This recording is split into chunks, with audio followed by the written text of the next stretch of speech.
Chapter 1. A tragic beginning on a sweltering summer day, in a serene pavilion nestled at the foot of Mount Fulong.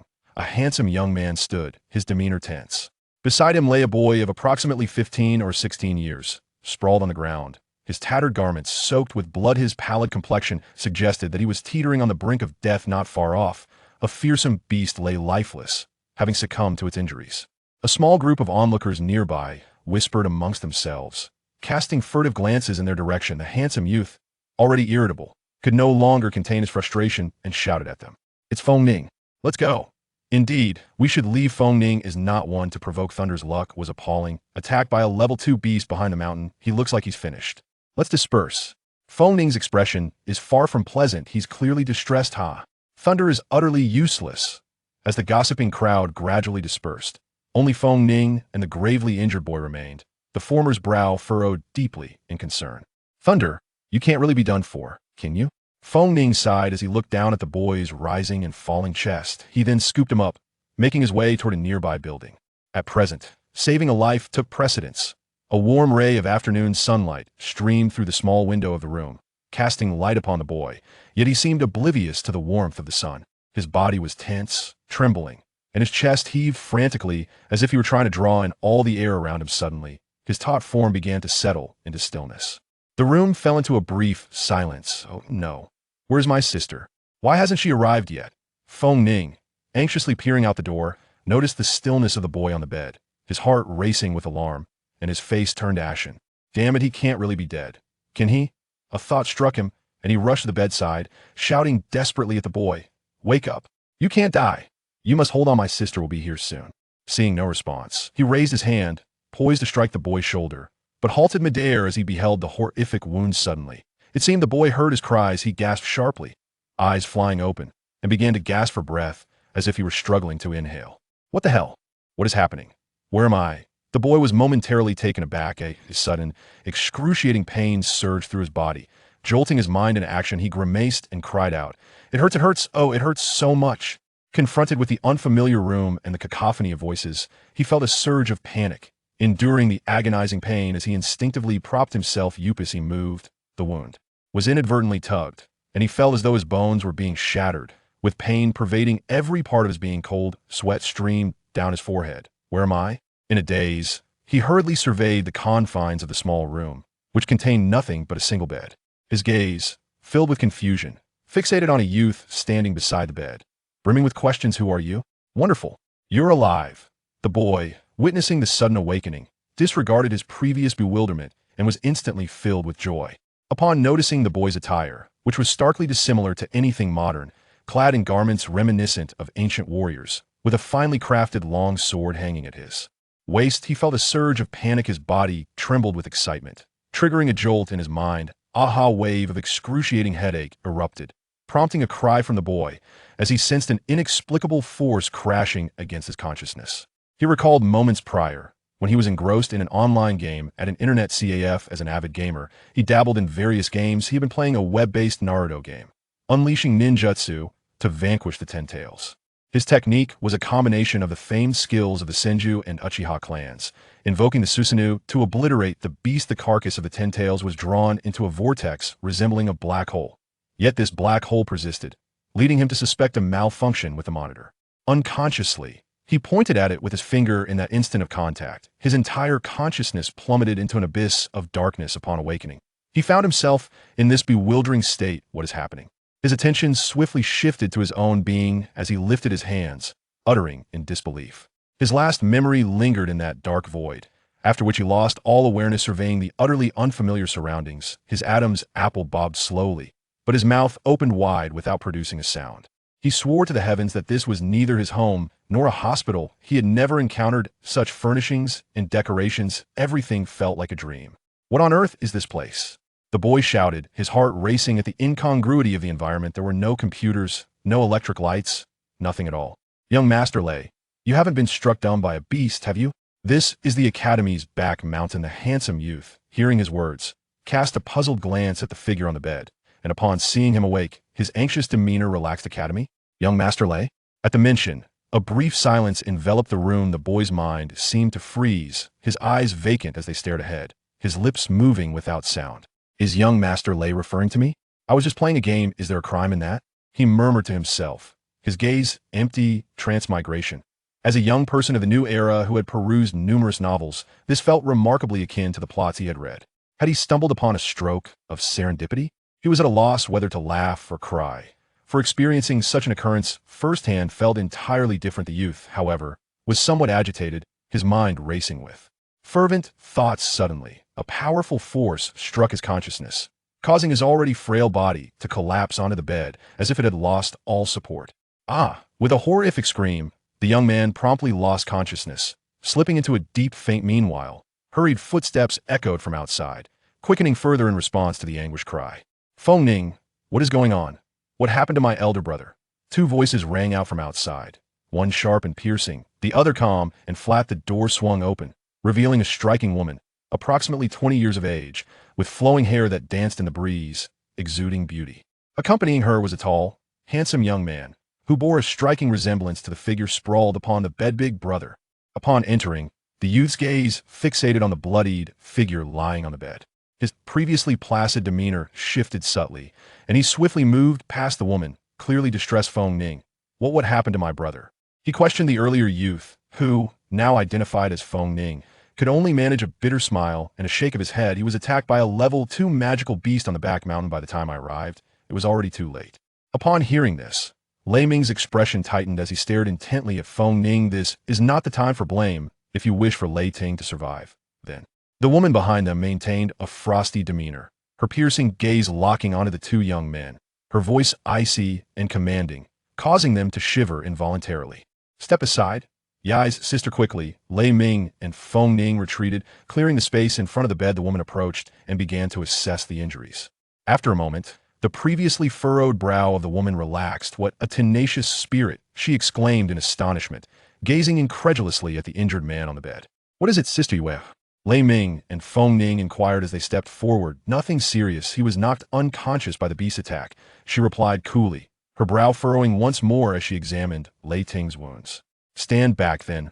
A hesitant incantation escaped her lips, and with a flourish of her staff, a brilliant light illuminated the room. Healing spell. The radiant glow converged upon Lei Ting, and under its healing embrace, the bleeding wounds began to close. Though the level 4 healing magic proved effective, it could only mend surface injuries. Observing the still trembling form of Lei Ting, the woman sighed inwardly. His injuries were grievous, and his survival was nothing short of a miracle.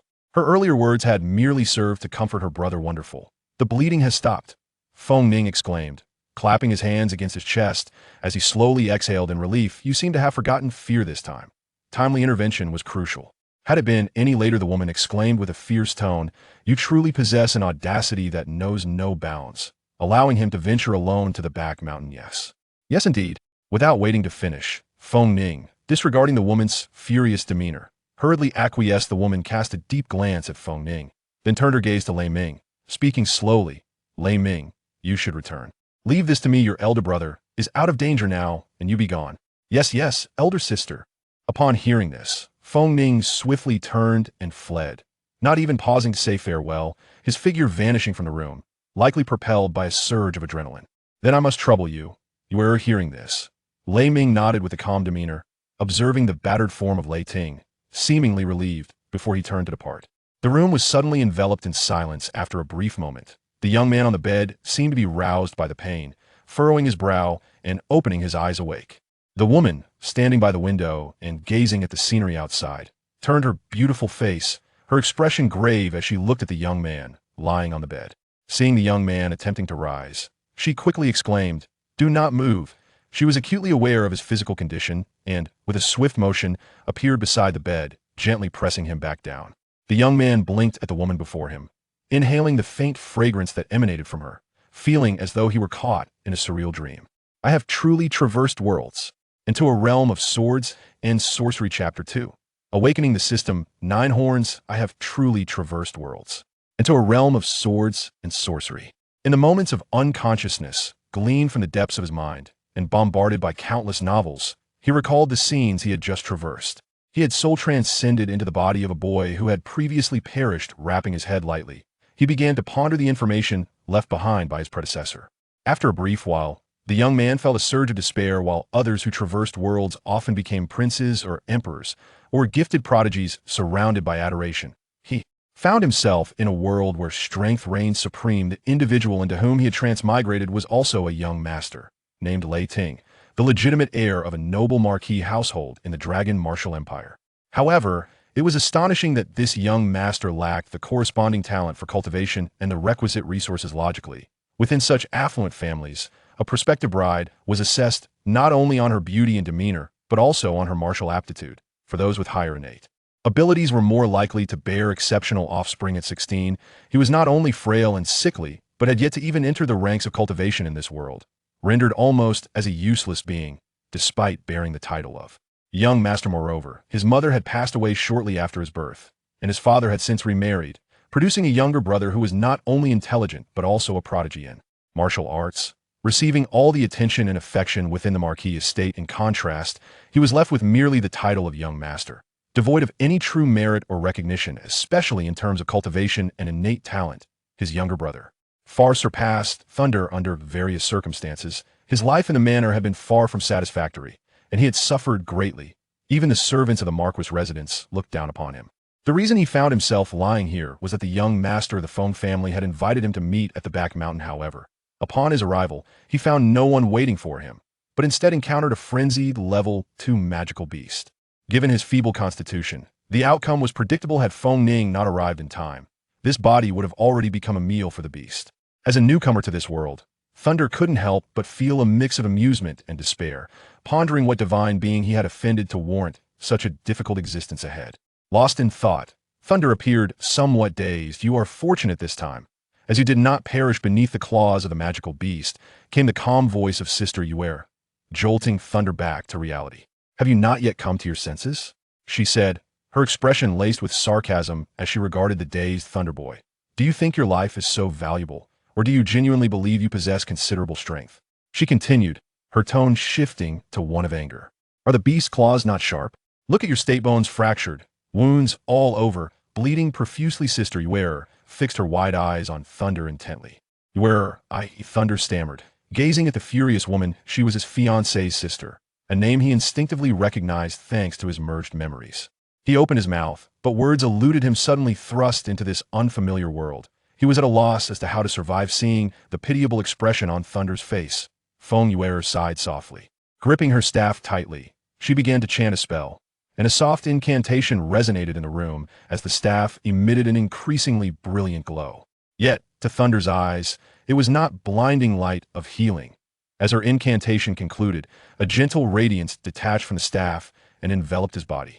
Thunder instantly felt a warm embrace surrounding his internal organs, a mixture of soreness and pain washing over him. This was a level 5 light magic spell based on his merged memories. It was already classified as intermediate to advanced magic, and healing light magic was particularly rare and precious. Fong Yuer continued to treat Thunder, deliberately refraining from using her magic in front of Lei Ming and Fong Ning to conceal the extent of Thunder's injuries. After several applications of light of healing, she finally stabilized Thunder's condition. Thunder remained silent, allowing Fong Yuer to attend to him without protest. "All is well, your life is preserved," she said, exhaling slowly. "Thank you, elder sister." Thunder expressed his gratitude, observing the faint sheen of sweat forming on Yuer's forehead, evidently a sign of the considerable toll that casting the level 5 spell had taken. On her, Fong Yuer merely shook her head. Retrieving a small box from her robe, she opened the lid and placed it on the bedside, saying, "Thunder, this is for you." As Thunder turned back, his gaze fixated intently upon a blood ginseng, resplendent in crimson as jade, lying quietly within the box. This particular specimen appeared to possess the essence of several centuries, a premium medicinal herb renowned for healing wounds and replenishing vitality. A single slice would suffice for restorative purposes. Furthermore, its properties were gentle, yet potent. This blood ginseng was worth no less than 10,000 gold coins, a sum Thunder had never encountered even within the opulence of the Marquis' estate. He paused momentarily, a bitter smile gracing his lips as he shook his head, saying, "I cannot accept this blood ginseng." Familial ties? What semblance of kinship existed between them? Perhaps it was merely out of respect for her sister. However, the value of this ginseng was exorbitant. Thunder was acutely aware of his current predicament. Despite his status as the eldest son of the Marquis, which appeared grand, he was, in reality, inconsequential. Consume this healing herb, or your body will simply not endure. For your injuries to heal, only the 8th level magic, the blessing of light, could possibly suffice, and such magic can only be wielded by the Archbishop of the Church. The Academy possesses none. Fong Yuer sighed, her gaze complex as it rested upon Thunder. The frail youth is someone she has watched grow alongside her younger sister. For many years, Thunder and her sister have trained and enjoyed each other's company. Although they are still young and not yet wed, her sister has already developed feelings for Thunder. Sighing inwardly, Fong Yuer reflected on Thunder's situation. She understood that the betrothal to her sister was far less suitable than that with his brother, Thunder Ming. However, when it came to choosing between Thunder and Thunder Ming, she firmly supported Thunder. Thunder Ming's methods were unscrupulous, often violating moral boundaries, making him an unsuitable match. One must first consider character, especially when it involves the esteemed Fong family, equally prominent as the Thunder family. Rest well, she advised, and after you recover tomorrow, return to the academy. With that, Fong Yuer turned and exited the room. As Thunder gazed at the departing Fong Yuer, he fell into a contemplative silence. After a moment, he cautiously reached for the blood ginseng. Thunder, taking a deep breath, resolved that since he had come to this world, he must live life to its fullest. Indeed, this was the quintessential tale of an underdog's journey. Online novels often depict such beginnings, where a seemingly useless character embarks on a path of redemption, leaving onlookers in awe. Enduring the pain, he tore off a piece of the blood ginseng and, in the next moment, eagerly placed it into his mouth. Suddenly, a voice like that of an electronic oracle resonated within Thunder's mind. Energy substance detected, system initializing. System binding successful. Thunder was instantly taken aback, the echo of the voice still resonating in his mind, while the blood ginseng in his hand mysteriously vanished without a trace. When he finally regained his composure and gazed at his empty hands, devoid of any sign of the precious ginseng, a heart-wrenching wail akin to a slaughtered pig erupted, startling a flock of birds into flight. This was his life-saving ginseng, lost in an instant. Had it not been for the box on the windowsill that attested to its existence, he might have doubted it ever was. However, soon after, a surge of exhilaration coursed through Thunder, filled with astonishment. The system, had the golden finger finally arrived? In this vast universe, the system reigned supreme. His path to greatness, traversing the other world, was no longer a mere fantasy. Upon the initial binding, the system detected that the host was in a critically low health state, necessitating immediate treatment. Simultaneously, a cold voice echoed in his mind once more, as a translucent interface materialized before Thunder, resembling a character status screen from an online game, albeit with a simplistic presentation. Name: Thunder Health Points, 5,100 mental points, 22,100 contribution points, 300 status. On the brink of death, commencing treatment. The Thunder Man was utterly bewildered. Before I could even comprehend the situation, I was healed? What kind of system is this? What is happening? Why is there a green light emanating from above my head? This is certainly not a legitimate system. No, my entire body is enveloped in this green glow, as it seamlessly integrates into my being. Goodness, this is impressive. A miraculous scene unfolded as a pure energy surged directly into Thunder's body, instantly enveloping his internal organs in a warm embrace. The injuries within him began to mend at a visibly rapid pace, far surpassing the healing magic that Fong Yuer had employed. A soft moan of comfort escaped Thunder's lips as he succumbed to slumber under the system's care. In his dreams, that familiar voice reemerged. Hello, host. I am delighted to serve you. You may call me Geolaba. Chapter 3. I find it quite difficult. You may call me Geolaba. Thunder gazed at the scenes materializing in his dream, momentarily transfixed by the apparition of a virtual interface. The familiar imagery and interface evoked memories of his time spent in the Blue Star, immersed in gaming. To his astonishment, he recognized it as that third-rate online game. This was utterly absurd. The sight of the familiar chibi nine-tailed fox, the guiding sprite from the Naruto game, left him incredulous. How could a mere online game have transported him across dimensions? What genius had crafted such a game? Why not design a celestial fantasy instead? If he were to traverse realms, he ought to have been endowed with a high-end system, soaring on a flying sword, vanishing without a trace, captivating countless maidens, and treading upon the soil of exotic worlds. The mere thought of such grandeur was exhilarating. Yet, his dreams lay shattered, reduced to the mere ninjutsu of Naruto. Nevertheless, Ninjutsu was merely an application of the 5 elemental powers. He had perused portions of Naruto, and while his understanding was not exhaustive, he recognized that the hand seals for ninjutsu were derived from the esoteric incantations of the Taoist tradition. Moreover, the existence of sage arts within Naruto, though inferior to true celestial techniques, still fell within the realm of such practices, did it not? Thus, if he were to cultivate ninjutsu, would he not ultimately be on the path to mastering celestial arts? With this thought, Thunder smiled, feeling considerably uplifted. Regardless of whether it was a black cat or a white cat, a cat that catches mice is indeed a good cat. As he perused the attributes displayed on the virtual interface, he inquired, "What does a health value of 5,100 signify? Does that mean I am left with only 5 health points?" "Indeed, host," replied the 9 trumpets. "This represents your life force. As the bound host of the system, your body is unlike that of an ordinary person. Even if every bone were fractured or all blood drained, you would not perish. You may interpret the health value as your life force, with 100 being the maximum. The lower the value, the closer you are to critical condition, and 0 indicates death. Wasn't that akin to the game mechanics? Would decapitation lead to death? The existence of such a bug in the system piqued Thunder's interest even further. "I advise against testing that hypothesis," cautioned the 9 trumpets. "So, is this a game world or a reality?" "Everything in this world exists in authentic reality," came the response. 9 trumpets, provide further details. "Should the host slay beings or monsters in this realm, they will gain experience points and contribution points. Experience points can elevate the host's level, while contribution points may be exchanged for various ninjutsu within the system. One more thing to note, if the host kills innocent beings, they will incur a penalty from the system." After a brief moment, Thunder grasped that the mode of leveling up by defeating monsters resembled that of the third-rate online game, the sole distinction being that this was a realm of genuine existence. Very well. At this moment, Thunder subtly sensed a surge of warmth coursing through his body, radiating to every corner. Before him, the keyboard nine-tailed fox flickered, accompanied by a melodious chime. It detected the energy within, indicating the transformation of chakra energy into the energy system of another realm. This wave of warmth lasted but a brief moment before dissipating. Thunder could distinctly sense the flow of energy within, yet the amount was lamentably meager. It seemed that even the casting of a basic ninjutsu would prove to be a formidable challenge.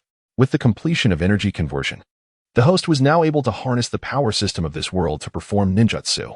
Concurrently, a virtual screen displayed an array of options, including ninjutsu, taijutsu, genjutsu, and a marketplace. As Thunder gazed at the interface, he eagerly clicked on the option for ninjutsu, causing the screen to flicker momentarily. Thunder gazed in astonishment at the interface that had materialized before him. From the most basic E-rank ninjutsu such as clone technique, transformation technique, and substitution technique, to the exalted S-rank ultimate ninjutsu like Flying Thunder God and Raikiri, the array unfolded in a hierarchy from E to S. It encompassed all facets of the Naruto world, including bloodline limits, secret techniques, sage transformations, Sharingan, Byakugan, as well as wood release, magnet release, ice release, and more. Goodness, has the entire power system of Naruto been brought here? Thunder inquired, unable to suppress his curiosity. Indeed, host, traversing into another realm is not an issue.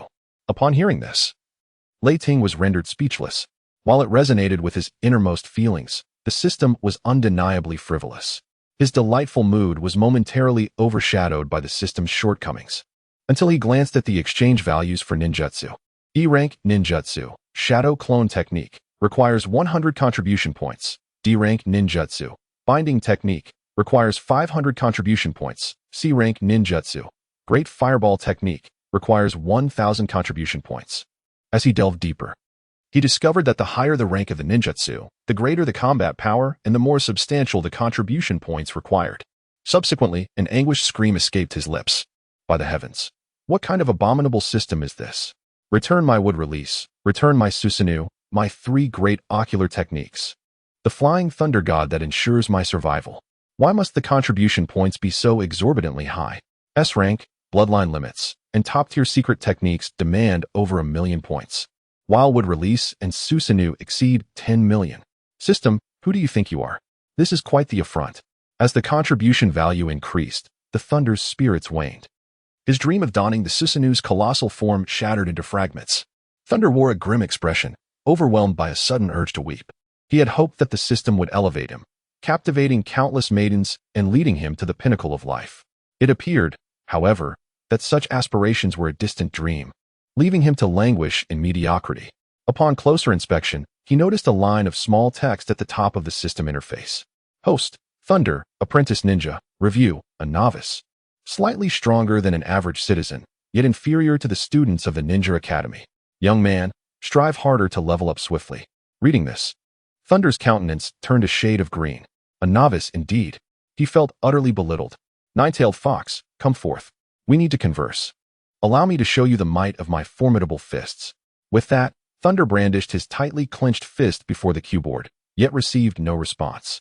He continued to scrutinize the information above, noting that to ascend to the next level of a lower ninja, he required 5,000 experience points. His expression grew increasingly grim. Level up? It meant that there were no restrictions on leveling. As long as he amassed enough experience points, he could ascend to higher ranks. Thunder was elated, realizing he faced no cultivation barriers, and as long as he continuously gained experience, he would not encounter insurmountable thresholds throughout his life. In this world, martial prowess was indeed stratified by rank, ranging from the novice swordsman to the advanced swordsman, culminating in the legendary sword saint, divided into 9 tiers, each more challenging than the last. Countless prodigies found themselves stymied at the great swordsman level, unable to progress further. Whether one was a swordsman or a mage, their success was largely contingent upon the quality of their cultivation techniques, heritage, and resources.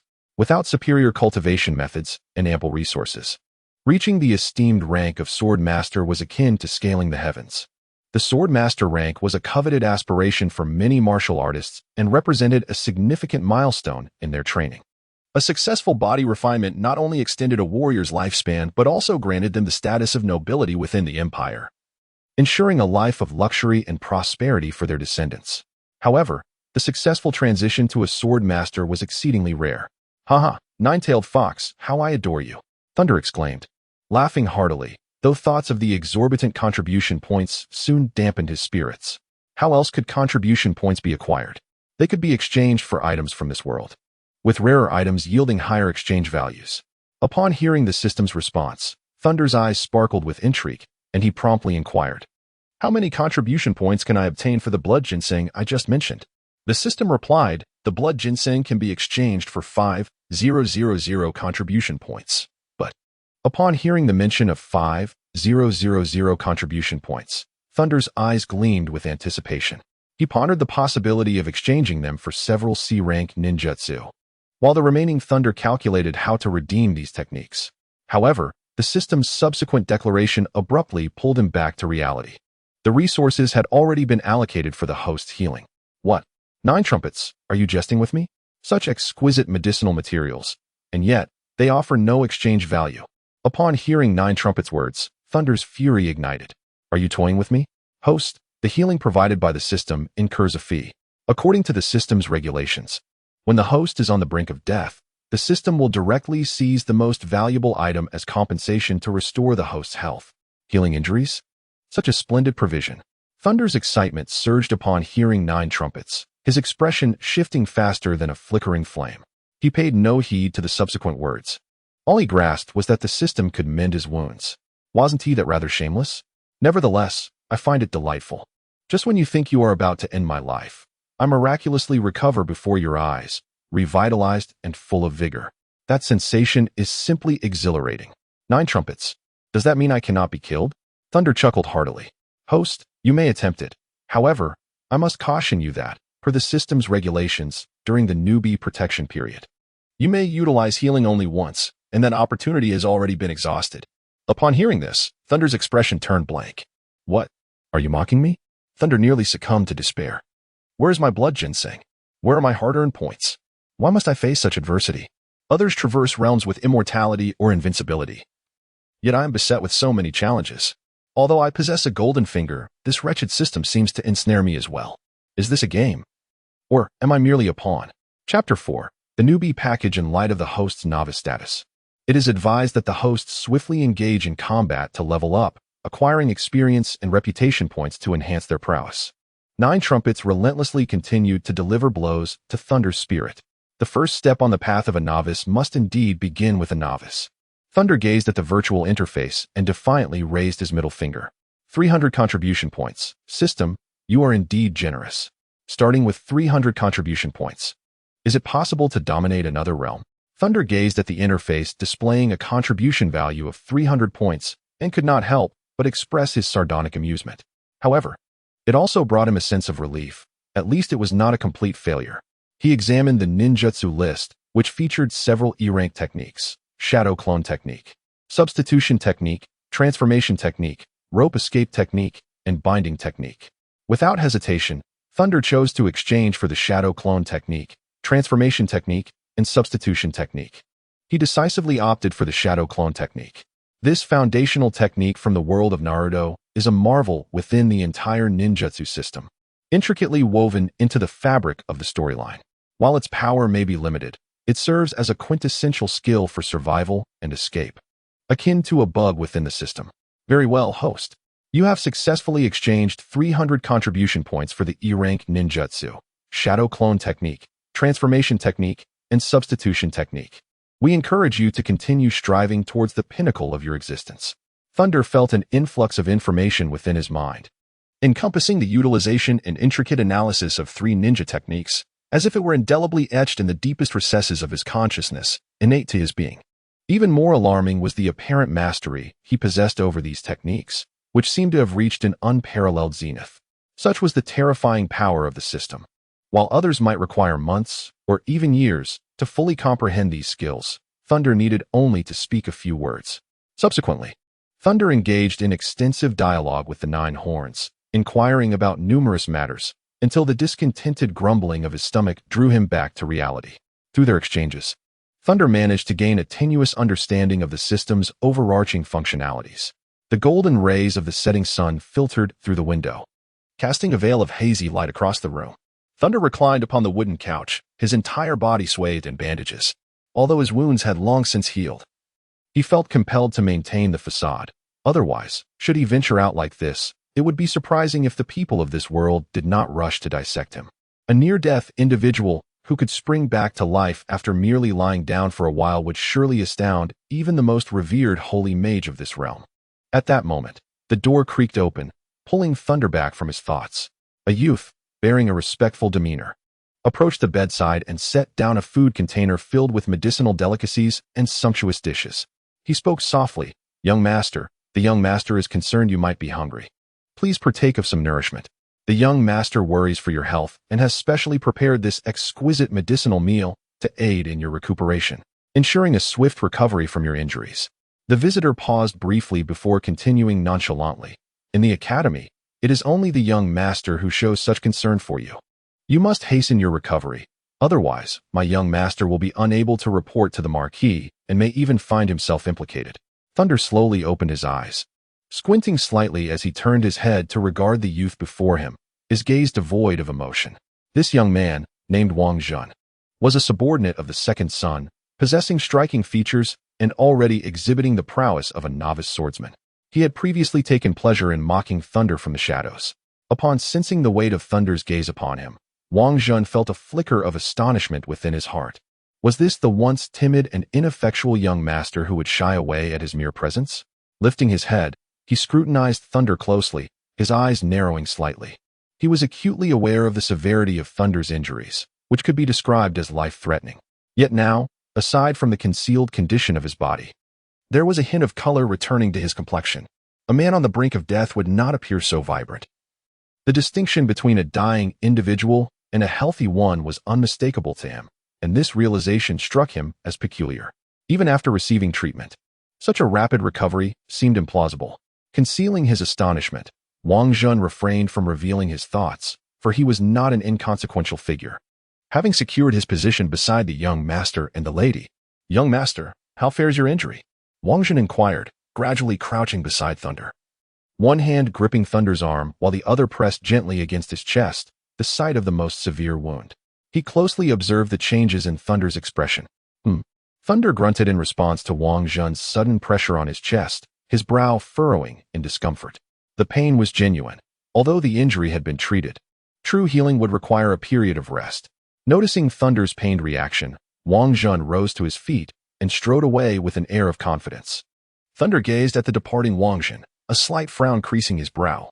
This Wang Jun had underestimated him. A gentleman takes his revenge. 10 years is but a fleeting moment. Moreover, now that the system is at his disposal and destiny favors him, even a couple of months will suffice. Otherwise, he would write the character for Thunder backwards. Thunder had not eaten, lying on the bed with his eyes closed, utterly fatigued, as he gradually drifted into slumber. Memories from his past life replayed in his mind like a cinematic reel.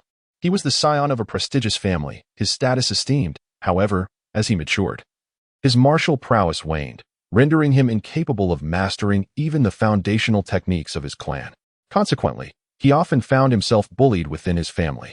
Due to his lack of talent, he was destined to occupy the lowest echelons of the family hierarchy, and no one would dare to offend those poised to ascend to the upper echelons on his behalf, until a woman appeared in his life, bringing warmth and solace.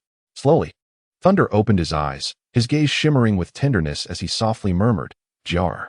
Fong Jiechi, the third miss of the Fong family, his betrothed in this world, not only overlooked his reputation as a failure, but also nurtured a budding affection between them. It was due to Fong Jiechi's influence that Thunder ventured alone to the back mountain, where he was attacked by a second-tier magical beast.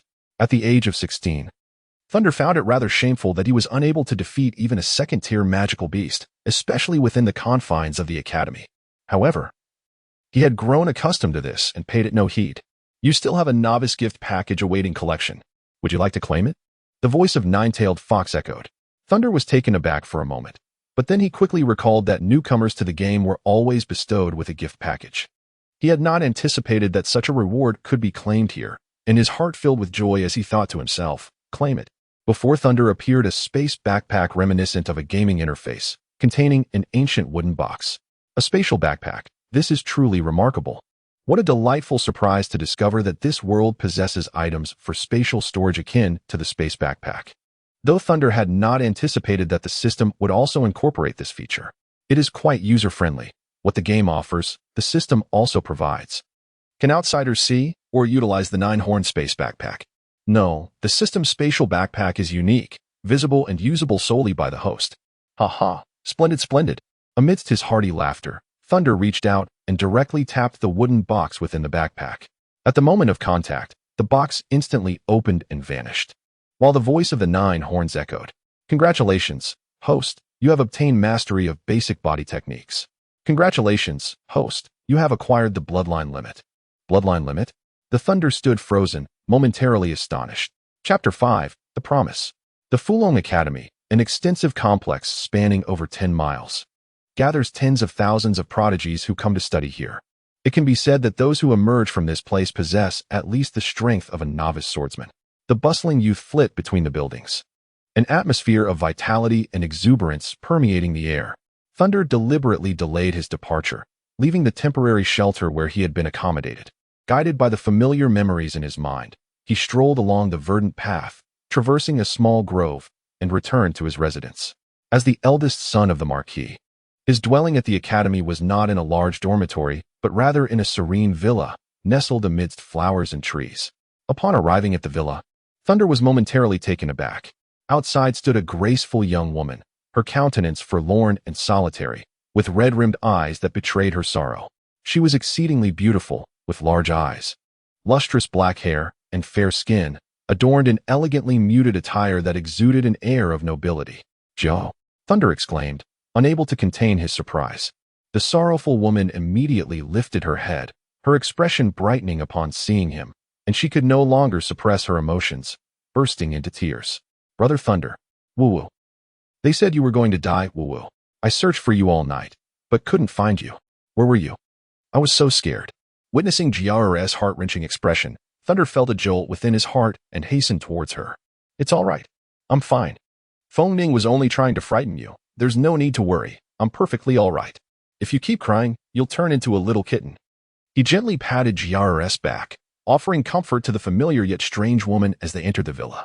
In his previous life as a recluse, he never imagined that upon arriving in this world, he would have a fiancée, and such a breathtakingly beautiful one at that, leaving him in a daze. Although it was their first meeting, Thunder felt an inexplicable familiarity and joy within. Suddenly, a resounding crash echoed as the villa's door, unable to withstand the force, shattered open. An irate voice rang out simultaneously, "Sister, sister, you needn't hide. I know you're here. How many times must I tell you not to come here?" That fool was severely injured by a low-level magical beast and is now lying somewhere, completely unaware.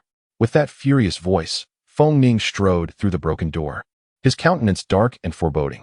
Fong Jiechi was his younger sister, while he did not oppose the union with the Thunder family. He would never allow his sister to marry a worthless man. He had intended to meet Thunder yesterday, to teach him a lesson while threatening him to stay away from his sister. However, to his astonishment, Thunder had been gravely wounded by a suddenly appearing second-level magical beast on his way, which startled him. Had Thunder perished elsewhere, he would have applauded. But the incident occurred at the very place they were to meet, leaving him unable to evade suspicion. How infuriating. Why did it have to happen at the back mountain? What are you doing here? How many times must I tell you to refrain from associating with such a worthless person? Jar was momentarily flustered. For the visitor was none other than her second brother. Her brother often left Lei Gu with bruises and injuries. In a state of urgency, Jar hastily pushed Lei Ting towards the interior, her voice trembling with anxiety. Escape through the back door. The back door. Witnessing Jar's anxious and pitiable demeanor, a sudden wave of vexation surged within Lei Ting. How weak he had been to require a woman's protection. "Do not fret," Lei Ting asserted, firmly grasping the woman's hand and directing his gaze towards Fong Ning. Fong Ning, tall and clad in a practical warrior's garb, appeared quite manly at the tender age of 16, yet the brooding expression on his face utterly marred his handsome features. "Fong Ning, Lei Ting." The two locked eyes intently, though Fong Ning was the more astonished of the two, his eyes widening in disbelief as he pointed a trembling finger at Lei Ting. You. This was unexpected, utterly astonishing. Goodness, what the devil? Fong Ning rubbed his eyes in disbelief, struggling to accept the sight before him. He was aware that Lei Ting had survived, rescued by their elder sister, yet it seemed implausible that he could rise so easily. Such injuries should have kept one bedridden for at least half a month, even with treatment. "Well, my boy, you truly possess a remarkable fate." Fong Ning assessed Lei Ting from head to toe. The blood-stained garments upon Thunder had yet to be changed, yet he appeared to be in good spirits, his eyes gazing at him with a tranquil demeanor.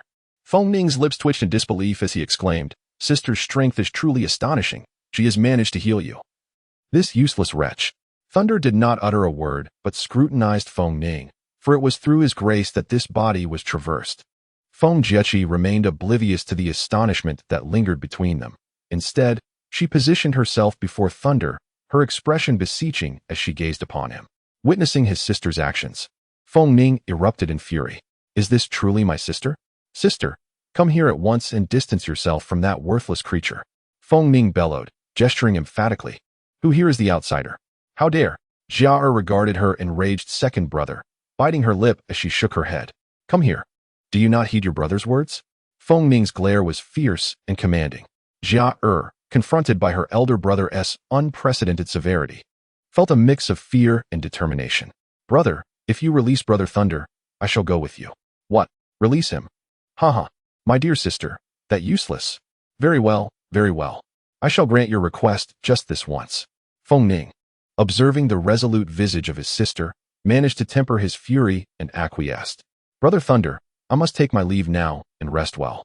Jia addressed Thunder behind her before turning to Fong Ning, yet as she took a step forward, her arm was abruptly seized by Thunder. Fong Ning's countenance shifted to one of utter disbelief, unable to fathom how Thunder had summoned such audacity. "You fool, you seek your doom," Fong Ning roared, advancing with a stride that unleashed the fury within him, his body surging forth like a fierce beast, his clenched fist aimed directly at Thunder's face. "No," Jia gasped.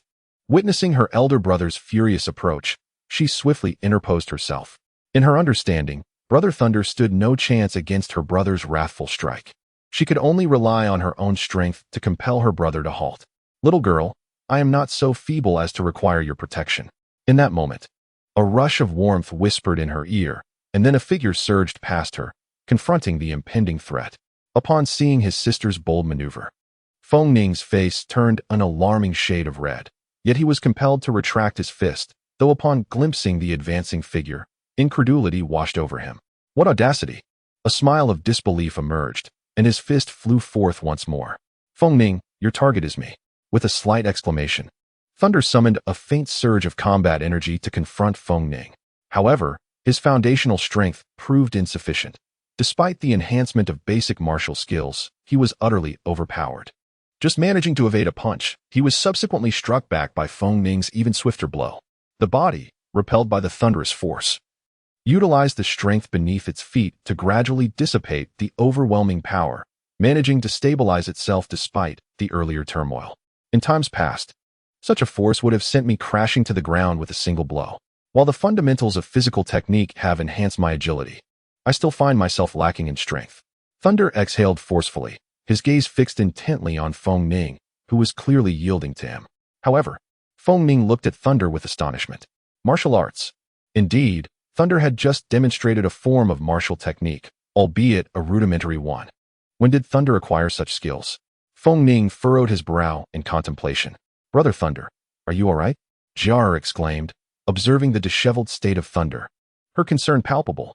Thunder gently shook his head and replied, It's nothing, Jar. Thunder gradually released Fong Jechi, gently pushing her aside as he took a step forward to confront Fong Ning.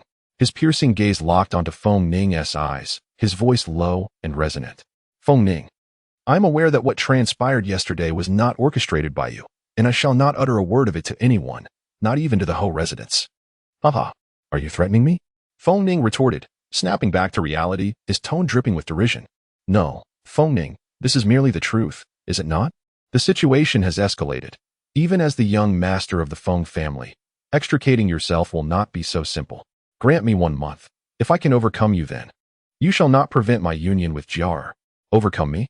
Haha, what a monumental jest. Fong Ning scoffed. And what if you were to lose?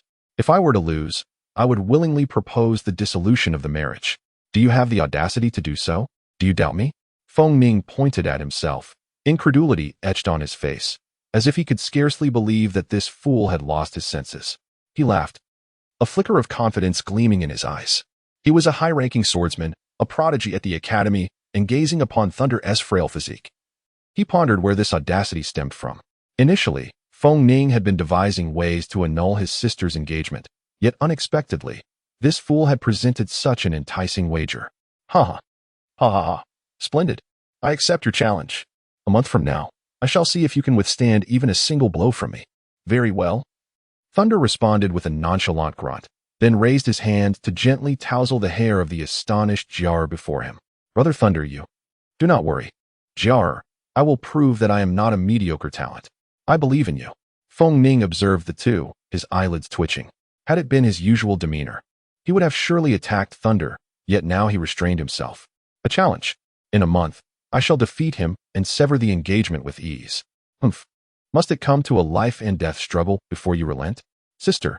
3 distinct voices echoed simultaneously, filled with surprise and dread. A striking figure appeared before them. Her expression dark, Feng Yuer. Fong Ning's countenance shifted dramatically, his pupils constricting in fear as he glanced at Thunder, warning, remember the promise you just made. With that, he shot a glance at his sister's stormy face, uttered not a word, and fled, entirely devoid of the imposing demeanor he had previously possessed. The Thunder remained silent, gazing calmly at the vanishing figure of Fong Ning. Promises? Just wait until I shatter you. Chapter 6. The Sacred Body? Alas, Thunder, why do you subject yourself to this? Fong Yuer sighed softly. Observing Thunder before her, she furrowed her brow slightly. He appeared rosy and vibrant, exuding an aura of robust vitality. Were it not for the blood-stained attire he wore, one would hardly suspect that he had been battered. Fong Yuer, filled with curiosity, approached Thunder and grasped him for examination, her expression instantly shifting to one of astonishment. There were no injuries. She could detect no signs of harm whatsoever. Fong Yuer scrutinized Thunder from head to toe. Had this little fellow already healed? It was unfathomable to consider that such severe wounds could mend after merely a night's rest. How could this be? Thunder, your body. Big sister, there's no need to worry. I, too, am at a loss as to why I felt nearly restored after consuming the blood ginseng and then merely sleeping. Thunder interjected, attributing his recovery to the miraculous herb. Fong Yuer seemed to disregard Thunder's explanation, a flicker of doubt passing through her eyes. Could blood ginseng truly possess the power to revive the dead? Impossible. Absolutely impossible. Was she not well aware of the properties of blood ginseng? Gazing at Thunder, brimming with vitality, she found it astonishing, truly astonishing. Reflecting on his tenacious spirit, it appeared he bore some extraordinary quality. Could it be the sacred body? Is that even conceivable? The sacred body, a rarity among rarities, a prodigy among prodigies, revealing martial talent from a young age. Yet what Thunder exhibited? Thunder, I must inquire. What transpired yesterday? Fong asked, her face a canvas of confusion. Yet, she chose not to dwell on it, recognizing that everyone harbors secrets. Instead, she gently shifted the topic, her tone leisurely. Thunder's expression faltered momentarily, before he looked up and gritted his teeth, saying, Sister, I am uncertain as well. While I was waiting for Fong Ning at the back mountain, a frenzied level 2 magical beast suddenly charged out. To be honest, the magical beast in that area had already been cleared by the Academy, making the sudden appearance of this creature highly suspicious, especially since it was in a berserk state. Someone is attempting to take my life. Ah, Jar jumped up, startled by Thunder's words. On the other side, Fong Yue, her face paling, pulled Jar back to calm her emotions, then turned to Thunder with a solemn expression. During this period, it would be prudent not to venture out of the Academy alone. The Academy will arrange for an investigation, she said gravely. There is no need for you to worry. Both the Academy and the family will not leave this matter unattended. Please rest well. I will handle this situation. Understood, sister. Let us depart, little Jar. There is nothing more to be concerned about with Thunder now. He needs to rest. Fong Yue said, taking Jar by the hand, disappearing from Thunder's sight amidst Jar's reluctant gaze. Phew. As he withdrew his gaze from that delicate figure, a faint smile crept upon his lips, and he felt a slight sense of relief. It seemed that Sister Yue had successfully navigated this challenge on behalf of the Academy, and he was aware that she would conceal the changes in his condition. This is for the best. Stealthy growth is indeed the way to go. After taking a shower and changing into clean clothes, he stepped out once more, making his way towards the Academy. As he strolled along the forest path, Thunder communicated with Jiolaba. What level of strength is considered the lower tier in this world? An exceptional presence among novice swordsmen. I see. Thunder felt a twinge of disappointment. If one were to perceive this world as a game, that standard would be inadequate. Thunder did not attend class. Instead, he ventured elsewhere, gaining nothing of value. The system of power he employed was entirely dissimilar to that of this world, rendering it unnecessary. Although it was during class hours, and one would expect few individuals to be present, Thunder nonetheless encountered a considerable number of people. Alas, as Thunder observed the peculiar gazes directed at him, he became acutely aware of the reputation that the previous owner of this body had within the Academy, though he had underestimated its weight. A formidable reputation can indeed be a burden, especially when one is regarded as the least esteemed among peers. A bitter smile crept across his face. Isn't that the good-for-nothing young master of the Lei family? Ah, just yesterday he displayed such valor, daring to challenge a level 2 magical beast, only to, be utterly trounced by it. How amusing. Level 2 magical beasts are so powerful. It's simply a disgrace to our Academy. I cannot fathom how he was admitted here. Perhaps it's due to some influential connections. As one of the few notable figures within the Academy, the whispers and jibes aimed at him were rife with both ridicule and jealousy. The status of a direct descendant of the Marquis house is not something anyone can rival. Yet within the Academy, respect is earned through strength, and they are not inclined to resort to violence, as the Academy would not intervene. Thunder was somewhat bewildered. To be scorned while walking down the street was one thing, but now he was also being mocked. Who had he offended? Did he possess some sort of protagonist's aura? Nevertheless, as he listened to the derision, on the verge of uttering a few words to restore his inner equilibrium, two men appeared from around the corner. One of them was clad in black, adorned with a finely crafted longsword at his waist, and wore a golden crown atop his head. His appearance was strikingly handsome, yet he bore a resemblance to Thunder, sharing a few features. This man was none other than Thunder's second brother, Thunder Ming, accompanied by his aide, Wang Jun. Upon encountering the second-in-command, Thunder furrowed his brow. In his memory, he had been subjected to considerable bullying by this individual. Alas, he had ventured out without consulting the almanac, inadvertently stumbling upon a specter. Silently cursing under his breath, Thunder acknowledged that given his current status and strength, an encounter with the second-in-command would likely result in misfortune. Nevertheless, he did not retreat. Instead, he stood his ground, observing as Thunderstorm approached. With a slight pause in his steps, Lei Ming caught sight of the solitary Lei Ting. Initially taken aback, he found himself furrowing his brow upon hearing those words. Encountering Lei Ting in a public setting was irksome, particularly since he was his nominal elder brother. Thus, Lei Ming generally avoided such encounters, preferring to keep his distance whenever possible. However, he never anticipated that Lei Ting would venture out only to face such a situation. Brother, it's a relief to see you unharmed. That second-level magical beast wasn't too formidable, was it? You seem as if nothing happened the following day, evidently. The healing potion worked wonders. Next time you venture to challenge a magical beast, allow me, your second brother, to accompany you for your safety. Otherwise, the old-timers in our family will surely have me standing in disgrace again, Lei Ming said with a smile. Truly, I appreciate your concern, second brother, Lei Ting replied coolly. Unable to suppress a wave of nausea at Lei Ming's overly solicitous demeanor. Was that tone genuine concern? Had he not known their past? He might have presumed they were a harmonious family. Humph. And you all, do you think the Lei family can be so easily bullied? In the academy, the only individuals worth remembering are but a few. You mere clowns have no right to mock the Lei family, let alone engage me in conversation. I advise you to possess a modicum of self-awareness. The Lei family is not one you can afford to offend. Lei Ming turned his face coldly to the surrounding crowd. Having overheard their earlier mockery of the Lei family, and thus he spared no words. You, the onlookers, incensed by Lei Ming's arrogant proclamation, began to bristle. You, of the Lei surname, you merely enjoyed a favorable birth. What gives you the right to act so haughtily? Switch places with me, and I could easily topple you with a single hand. Truly, such audacity. As Lei Ming spoke, he stepped forward with casual grace, unleashing the fighting spirit within him. The bones in his knuckles resonated with a crisp sound, and his sword, seemingly imbued with sentience, unsheathed itself from his waist. With a swift swing of his sword, Lei Ming unleashed a piercing slash, accompanied by a chilling sound of sword energy slicing through the air. A visible ripple surged forth, effortlessly severing the crown of a nearby tree. As leaves cascaded to the ground with a rustling sound, the onlookers widened their eyes in astonishment. Fourth level martial skill. The dueling slash. I began my martial training at the tender age of 8, entered the academy at 12, and after 2 years of diligent practice, I have only attained the rank of an advanced swordsman. Yet, you, mere junior and intermediate swordsman, dare to speak so boldly and behave so brazenly. An advanced swordsman. The crowd gazed at Lei Ming in awe, for a 14-year-old advanced swordsman is an extraordinary talent indeed. After all, most of them were of similar age to Lei Ming. Perhaps only a few years older, but his martial prowess was beyond their reach.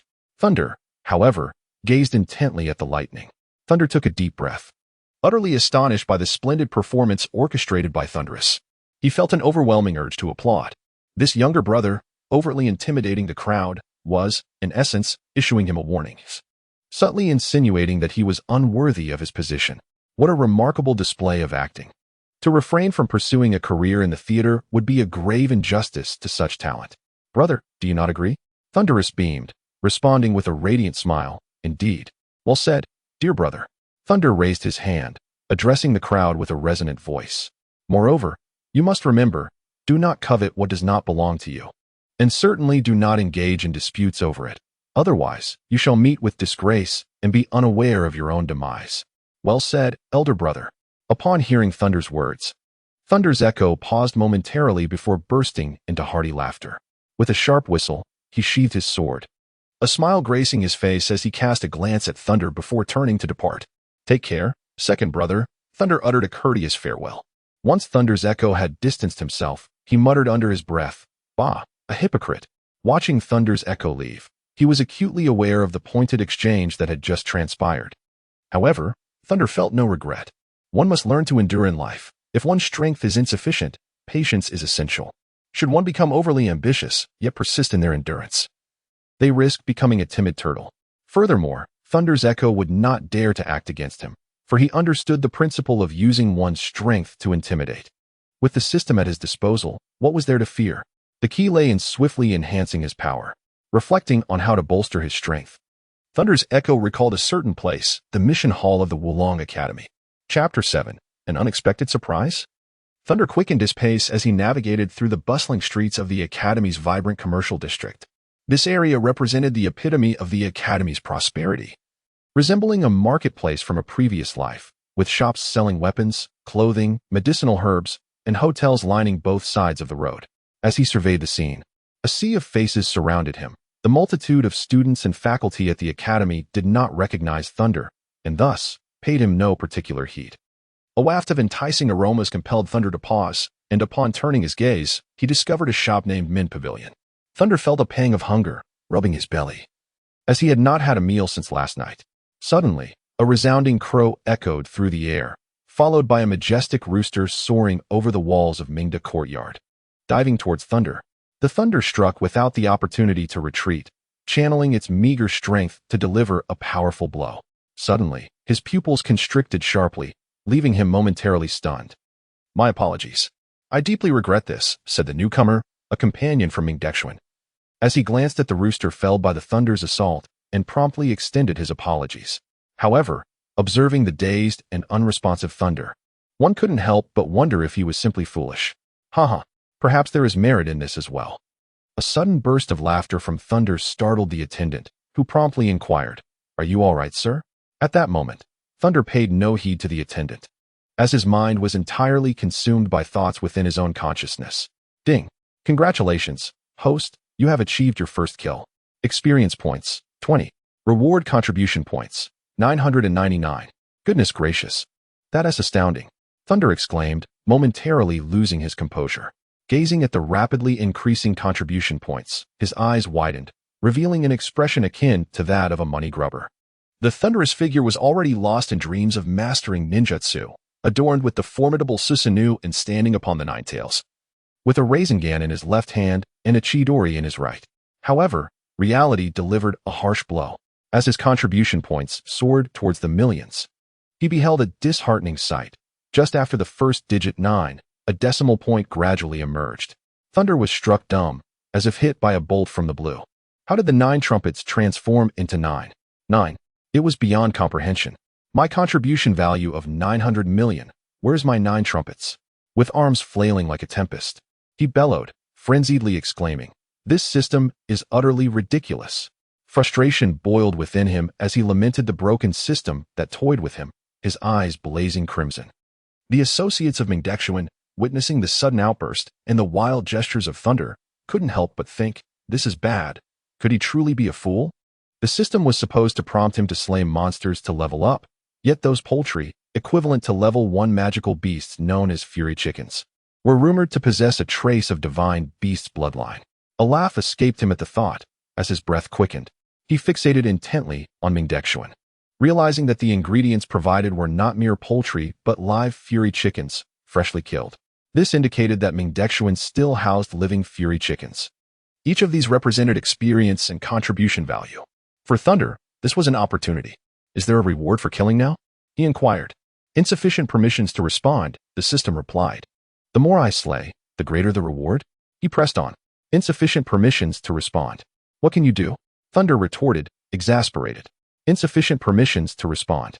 Thunder did not receive the answers he desired from the 9 horns, yet he was not one to yield easily. He bypassed his companion and charged into the Mingda Pavilion. Witnessing Thunder's abrupt entry into the Mingda Pavilion building, his companion was left utterly astounded. The attire of the Thunder was rather unremarkable, for such garb was simply unaffordable in this establishment, and moreover, the individual appeared to possess no significant prowess. It seemed likely that he was merely a servant of some noble student. Nevertheless, the fellow displayed commendable manners, promptly pursuing and inquiring, "Good sir, have you come to place an order?" Thunder shook his head resolutely, declaring, "I have come to slay the magical beasts." At this revelation, even the most composed of attendants furrowed their brows. Slay magical beasts? In a tavern? Where could such creatures possibly be found? Surely, he must be here to cause trouble. The attendant, now growing impatient, urged, "Leave at once and cease this nonsense. Did we not just deal with an angry chicken? Allow me to handle it." Thunder smiled in response. "What?" The attendant was momentarily taken aback. Observing Thunder dash toward the kitchen in the backyard, he stood there in stunned silence. Slay the angry chicken? A fool. Just an utter fool. Lan, this brother has lost his wits. Lost his wits? Who has? In the kitchen behind Mingxian Tower, a stunning woman, clad in vibrant attire and in her 30s, heard the commotion. Her curiosity piqued. However, upon seeing Thunder rush in and assessing his plain garb, She frowned slightly, dissatisfied with the attendant. What are you doing? Why are you bringing anyone into the backyard? Dongzi, give him some money and send him away. The beautiful woman, noting the bindings visible on Thunder, clearly perceived him as a destitute child. Meanwhile, the scolded attendant wore a bitter expression. He had intended to eject Thunder, but found him as immovable as a rock. All right then. A young man, preparing to confront the angry chicken, intended to intervene, but at that moment, he felt a blur before his eyes, and his knife was suddenly wrested from his grasp by the boy. Truly useless, can't even handle a child. Before the young man, known as Dongzi, could comprehend the situation, Thunder addressed Lon. I am not here to beg. Lon was taken aback by Thunder's swift actions, realizing he was a martial artist. She exchanged a glance with Dongzi, signaling him to expel Thunder. At the same time, she turned to Thunder, stating, this is a vital kitchen. Outsiders cannot enter freely. And Mingda Pavilion does not permit disturbances. Yet, Thunder paid no heed to her words. Upon entering the backyard, his gaze was fixated solely on the captive angry chickens. Excitement surging within him. This is raw capital. Can I grow and gain experience swiftly? He beheld the angry chicken, larger than any goose from his home planet. And with a fierce determination, he brought down the slaughtering knife. Brother Chicken, our success hinges upon you. Grasping the knife, he charged towards the pinned angry chickens. Like a dog entering a henhouse, feathers flew in all directions, and chaos ensued.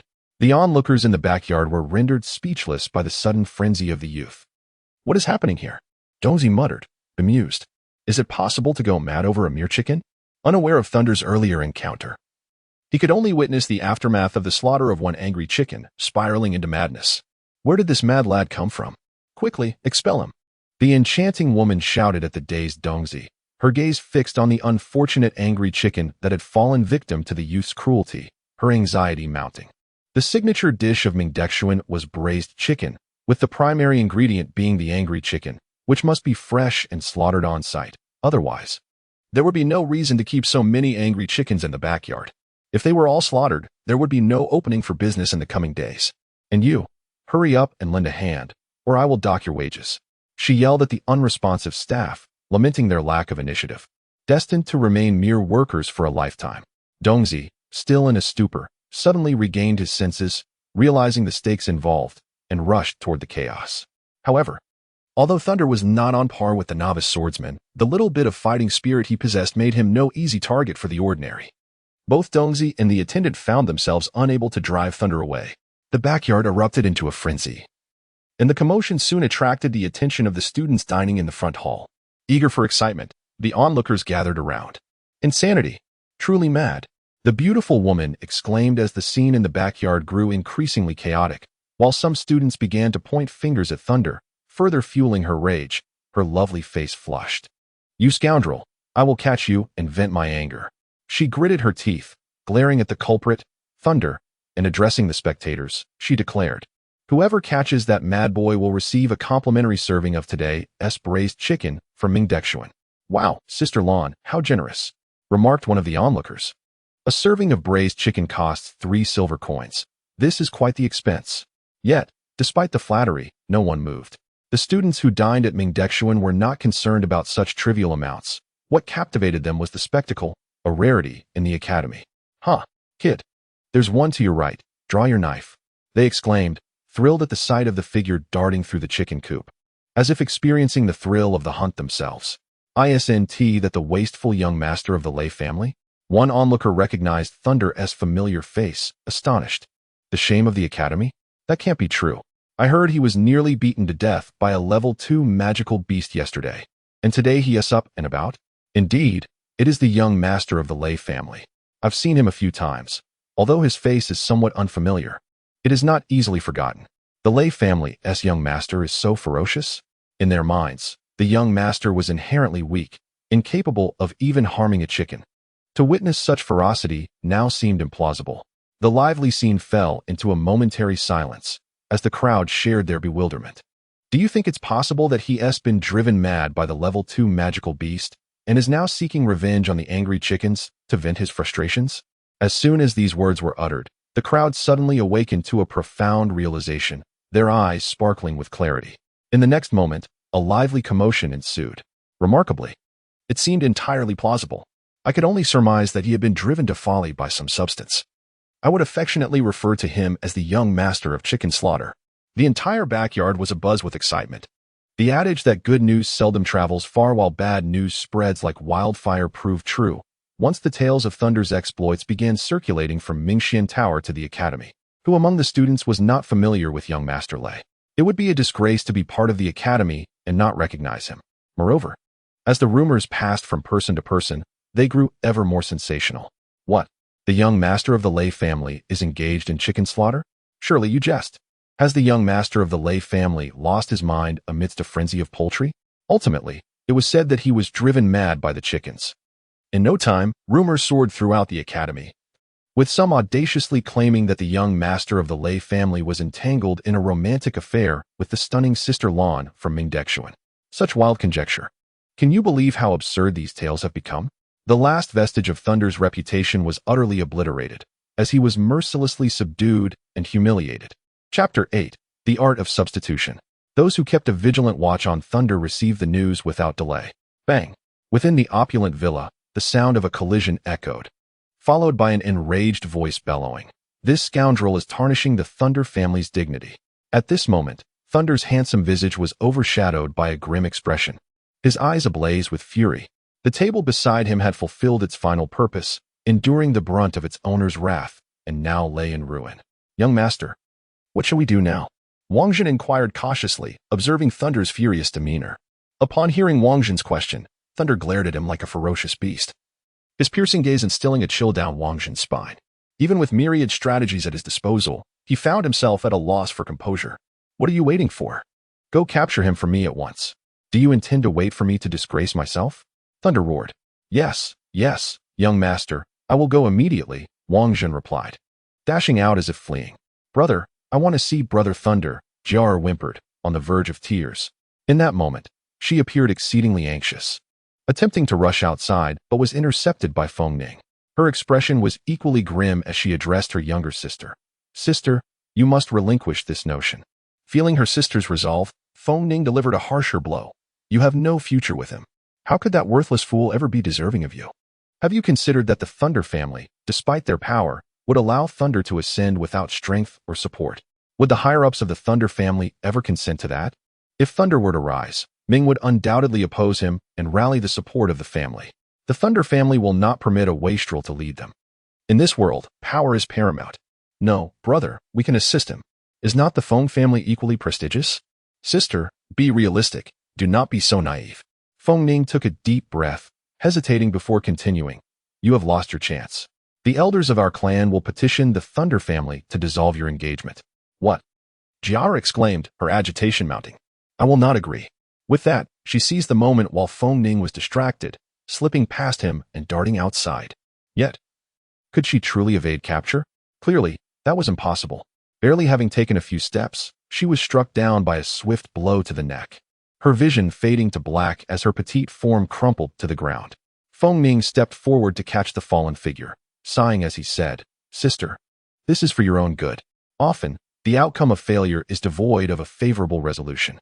Had he been a child of a common family, he might not enjoy opulence, but he could lead a simple, untroubled life. The grandeur of aristocratic families is not as splendid as it appears. Behind their polished facades lies an expanse of darkness. His mediocre qualifications have already condemned him to a fate worse than death. Mediocrity is not a crime. Yet within the realm of the affluent, it becomes a chasm of iniquity. Thunder was utterly oblivious to the events transpiring around him.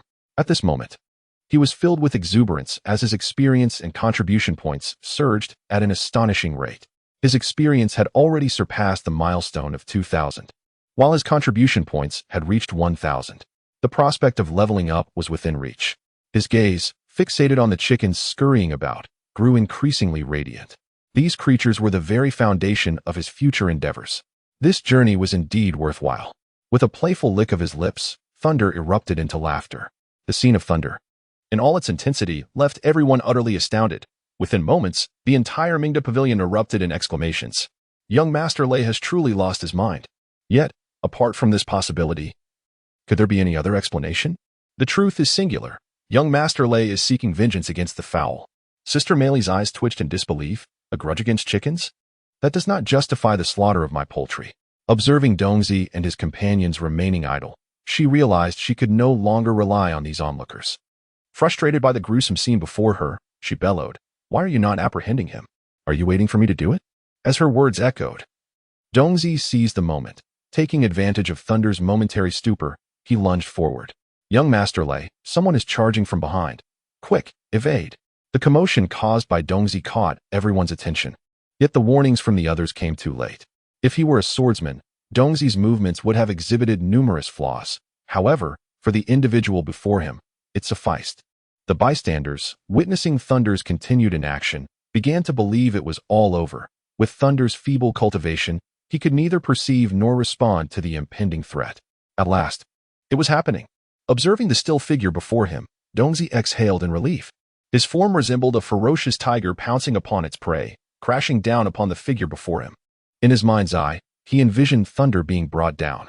Yet, in the next fleeting moment, his smile vanished. Although Thunder was momentarily distracted by the system, he swiftly sensed Dongzi's impending attack, perceiving him as a ferocious beast charging forth. In the past, he would have been left defenseless. In the instant Dongzi lunged at him, Thunder struck without hesitation, his hands deftly forming seals with an agility that seemed ingrained in his very bones. The substitution technique was activated in an instant. With a resounding thud, the figure before Dongzi vanished, transforming into a chicken. How could this be? As the cries of the unfortunate chicken echoed beneath him, Dongzi was left in a state of disbelief. How could a person turn into a chicken? What was happening? Even the onlookers, wide-eyed and bewildered, could not comprehend the spectacle before them. Was this some form of magic? One among them murmured in confusion, "Are you foolish? Magic involves elemental fluctuations, which cannot be concealed," scoffed another, wielding a staff and rolling their eyes in disdain. "That is common knowledge." Is this truly common knowledge? No magical fluctuations? How did he accomplish this? Was it merely a matter of speed, causing us to misperceive? Or was it sheer coincidence? The minuscule aura of Thunder had been disregarded by them, and magic was dismissed. Thus, only speed remained. Yet, upon introspection, they realized that neither the novice nor the intermediate swordsman could achieve such feats. In an instant, however, Thunder's figure inexplicably evaded their gaze, and just then, a chicken happened to pass by. Was it merely a coincidence? What a damned coincidence! The crowd, bewildered and astonished, stared vacantly at that fleeting figure. The outcome, devoid of any spectacle of failure, rendered their disbelief palpable. Meanwhile, the enigmatic Thunder, who had led them into this confusion, felt a twinge of excitement. It was his inaugural display of ninjutsu in this foreign realm, and indeed, his first time wielding such a technique. Marvelous. Absolutely marvelous. Was this what ninjutsu was? Having previously watched Naruto, he had only perceived the techniques as dazzling animations, yet experiencing it firsthand was far more astonishing. Then, Thunder once again disrupted the spectators' senses with an unexpected act. Just when they thought it was over, he raised his blade anew, striking down upon those chickens. In that moment, the crowd was rendered speechless as the prior atmosphere shattered into fragments. "Young Master Lei, have you truly come to slay the chickens? How have they offended you? Is it that their meat has lodged in your throat?" Meanwhile, Dongzi and the others from Mingdexuan emerged, their faces marked by shame and disarray, having chosen to concede. After the recent events, even the most Na'vi would comprehend that Thunder had no intention of targeting them. Yet, within Thunder's heart lay a profound anguish. The experience and contribution points he accrued from slaughtering chickens were steadily diminishing, plummeting from 10 to a mere 1. Even with just 1 point, he could endure it, after all. He could simply slay hundreds or even thousands to reach the pinnacle level before re-emerging. Such aspirations were noble, yet reality proved to be ruthlessly harsh. As he brought down the blade upon the chicken's head once more, the anticipated notification failed to chime, and the virtual interface revealed that his experience and contribution points remained utterly stagnant. "Jiu Laoban, what on earth is happening? Host, do not be overly greedy in your endeavors." "A gentle touch suffices," Jiu Laoban replied. "This is absurd, Jiu Laoban. What kind of malfunctioning system is this? Wasn't it stated that battling creatures from another realm would facilitate leveling up?" Thunder felt a surge of urgency. "Have you ever encountered such colossal chickens on Blue Star? Are these not monsters? You deceitful charlatan, you contradict yourself and rant endlessly. Please clarify," he implored. After a brief silence, Jiu Laoban responded, "Insufficient permissions prevent me from providing explanations. All rights to elucidation rest with this system. What? Are you a Type 1 or Type 2 system? Or perhaps a Type 3? Listen closely. Is this truly a system? Thunder was both astonished and enraged, nearly unleashing a torrent of curses. What kind of ninja system is this? It's clearly a tyrannical system. If you cannot keep up, then do not play. Return my max level. While he lamented, Thunder gazed at the remaining chickens with deep regret, all potential experience points slipping away. Curse you, Jiulaban. Chapter 9. Learning 2 Ninja Techniques. Young Master Lei. Why have you ceased? The onlookers were momentarily perplexed. Just moments ago, they witnessed Thunder gesturing animatedly at the air, and now he had abruptly halted. What do you think is happening? What else could it be? Clearly, he is mad. Indeed, only a madman could engage in actions beyond the comprehension of ordinary folk. Quite reasonable. The bystanders nodded in agreement, finding this explanation entirely plausible. Thunder found himself utterly speechless in front of the onlookers, overwhelmed by the sheer tedium of the situation. How utterly mundane it was. Their words were nothing short of dismissive. You, young man, have ruined so many of our ingredients, and you think you can simply walk away? Such a notion is far too convenient, Lan Jie of Mingda Xian exclaimed, her frustration palpable as she harbored lingering resentment towards Thunder's unprovoked antics.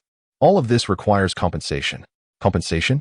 Upon hearing this, Thunder muttered awkwardly under his breath. Though the thunderous voice was low, it did not escape the attentive ears of Sister Lan. The ingredients you have ruined must surely be compensated. Our Mingdexuan's braised chicken requires the fresh slaughter of the fowl, followed by the addition of specific herbs, and then it must be simmered gently for 2 hours to achieve its exquisite flavor. Just look at the havoc you have wrought. These ingredients can no longer serve their purpose. Should the losses incurred by Mingdexuan be dismissed so easily? We are not to be trifled with. Sister Lan glared fiercely at Thunder, wishing she could swallow him whole. She had already discerned that the youth before her was the so-called wasteful young master of the Lei family, but what of it? In the Academy's business dealings, who does not have a formidable backing?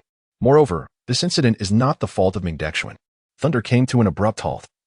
The recent exhilaration of the hunt was overshadowed by the daunting tally of several hundred chickens, a number that could hardly be deemed insignificant.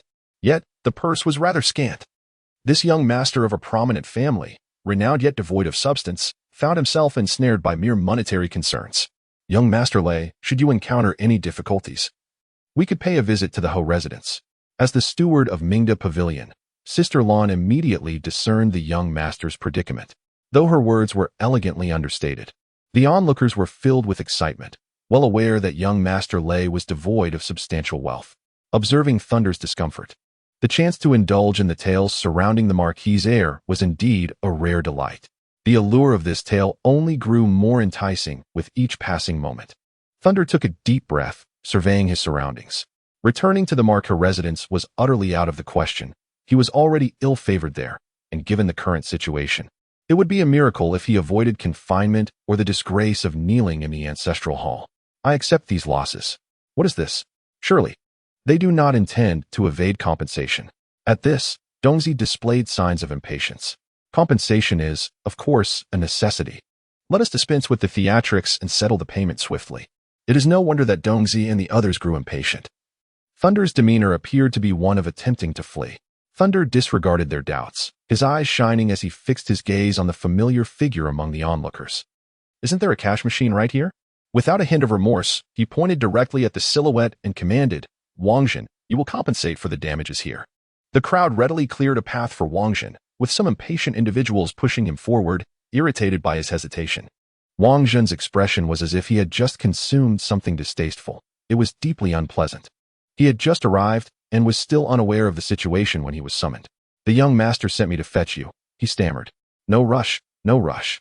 It is commendable of my second brother to understand my difficulties and send you this purse of money.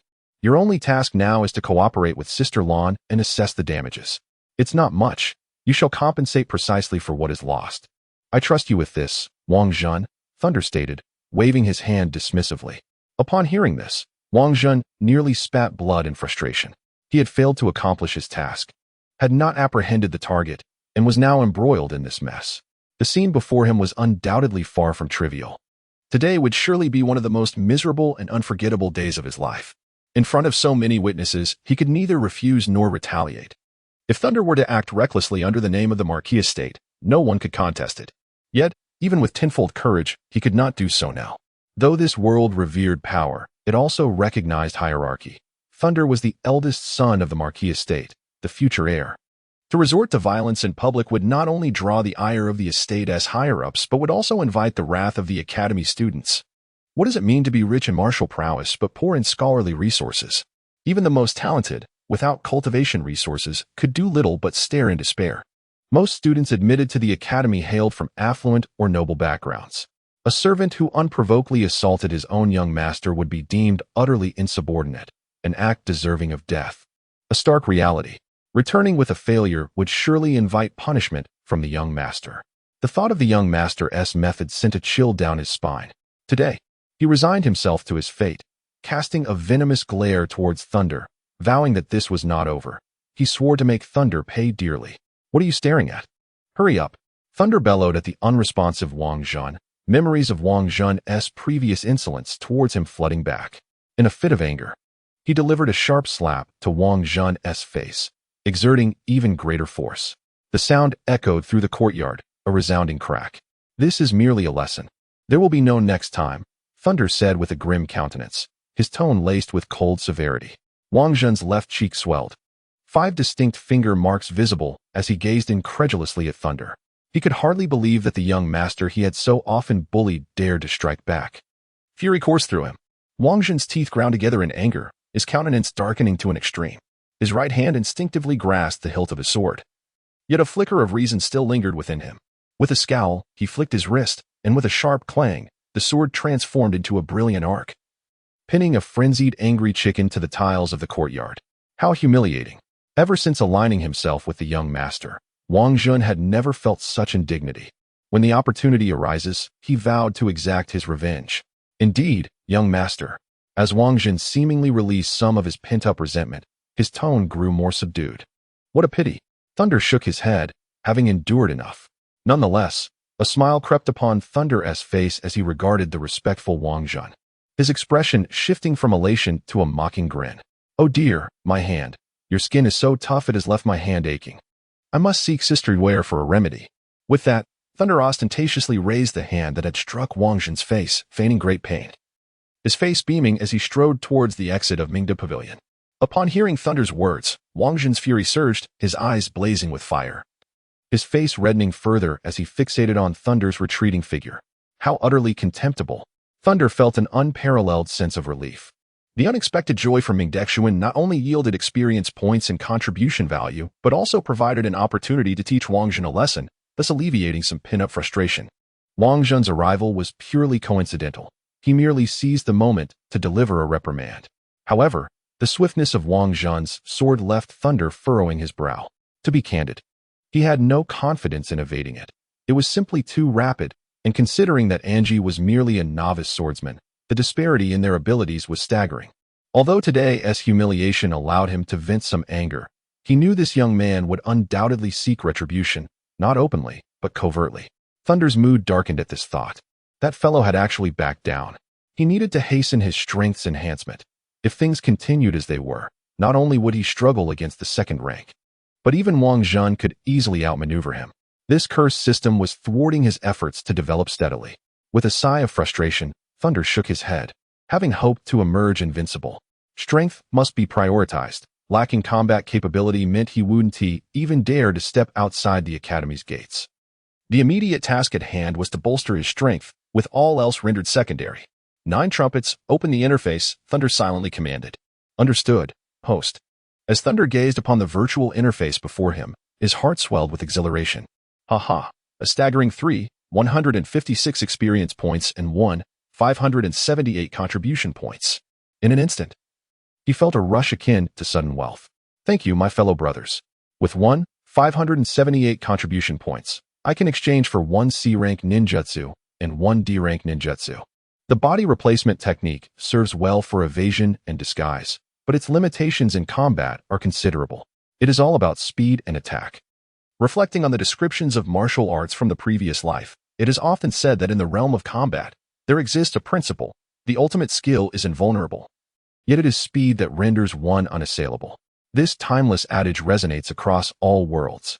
The Golden Flash in Naruto exemplifies this notion, as the swift technique of the Flying Thunder God propels one to a divine status.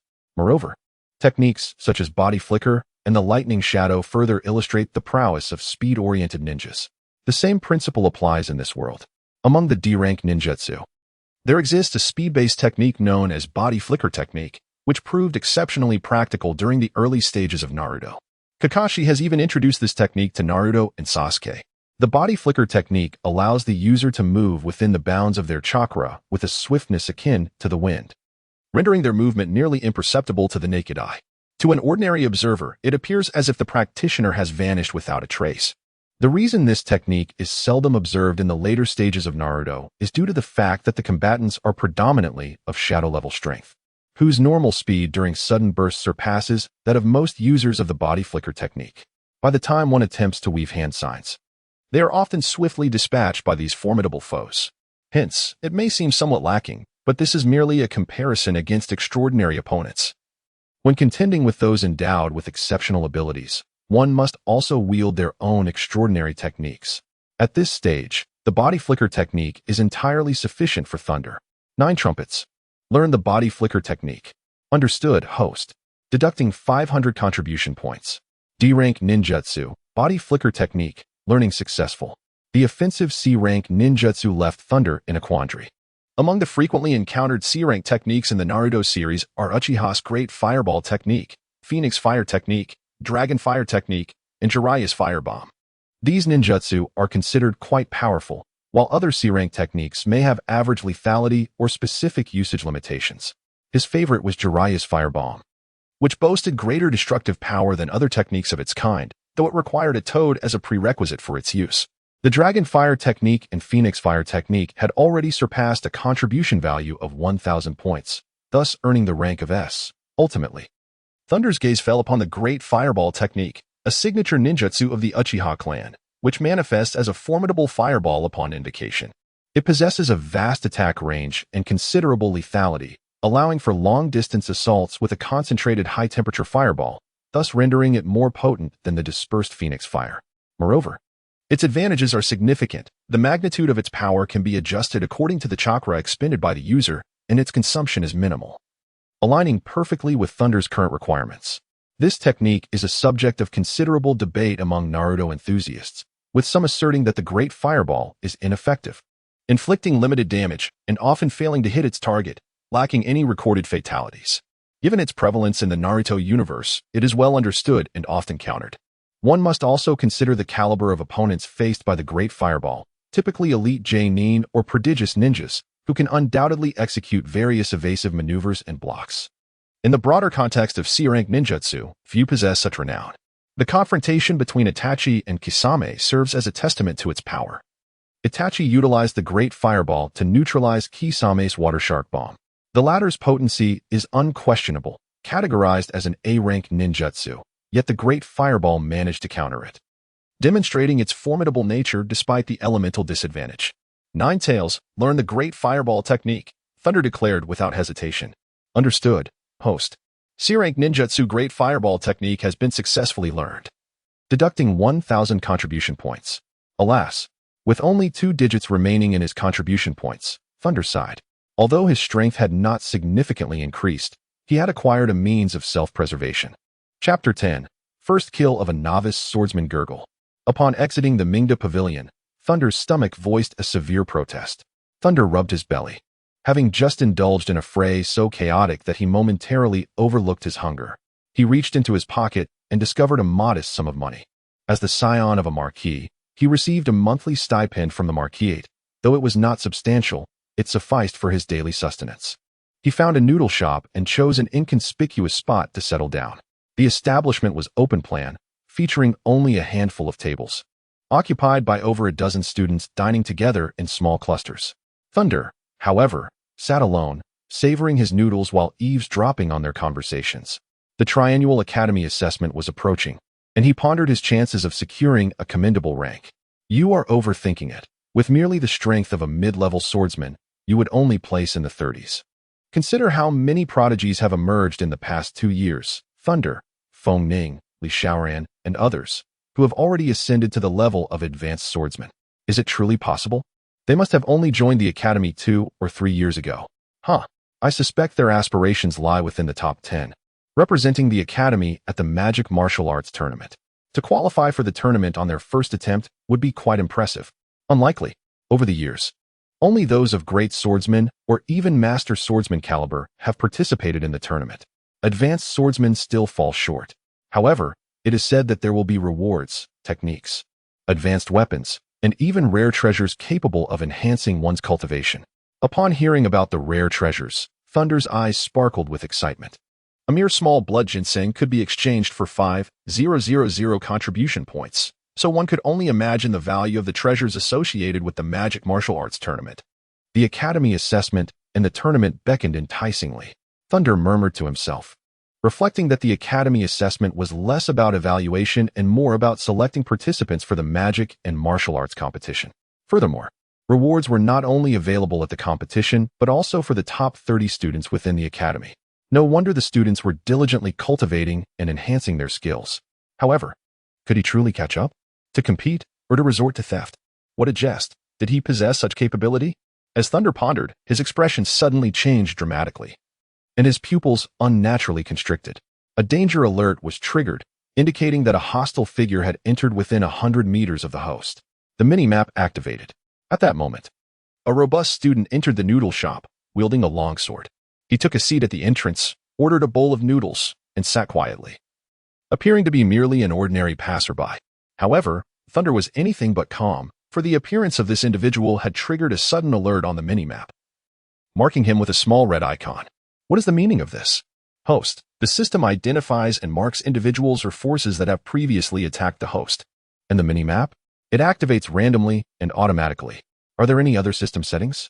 Insufficient permissions to provide an answer.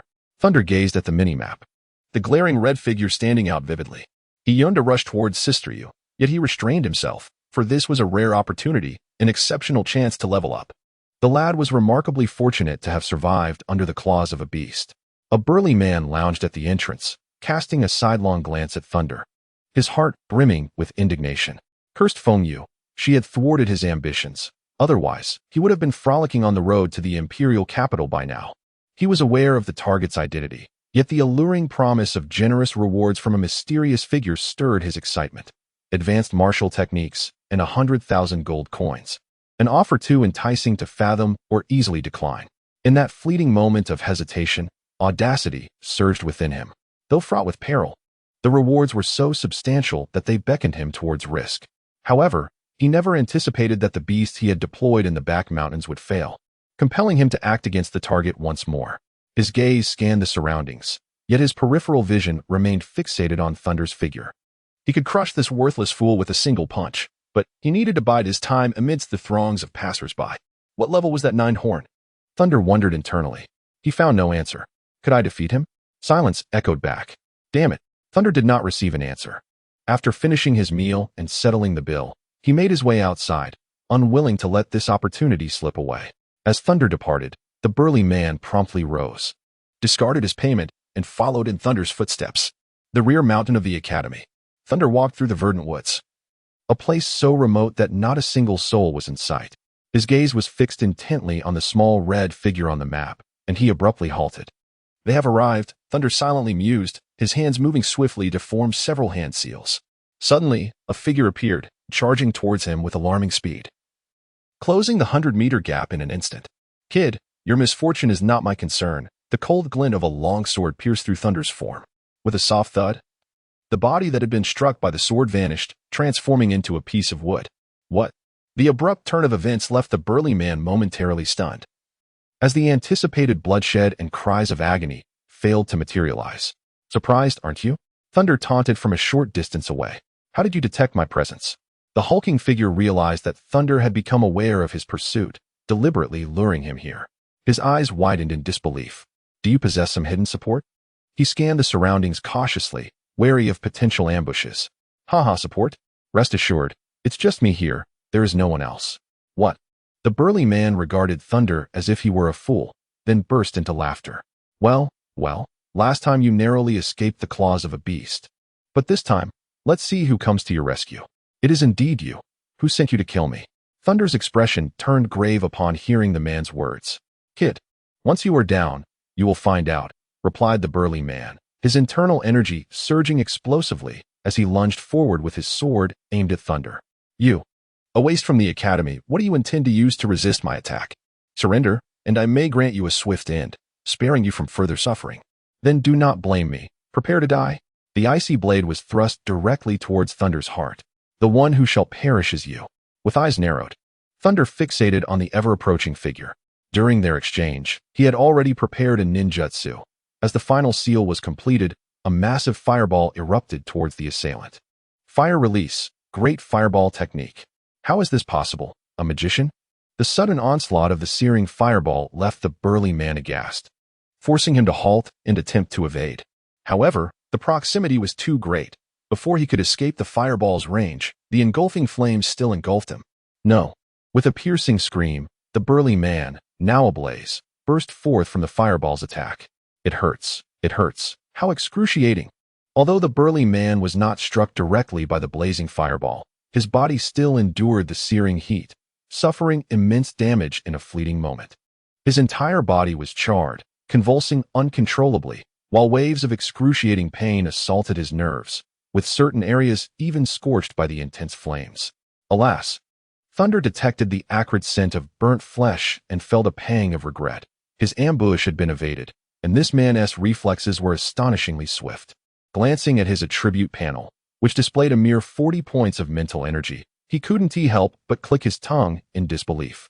It was astonishing that 2 ninjutsu techniques had consumed 60 points of energy, leaving him with the capacity to employ only 2 more techniques. "Ah, I will kill you." The burly man glared fiercely at Thunder, gritting his teeth and suppressing the agony as he launched a powerful punch toward him. So swift. With no time to activate his body flicker technique, Thunder was struck with overwhelming force, sending him hurtling backward until he crashed violently against a large tree, where he finally came to a halt. Cough. Spitting out a mouthful of blood, Thunder rose unsteadily, casting a glance at his health points. Thankfully, despite enduring a heavy blow, he had only lost 5 points of health. "Die. Perish." The burly man's voice echoed ominously beside Thunder as he pressed a longsword against his throat, pulling it sharply, causing blood to spurt forth. Humph. Thunder felt as though his brain was suffocating. "A mage, so what? You are still destined to die by my hand." The burly man kicked Thunder to the ground and surveyed his surroundings, aware that the ruckus of their earlier battle might have attracted the Academy's attention. He needed to flee swiftly. Casting one last glance at the motionless Thunder on the ground, he let out a sigh of relief, enduring the intense pain as he sheathed his sword, preparing to depart. However, at that moment, Thunder sprang to his feet, his body's fighting spirit rapidly depleting. As the final seal was completed, the ground trembled violently, and countless grains of iron sand erupted from the earth, coalescing in midair. "What?" The burly man sensed something amiss behind him, turning back to witness an astonishing sight. His eyes widened in disbelief as he stared at Thunder. "It's impossible. You're still alive." Blood continued to trickle from Thunder's neck, presenting a truly horrifying sight. "What on earth are you?" The Thunder's peculiarity exerted a profound psychological impact on the burly man, leaving him utterly unprepared for defense. "Descend into the abyss," Thunder exclaimed fiercely, as iron sand coalesced in the air into a multitude of elongated spears, each one exceedingly sharp, swiftly hurtling toward the formidable figure. "Magnetic iron sand giant needle. And no. You." The burly man appeared as though he wished to articulate further, yet his mouth gaped open like a deflating balloon. In that fleeting moment, no fewer than a dozen iron sand needles pierced through his body. He sensed the life force within him rapidly draining away, his vision dimming incessantly, until his breath ceased altogether. "Congratulations, host, for achieving the first kill of a novice swordsman, earning 3,000 experience points and 1,500 contribution points." The voice of the 9 horns resonated within Thunder's mind. Exhale. Thunder let out a breath of murky air, secretly relieved, as his mental energy dwindled to a mere 5. A single misstep would render him vulnerable to his adversaries. However, fortune smiled upon him. Congratulations to the host for ascending to the rank of Chunin, with continued effort. The next tier awaits, Chunin. Haha, splendid. At last, he has leveled up. It was indeed worth it. Thunder wiped the wound at his throat, which had ceased to bleed. The sacrifice had proven worthwhile. After a brief tidying up, he hoisted the corpse and swiftly departed.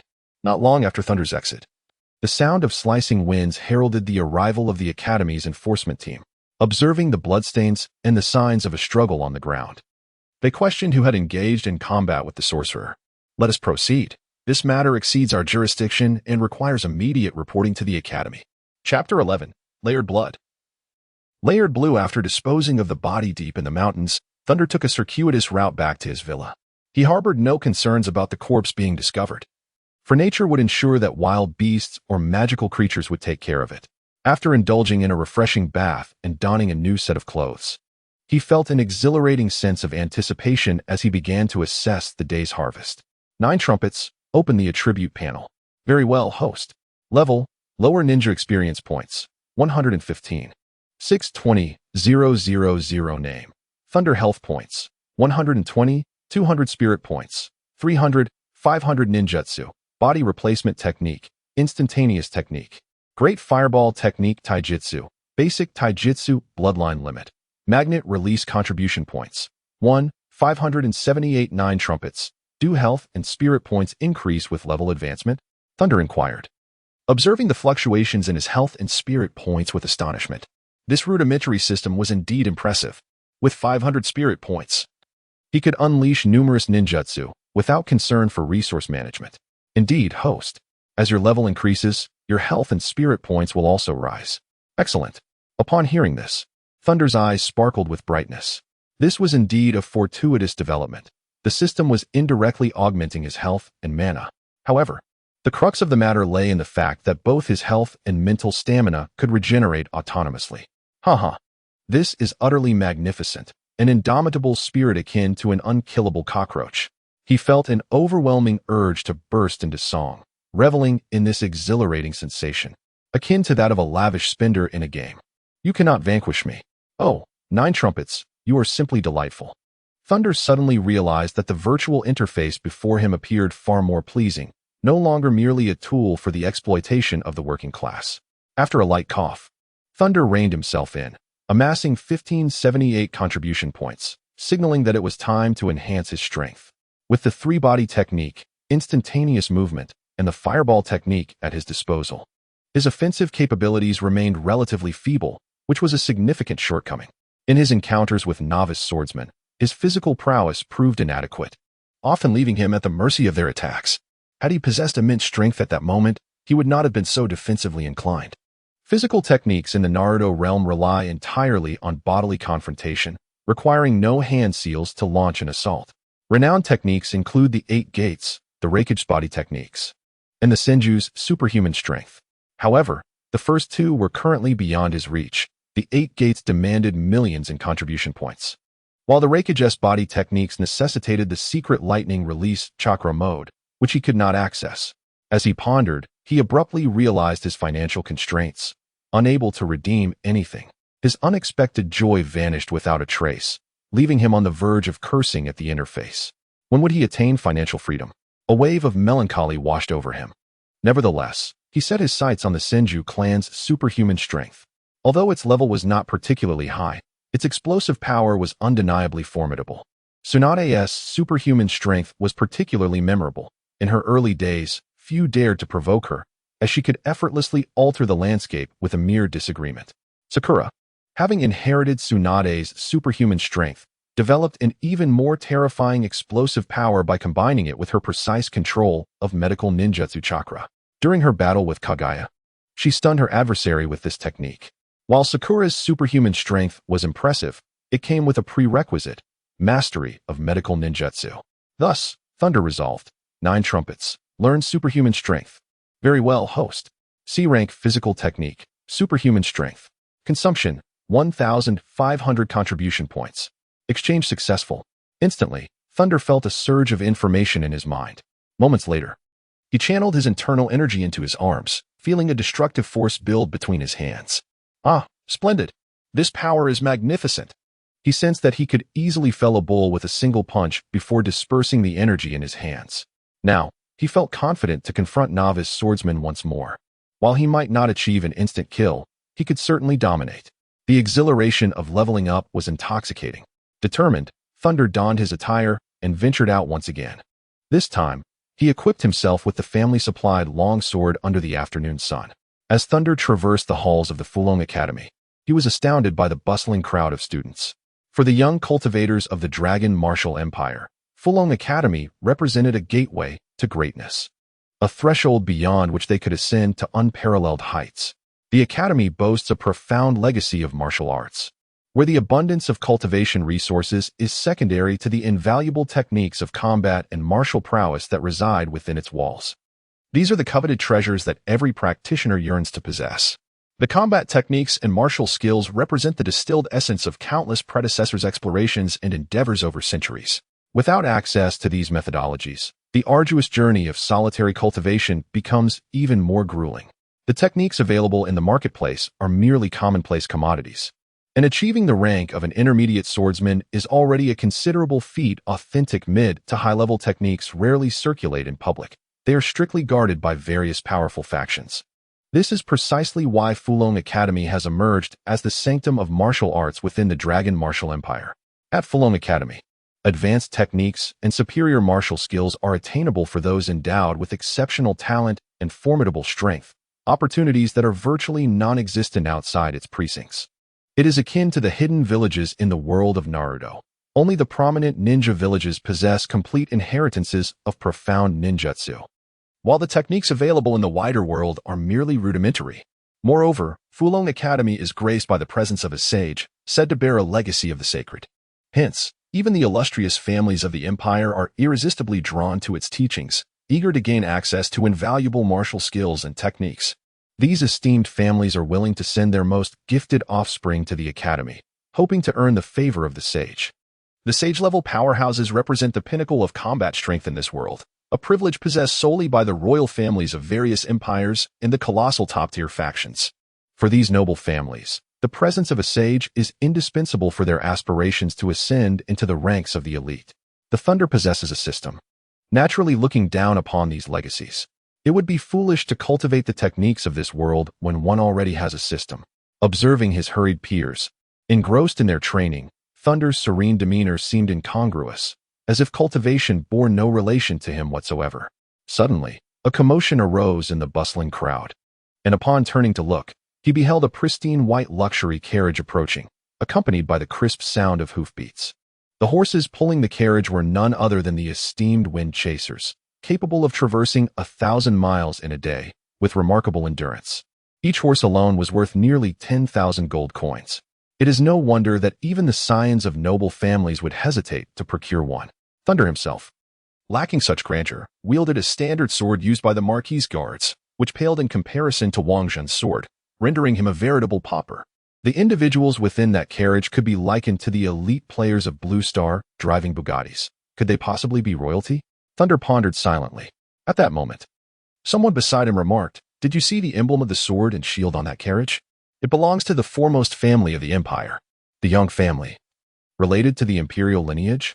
For the denizens of the Longwu Empire, one might be oblivious to the emperor's name, but none could be unaware of the four great families, the Yangs, the Lis, the Leis, and the Fongs.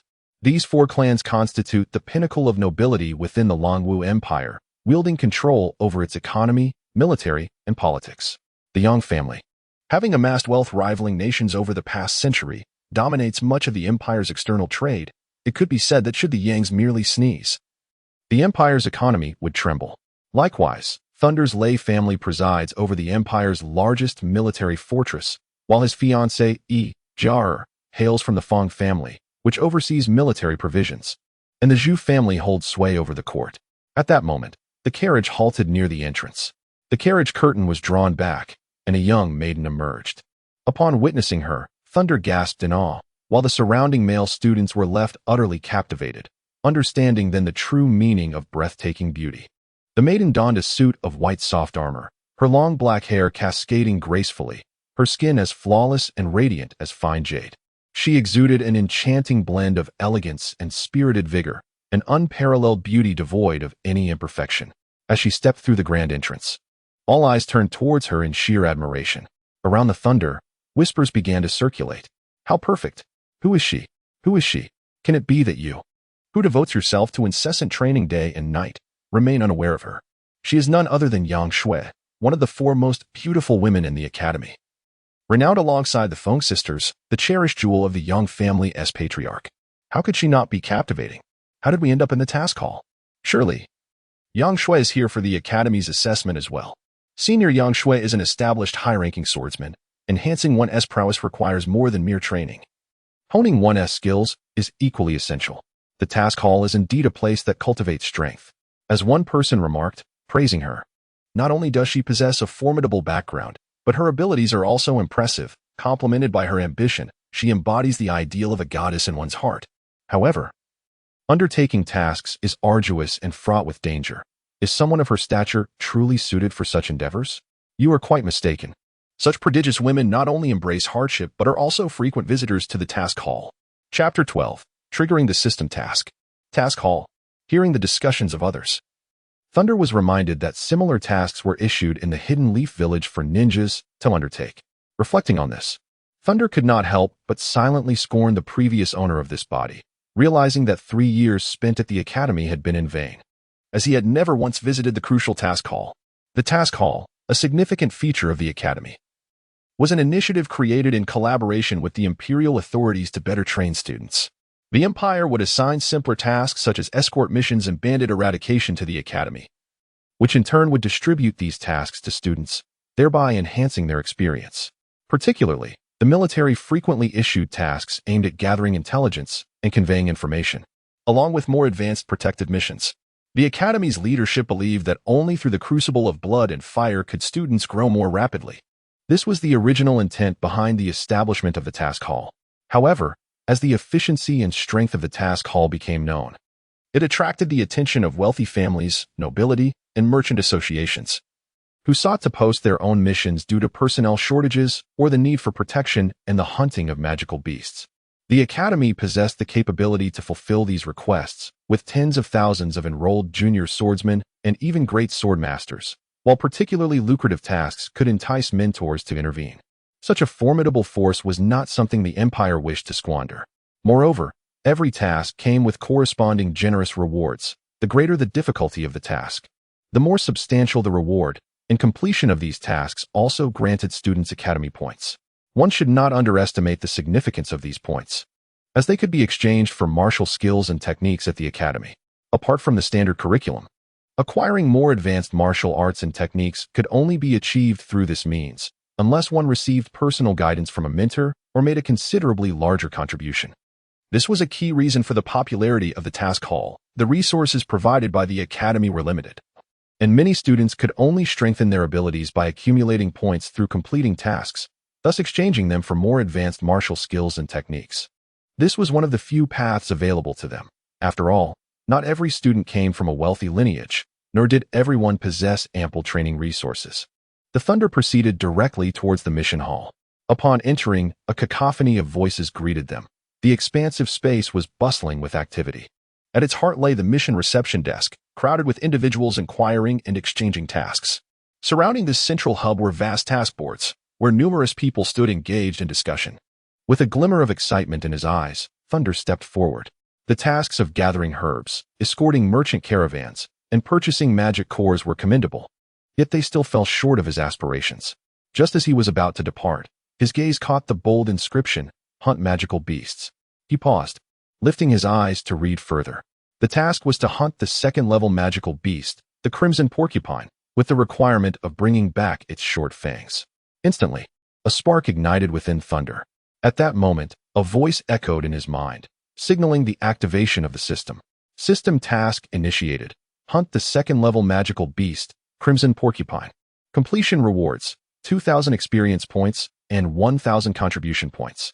Host, do you accept the task? Intoned the unchanging voice of the Nine Horns. Upon hearing the news, Thunder was instantly overjoyed, without a hint of hesitation. Of course I accept the Nine Horns, he exclaimed, double the joy. The system emerging from the web game appeared increasingly pleasing to him. Why was there no system task for the Nine Horns before? He pondered, though his elation was soon followed by a sense of confusion. The Nine Horns, however, remained resolute in its silence. Are you disregarding me, Nine Horns? Thunder exclaimed in utter disbelief, feeling that such treatment towards a host by a system was simply unacceptable. Thunder expressed his grievances and approached the unregistered desk, handing over a note. Senior sister, could you kindly register this task? Another enchanting beauty, indeed. The senior sister before him, in the bloom of youth, possessed a voluptuous figure and long, graceful legs. Yet for some inexplicable reason, she exuded an air of aloofness toward Thunder. With a slight furrow of her brows, she cast a glance at him, her fingers tapping rhythmically on the desk 3 times. What is it? Power can manifest in myriad ways, and the demeanor with which it is conveyed can significantly alter its impact. For instance, the senior sister before him, with her elegantly arched brows, revealed an undeniable aura of vigor, amplified by her assertive gestures and piercing gaze, creating an atmosphere of formidable strength. The exquisite determination radiating from her refined visage would typically intimidate the average young man. However, Thunder was no ordinary individual. Having navigated the tumultuous waters of the 21st century's digital age, he had encountered far more daunting spectacles. He promptly retorted, "Is it not possible to register here?" The senior sister, upon hearing Thunder's inquiry, felt a surge of irritation. How dare he act so brazenly? Was he blind? She was notorious in the task hall, having drawn the attention of many suitors upon her arrival due to her striking beauty and figure, leading to incessant and bothersome inquiries.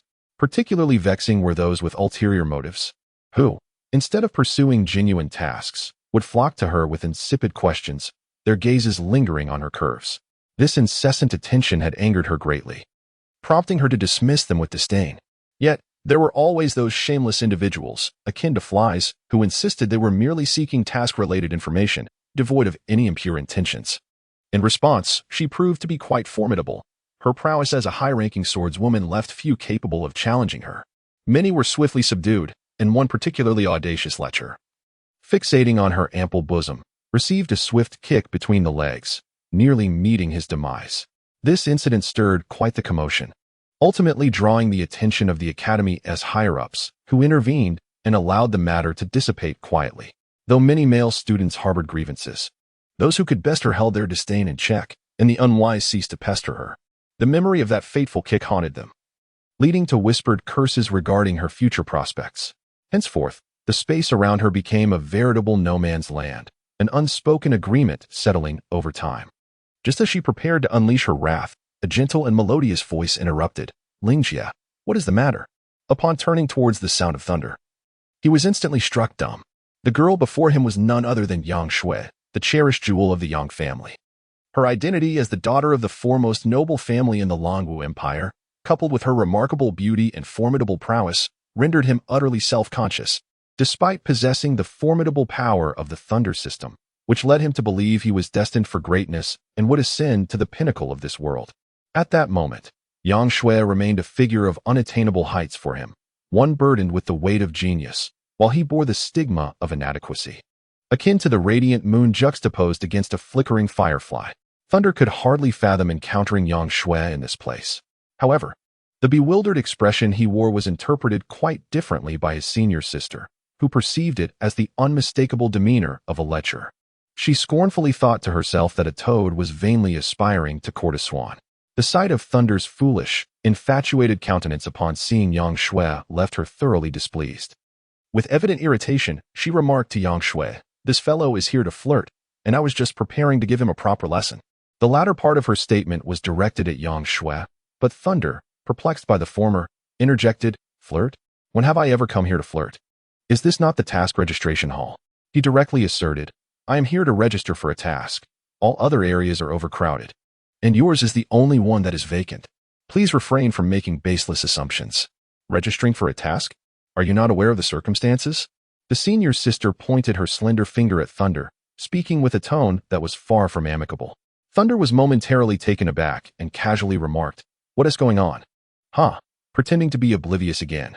"Those shameless boys of yours would say the same, inquiring about tasks and registrations, while their true intent was to pursue romantic interests. With such a lack of prowess, it hardly seemed like they were here for any genuine mission. I have encountered many individuals like you."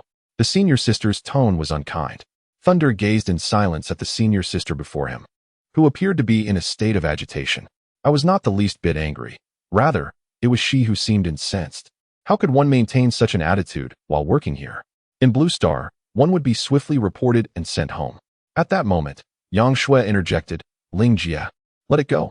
He seems like a newcomer and likely doesn't understand the situation. Naturally, the senior sister could not disregard Yang Shui's words. She retorted, Yang Shui, you are too lenient.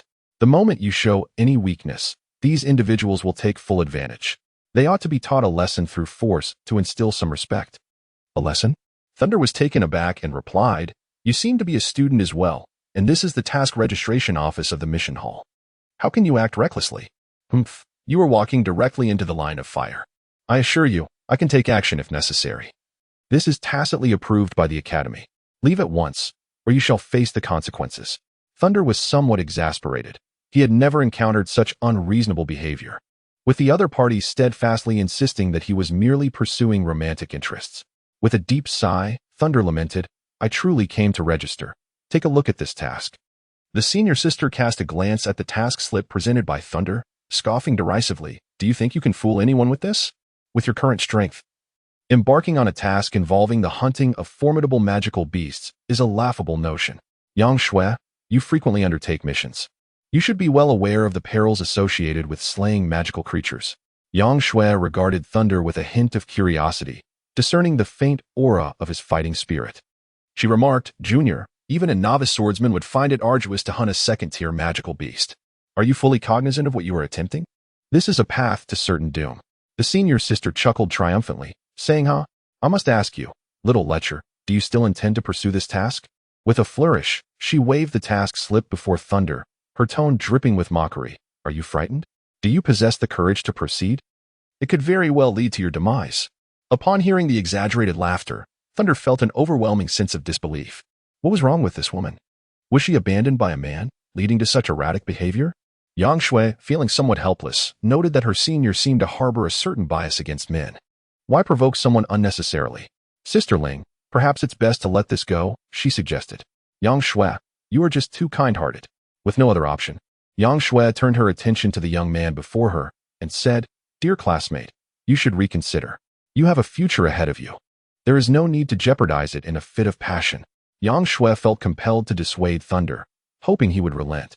However, Thunder stood before the unfolding scene, utterly dumbfounded. What on earth were these two women doing? Engaging in some sort of comedic performance?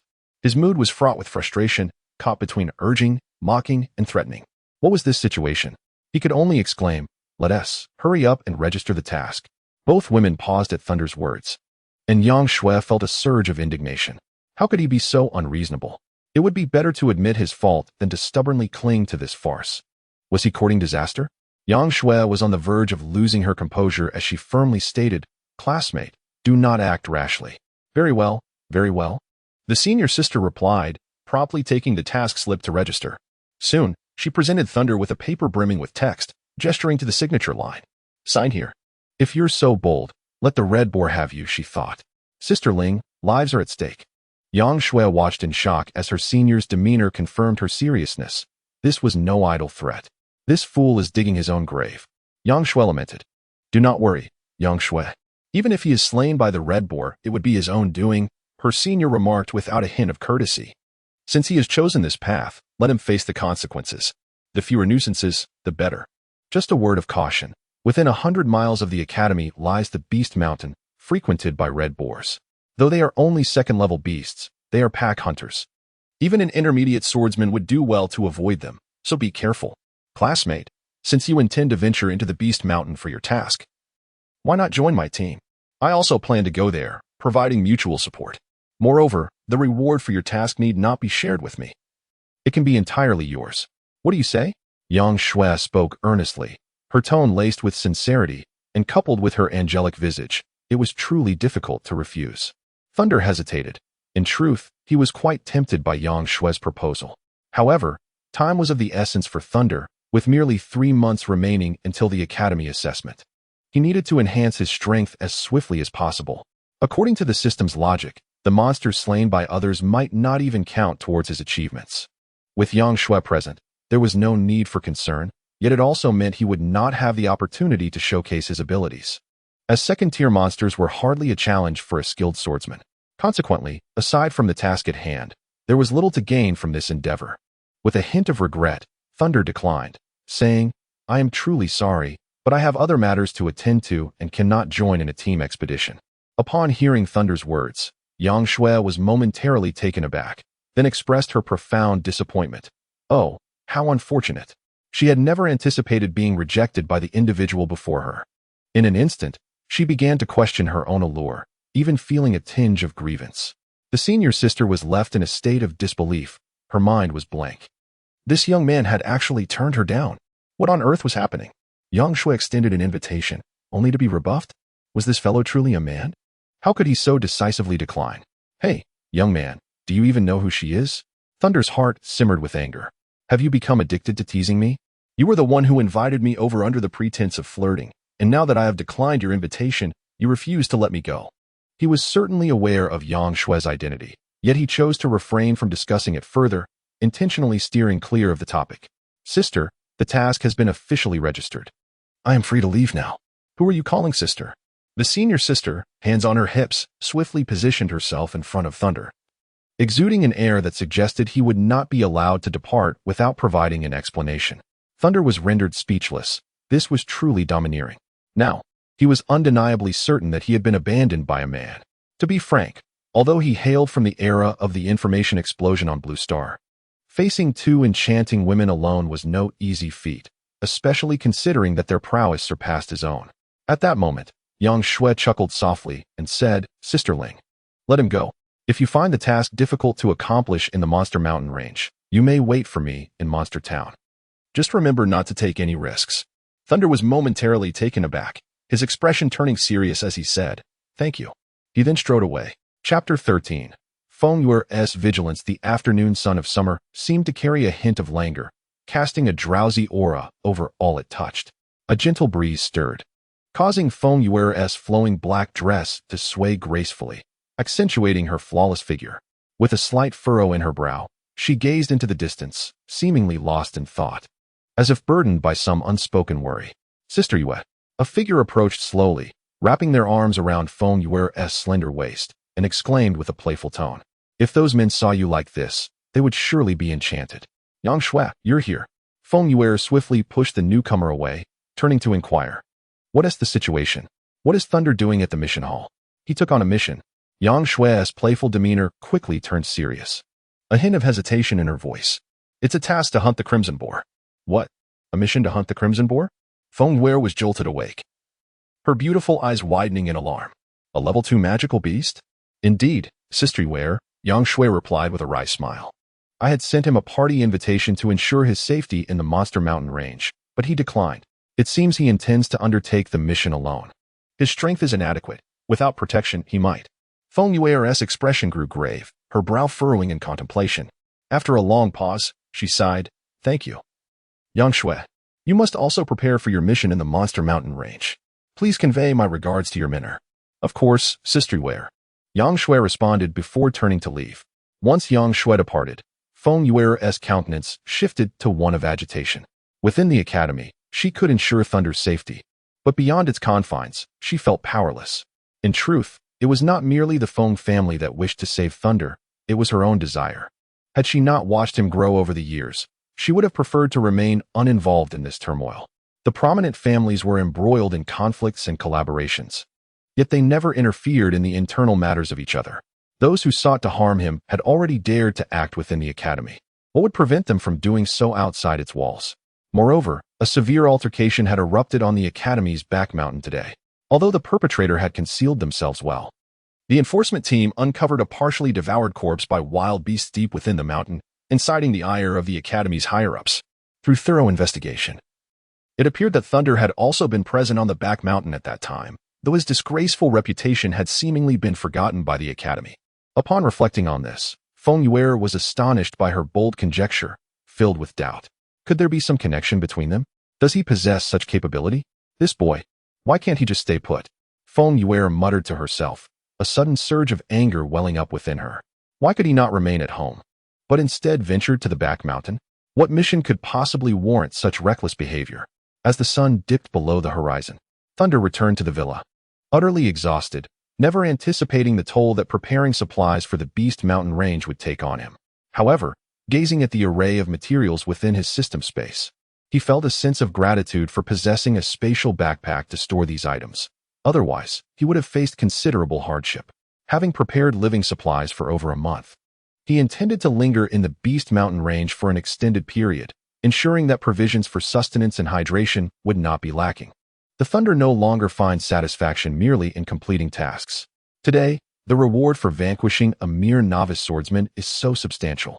One can only wonder what treasures lie in the depths of the Monster Mountain range.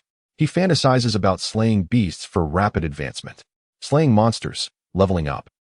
Fong Yuero has already appeared outside his villa, silent as a shadow. She pushes open the door and is instantly taken aback to find Thunder dancing and humming a peculiar tune. Slaying monsters, splendid, marvelous. Thunder, caught off guard by her sudden presence, abruptly freezes. Brat, you still have time for leisure? Fong Yuero smiles faintly, her previously troubled heart lightening considerably. Yue, what brings you here so unexpectedly? Thunder, regaining his composure, feels a flush of embarrassment. What's the matter? Not welcome? Not at all. Thunder, feeling shy, scratches his head. Unbeknownst to him, this gesture inadvertently reveals a scar on his neck as his collar flips open. Fong Yuero's pupils constrict, her expression shifting to one of subtle concern. When she treated Thunder's injuries, there had been no scars on his neck. Where did this come from? Moreover, this scar. Fong Yuero's eyes widen in shock. It's a sword wound. How is this possible? Where did it come from? Her thoughts race back to the back mountain, her gaze sharpening as she fixes it on Thunder, demanding, Thunder, did you go to the back mountain today? The back mountain? Thunder is momentarily stunned, surprised that Yuero would inquire about such a matter. Without time for further contemplation, he responds, yes. What were you doing? Fong Yuero's expression darkens. Thunder falls silent. Why the reluctance to speak the truth? What are you afraid of? Though her smile remains, her piercing gaze unsettles Thunder. Brat. Fong Yuero suddenly seizes Thunder's collar, her fingers pressing against the scar on his neck, her face shadowed with intensity. How did you acquire this sword wound? Don't tell me it was merely an accident. Well, Yuero, your insight is remarkable, Thunder stammers, taken aback, speaking cautiously. He never anticipated being discovered so swiftly, having let his guard down. Still hoping to evade the truth? The Academy has already found a corpse in the back mountain. Fong Yuero releases Thunder, her beautiful eyes fixed on him with a chilling glare. Speak, the truth. I killed him. Thunder confesses. Why? He was stalking me. Thunder replies with a bitter smile. The last time I was attacked by a beast, he was behind it. Why didn't you bring him to me? I feared he might escape. Well, with your strength, Yuero could have frightened him away, and I would have been unable to uncover the mastermind. Did you find out who it was? Not yet. Humph. Why conceal your strength? Yuero gazed at the silent Thunder, her teeth clenched in frustration. How could this rascal be so fond of concealing the truth? Well, everyone has their secrets. If he chooses not to divulge them, so be it. Sister Yueo is discerning. Thunder did not intend to deceive Sister Yu. Yet matters concerning the system are indeed not to be disclosed, nor is it appropriate to utter falsehoods. For Sister Yu has genuinely cared for him. It is my fervent hope that you do not mislead Jia-Er's feelings, otherwise. Sister Yu, my affection for Jia-Er is sincere. Humph. Fong Yu let out a cold snort. How astonishing that you did not perish beneath the blade. Heh, merely a stroke of luck. Thunder, feeling somewhat embarrassed, remarked, I nearly did not return. Let us depart. Fong Yu shot him a sharp glance, striding toward the exit. Where are we heading? To test your strength. Thunder was instantly invigorated, engaging in combat with the sorceress. Chapter 14, Testing Strength. In the secluded area behind the academy, there lay a modest artificial lake, bordered by towering trees that reached several meters into the air, creating an atmosphere of confinement. As dusk fell, Fong Yuero and Thunder appeared by the lakeside. The secluded environment ensured that no one would venture here after nightfall. Fong Yuero gazed up at the now completely darkened sky, where a bright moon rose in the distance. Let us begin. Hold nothing back, she declared, with a swift motion of her right hand against her left. She conjured a magical staff from thin air. As she wielded it, the surrounding elements seemed to come alive. It was a spatial ring. Thunder had never seen one before and was momentarily taken aback. However, upon sensing the elements coalescing around her, his expression turned grave as he tightened his grip on his sword. A gentle breeze rustled the water's surface, and in an instant, Thunder sprang into action, propelling himself forward. Sister Yuero, be careful. Fong Yuero was astonished. How swift was he? Was this truly the Thunder who bore the title of a useless individual? Come on, she thought, momentarily surprised, but then swiftly completed a complex incantation. With a flourish of her staff, a luminous sphere the size of a basketball materialized before her, a level 3 light magic orb. The radiant orb shot forth like a laser toward Thunder. So fast. Thunder's bright eyes fixated on the incoming sphere, and his agile form executed a swift somersault to evade it. His movements were remarkably quick, showcasing a solid foundation in physical technique. Suddenly, 3 more light orbs hurtled toward him. Not good. He had not yet regained his footing and could not evade them in time. With urgency, he formed hand seals. Instantaneous technique. A brilliant light erupted in the darkness, illuminating the lakeside. How did this boy evade that? Fong Yuer's pupils constricted sharply. The level 3 magic orbs traveled at incredible speed, and in such a situation, even a mid-level swordsman might not have escaped. Yet Thunder had managed to do so. That was close. Sister Yuer, are you trying to kill me? Thunder's voice rang out by the lakeside. Fong Yuer was taken aback, nearly laughing. Although Thunder had evaded the light orb's attack, he had still been caught in the explosive aftermath, landing in the mud by the lake, his clothes now soiled and his appearance somewhat disheveled. Young man, this is just the beginning. How can you falter now? Fong Yuer taunted. Falter? Impossible. I am a man. Thunder, initially brimming with bravado, quickly swallowed his words upon seeing Fong Yuer's darkening expression. Bring it on. Flatterer, you've bitten off more than you can chew. Boy, you seek your own demise. Fong Yuer was incensed. How dare they dare to tease this young lady? Even a clay figurine has a measure of spirit. As she moved, the elements around her became increasingly animated, and with the flourish of her staff, luminous arrows of light materialized in the void. Young man, prepare yourself for a level 4 spell. Behold, the arrow of celestial light. Yuer, you mean business. Lei Ting observed the swiftly approaching arrows of light, convinced they would pierce him if they struck. Not daring to be careless for even a moment, he swiftly formed hand seals, and with the final seal completed, his figure vanished from the path of the arrows. Shadow step. What? He has disappeared. Fong Yuer had considered that Lei Ting might awkwardly evade the arrows or quickly retreat to create distance, yet she never anticipated his sudden disappearance from her sight. Space. No, before she could contemplate further, she was drawn to a surge of power not far from her side. As the energy wave subsided, Lei Ting reappeared, now positioned not far from her flank. Lei Ting, you astonish me once more. Haha, where, the surprises are just beginning. Now it is my turn. Is that so? However, it seems your movements have slowed somewhat. With a wave of her staff, a spell she had long prepared was unleashed. Chains of light.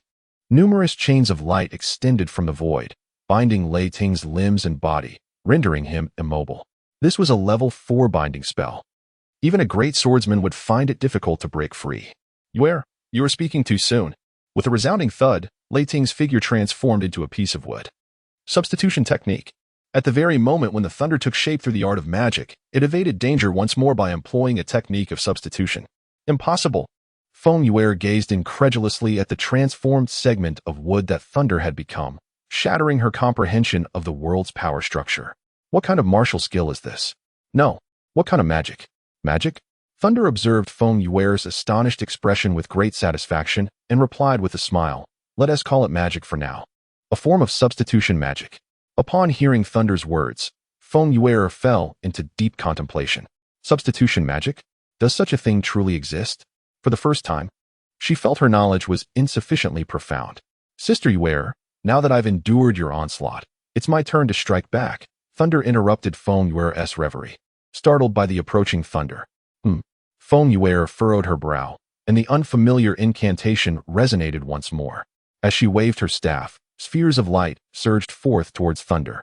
Thunder gazed at the ever-expanding sphere of light, marveling at its swift reaction speed. However, what was more astonishing was the sheer force behind it. Channeling the energy within him, he concentrated his fighting spirit into his legs and, with a powerful stomp, unleashed an explosive surge of strength. The ground shattered, sending clods of earth hurtling toward the luminous orb. The sound of successive detonations echoed through the darkness, taking advantage of the residual light from the explosions. Thunder swiftly formed hand seals, channeling his power toward his throat before unleashing a fireball that surged forward. Fire release, Great Fireball technique. The terrifying flames consumed the obstacles in their path, barreling toward the enchanting figure ahead. What could this be? It's fire magic. Fong Yuer, fixated on the suddenly erupting fireball. Had no time for hesitation. With a flourish of her wand, the elemental force of light began to coalesce before her. Light shield.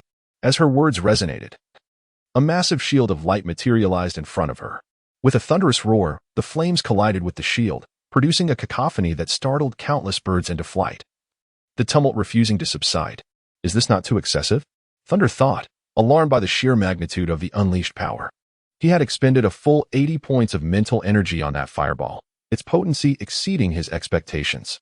After a moment, as the flames subsided, Thunder exhaled in relief upon seeing Fong unscathed. Yet, she was far from calm. The light shield she had summoned was nearly shattered by the force of the fire's impact.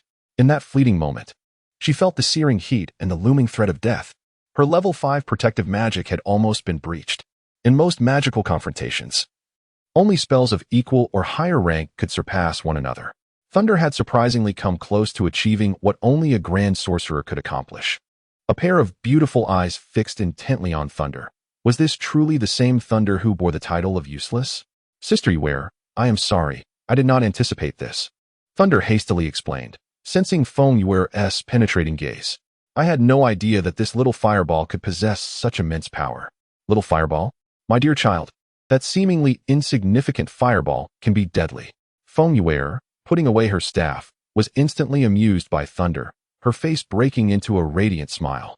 Her smile, akin to a gentle spring breeze, left Thunder momentarily speechless. This mischievous lad, Thunder's foolish expression could not escape her notice, and her demeanor turned serious. You have passed the test. You may undertake your mission in the Monster Mountain range alone. What? Sister Yue, are you testing me? Indeed, if your abilities are insufficient. Do not expect to undertake the mission. I will arrange for Yang Shui to complete it on your behalf. What? Yang Shui?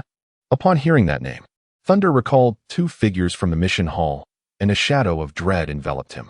Was Yang Shui sent to approach me? Indeed. Why? For your safety. At this revelation, warmth spread through Thunder's heart. He had made up his mind about this older sister. Very well, you may leave. The commotion here has already drawn the attention of the academy. Fong Yue gazed into the distance as if she could see figures rushing toward them. Return now. I will manage things here. Thunder nodded slightly before turning to leave. Thunder, I firmly believe that the majestic eagle will one day spread its wings and soar. In that moment, you shall astound all who dwell in the academies, and even the imperial capital will be captivated by your brilliance. The fleeting figure of Thunder trembled slightly. Sister Yue, I will do it. This time, it won't be long. Chapter 15. The Escape in the Capital, within a luxurious yet unpretentious room. A strikingly beautiful woman reclined on a chair, resting. Madam. A soft voice broke the silence, prompting the elegant lady to slowly open her eyes. What is it? There is news from over there. It has failed. Upon hearing this, the lady sat up, her elongated brows knitting together, her expression turning grave. Failed. Indeed. They also mentioned that they have tracked the whereabouts of that person. Please rest assured, this time it will not fail. The lady merely nodded, disbelief etched on her face. Before she spoke, Ryue, you have been by my side for decades, haven't you? Yes, madam. Ryue responded, momentarily taken aback, then respectfully continued. Sigh. As I watch my youth slip away, all these years of effort and schemes, remind them to tread carefully. Go now. We must not alert the old fellows in the manor. Remember, it is best if it appears to be an accident. I do not wish for this matter to implicate us. Yes, madam. Ryue bowed and then slowly retreated. As dawn broke, the chirping of birds outside roused Thunder from his slumber. After last night's events, it was the first time he had slept so soundly in this world. Knock, knock. The sudden sound of knocking made Thunder furrow his brow. So early to knock. Complaining aside, he turned and sat up, donning his clothes to open the door. The only ones who would knock on his door were a select few. Jar. Upon opening the door and seeing the figure before him, Thunder was filled with joy, surprised to see the girl. What brings you here so early, Jia? Thunder asked with a smile. Brother Lei, are you going to the Beast Mountain for a mission? Jia asked nervously. How did you know? Thunder inquired, puzzled by her question. Word is spread throughout the academy about you accepting a mission at the task hall. Jia said, growing anxious. Brother Lei, can you not go? I heard the Beast Mountain is very dangerous. If you go, it will. Tears welled up in Jia's eyes. I worried all night, afraid for you. Afraid you. Fool. No need to worry, Jia. Thunder gently patted her back, offering comfort. I will be fine. It is my elder sister who has sent me. What? Your elder sister? GR asked in surprise. Yes, GR. It was arranged by my elder sister. To reassure GR, Thunder mentioned sisterware. Is that true? Indeed, GR. Do you still not trust me? Then I will go find your elder sister. GR, her tears transformed into laughter, took a few excited steps back before darting out, not even pausing for Thunder's shouts. Thunder watched GR flee, a sense of foreboding creeping into his heart as he recalled his elder sister's stern visage. No, this won't do. The 36 strategies dictate that retreat is the best option. He could no longer remain at the academy. Flee. With this thought, he hurried back inside to gather his belongings, closed the door, and rushed towards the exit of the academy. As time passed, for days swiftly slipped away. Thunder stood before the tea house, gazing at the winding mountain path, and slowly exhaled a sigh of relief. He was finally nearing his destination. The Sunset Canyon, a small range extending from the Beast Mountain range, served as an essential passage to the towering peaks ahead. To traverse this area was to be on the cusp of reaching the Beast Mountain range. Young man, are you headed to the Beast Mountain range? Inquired a staff member from the tea house, noticing Thunder's weary demeanor. You still have about 20 miles to cover through the Sunset Canyon. Why not come in for a cup of tea and rest a while? It will help alleviate your fatigue before you continue your journey. The oppressive heat of the midday sun was relentless. Thunder nodded slightly and entered the tea house, seeking a secluded corner to settle down. Be cautious while traversing the canyon, young lad, the attendant remarked as he poured tea for Thunder. A band of robbers suddenly invaded Sunset Canyon a few days ago, seizing a hilltop.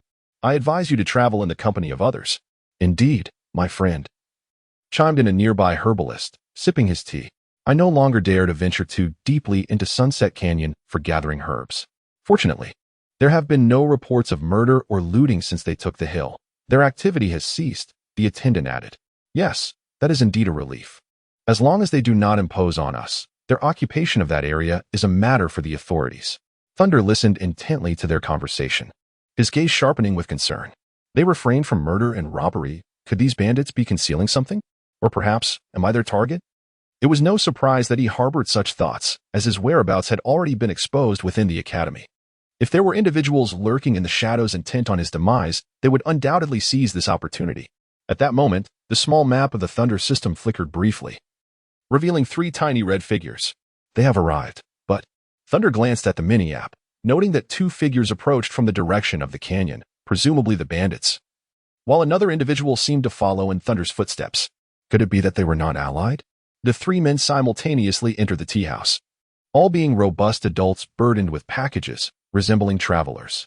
They dispersed and took separate seats, each summoning a server to order tea in succession. The orchestrator lurked in the Sunset Canyon. However, what of the other person? It was rather easy to deduce that these 3 had been assigned a mission targeting Thunder. Otherwise, the system would not have indicated the presence of the red markers. 3 apprentice swordsmen, lacking significant prowess, were likely dispatched to surveil and track him, Thunder mused. Indeed, one of the individuals emerging from the Sunset Canyon cast a quick glance at Thunder before setting down his tea and hastily exiting the tea house, making his way back towards the canyon. A lead had emerged. As Thunder gazed upon the departing figure, a sudden thought struck his mind. He left a sum for the tea and exited the tea house, making his way towards the Sunset Canyon. At the very moment Thunder stepped out of the tea house, those who had been monitoring him also set down their money and hurriedly followed suit. Thunder felt no surprise at the presence of the 2 individuals trailing behind him. They were clearly operatives from rival factions, strangers to him, for had they been familiar, they would not have so conspicuously pursued him simultaneously. The Thunder is uncertain about the strength of these 2 factions and where they might strike. It is possible that they will launch a surprise attack in a secluded area. Yet it is more likely that they will engage in combat within the Sunset Canyon. With its sparse population, it serves as an ideal locale for nefarious deeds. Chapter 16, Transformation Art. Thunder showed no signs of trepidation as he ambled along the mountain path, with the 2 men trailing leisurely behind him. After a quarter of an hour, Thunder appeared somewhat fatigued, his breath quickening. He paused, settling onto a stone beneath the shade of a tree to rest. The 2 men, following closely, promptly halted as well. However, this synchronized action sparked mutual suspicion, leading them to scrutinize one another cautiously. Having followed me for such a while, why not sit down and converse? Thunder's voice suddenly pierced the air. The 2 burly men reacted swiftly, hurriedly denying, Young brother, you jest. I am merely a passing traveler, concerned about the bandits lurking in the canyon and wary of journeying alone. You must be a swordsman, and I am merely here for companionship. Indeed. Indeed. Young brother, I have heard that the bandits are ruthless. Traveling with you through the canyon would ensure safety. They chuckled nervously. I suspect you are indeed part of the bandit crew, Thunder said, pointing at one of them, his tone slow and deliberate. Aha. Young brother, you jest. I am of humble strength. How could I possibly be a bandit? Whether you are or not, we shall see. Thunder's words lingered in the air as his figure abruptly vanished from sight, only to reappear beside the man. The pre-prepared technique of instantaneous movement was executed flawlessly. A chilling tone suddenly whispered in the man's ear, I shall borrow your life for a moment. What? The man stared in bewilderment as Thunder seemingly vanished, his pupils dilating in terror. Instinctively, he attempted to flee, but a heavy punch struck the back of his head, rendering him unconscious. The other man, momentarily stunned by the abrupt turn of events, swiftly turned to escape. Run? Do you think you can escape? Thunder's voice, akin to that of a demon, echoed ominously in his ears. Young brother, please spare my life. The man trembled, feeling the icy aura of death surrounding him, his body succumbing to paralysis. Do not kill me. I am merely a passerby. A passerby? Thunder regarded the incapacitated giant with disdain. If you were a mere passerby, why attempt to flee? Speak. Divulge everything you know, or else. Thunder's voice hardened as he summoned his tremendous strength, delivering a powerful blow to the ground. Boom.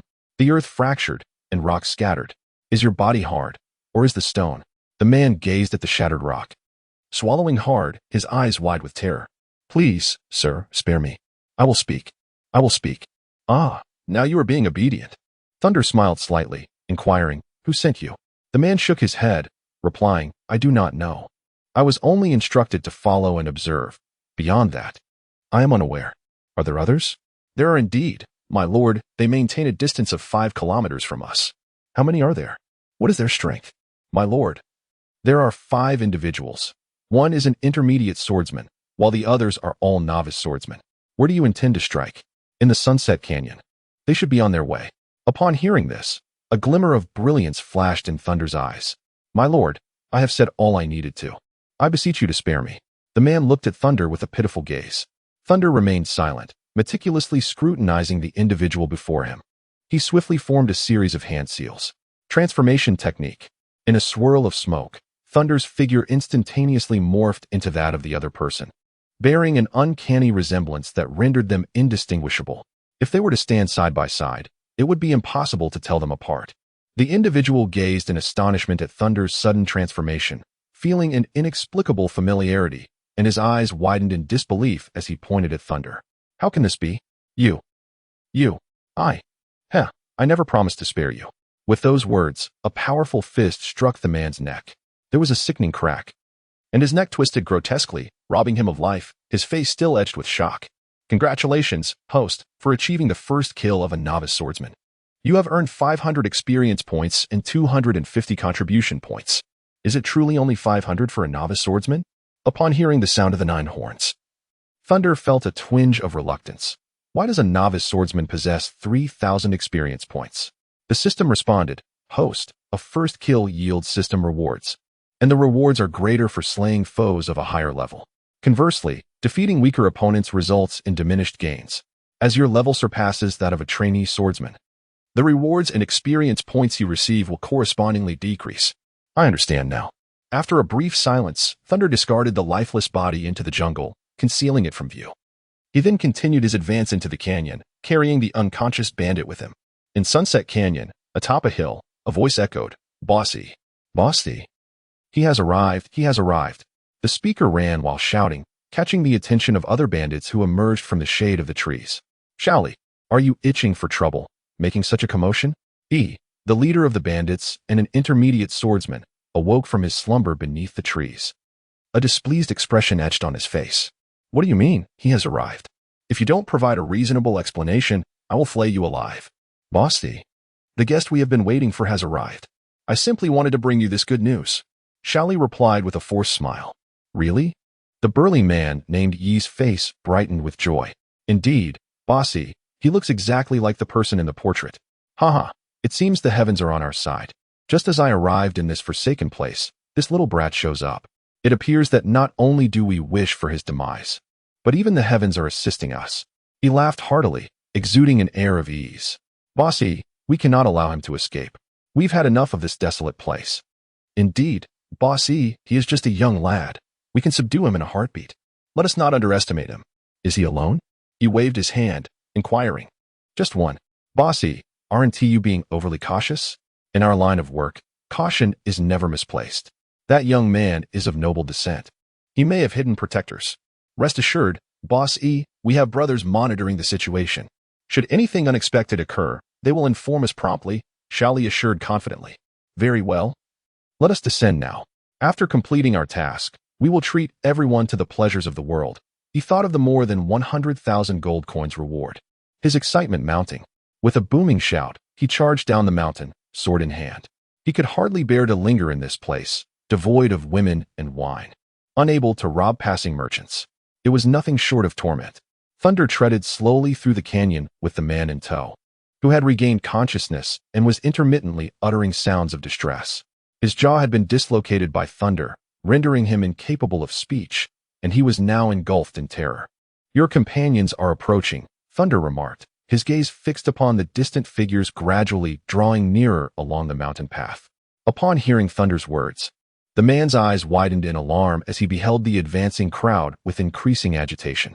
Xiaoyozi, could that be your brother descending the mountain with you? And who is the other? He inquired, directing his question towards Xiao Li.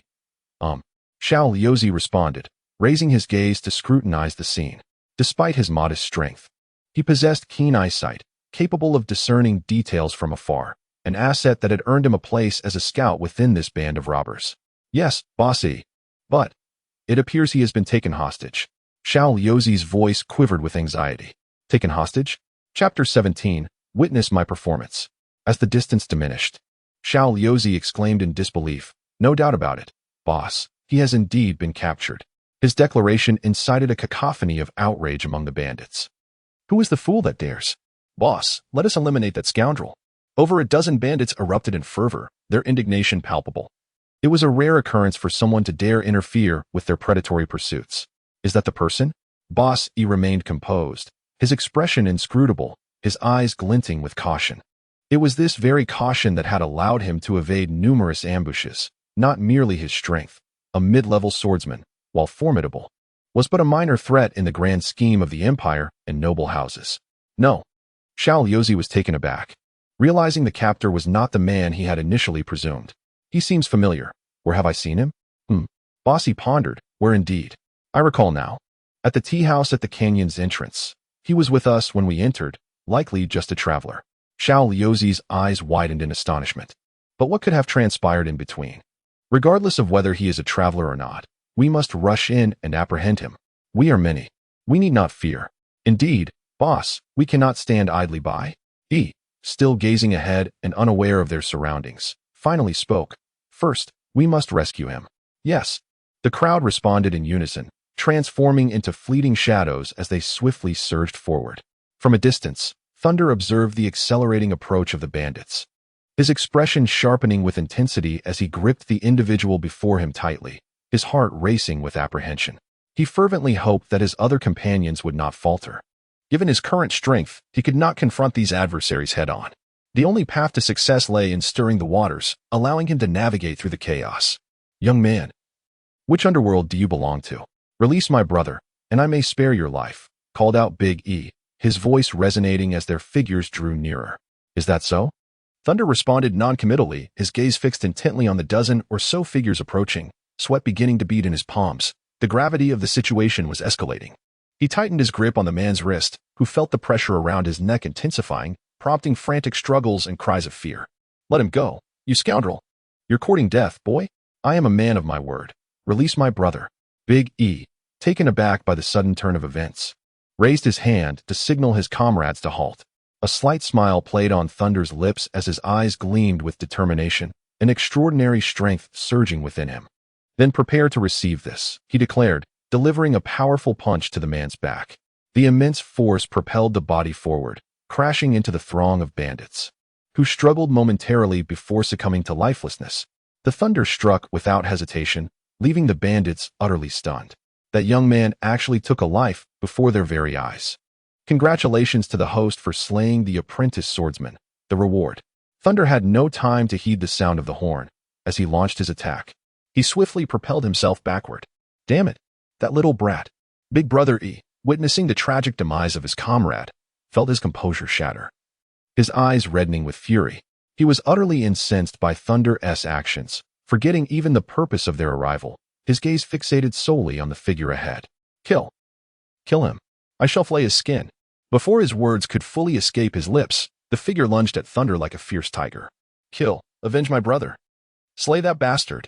In the Sunset Canyon, on the rugged mountain path, a sudden chorus of curses erupted. Bastard, little brat, stand still. The thunderous figure raced across the hillside, glancing back at the pursuers drawing near. How swift! With a silent exclamation, he quickened his pace once more, maintaining a distance of 100 meters between them. Those insignificant pests. As he observed, they were on the verge of catching up. Yet the figure ahead accelerated again, gritting his teeth in frustration, yearning to consume him whole. You little rascal, I shall flay you alive. Nevertheless, the thunderous one paid no heed to their frantic expressions, leading them through the canyon, occasionally pausing to mock them, inciting their furious cries. As Thunder rounded a corner, he suddenly beheld 5 figures swiftly approaching, his eyes brightening with uncontainable delight. A grand spectacle was about to unfold. The 5 individuals, upon recognizing the familiar face of Thunder, immediately identified him as Li. However, they soon discerned the cacophony of shouts and curses emanating from behind Thunder, prompting them to call out in alarm, Li. What is happening? Not good, not good. We have encountered a band of robbers. They are coming. Thunder exclaimed in a flurry as he hurried to join them. Robbers? Thunder quickly nodded, feeling the intensity of 5 pairs of eyes upon him, causing a wave of anxiety to wash over him. The technique of duplication, he could not ascertain whether they would see through it. The Thunder clearly harbored suspicions, gazing at the familiar visage before them. They too felt a twinge of uncertainty regarding the individual. However, as E, accompanied by a band of marauders, emerged from around the corner, their attention was instantly captivated. Who are they? Simultaneously, long swords were drawn, and fighting spirits surged as they assumed a defensive posture. It is them. They are the bandits, intent on my demise. Thunder hastily proclaimed. He also noticed the sudden appearance of several individuals, his eyes narrowing, though few in number. He could sense that their strength was on par with his own. He raised a hand to signal his subordinates to remain vigilant. Yet, upon catching sight of the figure lurking beside the 5, his pupils constricted. Clearly, they were part of the same faction. Both parties had drawn their weapons, yet neither engaged in combat. My friend, we only seek him, he stated, demonstrating restraint rather than recklessness, probing for information. Oldly, the burly man standing in the center glanced at Thunder, then shook his head, declaring, impossible. If he has wronged you, we can offer an apology. But it is out of the question to surrender our brother without cause. Haha, he killed my brother. How will you compensate for that? He scoffed. With your life, perhaps? Is there some misunderstanding at play here? Misunderstanding? Thunder observed the standoff between the 2 parties, growing increasingly anxious. Both factions were aware that if a genuine confrontation ensued, it would inevitably result in casualties. Their restraint was palpable, but he feared that if the situation continued to escalate, their ruse would be exposed. A misunderstanding. Yifun, unperturbed, chuckled darkly, to kill in our presence. He seeks to slay me. Am I not entitled to resist?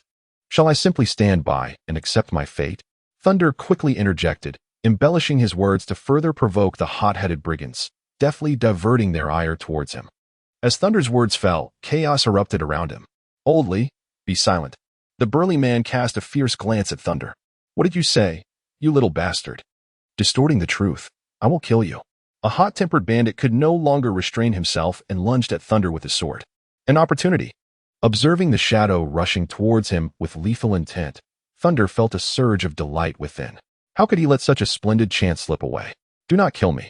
The thunderous expression was one of sheer terror, as he frantically retreated, brandishing his long sword in a desperate attempt to evade the blade aimed at him by the brigand. Yet, with a sudden, piercing sound, disbelief washed over the brigandess face as he glanced down at the sword lodged in his chest, crimson blood oozing down the blade. Before his head drooped lifelessly.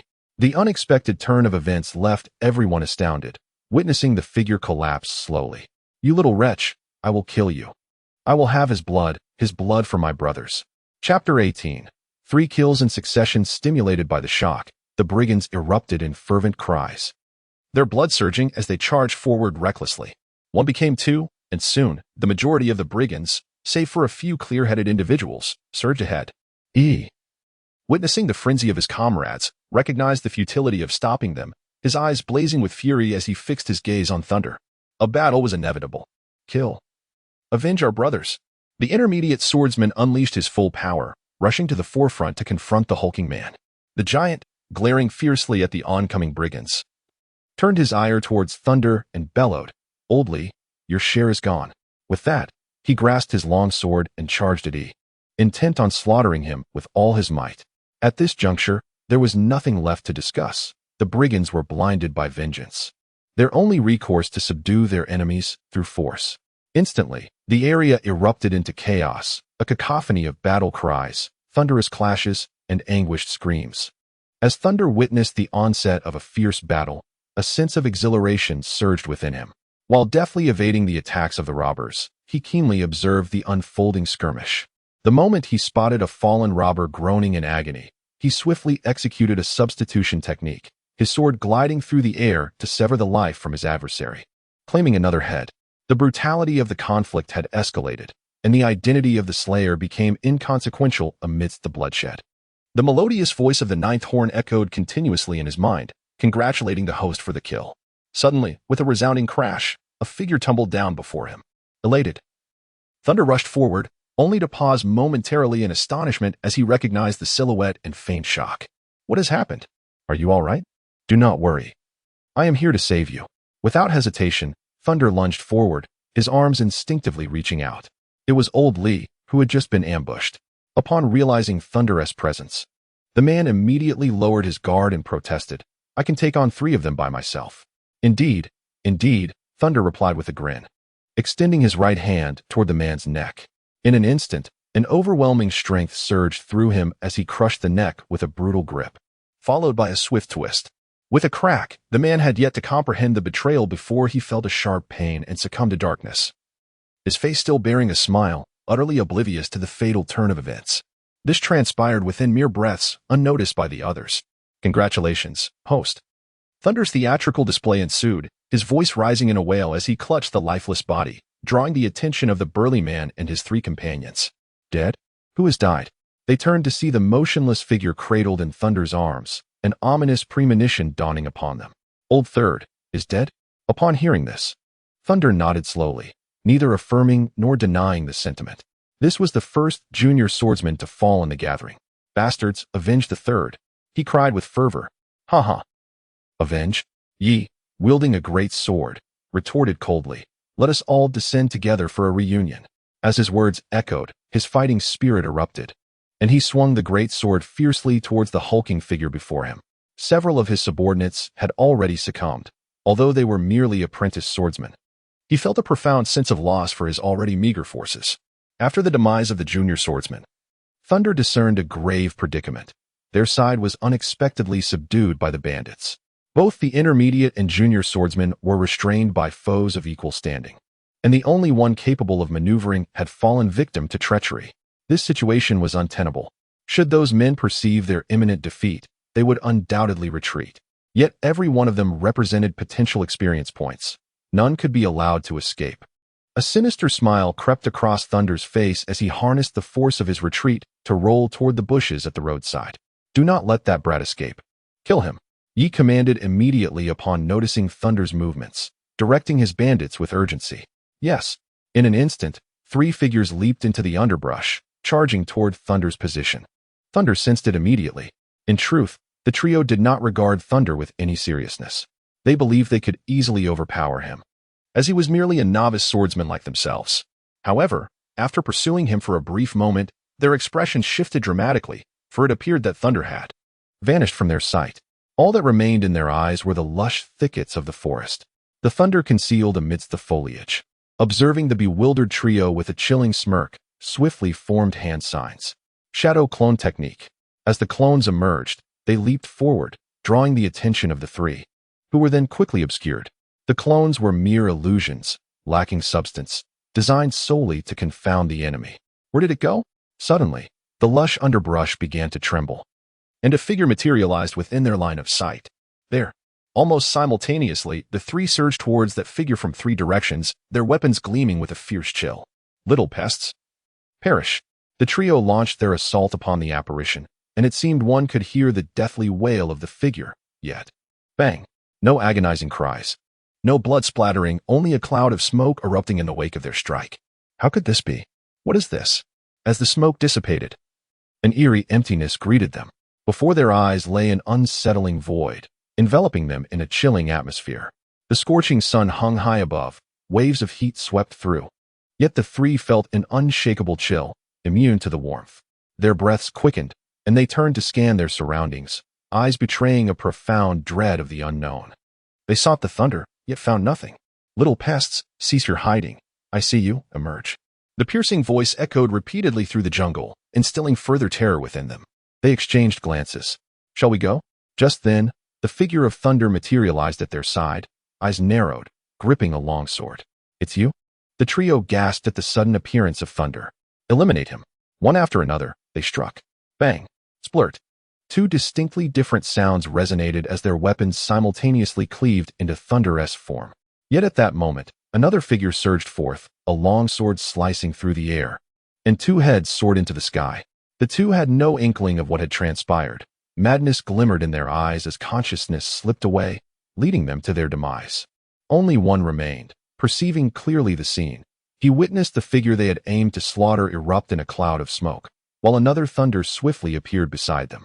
Their focus was solely on the front, oblivious to the dark Thunder lurking behind. The Thunder once again employed the art of duplication to confound the adversary, simultaneously vanquishing two foes. The Thunder flicked the blood off his long sword, casting a cold, piercing gaze at the astonished bandit, and declared, "Do you truly believe that you can take my life?" The chilling words of the Thunder sent shivers of fear coursing through his veins. The man widened his eyes in terror, never having experienced such dread before. Yet, the presence before him instilled an overwhelming sense of fear, compelling him to flee. To escape as far as possible. But the best is yet to come. Thunder regarded the man, who had already surrendered his will to resist, and mockingly declared, "It is time for you to depart." With that, the sword swept through the air. A splatter of blood erupted instantaneously as the man clutched his throat, slowly collapsing to the ground, his body shuddering as he closed his eyes for the final time. Thunder swiftly formed seals with both hands, his figure transforming into that of a bandit as he gazed towards the battlefield, swiftly leaping forward. They entered the jungle, and in the span of a mere tea break, he hoped there would not be too many casualties. Now was the time for him to reap his rewards.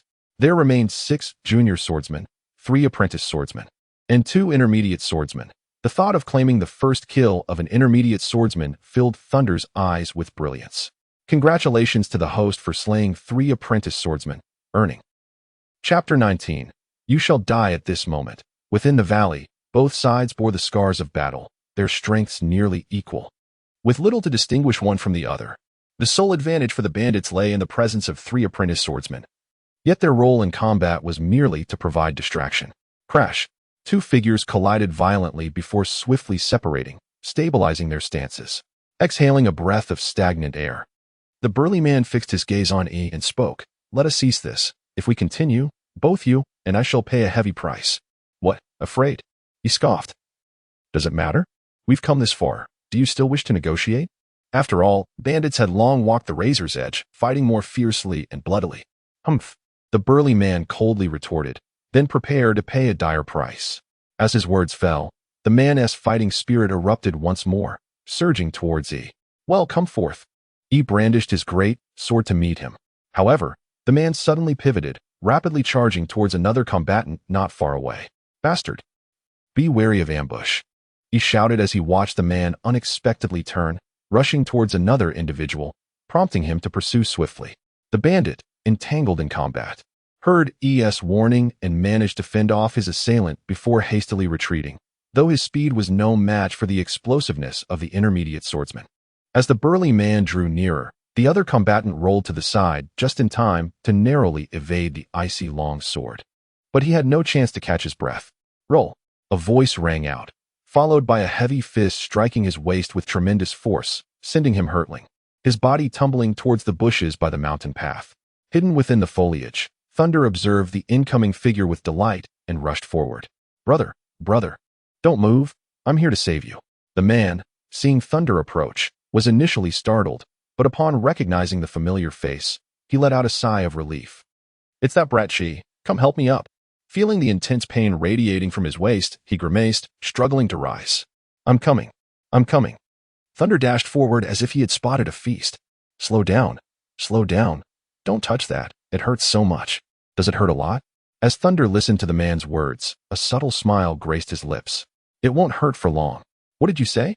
It won't hurt. Amidst the man's confusion, Thunder supported him while unleashing a sudden surge of strength, delivering a devastating blow to the man's back. The immense force shattered his heart in an instant. With a sickening sound, the man expelled a mouthful of blood and flesh, gazing at Thunder in disbelief. You. Before he could finish, his eyes rolled back, and life slipped away. Bossy is dead. Thunder clutched the lifeless form. Bursting through the underbrush, his face a mask of sorrow. What? After repelling their adversaries, he rushed to Thunder's side, his gaze fixed on the motionless figure. His eyes blazing with anguish. The loss of a trainee swordsman struck him with regret and heartache. However, witnessing the death of a swordsman for the first time was not what he wished to see. This was the backbone of his team, a loss that would truly cripple him. Haha. The burly man erupted into hearty laughter. Now it's all too late. This infuriates me. Yi's reddened eyes locked onto the hulking figure and his companions. Attack. Everyone, charge forth and slay them. Yes. Thunder gazed at the retreating figure of Yi, swallowing hard as he resisted the urge to act rashly. He bellowed, yes, and then joined 3 other apprentice swordsmen in confronting a junior swordsman. Although surrounded, the junior swordsman exhibited no sign of fear. Instead, he regarded the 4 encircling him with a grave expression. Under normal circumstances, he would have dismissed these apprentice swordsmen. But after the recent intense battle, he was significantly drained. The wounds on his body, coupled with mental fatigue, left him feeling utterly weakened. Both parties eyed each other warily.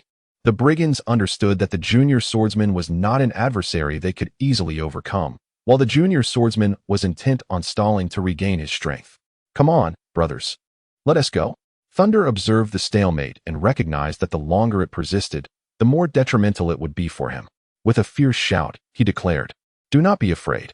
He is already weak, and it is the perfect time to strike a drowning dog. The previously hesitant brigands, upon hearing his words, immediately fixed their sharp gazes on the junior swordsman. With cruel smiles exchanged among them, they brandished their weapons and charged forward with ferocity. Having sustained little depletion during the earlier battle, their physical and mental states were at their peak, and they attacked with ruthless decisiveness. Humph. Seeking death? I shall oblige.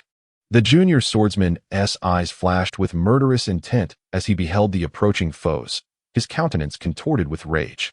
The remaining combat energy within him surged rapidly as he dodged their combined onslaught, advancing rather than retreating to launch a fierce counterattack. With a sweeping strike, he repelled several of his assailants, disrupting their formation. Seizing the opportunity, he accelerated towards the recently steadied figure of Xiao Yozi. No, Xiao Yozi, upon witnessing the junior swordsman charging towards him, was caught off guard.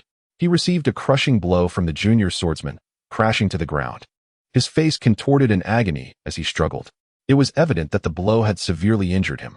The other 2, alarmed by this sudden turn of events, hastily attempted to evade the junior swordsman's assault and fled, causing further chaos on the battlefield.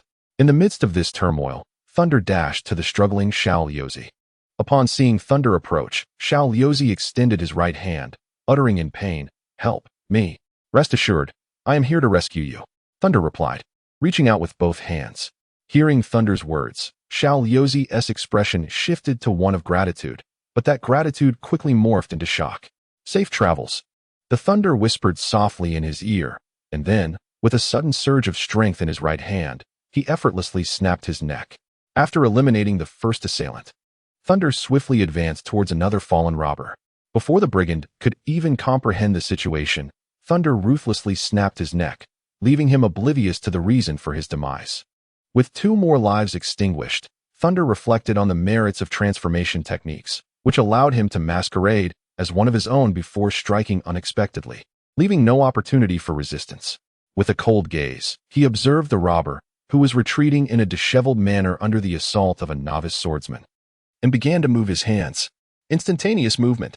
In an instant, Thunder's figure materialized behind the bandit, unleashing a surge of formidable strength as he delivered a powerful blow. The bandit seemed to sense an anomaly behind him, yet he had no opportunity to react, only feeling the terrifying force strike against his back before succumbing to darkness. The novice swordsman looked up at the sudden turn of events, momentarily bewildered. Who are you? Who I am is of little consequence. What truly matters is, you are doomed, Thunder declared, and with that, his figure vanished from sight, abruptly changing hue as he decisively retreated. Chapter 20. Mutual Destruction. However, Thunder had already surged forward, swinging his sword towards him.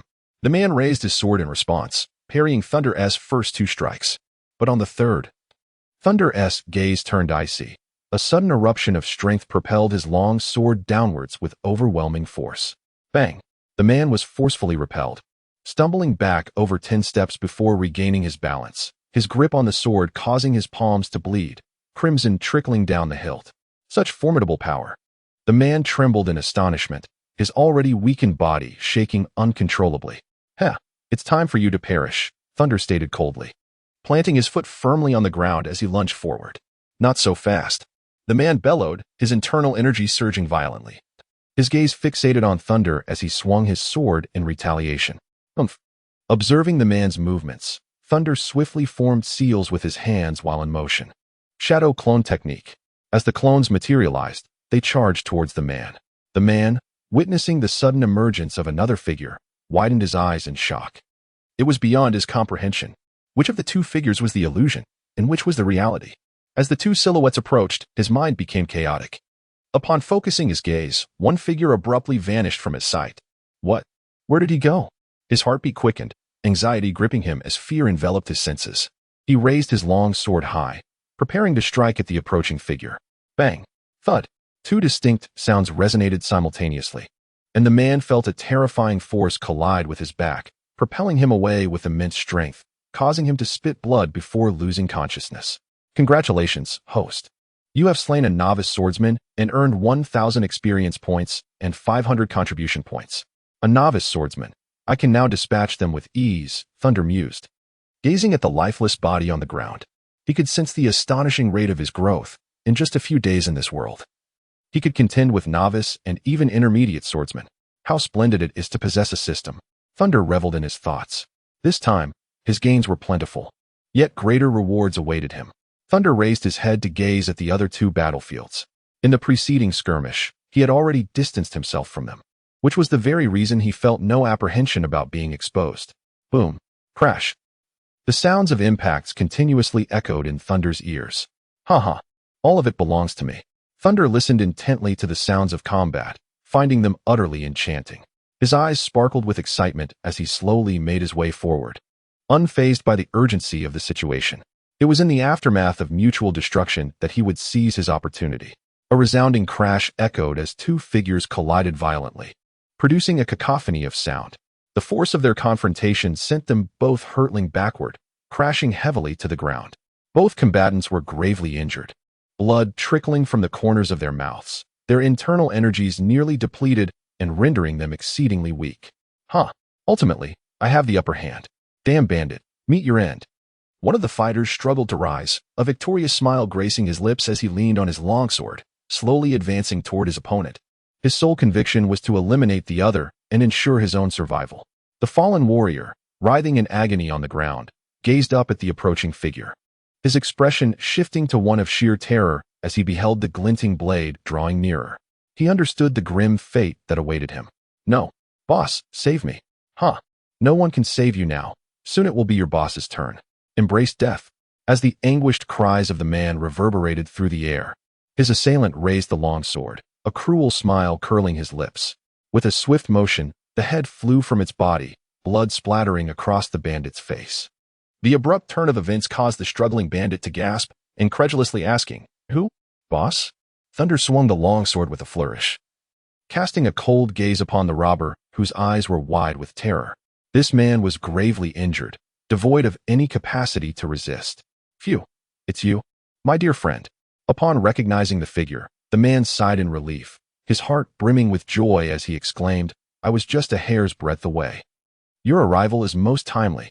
Indeed, it is quite fortuitous. Otherwise, I would have lost considerable contribution points, Thunder replied nonchalantly. Haha, splendid. Let us proceed. With Thunder's assistance, the man struggled to rise to his feet. Thunder nodded noncommittally. A mid-level swordsman, was he? The sudden turn of events left both E and the burly man astounded, their emotions oscillating like a roller coaster. The brute's eyes bore into Thunder with a venomous glare, wishing nothing more than to devour him whole. Ha! How strange, there is still a mountain. Well done. Tears welled in Yi's eyes as he gazed upon the remaining two, his taut body finally relaxing. The battle had reached a harrowing culmination, leaving both sides battered and weary. E himself riddled with wounds. Chi, let's attack together and eliminate him. E glowered at the hulking figure, his anger palpable. The group of over a dozen had perished, and only bloodshed could settle the score. Indeed, Thunder affirmed from behind E, locking his gaze onto the broad back of his companion, his eyes glinting with icy resolve as he sprang into action. Attack. Yi's words were abruptly cut off by a piercing sound slicing through the air from behind, years of vigilance propelling him sideways to evade. Yet, bang! A terrifying fist collided violently with his right shoulder. Crack! Although he had narrowly evaded a fatal blow, the immense force shattered his scapula.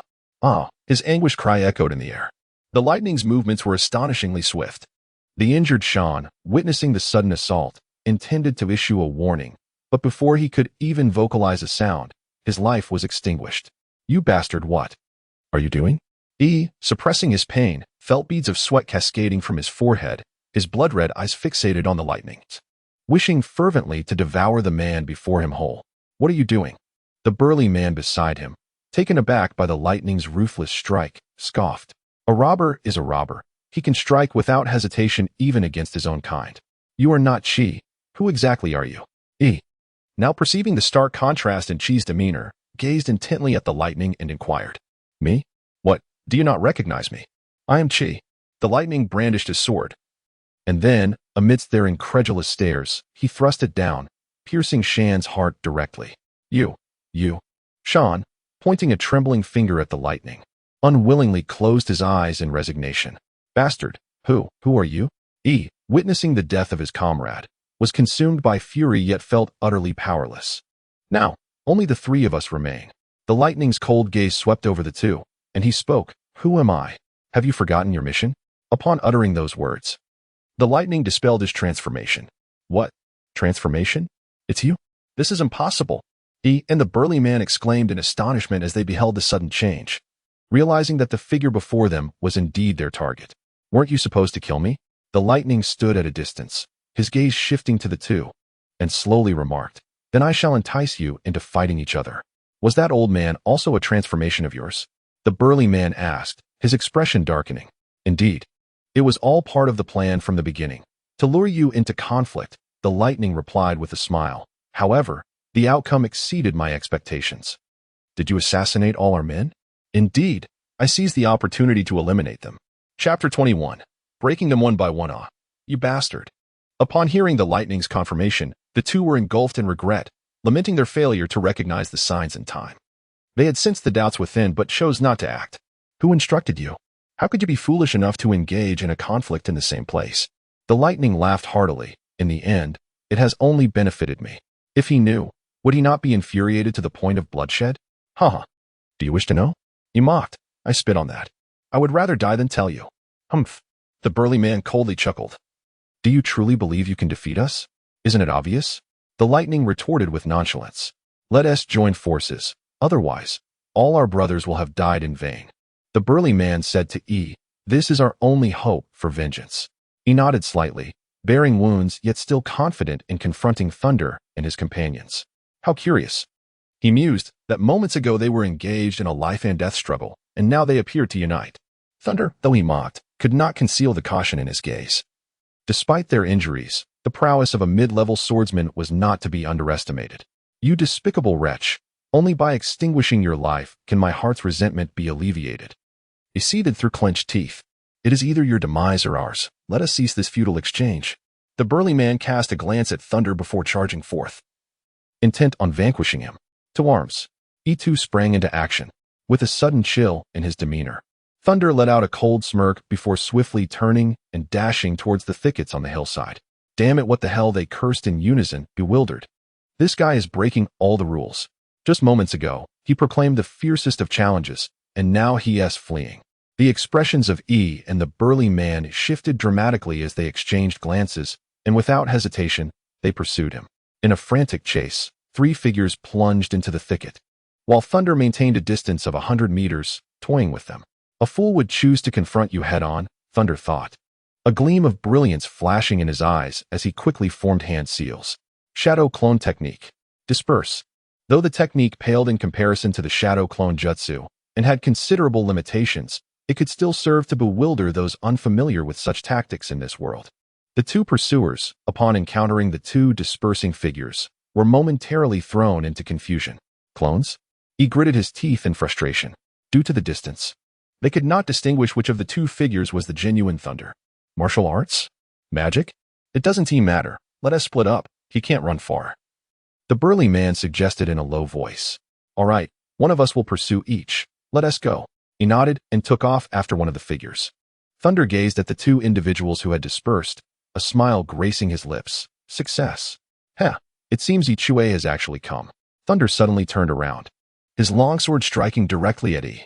The vigilant E came to an abrupt halt, deftly sidestepping Thunder's blade. What bad luck for you.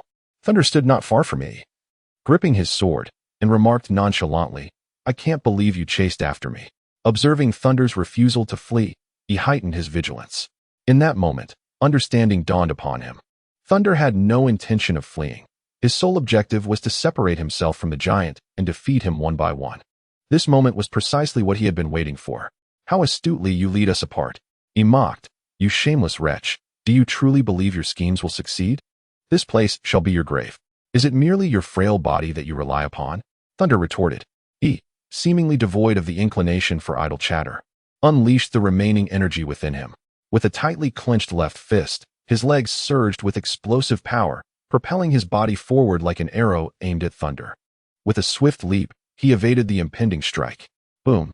The ground where he stood was instantly shattered by the explosive force, emitting a thunderous noise that startled a flock of birds into flight. Thunder's gaze sharpened as he fixed his eyes on E. Haha, you're still too inexperienced. He laughed heartily, observing the startled birds. Regardless of whether he had struck Thunder, his objective had been achieved. What of it? As long as I can eliminate you before you approach, Thunder retorted coldly. Is that so? Then let us rely on our own skills. Kill. He erupted with fighting spirit, gritting his teeth and charging forward, his body resembling a fierce tiger lunging at Thunder. At this moment, he was driven solely by sheer willpower, his strength waning as he could no longer afford to delay. Come on. Meanwhile, Thunder, witnessing Yi's aggressive advance, felt exhilarated. This time, instead of retreating, he swung his sword to meet the assault. Die. Heavy strike. E, seeing Thunder rushing towards him, unleashed the last remnants of his fighting spirit. The surging power seemed to propel him faster, transforming him into a fleeting shadow that rocketed towards Thunder. Puff. Crash. The icy blade pierced his chest, while Thunder bore the full brunt of Yi's desperate strike, his body hurtling through the air before crashing violently against a sturdy tree trunk, finally coming to a halt. Pfft. Huh. Not so pleasant, is it? He laughed triumphantly at the fallen Thunder. After taking that heavy blow, what will you use to fight next? He was well aware of the sheer might behind the 3rd-level martial technique, Heavy Strike, which unleashed over 1,000 pounds of force. Even intermediate swordsmen would not dare to confront it head-on. This technique was a treasure he had seized from a nobleman, and with it, he had felled even intermediate swordsmen in surprise attacks. Yet Thunder had completely withstood that strike. Humph. Is that so? Thunder slowly rose to his feet, though turmoil stirred within him. That blow had reduced his health by 30 points, a formidable hit indeed. For an ordinary person, enduring such a punch would result in severe injury or death. However, prepare to be disappointed. Thunder wiped away the blood at the corner of his mouth, standing upright as if nothing had happened, casting a cold glance at E. You have lost. Yi's eyes widened in disbelief as he stared at the rising Thunder, his voice erupting in a furious shout, his eyes rapidly turning a deep crimson. With a sudden gasp, blood gushed forth uncontrollably, and he pointed a trembling finger at Thunder, his vision of Thunder's figure growing increasingly hazy, his lips parting slightly. You. The words dripped with resentment and fury. The last vestige of his resolve crumbled, and his body, unable to withstand the weight of despair, slowly descended into darkness. Congratulations, host, for achieving the first kill of an intermediate swordsman, earning 6,000 experience points and 3,000 contribution points. The voice of the Nine Horns resonated in Thunder's mind. It was exhilarating. Just as Thunder reveled in the moment, a sudden alert blared from the minimap. A small red figure appeared, darting like the wind, leaping from the trees, sword in hand, charging straight towards Thunder. How swift it was! Thunder had no time to evade, and swiftly formed hand seals. Body Replacement Technique. Chapter 22. Unexpected Information. Body Replacement Technique. Bang! The burly man's sword struck heavily towards Thunder, yet his figure was ethereal, and a piece of wood that had suddenly appeared was shattered into splinters. What is this? The spot he had targeted was precisely where Thunder had just stood. In the face of the sudden assault, Thunder's form vanished from sight, replaced instead by a piece of wood. What is this? Wood? Confusion filled his mind as he remained vigilant of his surroundings. Several meters away, lingering waves of energy remained, with Thunder's figure standing there, coldly observing him. The burly man instantly locked onto his target, hurtling forward with the speed of a cannonball, appearing near Thunder in the next moment. He must kill him, not only to complete the mission and reap substantial rewards, but also to avenge his wronged brothers. The burly man's sword cut through the air with a deafening whoosh. The Thunder felt the weight of oppression and, without hesitation, evaded. In an instant, the technique was executed. A clash resounded as the long sword struck the ground with tremendous force, the blade scraping against the gravel and igniting a shower of sparks. Haha! You cannot reach me. The silhouette of Thunder re-emerged in the distance, tauntingly remarking, "You scoundrel." The burly man cast a glance at the arrogant Thunder, refraining from attacking, instead stealing a look at the lifeless E, his gaze growing increasingly frigid. What a clever scheme. Everyone dances to your tune, he sneered. Haha. You flatter me. It is merely a matter of circumstance. Thunder feigned ignorance to the mockery, engaging in polite banter. Are you afraid? If you divulge the identity of your instigator, I can grant you your freedom. Thunder's expression turned solemn. That band of robbers merely works for monetary gain.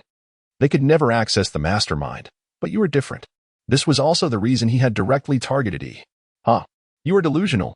The burly man scoffed at Thunder's words, a faint smile curling at the corners of his mouth as he gazed at the bloodstains on Thunder's chest. Yi's final retaliation must have been quite distressing for you, wouldn't you agree? I wonder how long your body can withstand this. He continued with a chilling tone. I will claim my reward and avenge my fallen brothers. As a mercenary, his tasks were motivated solely by monetary gain. Although the loss of his comrades weighed heavily on his heart, the prospect of completing the mission and reaping the substantial reward, which he could enjoy entirely by himself, ignited a fervor within him. With this thought, his heart surged with excitement as he gazed at Thunder with increasing intensity, casting aside any trepidation. His mind was now consumed by thoughts of wealth. Thunder coldly regarded the burly man. Then you shall meet your demise. Both sides remained vigilant, Thunder aware of the burly man's formidable nature, while the latter felt a sense of dread regarding Thunder's enigmatic abilities. A gentle breeze rustled through the lush green leaves, creating a soft, whispering sound. In that moment, Thunder's figure moved, swift as lightning, as he swung his sword towards the burly man's neck. The speed was astonishing, and sensing imminent danger, the burly man raised his sword to parry, successfully blocking Thunder's two strikes. With a sly smile gracing his lips, Thunder grasped his long sword, and an unexpected surge of strength erupted from his right hand. The third strike, infused with terrifying power, aimed directly at the burly man. Unbeknownst to him, the impending change went unnoticed, as he attempted to intercept Thunder's lethal blow with his sword once more. However, in that fateful moment of collision, a profound shift occurred. The overwhelming force nearly shattered the sword gripped tightly in his right hand, simultaneously pressing down upon him. The burly man bellowed, unleashing his inner energy in a desperate bid to stabilize himself by thrusting his left hand against the sword's tip. Yet, Thunder's cold smirk revealed an opportunity. Like a bolt of lightning, he unleashed a flurry of rapid strikes, each imbued with terrifying force, accompanied by the sound of clashing metal and sparks flying. There were no frills, no techniques, only sheer brute strength yielding miraculous results. Crack! As Thunder's blade descended once more, the burly man's sword, unable to withstand the onslaught, shattered. In the man's wide-eyed terror, Thunder's sword came crashing down upon his chest. Thud! Ah! The burly man cried out in anguish, clutching the deep gash carved by the sword as he retreated hastily. However, now that he sought to escape, it was too late. Thunder mocked him, and in an instant, his figure vanished from the man's sight. Where has he gone? The burly man's expression shifted dramatically as he spun around, searching for Thunder's presence, but to no avail. The sudden injury had shattered his composure, leaving him utterly disoriented. Had he calmed his mind, he might have sensed the fluctuations of power emanating from the treetops above. Fire release, Great Fireball technique. A searing, colossal fireball surged forth toward the burly man. Everything unfolded too swiftly. The man barely registered the flame's sudden assault and was ill-prepared to evade. With a horrified scream, he was engulfed by the immense fireball. Congratulations, host. For slaying an intermediate swordsman, you have earned 3,000 experience points and 1,500 contribution points. Haha. I can now slay intermediate swordsmen. Thunder rejoiced, yet. Cough, cough. His triumphant laughter tugged at the wound on his chest, leading him to lament. It hurts so much. Although his life was dictated by his health points, the pain from his injuries was all too real. 9 horns, exchange for medical ninjutsu, healing technique. Understood, host. The C-rank healing technique has been successfully exchanged for 3,000 contribution points. Damn it. Thunder could hardly contain his expletive upon hearing Nine Horn's voice, realizing that the hard-earned contribution points had vanished once more. The triumphant mood of Thunder swiftly dissipated. However, the healing spell proved to be quite advantageous, enhancing his vitality once more. With swift movements, he formed hand seals, invoking the healing technique. A brilliant green light emanated from his palms as he directed it toward the wound on his chest. In that fleeting moment, Thunder felt the wound mending rapidly, a pang of both soreness and pain surfacing in his heart. Moreover, he noticed the system's life force rejuvenating at an astonishing rate, a sensation immensely gratifying. 2 days later, at noon, amidst the vast forest, Thunder stood upon a hillside, gazing at the quaint town nestled at the foot of the mountain, his excitement bubbling forth. He had finally arrived at the town closest to the Monster Mountain range, where his inaugural quest was set to commence. This town, referred to by Yang Shui as the Monster Town, where the title of town yet was far from diminutive. It surpassed many larger settlements in both size and amenities. Within its confines, a diverse throng traversed the streets, predominantly composed of robust men wielding an array of weapons.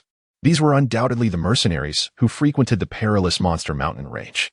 Living on the edge of danger, they strolled in groups, animatedly discussing which brothel had welcomed new arrivals, where the finest spirits could be found, and lamenting over the unfortunate souls who had fallen victim to the beasts. The air was thick with the sounds of vendors hawking their wares and the cacophony of boisterous chatter. Thunder walked alone down the street, appearing incongruous and simultaneously drawing numerous gazes, some filled with ill intent, others with admiration, and yet others that exchanged subtle glances. Thunder involuntarily shivered, hastening his pace. Yang Shui should have arrived long ago. He wondered if he might encounter her in the Beast Mountain range. He found a corner in a tea house, listening to the conversations of the mercenaries while contemplating Yang Shui. The tea house was a melting pot of diverse individuals, a place where myriad characters converged, offering a wealth of information. Although the establishment was spacious, it was still filled to capacity. Beware of the level 4 magical beasts that roamed the southeastern region of the Beast Mountain range, one warned. What is there to worry about? The area you mentioned is already deep within the Beast Mountain range. With our strength, we would never venture that far, another replied with a chuckle. I would argue that the chaotic stone gully in the northwest poses a greater danger. A pack of magical beasts has been sighted there, causing even intermediate swordsmen to take a detour. Haha, your information is outdated. That was merely a group of level 2 red hedgehogs, said to belong to a single family. With over a dozen red hedgehogs occupying the stone gully, I advise everyone to. Upon hearing the mention of the rugged stone ravine, Thunder's eyes sparkled with intrigue, silently committing its location in the northwestern region to memory. A mercenary squad of 5 unwittingly ventured into the treacherous ravine, emerging with only 2 survivors. A lamentable fate, indeed. In our line of work, one cannot escape unscathed, and the specter of death looms ever present. Perishing at the claws of a magical beast is merely a reflection of one's inadequate prowess, yet the calamities wrought by fellow humans are far more detestable. Indeed, my misfortune knows no bounds. Having encountered the despicable Black Wolf mercenary corps, I hardly managed to slay a few beasts. So, how did you manage to escape? Heh. It was only by relinquishing half of my fortune that I secured my freedom. The Black Wolf mercenary corps is truly reprehensible, relying on their formidable strength with an utter lack of fear. Upon hearing this unexpected information, Thunder felt an overwhelming urgency to complete his mission, disregarding any further conversation. Without hesitation, he rose, left a sum for the tea, and made his way outside. The mention of the Rocky Gorge and the Black Wolf mercenary corps stirred his resolve. Meanwhile, the tea house continued its discussions, yet Thunder paid no heed to the subsequent revelations. A whisper reached his ears. It was said that the Black Wolf mercenary corps had assembled an elite team of mercenaries, intent on exterminating the red porcupine in the Rocky Gorge. For the time being, it would be wise for everyone to steer clear of that area. How fortuitous. Chapter 23, Battle with the Beast. At the entrance of the Beast Mountain Range, a group of mercenaries congregated, their shouts echoing as they called upon those wishing to venture into the mountains. The Beast Mountain Range is fraught with peril, typically. Aside from a few exceptionally skilled and audacious individuals, most choose to enter in groups. To traverse the mountains alone significantly increases the likelihood of being ambushed by the ferocious beasts that inhabit the area. Those calling out now are seeking temporary allies to embark on their journey into the treacherous terrain together. Thunder stood solitary at the entrance, refraining from joining the makeshift collectives. This was not what he sought. He was acutely aware of his own circumstances. While entering in a throng would undoubtedly ensure safety, it would utterly contravene his original intent for venturing into the Beast Mountain Range. He aspired to embody the spirit of a lone wanderer, resolving all tribulations by his own hand. Thunder was psychologically prepared for this. To attain rapid growth, peril and trials were indispensable. With a focused mind, he proceeded alone towards the entrance of the Beast Mountain Range. The actions of Thunder have indeed captured the attention of many. They have encountered numerous Lone Rangers before, but a solitary wanderer so youthful is a rare sight. Where did this little lad come from? With barely a hint of facial hair, he dares to venture out alone. Young man, within those woods lurk ferocious beasts, not your domesticated kittens. Perhaps it would be wiser to return home and play with your little feline friends. TSK. This young brother possesses quite a bold spirit. Be off now, lest you become fodder for the monsters. As Thunder continued his unwavering stride, many couldn't help but voice their concerns, casting him curious glances. This solitary youth, while earning their admiration for his bravery, might find it impossible to retreat from this entrance in the future. In response to their warnings, Thunder merely chuckled softly, his figure vanishing at the threshold. In the depths of the forest, a slender silhouette moved forward quietly, eyes keenly scanning the surroundings, his hand tightly gripping the long sword, betraying a mix of excitement and trepidation. Upon Thunder's initial foray into the Beast Mountain Range, he found himself traversing the rugged terrain alone. It was only natural to feel a sense of trepidation, however. After several hours of wandering, he had yet to encounter a single beast. What on earth is happening? Isn't the Beast Mountain Range teeming with creatures? Thunder muttered to himself. Have they all been exterminated? As he suspected, the outskirts of the Beast Mountain Range, after years of relentless hunting, had become increasingly devoid of its once abundant fauna. Just then, the System-S minimap emitted a warning signal, revealing 2 red dots within its confines. At last, the silhouette of Thunder came to an abrupt halt. Excitement lighting up his gaze as he looked up, his eyes narrowing in astonishment. It was none other than the Serpentine Beast, the first-level Redline Serpent. 2 Redline Serpents dangled from the branches, nearly indistinguishable from their surroundings, the sole distinguishing feature being a long crimson stripe along their backs. They had blended seamlessly into their environment through cunning camouflage, lying in wait to ambush unsuspecting prey below, leaving few with the chance to escape their lethal grasp. Had it been anyone else, they might have met a dire fate. Thunder regarded the Redline Serpents with a shake of his head, considering their misfortune in encountering him. Finally, a feast awaited. However, the 2 serpents seemed to sense that Thunder had discovered them, launching themselves at him with the swiftness of lightning. With a cold smirk, Thunder observed their approach, swiftly forming hand seals. Fire style, Great Fireball technique. In an instant, a colossal fireball surged forth, engulfing the 2 Redline Serpents in its fiery embrace. Congratulations, host. You have slain 2 first-level magical beasts. earning 200 experience points and 100 contribution points. Ecstatic. What a splendid start. A glimmer of enthusiasm flickered in Thunder's eyes, his spirits soaring. Beasts, I am coming for you. He quickened his pace, heading towards the rocky ravine, leaving a trail of devastation in his wake. In the refreshing air of the forest, a figure dashed through the underbrush, pursued closely by 3 formidable shapes, leopard bodies with serpentine tails, the second-level Nightblade leopards. The foremost leopard seemed incensed by the fleeing figure ahead, emitting a furious roar as it accelerated, pouncing towards its target, while the 2 following Nightblade leopards flanked left and right, preparing to encircle their prey. Yet, as they raced past a robust tree trunk, a sudden explosion echoed, and the trunk morphed into a human form. Without a moment's hesitation, the figure swiftly descended. Before the Nightblade leopards could react, the figure appeared behind them, fists clenched. A surge of incredible strength emanating as he delivered a powerful blow to the waist of the nearest Nightblade leopard. Take this. With a thunderous roar, an immense force struck the unsuspecting Nightblade leopard with ferocious intensity. A piercing howl escaped its lips as the brutal impact sent the creature soaring, colliding violently with a towering tree before finally coming to a halt. Its massive form convulsed momentarily, and with a reluctant gasp, it succumbed to its fate, collapsing lifelessly to the ground. As its paws thudded heavily against the earth, Thunder had scarcely a moment to catch his breath when a fireball, the size of a basin, hurtled towards him. Shadow clone technique. Before Thunder had the chance to contemplate, he swiftly formed hand seals. At the moment the fireball struck, with a resounding bang, his figure vanished without a trace. That was a close call. He nearly succumbed to the flames of the fireball. The silhouette of Thunder emerged not far away, once again concealing itself behind the shadows of the trees. Feeling the burn on its arm, a sense of trepidation washed over it. Soon enough, it would become a conspicuous flame among the surroundings. Meanwhile, the water clone had been dispersed, having fulfilled its purpose by luring the enemy deeper into the trap. This strategy was known as the 36 stratagems, with fishing for the enemy being the foremost tactic. With this maneuver, it had successfully ambushed several magical beasts. Although the water clone could not move freely and had a limited range, it possessed a small map to pinpoint its targets. After locking onto a beast, the water clone would lure it in while the main body lay in wait for a surprise attack. The outcome of this operation was remarkably effective. Can one not see the carcass of a magical beast lying not far away? Roar. Witnessing the demise of its companion, Thunder's figure vanished without a trace. While the other 2 Nightblade panthers seemed to be incensed, growling incessantly, their massive forms wreaking havoc in the vicinity. Let us go for another round.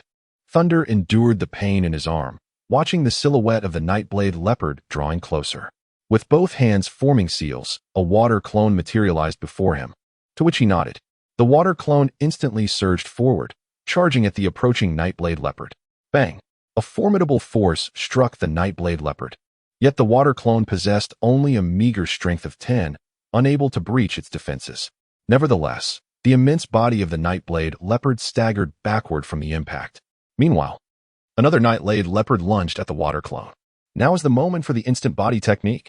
Hidden in the shadows, Thunder observed both Nightblade leopards distracted by the water clone. He swiftly formed hand seals, and with a whoosh, his body vanished. When he reappeared, Thunder was positioned behind the Nightblade leopard, still struggling to regain its footing. Grasping his longsword, he unleashed his monstrous strength and delivered a vicious strike. Become experience points.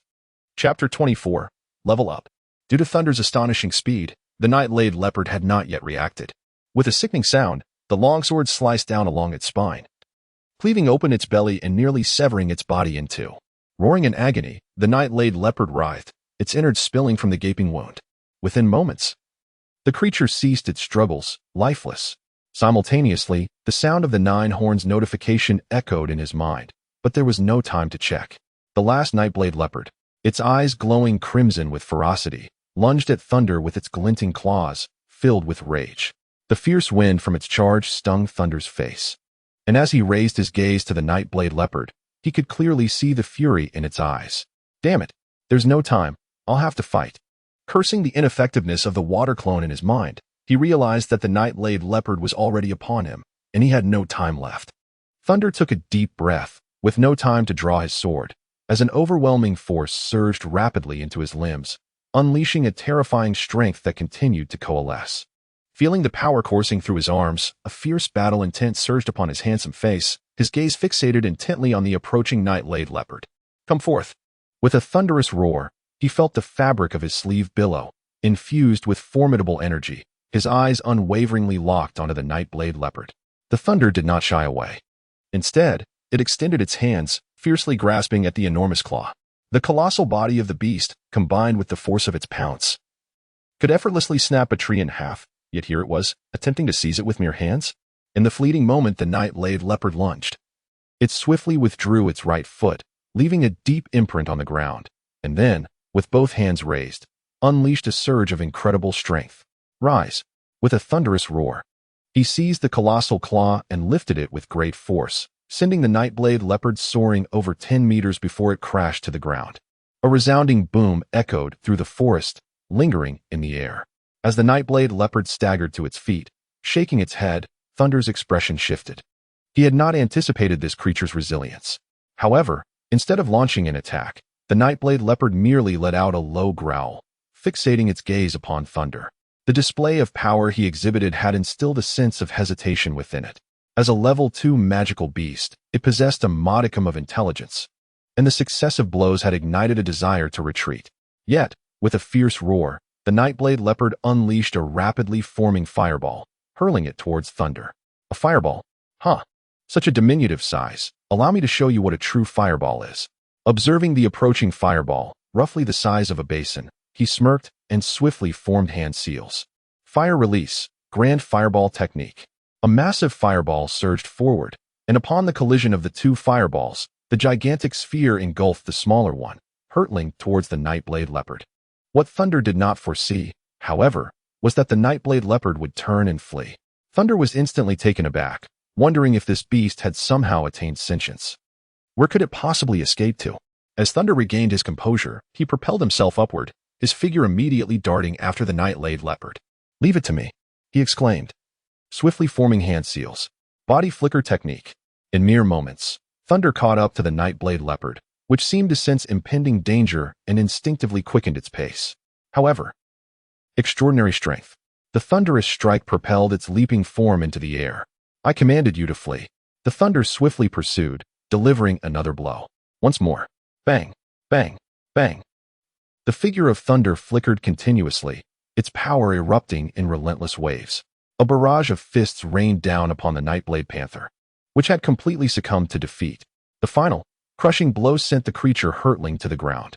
With a resounding crash, dust and debris scattered, revealing the Nightblade Panther in a pitiful state, its body contorted and bloodied, lying there devoid of life. Alas, total annihilation. With a deep sigh, Thunder relaxed his top body and glanced at the system interface, noting that his mental energy had dwindled to a mere 50 points. After 2 consecutive days of battling ferocious beasts, he was in dire need of rest. Sensing his physical exhaustion, he made the decisive choice to abandon the body of the night-blade leopard, swiftly departing from the scene. The cacophony of battle and the gruesome corpses left behind would undoubtedly attract mercenaries and foraging beasts alike. Remaining here would only heighten the peril. 2 days later, in the tranquil forest, Thunder lay concealed amidst the underbrush, his body camouflaged by the surrounding foliage, his breathing subdued as he remained as immovable as a boulder. His gaze pierced through the thicket, fixating intently on the solitary unicorn rhinoceros that approached with deliberate slowness. Over the past few days, Thunder had encountered no fewer than a dozen beasts, all of which had become his sustenance. The harrowing skirmishes with these creatures had imbued him with an authentic scent of blood. Before the thunderous might, the unicorn rhinoceros stands as a mature level 3 magical beast, its prowess far surpassing that of the Nightblade Panther, rivaling the strength of a mid-level swordsman among humans. Following yesterday's fierce battle with other magical beasts, the unicorn rhinoceros unexpectedly charged forth, compelled to retreat in disarray due to the exhaustion from the relentless skirmishes. As the saying goes, a gentleman's vengeance is never delayed until the morrow. This cunning creature seems acutely attuned to fluctuations in power, having thwarted several attempts at ambush in collaboration with the water clone. Each time it ventured beyond the bounds of its ambush, the unicorn rhinoceros appeared to sense impending danger and withdrew. Through repeated encounters, the thunderous one discerned the creature's habits, leading to its solitary ambush. This time, it would not escape. Gazing at the unicorn rhinoceros, now within arm's reach, the body of the thunderous one suddenly coiled. And at the precise moment the unicorn rhinoceros turned away, it leaped from the underbrush, lunging towards its quarry with the speed of a released bowstring. In the span of 2 breaths, just as the unicorn rhinoceros sensed the anomaly and prepared to flee, the thunderous one materialized behind it, unleashing a surge of strength. With a swift motion, the sword was drawn in one fluid action. With a piercing sound, the longsword struck the tender underside of the unicorn rhinoceros's hind leg. Precisely half a foot from its abdomen, the softest part of its physique. Blood erupted like a geyser, and the unicorn rhinoceros emitted a harrowing cry of pain. Its massive body trembling violently, nearly toppling to the ground. Witnessing the success of the strike, the thunderous one marveled at the creature's formidable defense. In the previous confrontation, it had noted the unicorn rhinoceros's remarkable resilience, its form nearly encased in a layer of bone armor, offering substantial protection. However, during each feigned assault, the thunderous one observed that the unicorn rhinoceros instinctively shielded its abdomen in preparation for battle. Recognizing this vulnerability became an advantage for the thunderous one. Following the successful strike, the thunderous one pressed on, denying the unicorn rhinoceros any opportunity for retaliation, delivering blow after blow to exacerbate the wound. Is its defense not formidable? Is it not vigilant? Let us see how it attempts to flee now. As Thunder wielded his sword, he cast a cold gaze upon the struggling unicorn rhinoceros attempting to flee. With a decisive strike, he plunged the blade into its heart, swiftly ending the life of the level 3 magical beast. In mere moments, the battle was concluded. This was a surprise attack that could only be executed after acquiring intelligence about the opponent's weaknesses.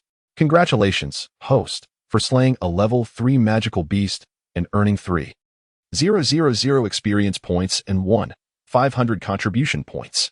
As the unicorn rhinoceros collapsed, the voice of the 9 horns resonated within Thunder's mind. Congratulations, host. You are now leveling up to CH Ning. Upgraded. Splendid. Let us examine the attributes. Certainly, host. Level, CH Ning experience points. 2, 156, 100. 000 name. Thunder health points. 300, 300 mental points. 450, 1000 ninjutsu. Body flicker technique. Shadow clone technique. Great fireball technique. Healing technique. Water clone technique taijutsu. Basic taijutsu kekei genkai. Magnet release contribution points. 7, 578. Chapter 25. Ninjutsu version of firepower strike 100, 000 experience points. Thunder gazed in astonishment at the 6-digit attribute, exclaiming in disbelief. Indeed, host, the next level requires 100, 000 experience points. What on earth? 9 horns. Are you compelling me to undertake missions? 9 horns, with a mere 300 health points. How absurd. How absurd. 1,000 spirit points, such a staggering amount. Thunder's heart raced with exhilaration, feeling as though he had struck gold. However, upon seeing the over 7,000 contribution points, his breathing quickened. I have finally accumulated enough for the B-rank ninjutsu. 9 horns, exchange for B-rank ninjutsu Fire Dragon Flame Bullet. Very well, host. The B-rank ninjutsu Fire Dragon Flame Bullet requires 7,000 contribution points. Exchange successful. The Fire Dragon Flame Bullet, a signature technique of the 3rd Hokage, possesses immense power as a fire-style ninjutsu. The flames dance like a dragon, not only captivating in appearance, but also exceedingly difficult for the target to evade. Most importantly, it demands a relatively low amount of contribution points while delivering significant power, making it a coveted technique for Thunder. With his level raised and strength sufficient, it is now time to embark on his missions. Thunder cast a glance at the unicorn rhinoceros, swiftly advanced, and with a firm grip on his longsword, cleaved the creature's head. Instantly, a small azure crystal emerged before his eyes. Ah, a magic core. It is indeed a magic core. Gazing at this azure gem, Thunder felt an overwhelming joy as he extracted it, paying no heed to the sanguine stains upon it. He wiped it on the body of the unicorn rhinoceros. This was the first magic core he had acquired in the past few days. Beasts of level 3 and below possess insufficient power, and not all creatures can condense a magic core. Only those of level 4 and above possess such capability. Thus, until now, the unicorn rhinoceros was the sole contributor of a magic core to him. After retrieving the core, Thunder carelessly discarded the corpse of the unicorn rhinoceros aside. After orienting himself, he took off at a swift pace. Nimble as ever, he darted between the towering trees. Upon coming to a sudden halt, his vision opened up before him, the melodious sound of flowing water bringing a radiant smile to his face. He was nearing the rocky ravine. The thunderous figure spread its arms wide, inhaling the moist air that enveloped the surroundings, murmuring to itself. Swiftly, it leaped over the cover of some bushes, revealing a winding valley before its eyes. Within the valley lay a layer of debris, shaped by relentless floods over the years, with a small stream meandering through it. The valley boasted few trees, merely expanses of scattered stones, earning it the name Stone Ravine among the mercenaries. The stone ravine was modest in size, spanning only a few dozen kilometers, and was dominated by the fierce red porcupine. The thunderous roar suddenly vanished, and in the next moment, it reappeared atop the jagged stones of the valley, charging into the depths of the gorge. Where's the red porcupine? The thunder's piercing gaze slowly traversed the chaotic pile of stones. He had ventured deep into the rocky ravine, yet he found no trace of the crimson porcupine. Suddenly, the gaze of thunder lingered upon the stone pile on the mountainside, where more than a dozen small red dots had emerged. Goodness, how well they conceal themselves. Without the assistance of a minimap, one would find it exceedingly difficult to locate them. Beneath the verdant tendrils, a cave was cleverly obscured, rendering it nearly imperceptible to the average observer. It seemed rather unfortunate for the 5-member mercenary team, who had clearly been caught off guard by the sudden assault of the red porcupines. I let you hide. Gazing at the cave, Thunder exhaled with a smile, having finally discovered it. The mission objective lay within the cave. However, Thunder was not in a rush to charge in, as such gregarious creatures typically had sentinels guarding their territory. With a cautious eye, he scanned the surroundings, noticing a solitary red dot above the cave, causing his brow to furrow slightly. Due to the cover of the vines, he could not discern the presence of the red porcupines, relying solely on the mini-map to identify the red dot in his sight.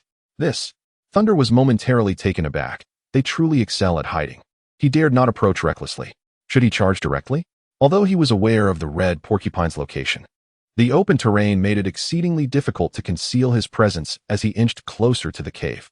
A sense of urgency began to well up within Thunder, leaving him feeling somewhat at a loss this time. To launch a direct assault would only result in being besieged by over a dozen red porcupines, a scenario he wished to avoid. Should he attempt another fishing strategy? A hint of hesitation crossed his face, but then a smile emerged as he recalled a scene from the world of Naruto that seemed worth a try. With swift movements, he formed hand seals. Water clone. With a resounding pop, a water clone materialized beside him, nodding before he once again formed hand seals. Transformation technique. In an instant, Thunder's figure morphed into a colossal wind shuriken. The water clone seized the wind shuriken and dashed toward the cave, hurling it swiftly toward the small red dot above the cave entrance. As the water clone burst forth, the vigilant red porcupines were suddenly roused from their slumber. Before they could react, the wind shuriken pierced through the vines and soared directly before them. Bang! In an instant, the thunderous transformation was undone. With a swift motion of his right hand, a longsword materialized within his grasp. With a surge of immense strength, before the crimson porcupine could even react, he struck decisively. The sound of a sickening thud echoed as the massive head was severed, blood splattering in the air. In one fluid motion, the battle concluded. A triumphant chuckle escaped him. He had indeed succeeded. Thunder gazed at the lifeless body of the red porcupine sprawled on the ground, a low chuckle escaping his lips. At this moment, if he were to extract the creature's formidable fangs, his task would indeed be accomplished. However, the prospect of relinquishing the experience points exceeding 1,000 from this level 2 magical beast was simply unfathomable. The porcupine, entrusted with the duty of vigilance, had fallen victim to his stealthy assault, leaving the cave wide open for the taking. Harvest, harvest! Without a moment's hesitation, Thunder's gaze sharpened with icy resolve, seizing the opportunity to advance towards the cave entrance before the porcupines were alerted. The cave was modest in size, merely about 4 meters in width. Such terrain, a perfect setting to strike decisively. With a bright glint in his eyes, Thunder began to move his hands. Water clone technique. Go. The water clones swiftly darted towards the cave entrance. In mere moments, a series of low growls echoed from within the cavern, and the small red dots, startled as if struck by thunder, began to scurry towards the cave's exit. Haha. Thunder let out a cold chuckle, bringing his hands together as the energy within him surged rapidly. Magnetic escape. As Thunder's words resonated, the ground trembled slightly, and more sand and iron particles began to levitate, coalescing behind him. A dark mass formed, nearly blocking the entire cave entrance. Watching the approaching red dots with keen anticipation, Thunder's hands moved swiftly once more, magnetic escape, sand-iron giant needles. The sand and iron behind him surged forward, instantly forming into sharp spears. They had emerged. Thunder stood at the mouth of the cave, where he could perceive the silhouettes of more than a dozen crimson eyes rushing forth. The fierce porcupines seemed to have noticed Thunder's presence, each one roaring fiercely at him, and he could even catch a whiff of the pungent odor emanating from the creatures within. As the porcupines drew nearer, Thunder hesitated no longer. With a swift motion, he clasped his hands together, causing the massive iron needles behind him to quiver slightly. Go! With a whoosh, a barrage of spears, akin to arrows released in unison, surged into the cave. In rapid succession, Thunder unleashed wave after wave of concentrated firepower, showing no intention of halting or regard for the swift depletion of his mental energy. The sounds of piercing and the anguished cries of the porcupines echoed incessantly from within the cave. Due to the confined space, the creatures had no means of evading Thunder's relentless assault. None managed to breach the storm of spears raining down at the cave's entrance, one by one succumbing to the unyielding barrage. Is it not a matter of numbers? Is it not about overpowering the few with the many? Let me show you what true firepower is. Chapter 26. A-Class Evaluation. The impact of the concentrated fire was remarkably evident. The small red dots vanished at a perceivable speed. In mere moments, as the last red dot disappeared, silence enveloped the cave. Only the thick, metallic scent of blood continued to waft through the air, agitating Thunder's senses. Ah, what an exhilarating experience. How liberating. This was his first time feeling such ease. He had indeed capitalized on both the advantageous timing and the favorable terrain. However, the toll on his mental energy was considerable. In such a brief span, he had expended a full 700 points. Alas, the blue energy remains too scant. Thunder let out a sigh, no longer indulging in the extravagance of wealth. Congratulations to the host for skillfully annihilating the level 2 magical beast, the Crimson Hedgehog Swarm, earning 13,000 experience points and 6,500 contribution points. The system rewards the host with the B-rank Ninjutsu, Earth Style, Stone Dragon. Reward? Thunder's heart ignited with fervor, his spirits soaring. B-rank Ninjutsu, Stone Dragon. Oh, Nine Horns, you are simply magnificent. My affection for you knows no bounds. Haha. Thunder, overwhelmed with joy, leapt into the air. After all, it was a B-rank ninjutsu worth thousands of contribution points. Why Nine Horns? Once his excitement subsided, Thunder inquired directly. The host's extermination of the Crimson Hedgehog resulted in an extraordinary completion, earning an A-rank evaluation from the system, which will grant the host additional rewards. An A-rank evaluation? Indeed, the system provides a combat evaluation after each battle. Such a thing exists? Thunder was taken aback, pondering before asking again. Is there an even higher level of evaluation? There is, host, replied Nine Horns. Will the rewards be greater? That cannot be answered. Very well. Thunder refrained from further questions, knowing there would be no answers. Since it was a combat evaluation, Thunder understood that, akin to those games, a higher combat evaluation yields greater rewards, and the system decides what those rewards will be. Regardless, as long as the system provides it, he stands to gain without loss. Contribution points are not easily obtained. Nine Horns, exchange for the Ninjutsu, Lightning Style, Lightning Ball, and Fire Style, Phoenix Fire Technique. Thunder opted not to exchange for the B-rank Ninjutsu, deeming the current Fire Dragon Fireball and Stone Dragon sufficient, realizing he ought to solidify his foundation first. His methods were too few, lacking diverse attack strategies. Magnet Style would remain his ultimate trump card, not to be revealed lightly. Very well, host, the exchange for C-rank Ninjutsu, Lightning Style, Lightning Ball, and Fire Style, Phoenix Fire Technique, has successfully consumed 500 contribution points, with mastery over Lightning Release, Fire Release, and Earth Release. The Ninjutsu has diversified, simultaneously adapting its strikes, leaving the enemy utterly defenseless against its relentless onslaught. The thunderous anticipation grew as the fangs of the Crimson Porcupine were removed. Surveying the surrounding area, traces of magical beasts began to emerge, and the cavern was permeated with a heavy scent of blood, a potent allure for those creatures. It was time to depart from this place swiftly. Thunder heard the sporadic low growls emanating from his surroundings as he made his way out of the rocky ravine. With only 300 points of spirit left, he found himself ill-equipped to confront multiple beastly assaults. However, just as Thunder stepped out of the rocky gorge, he suddenly halted in his tracks. To his astonishment, the minimap displayed the presence of diminutive green figures. Thunder furrowed his brow. This was the Warcraft mountain range, a place where ordinary individuals seldom ventured. Moreover, the little green beings had evidently concealed themselves with intent, not far to his left. If not for the indication on the minimap, he would have been utterly unaware of their presence. The arrival was anything but benevolent. In the depths of his heart, Thunder fixated his sharp gaze upon that very spot, and after a brief moment, it seemed that Thunder remained unresponsive. A voice emerged from the thicket. "Lee, I told you there was no need for stealth. See, we've been discovered."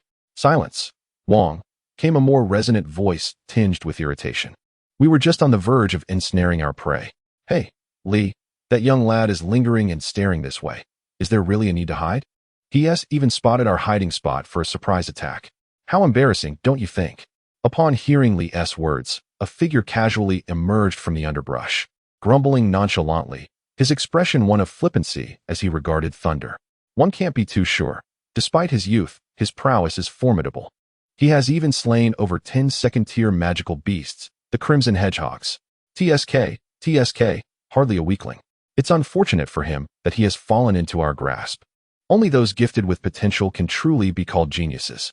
Lee, too, stepped forward with a smile, nodding as he gazed at Thunder, his eyes glinting with cunning and avarice.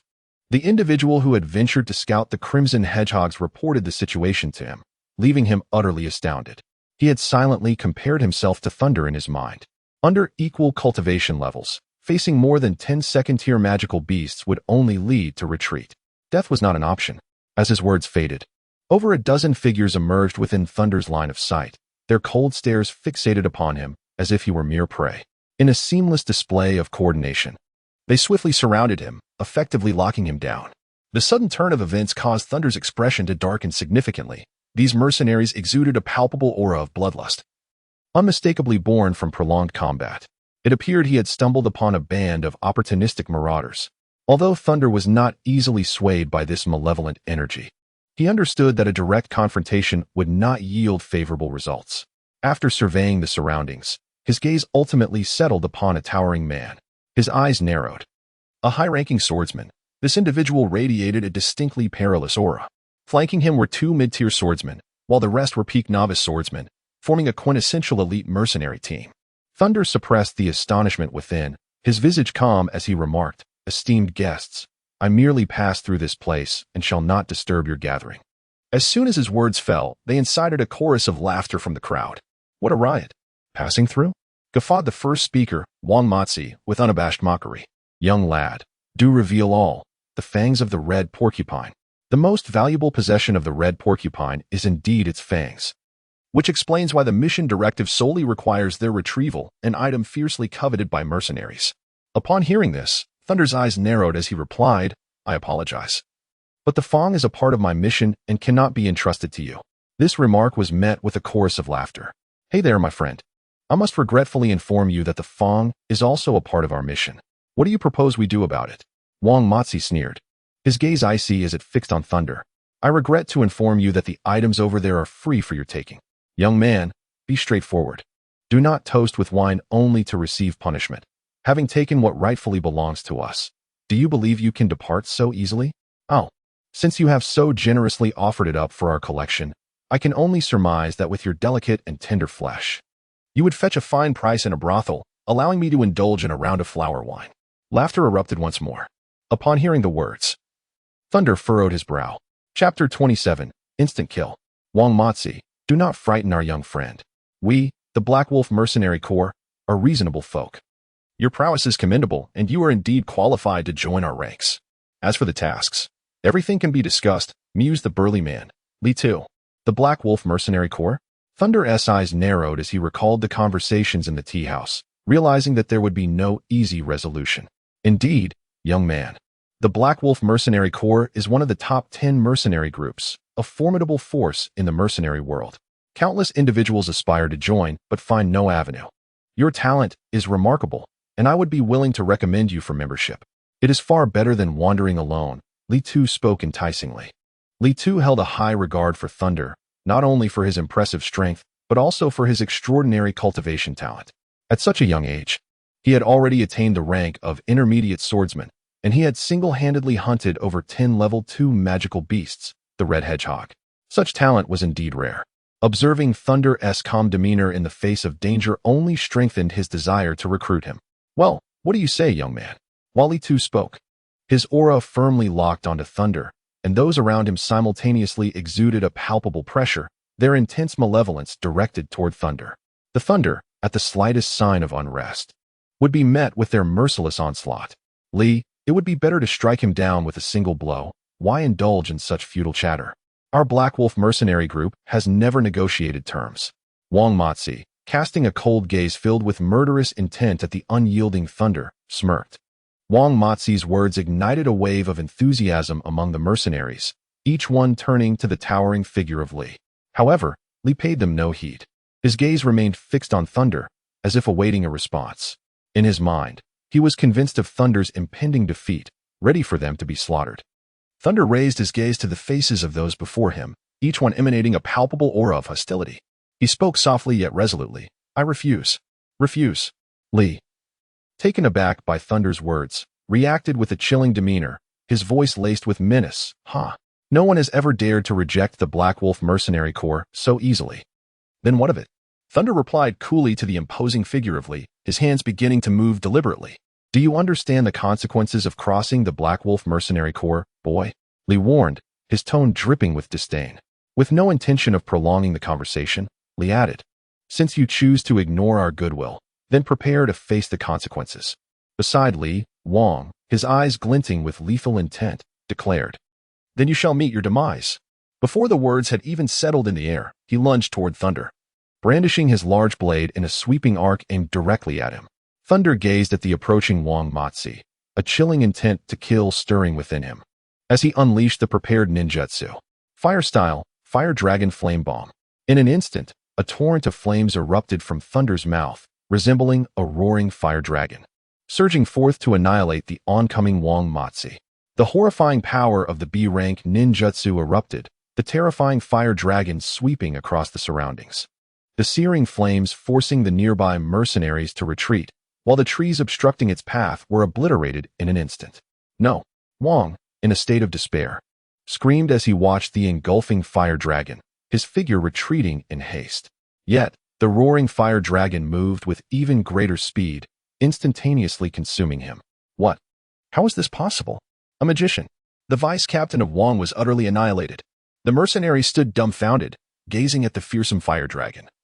As the ground ahead had transformed into ashes, revealing Wong Matsi's charred corpse. Meanwhile, Thunder stared at the sudden drop in his mental energy, feeling a pang of discomfort. 50 points had vanished in an instant. Simultaneously, the might of the fire dragon astonished him, as the intermediate swordsman had been slain without even a chance to resist. Congratulations, host. You have slain an intermediate swordsman, earning 1,000 experience points and 500 contribution points. The notification echoed in his mind. A task was triggered. Eliminate the enemy before you. Reward: B-rank Ninjutsu Shadow Clone Technique. 10,000 experience points and 3,000 contribution points. What a generous reward from the system. At that moment, Thunder marveled at the task interface, astonished by the immense gains from a single ambush, as if the system was intent on their demise. However, he did not dwell on it further and unhesitatingly accepted. This time, he was truly ready to fight with all his might. What of an advanced swordsman? For the sake of the task, he would face them head-on. As the brief shock subsided, Li Tu regained his composure, staring at the charred corpse of Wong Matsi. His rage boiling over, he abruptly lifted his head, his face contorted in fury, and bellowed, "Kill him! Kill him!" With that, he charged toward Thunder with great speed, raising his great sword to strike down upon the young figure ahead. In combat against a magician, one must not grant them the space or time to cast spells. The only strategy was to close the distance swiftly. At that moment, regardless of how powerful the magician might be, they would be at the mercy of their foes. Li Tu swung his great sword, envisioning the terror etched on Thunder's face, the cries of despair, but, boom, crash. The sounds of explosions and impacts resonated simultaneously. The explosion was the result of thunder employing the substitution technique, while the crashing sound came from the great sword cleaving through wood. How is this possible? Where is he? Li Tu gazed at the scene before him, appearing almost entranced. He had clearly aimed his strike at a human, so how had it suddenly transformed into wood? Had he inadvertently encountered something unclean? The burly figure of Li Tu suppressed the terror swelling within him, swiftly lifting his head to scan the surroundings, seemingly in search of that elusive silhouette. Meanwhile, Thunder, utilizing the art of substitution, had concealed himself within the thicket, though this ruse would only last for mere seconds, as the fluctuations of power in the vicinity would inevitably reveal his presence. With his hands moving rapidly to form seals, a water clone materialized, and he hastily departed from the area. There he was. The appearance of the water clone immediately captured the attention of the mercenaries, who then pursued it one after another, shouting in a fervor for blood. Amidst the cacophony of their cries, one of them leapt from just a short distance away from Thunder, not sparing a glance at the spot where the water clone had emerged. In their understanding, how could there possibly be another person who resembled the first so perfectly? Thunder cast a cold gaze upon the mercenaries pursuing him, his eyes sharp and piercing. With swift hand seals, his form suddenly transformed into that of the mercenary leader, Li. He could not allow the distance between himself and his water clone to widen too greatly, and thus his silhouette followed closely behind. Addressing the mercenaries ahead, he spoke in a measured tone. The hunt begins. During this interval, his mental energy had also been restored to 500 points, sufficient for another round of mischief. Chapter 28. Deception in the forest. Shadows darted swiftly, shattering the long-standing silence of the surroundings. At that moment, a burly man, with a powerful stride, leaped onto a stout tree, unleashing a surge of fighting spirit from his legs, propelling himself like lightning towards the swiftly fleeing figure ahead. With his great sword raised, he struck down with ferocity. Die! Boom! The figure ahead, caught off guard by the sudden onslaught of the burly man, had no time to evade. The sword cleaved through. Yet the anticipated scream and the splatter of blood did not materialize. Instead, the figure burst apart upon impact, sending a shower of water cascading into the air. The splashing droplets drenched the burly man. Li. What is this situation? Li exclaimed, bewildered. Have I been deceived? The surrounding mercenaries gazed at the soaked Li, their disbelief palpable. The sight of the figure exploding into water had left them utterly astonished. What manner of martial skill was this? And what peculiar clone was capable of such a retreat while retaliating? This was beyond comprehension. How should I know? Spread out and find him. Dig him out if you must. The burly man, already fuming, turned an even deeper shade of red as he roared in frustration. Yes, Li. The mercenaries, witnessing the increasingly furious Li, quickly dispersed in all directions, as though he had transformed into a venomous serpent to be avoided at all costs. Meanwhile, Thunder, observing the sudden scatter of the mercenaries, felt a thrill of excitement. An opportunity to take advantage of the chaos has presented itself, he thought, reveling in the moment. Thunder cast a sweeping glance around before swiftly darting into the adjacent thicket, pursuing a pair of shadowy figures. After a quarter of an hour, the two silhouettes slowed their pace and eventually came to a halt. Uncle Lai, I believe we should stop here. Venturing further would take us too far away. The magical beasts are plentiful, and should we encounter danger, timely assistance would be unattainable. Taking a moment to steady himself, a young mercenary surveyed the foreboding surroundings, his expression tinged with concern. Young Lu, your discernment is commendable. Let's search around here for now. In response to his companion's words, an older mercenary nodded with a hint of resignation.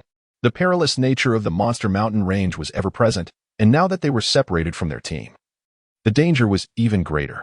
Contemplating this, the elder mercenary cursed under his breath. Damn it, who knew that kid was so devious? He managed to deceive us all. The captain was furious, and we lost the meat that was practically in our grasp. This is a first. Uncle Lai, do you think that lad has already fled? After all, the disparity in strength is significant. Although his methods are somewhat mysterious, ultimately, strength prevails. He hardly resembles a mage. Rather, he seems more akin to a swordsman, his speed surpassing even that of a mid-level swordsman. It's a pity about Wang Matzi. His demise remains shrouded in uncertainty. Hey, young Lu, exercise caution. That kid might be lurking nearby.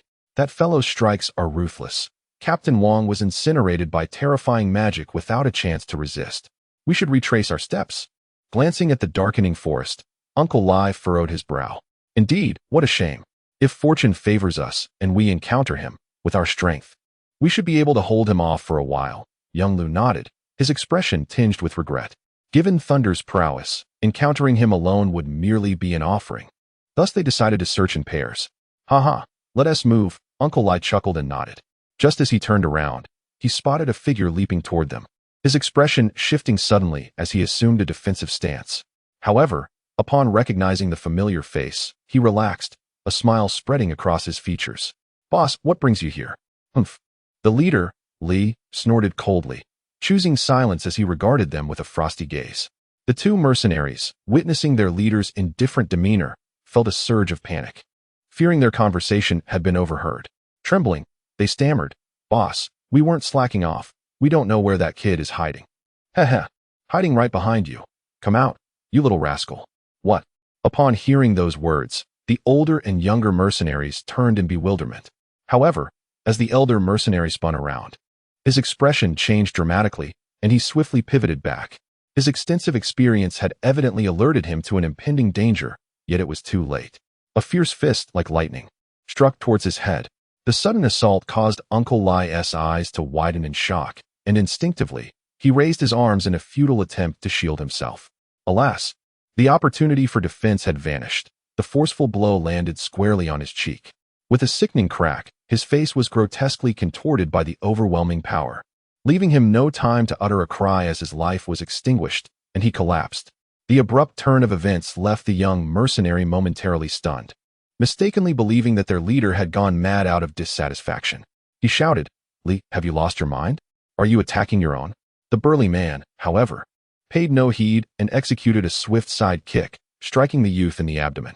The young mercenary gasped, blood spilling from his mouth as he hunched over in pain. Terror etched on his face as he looked up at the imposing figure. You're not Li. Who are you? Huh, weren't you all searching for me? Thunder dispelled his transformation, revealing a smiling young visage. How is this possible? The young mercenary's pupils constricted as he beheld Thunder, now unmasked. Suddenly, a surge of fighting spirit ignited within him. He pivoted and sprinted away. Think you can escape? Thunder observed the fleeing mercenary, swiftly forming hand seals. Instantaneous movement. The young mercenary, sensing that Thunder was not pursuing him, hastily retrieved a flare from his pocket, ready to signal for help. However, a cold blade pierced through his throat before he could react. Instantly, all strength drained from his body as he slowly crumpled to the ground, lifeless. As Thunder unsheathed his long sword, he cast a cold glance and was taken aback to discover a signal flare. After idly toying with it for a moment, he stowed it away in the system space. The act of eliminating the two individuals was but a fleeting moment, although they were merely novice swordsmen. Their prolonged existence on the razor's edge as mercenaries rendered them no meek opponents.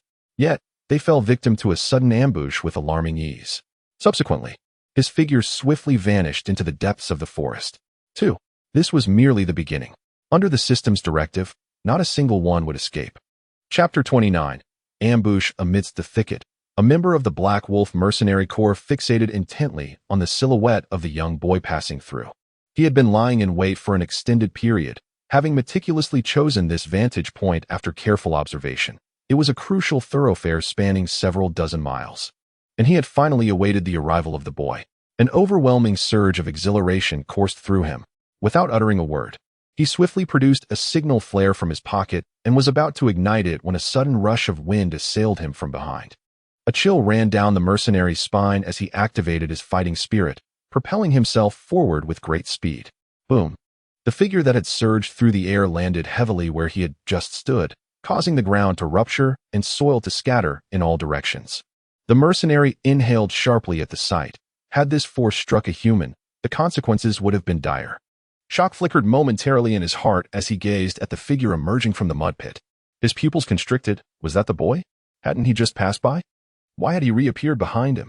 No, it was merely a clone. Damn it, he had been deceived by the clone again.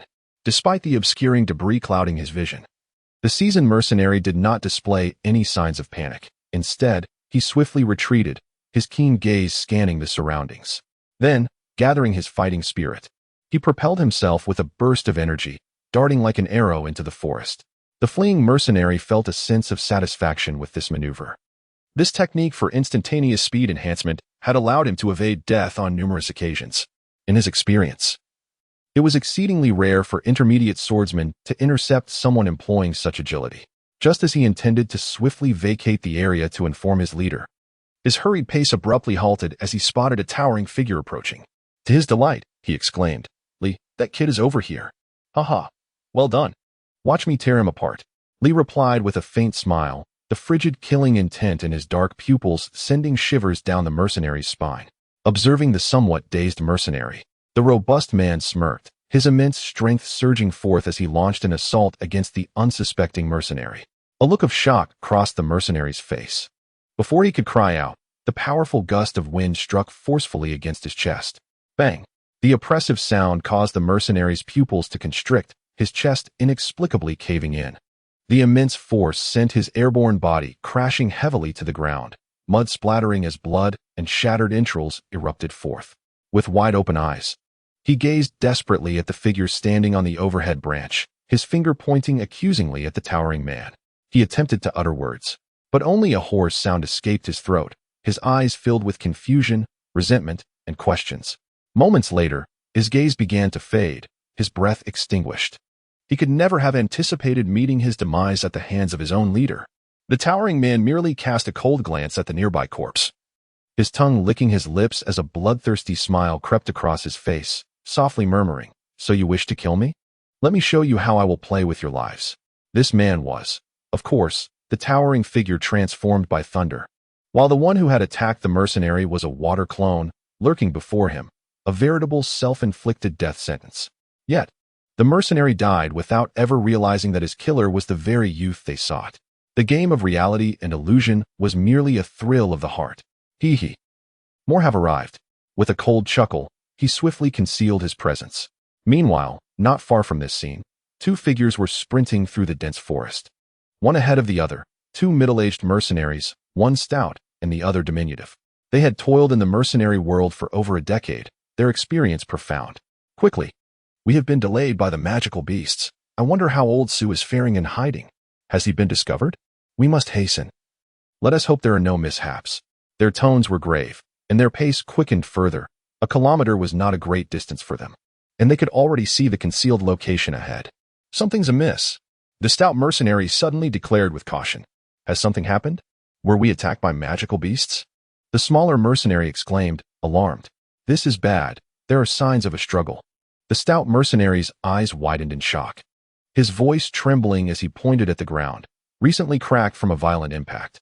Instantly, both men halted, their expressions altering drastically as they braced themselves. They were certain a battle had just occurred here, and it appeared old Sue had been attacked. "Could it be that person?" The stout mercenary said gravely. "That shouldn't be.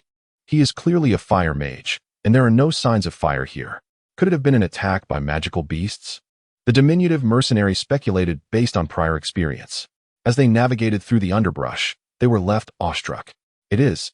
The stout mercenary's eyes widened in disbelief as he beheld the corpse lying on the ground not far away. "Is that old Sue? How could this be? Doesn't he possess skills to enhance his speed?" The smaller mercenary questioned in shock. That evasive technique he often boasts about. He should have been able to escape even when confronted by an enemy. "What?" Roar. Suddenly, a roaring fire dragon swept towards them, exuding an aura of destruction. "No!" Two terrified screams echoed simultaneously. Under such a close-range ambush, the outcome was inevitable. They had no time to react before being engulfed by the dragoness flames. In an instant, silence reigned. Thunder stood upon a tree branch, halting his incantation. With no energy to sustain it, the fire dragon's fiery projectiles swiftly extinguished, revealing the charred remains of human forms upon the ground. However, the underbrush ahead ignited, flames raging fiercely. "Congratulations, host, for slaying two junior swordsmen. You have earned 2,000 experience points and 1,000 contribution points." The indifferent observer gazed at the charred remains on the ground, while Thunder, standing a short distance away, clenched his fists slightly and murmured, "That makes 6. If one intends to kill and plunder, one must be prepared for the possibility of being countered. With Thunder's current strength and his peculiar tactics, it would be quite challenging for anyone unaware of his capabilities to subdue him. Even his senior swordsman would find it difficult to contend with him. Yet, within the Black Wolf mercenary team he faced, only the captain possessed the strength to rival him. Beyond that individual, few could match his prowess. Casting one last glance at the grotesque remains on the ground, Thunder lightly tapped the ground with his toes and leaped into the forest, a cold smile forming as he gradually vanished into the shadows. I wonder how long you can hold out. How many can your team afford to send out? Chapter 30. Night Ambush, damn it. Cursed. In the forest, the burly man known as Headley stared at the two charred corpses lying on the ground. Consumed by rage as he smashed a nearby tree trunk with his fist, roaring in fury. Observing the enraged Headley, silence enveloped the surroundings. None dared to provoke his ire at that moment. In the brief span of half a day, 6 of their key personnel had perished. At this rate, would anyone still be standing by tomorrow? Gasping heavily, Headley growled, "Come out. Show yourself. Do not hide in the shadows." Headley's sharp cry pierced the air. "I know you are nearby. Emerge, and let us settle this once and for all." The onlookers exchanged fearful glances, trembling at Lee's frenzied state, their eyes betraying their terror. What kind of monster had they stirred? This cursed bastard, how has he cultivated such power? It is utterly terrifying. There is no need to ponder further. It seems that this young man is no ordinary foe. Gradually regaining his composure from his fury, Headley surveyed the mercenaries, whose faces were etched with fear. His heart raced with urgency. After a brief contemplation, he coldly declared, "In the end, the hunter may become the hunted. Our concern is no longer about capturing him, but rather how to survive his impending assault. Until the danger has subsided, do not venture beyond the range of sight." I wonder if he dares to launch an attack. As he spoke, Lee, the leader, cast a stern glance at the intermediate swordsman Su Xing beside him, his voice taking on a more ominous tone. "Aside from me, you are the swiftest here." At this point, a glimmer of coldness flickered in his eyes.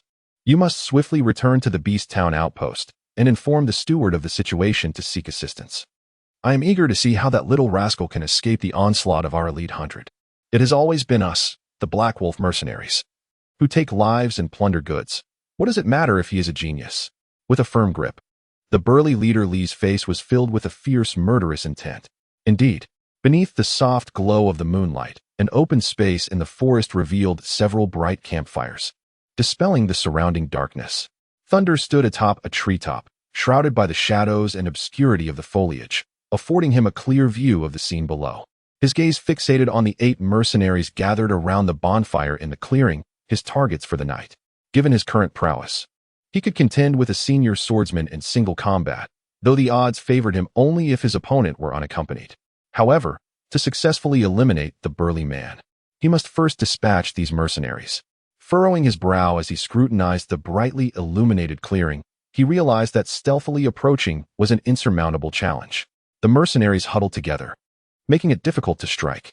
Observing them, Thunder murmured to himself, opting to remain still and await the opportune moment. Above, the crescent moon ascended steadily, casting a tranquil spell over the earth. After a considerable interval, one of the mercenaries emerged from the camp, meandering toward the outskirts. Thunder's brow knit slightly. He shrank back into the shadows, his gaze fixated on the figure of the mercenary. As the man approached the perimeter of the bonfire, stepping into the shade, he was momentarily enveloped by darkness as he relieved himself. "Damn it, I'm about to burst," the mercenary muttered. "The boss is too cautious. With so many of us here, does he truly think that kid would dare to come near?" Thunder's heart leapt at the mercenary's actions. An opportunity had presented itself. The mercenary, blissfully unaware of his imminent fate, finished his business and shivered with relief, exclaiming, "Ah, that's better." Preparing to depart, he was suddenly confronted by a shadow that materialized before him. Before he could react, a sharp pain pierced his throat, and his consciousness began to fade. Silently, Thunder hoisted the man's lifeless body into the dense thicket to conceal it. A cold smile crept across his face as he surveyed the corpse below. With swift, precise movements, he formed a series of hand seals, transforming into the very figure he had just dispatched.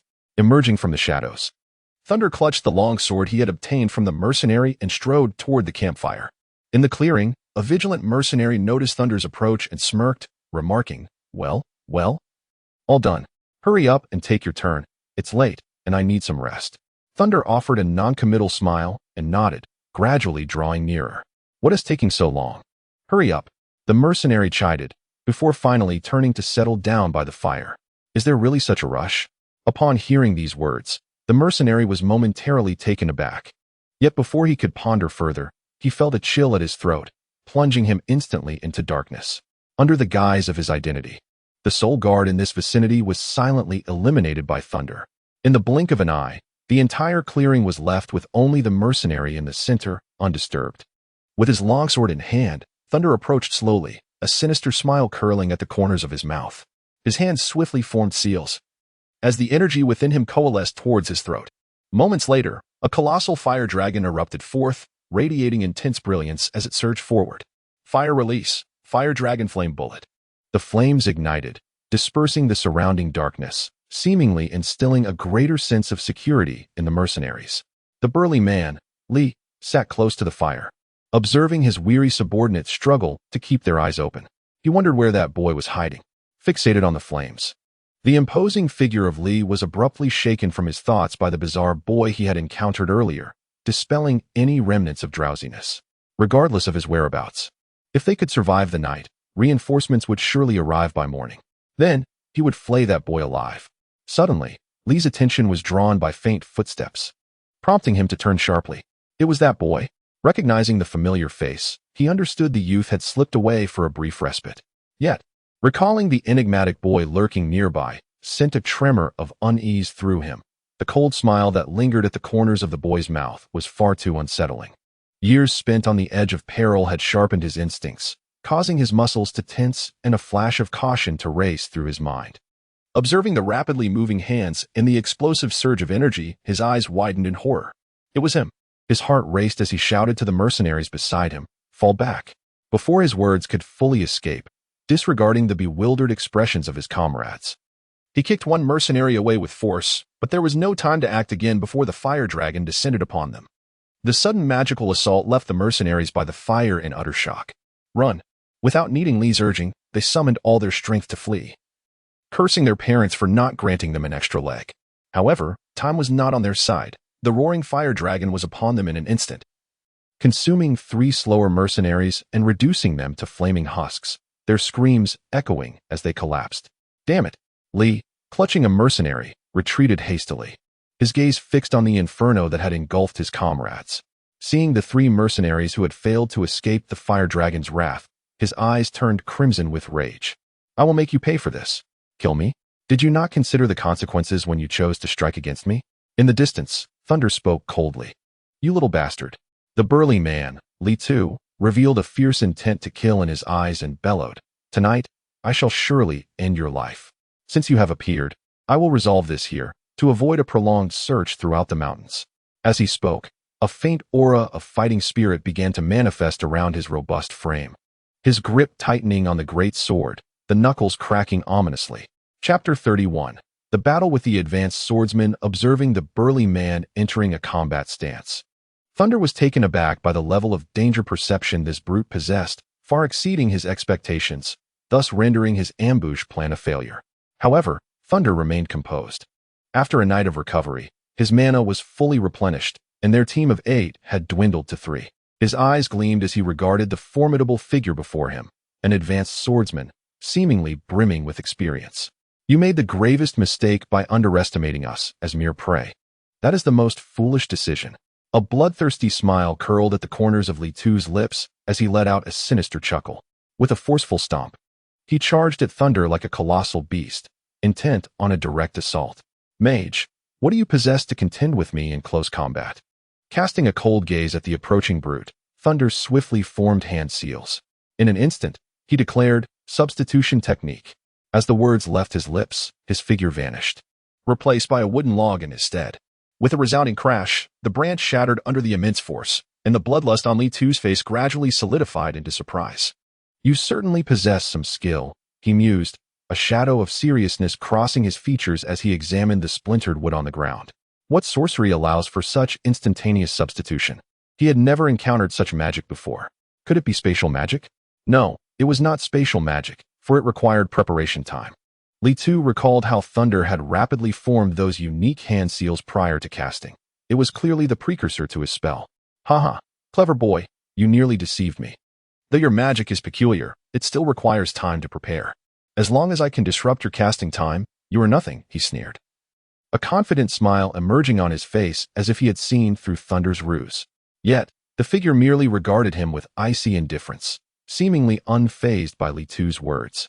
Everyone, attack together. Let us slay this boy. Face your doom. Li Tu roared to the mercenaries behind him, then stomped the ground once more, unleashing an even more ferocious surge of power. His speed intensified, the gusts of wind generated by his furious charge hurtling towards Thunder, who swiftly retreated in response. Yes, boss. Behind him stood not two, but three mercenaries, seemingly just recovering from their shock. Upon hearing their leader's thunderous roar, they positioned themselves at an angle, preparing to advance towards Thunder. Their purpose was to further restrain Thunder amidst the assaults from the burly man, preventing him from having the time to perform his seals. However, just as the three mercenaries made their move, one of them suddenly turned against his comrades, delivering a brutal punch that shattered the neck of the one in front. The tremendous force twisted the head at an unnatural angle, rendering him lifeless. What are you doing? Have you lost your mind? The front mercenary gasped in horror at the sudden betrayal from his once familiar companion. Yet, before he could finish his words, that figure abruptly vanished from his sight. When he reappeared, it was at his side, eyes devoid of emotion. With a surge of brute strength, the figure swung a longsword mercilessly at the unsuspecting mercenary.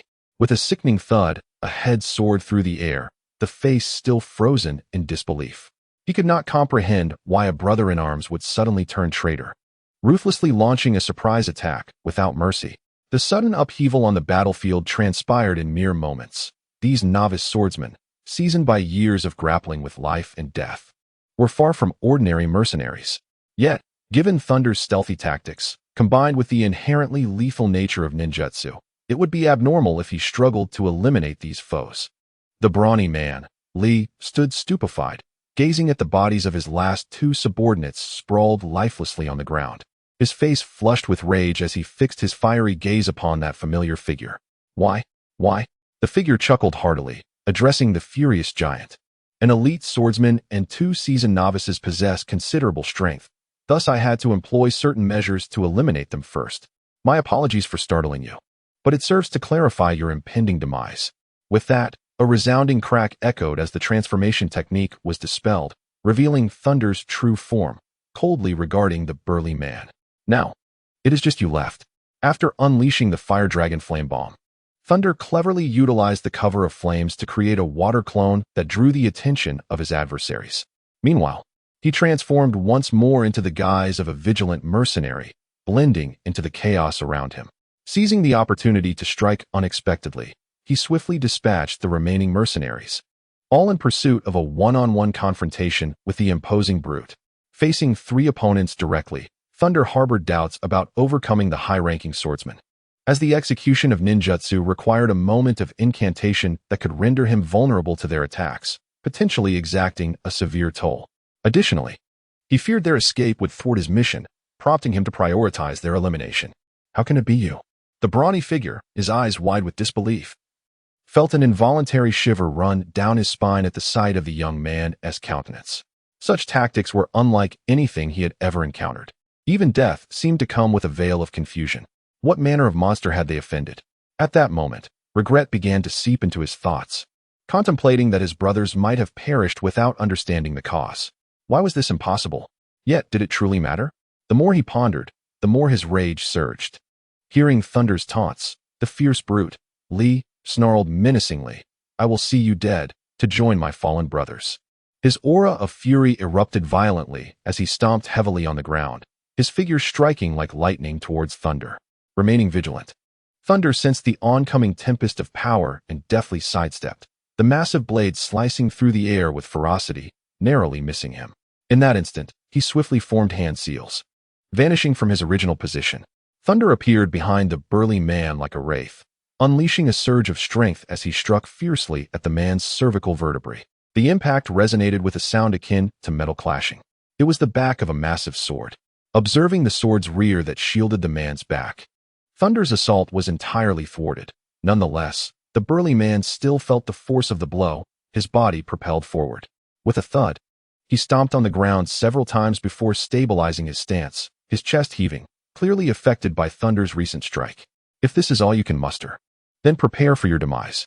Thunder gripped his long sword, slicing through the air with a fierce whistle as he lunged forward. Humph! The burly man retorted sharply, grasping his great sword with both hands to counter Thunder's strike. The collision of their blades emitted a resonant clang, the tremendous force behind it causing Thunder to be thrust backward. Truly, the strength of a seasoned swordsman is formidable. As he deftly flipped in midair, Thunder landed firmly on the ground, shaking his slightly numbed hand in astonishment. Boy, you shall meet your end. With a wicked grin, the burly man, Lee, raised his great sword. I will send you to join my brothers. His body tensed as his internal energy surged, his hair standing on end, a faint white aura flickering in his eyes. At this moment, Thunder noticed that the burly man's physique appeared even more imposing. The veins on his bare arms throbbed as an immense power coalesced within him. It is over for you, boy. As he felt the eruption of energy within, the burly man flashed a sinister smile, his white teeth glinting ominously.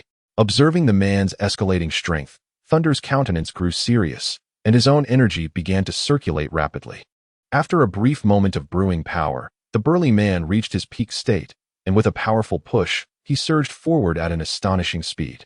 In an instant, the nightmarish visage of the burly man appeared before Thunder, his sharp great sword slicing through the air with an oppressive whistling sound aimed directly at Thunder. Chapter 32, The Touchstone. The overwhelming pressure from above caused Thunder's expression to shift slightly. He exploded with force beneath his feet, leveraging the recoil to retreat rapidly. Trying to flee?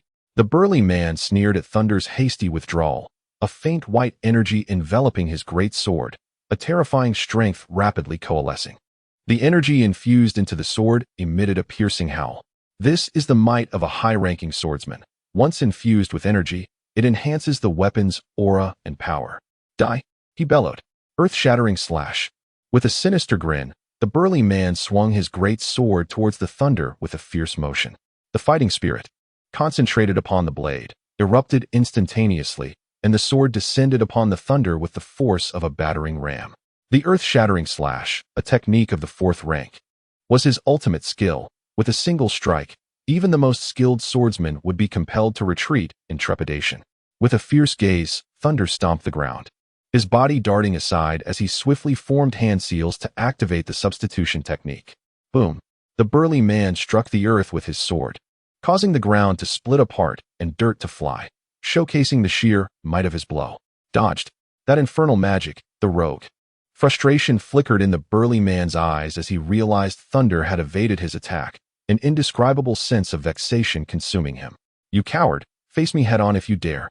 How amusing. This is a battle of life and death, not a child's play, Thunder taunted, his tone enough to infuriate anyone. You little wretch. I'll make you pay. The burly man surged forward, his figure lunging toward Thunder's side, his gleaming blade aimed at Thunder's head. I shall see whether you can evade faster than my speed. A sinister smile curled on the burly man's lips, convinced of his imminent victory, unable to fathom any reason for defeat. However, Thunder responded with a cold smirk. Is that so? As his voice echoed, Thunder's figure began to fade like an afterimage. Having anticipated this moment, he unleashed his instant movement technique. In terms of speed, you shall be disappointed. Not far away, Thunder's silhouette reappeared, laced with sarcasm. Impossible. The burly man stared in disbelief at the empty space where his attack had landed, his heart racing with rage, feeling utterly impotent. Now it's my turn. Seizing the moment of the burly man's disarray, Thunder declared coldly. At this point, the burly man was engulfed in shock, having suffered blow after blow, leading to profound humiliation, yet his thoughts were no longer on how to counterattack as Thunder charged forth. This time, Thunder swung his fist with explosive might. You dare to clash with me? Get lost. The burly man's eyes gleamed with excitement at Thunder's audacity to confront him head-on, as his internal energy surged through his veins, ready to unleash a powerful strike. Bang! However, when their fists collided, he felt as though he were facing a force of immense weight, numbing his arm and nearly robbing him of sensation. Astonishment flooded the burly man's mind. What kind of strength is this? His body was hurled back by the explosive force. Humph! The overwhelming power left the burly man's complexion pale, a low groan escaping his throat as he staggered back several steps before finally regaining his footing, staring at Thunder as if he had seen a ghost. This kid's strength, could he be a monster?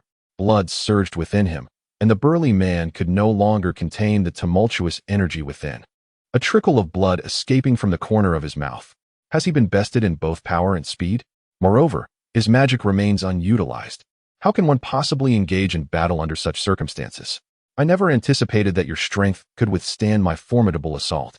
Observing the burly man, who appeared to have suffered only minor injuries, Thunder couldn't help but express his astonishment. For the monstrous power he had just unleashed had nearly consumed 50 points of mental energy. It seems that to confront a high-ranking swordsman, one must summon every ounce of strength, which proves to be quite a challenge. Rubbing his somewhat numb palm, Thunder murmured to himself with a sigh. Upon hearing Thunder's lament, the burly man felt an ominous premonition arise within him, his brow furrowing involuntarily.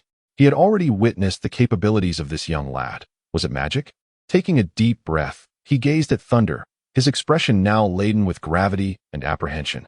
Ignoring the burly man's shifting gaze, Thunder gently stretched his body, an overwhelming force surging within him, imbuing him with vitality. The burly man, taken aback by the boy's sudden surge in power, felt his pupils constrict in disbelief. This young fellow, had he concealed his true abilities, or was it impossible? This power is that of a high-ranking swordsman. It even feels stronger than that. How can this be? His eyes reflected utter incredulity. I must thank you for your contributions. Without your sacrifices, how could I have acquired such rapid growth and experience? Thunder remarked, observing the burly man's expression of disbelief with a hint of malice. My development owes much to you. Have we made you who you are? The burly man was momentarily taken aback by Thunder's words. Indeed, I just used you as a litmus test. Raising his head, Thunder flashed a teasing smile at the burly man before his figure suddenly vanished from sight. Now, it is your turn to join them. The abrupt disappearance of the figure left the burly man stunned, as the young voice echoed softly in his ears. It is over. Now it is time for you to contribute experience points.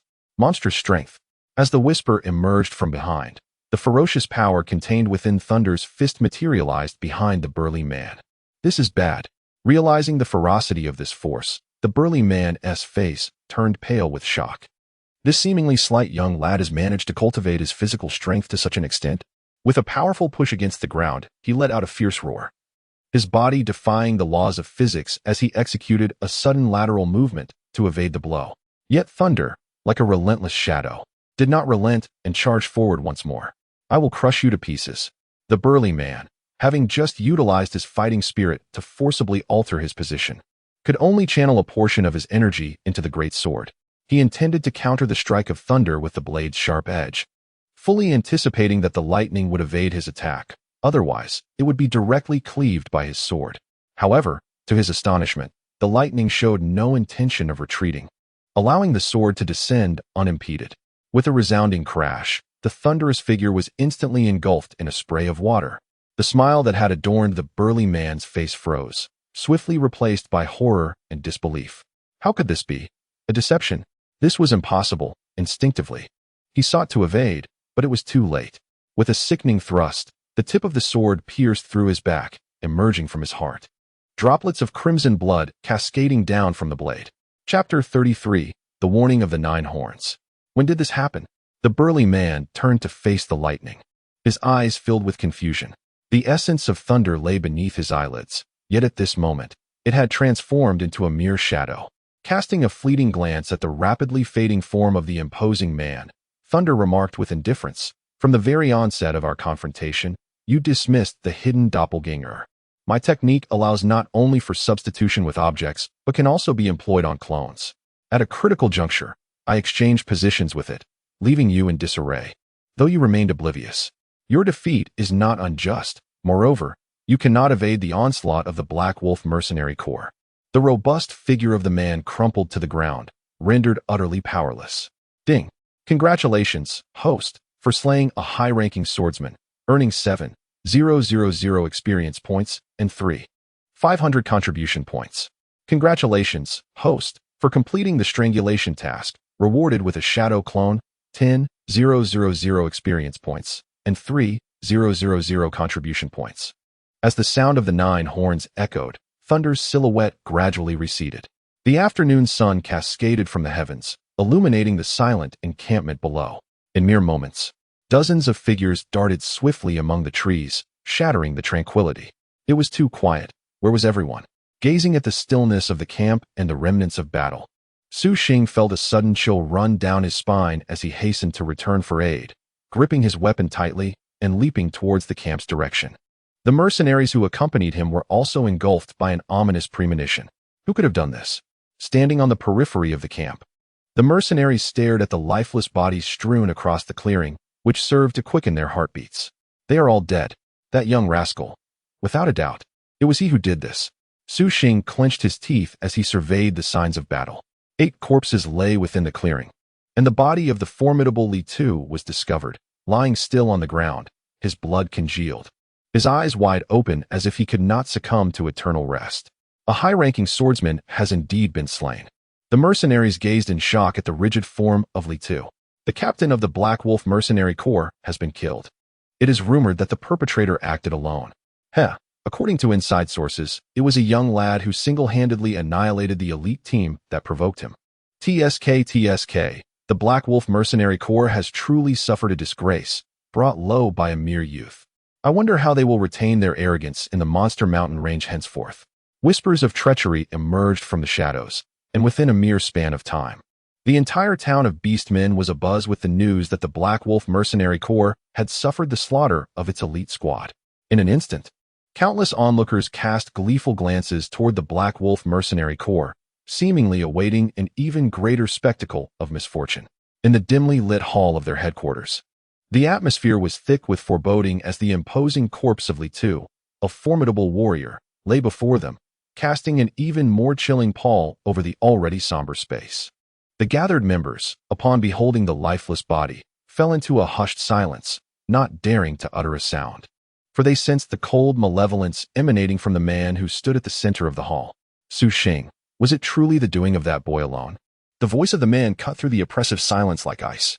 Indeed, Steward Qin, Su Xing replied hastily from the lower ranks. The remnants of fire magic and the terrifying martial prowess left behind are unmistakably his doing. Magic and martial arts? Remarkable. He possesses the rare dual mastery. Murmurs rippled through the hall as the crowd exchanged furtive glances. Humph. A sharp reprimand silenced the room instantly, drawing all eyes to Steward Qin. What of his dual mastery? He has killed our comrades. He must pay in blood. At this, Qin's eyes burned with fury as he fixed his gaze upon Li Tu's corpse, his teeth grinding ominously. Suppressing a tempest of rage, I will see that boy torn to shreds. Su Xing, recount the events in greater detail. Yes, Steward Qin. As Su Xing recounted the details, the chilling sight of the corpse weighed heavily upon them. As members of the Black Wolf Mercenary Corps, they were acutely aware of the overall strength of Li Tu's squad. Yet, the realization that even a group feared by seasoned swordmasters had been annihilated by a mere youth ignited a more violent desire for vengeance within Qin. Having established a bitter enmity, this foe must be dealt with swiftly. Qin slowly raised his head, locking eyes with the mercenaries below, their gazes laden with murderous intent. The fact that this boy could vanquish an elite mercenary squad indicated his prowess was likely at the pinnacle of high swordsmanship, and his methods were undoubtedly peculiar. If he truly wielded the dual mastery, his strength would be formidable indeed. I shall report this matter to the capital's branch. However, we cannot allow that boy to escape unscathed. From this moment forward, all members of the Black Wolf Mercenary Corps shall abandon their current missions and venture into the Beastmen Mountains. Form teams of 5 and search relentlessly for his whereabouts. Qin commanded with a fierce countenance. Understood. The assembly responded in unison. Contact Captain Wang, who is leading the mission in the Beastmen Mountains. We must ensure that the boy is hunted down and eliminated within those treacherous lands. With a slow clenching of his palm, Elder Qin barked a command. The Black Wolf Mercenary Corps, stationed in the monster town, boasted a formidable battalion of over 100 mercenaries, led by a captain and divided into 6 squads. They executed various missions, with Elder Qin overseeing the operations. Both he and the captain were accomplished great swordsmen, which provided him with the confidence to make such arrangements. I refuse to believe that scoundrel can evade the lethal grip of our Black Wolf Mercenary Corps. Indeed, meanwhile, oblivious to the impending danger, Thunder rested within a secluded jungle. What a delight! After a night of recuperation, he felt rejuvenated, shedding the fatigue from the fierce battle of the previous day. Shadow clone technique, simply marvelous. Thunder was instantly filled with excitement. This was a bug-like ninjutsu, possessing tangible shadow clones that bore the consciousness of the original and could assist him in battle. Julaba, are there any side effects to using shadow clones? Rest assured, host, products from the system are of the highest quality, with no adverse effects whatsoever. Haha, fantastic. What a pity it is not the multiple shadow clone technique. Just imagining the overwhelming number of shadow clones made Thunder drool with envy. Julaba, please display the attributes interface. Certainly, host.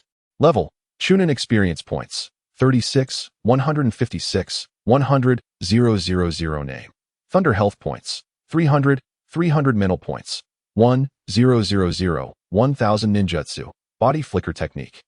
Healing technique, water clone technique, earth release, earthstone dragon, fire release, fire dragon flame bomb, lightning release, lightning ball, fire release, phoenix fire technique. Shadow clone technique taijutsu, basic taijutsu bloodline limit. Magnet release contribution points, 11, 178 wonderful.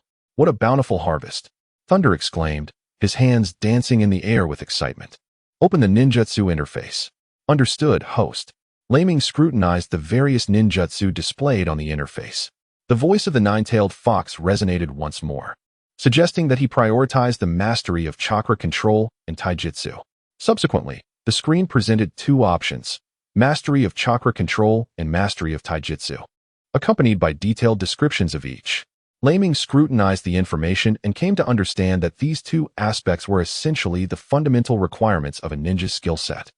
Although he benefited from the system's enhancements, alleviating his concerns regarding strength, these two elements remained the basic prerequisites for ninjutsu and taijutsu. A shaky foundation would impose significant limitations on his ninjutsu, affecting factors such as hand sign duration and close combat techniques, all of which distinctly constrained Laming's capabilities. Chapter 34. Who are they staring blankly at the 10,000 contribution points? Laming could not help but roll his eyes and pout in resignation, lamenting. While having a system is advantageous, the contribution points are rather insufficient. The very contribution points he had just acquired were about to be depleted. When would he be able to master an A-rank ninjutsu? The mere ability to perform hand signs with one hand, achieved through mastery of chakra control, filled him with envy. After all, who could forget how many admirers Itachi garnered with his single-handed hand signs? 9 trumpets, exchange. Understood, host. Deducting 10,000 contribution points.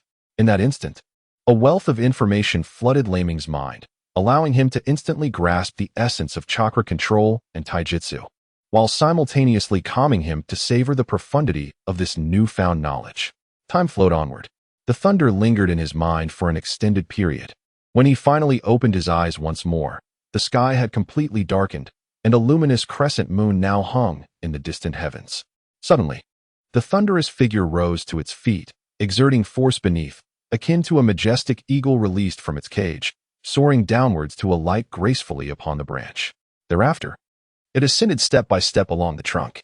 Thunder gracefully perched upon the tree trunk, exhibiting an extraordinary steadiness without a hint of descent. His mastery and application of power were so exquisitely nuanced that it allowed him to traverse with such poise.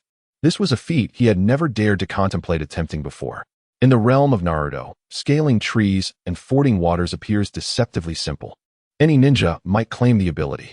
However, it is imperative to note that this endeavor demands formidable chakra control and skill, an area where Thunder found himself lacking. How delightful it is to witness the so-called geniuses of Naruto reduced to mere mediocrity before me. The thunder hung precariously from the branch. Fully aware of the comical sight of Ming's first attempt at climbing a tree, erupting into hearty laughter. Julaba, I adore you. Gradually exhaling. A glimmer of brilliance flickered in his eyes, and then his right hand swiftly reached into the void, summoning a longsword that radiated a chilling luminescence into his grasp. Simultaneously, his other hand began to move, forming intricate seals with remarkable speed, causing his figure to abruptly vanish from sight. Remarkably, it was a one-handed hand seal. The body flicker technique. Suddenly, his previously vanished form reappeared in the air ahead, brandishing the longsword in a sweeping horizontal slash, followed by a swift somersault to evade. With his right hand raised high, an extraordinary force erupted forth, striking at an astonishingly acute angle towards the colossal tree. With a resounding crash, the sturdy tree was cleaved in two, gradually toppling down. With a soft sigh, Thunder lightly stepped on the ground. his gaze intensifying as his hands swiftly danced through intricate seals, completing them in less than a second, an astonishing feat that had been reduced to a fraction of the time it once took. The final seal was formed, the sign of the tiger. Fire release, Great Fireball technique. A colossal fireball surged forward, its searing heat rampaging forth. As the roaring flames erupted instantaneously, obliterating everything in their path. The thunder did not linger, rushing forth with great speed, when suddenly, another figure emerged before him. It was a shadow clone. As this thunderous presence manifested, he swiftly formed hand seals, invoking the fire release, Great Fireball technique. The charging thunder, witnessing the enormous fireball hurtling towards him, instantly vanished from sight. Body flicker technique, once again employed in an instant. Upon reappearing, he found himself beside the shadow clone, brandishing his sword to sever its head, which erupted in a spectacular explosion. The figure of the thunder did not pause as he ran. Brilliant orbs of lightning materialized around him. Subsequently, these orbs, seemingly propelled by an unseen force, shot forth and struck the surrounding trees with resounding crashes. Lightning crackled fiercely as the tempestuous bolts of electricity ravaged the sturdy trees, adorning them as if draped in shimmering silver attire. Then, yet another watery doppelganger emerged with a swift whoosh. In an instant, thunder appeared beside his water clone, driving his sword through it with precision. Had the denizens of the Naruto world witnessed this feat, they would undoubtedly have gasped in astonishment. As Thunder executed his ninjutsu, he simultaneously performed a one-handed hand seal, a task notoriously challenging, even for the most gifted of individuals. Yet, he accomplished it with remarkable ease, a testament to the powers bestowed upon him by the system, enabling even those of mediocre talent to succeed. Soon after, when Thunder unleashed the Phoenix Fire technique, shattering his water clone once more, he paused upon a tree branch and sheathed his longsword. He realized that his mastery over power and application, as well as his physical techniques, had reached an unparalleled level. With his current 1,000 points of mental energy, he could sustain intense battles with minimal expenditure. After executing several ninjutsu and physical techniques, it felt as though his body had not been taxed at all. Thunder, filled with exhilaration, began to race through the trees, occasionally leaping and rolling, continuously honing his skills in a familiar rhythm. From the onset of night, he had engaged in this practice, and as the clock struck midnight, he concluded his training and vanished in an instant. A new day gradually dawned, the sky brightening softly, awakening Thunder from his reverie. After a brief tidying up, his eyes sparkled with determination as he gazed into the depths of the forest, silently declaring, "It is time to hunt magical beasts and acquire greater experience." Within the woods, a figure swiftly leapt, pursuing a level 2 magical beast, the Wind Blade Leopard, which fled in haste, seemingly terrorized by something formidable in its wake. Suddenly, with a whoosh, a figure appeared beside the Wind Blade Leopard, wielding a long sword and delivering a horizontal slash at the fleeing creature. With a splatter of blood, the leopard's massive head soared into the air, while its body continued to run instinctively for a brief moment before collapsing. Congratulations, host, for slaying a level 2 magical beast. You have gained 100 experience points and 50 contribution points. Upon hearing the voice in his mind, Thunder furrowed his brow and inquired, 9 horns. What is the meaning of this? Why has my experience dropped from 1,000 to 100? An ominous feeling washed over him. Host. The system adjusts experience and contribution points based on your strength and the strength of the defeated creature. The stronger the prey, the greater the rewards, conversely. The weaker the prey, the lesser the rewards. This is one of the system's rules. Damn it. So, if I continue to kill level 2 magical beasts, the rewards will diminish? Indeed. Blast. Thunder could hardly contain his disdain for the system. Over the past couple of days, he had been prowling this area, bringing misfortune to the magical beasts as if a plague had descended upon them. He slaughtered every creature in sight, leaving no trace behind and evoking tears from the beasts. Since level 2 was no longer a challenge, he mused, why not venture deeper into the Beast Mountains? He lifted his gaze towards the depths of the forest. This region was on the periphery of the Beast Mountains, inhabited primarily by magical beasts of levels 1 and 2, with a scant few of level 3. However, the deeper one ventured, the greater the perils that awaited. Resolute in his decision, Thunder swiftly propelled himself into the depths of the forest. After stealthily advancing for a while, he suddenly halted, for his mini-map revealed the presence of 5 small red dots, instantly heightening his alertness. Thunder furrowed his brow as voices echoed from a short distance away. Who were they? Chapter 35. A Misstep. Thunder cast his gaze upon the small red figures ahead, his eyes scanning the surroundings before swiftly darting into the nearby thicket to conceal himself. After taking refuge, he observed the bustling crowd of mercenaries not far away. This was the main thoroughfare of the Warcraft Mountains, typically bustling with mercenaries, yet Thunder sensed something was amiss. The 5 small red figures appeared to be scrutinizing something intently. Peering through the foliage, Thunder's gaze fixated on the mercenary group, and after a moment, his eyes narrowed in realization. The mercenary team showed no intention of departing. Instead, they were examining each passerby, seemingly in search of someone. Could they be searching for me? Furrowing his brow, he pondered the implications of the small map marking the red figures, which surely indicated a focus on him. But who could they possibly be? Thunder shook his head, opting to first ascertain the situation. He then stealthily approached, crouching behind the lush trunk of a tree several dozen meters away. Thanks to the guidance of the system's mini-map, his reconnaissance abilities were heightened. Even as he quietly drew near, the mercenaries remained oblivious to his presence. Hidden within the forest shadows, Thunder observed 2 or 3 waves of small red-clad teams passing through. By chance, he overheard their conversation, uncovering the identity of these mercenaries. Let us search here for a bit. If we go any deeper, we'll reach the depths of the Beast Mountain range, where the monsters could squash us with a single slap, one mercenary expressed with concern.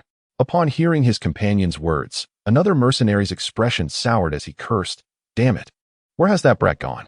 How dare he offend our Black Wolf Mercenary Corps? Elder Chen has issued a death command. We must find that bastard, dead or alive. It's been 2 days, and we haven't seen him. He might have wandered into danger and become monster excrement by now." Not necessarily. That kid was able to wipe out a squad of over a dozen elite mercenaries. His strength should not be underestimated. Let us expand our search area. A composed middle-aged mercenary suggested, seemingly the small leader of the group, furrowing his brow as he gazed into the depths of the forest. Upon hearing their exchange, Thunder was taken aback. The Black Wolf Mercenary Corps. They are indeed pursuing me. It seems that annihilating their mercenary squad has stirred a hornet's nest, prompting them to send mercenaries to hunt me down. Since they seek to provoke me, I shall grant you the honor of being my first prey, Thunder mused, observing the 5-member team coalescing and gradually venturing deeper into the thicket. With a soft, cold chuckle, he remarked, "You are truly unfortunate. I shall make you my first target." This mercenary squad from the Black Wolf Corps had been under Thunder's watch for some time, comprising 4 junior swordsmen and 1 intermediate swordsman. They were no match for his current prowess, which would allow him to dispatch them with ease.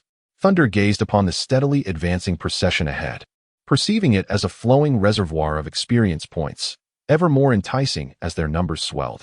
However, Thunder refrained from immediate action, exercising patience as he awaited the opportune moment. It was evident that this vicinity harbored more than just their solitary band.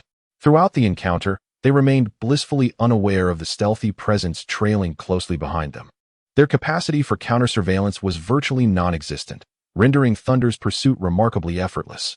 As dusk descended upon the Beast Mountain range, amidst the vast expanse of forest, Thunder concealed himself among the towering trees, his gaze piercing through the foliage, faintly discerning the silhouettes of 5 figures advancing slowly before him. The reason Thunder refrained from ruthlessly eliminating those mercenaries, even in the absence of resistance, was due to the inherent risks involved. Should they expose themselves, Thunder would inevitably face an onslaught from the Black Wolf mercenary group. Thus, Thunder chose to bide their time, awaiting an opportunity for their adversaries to err.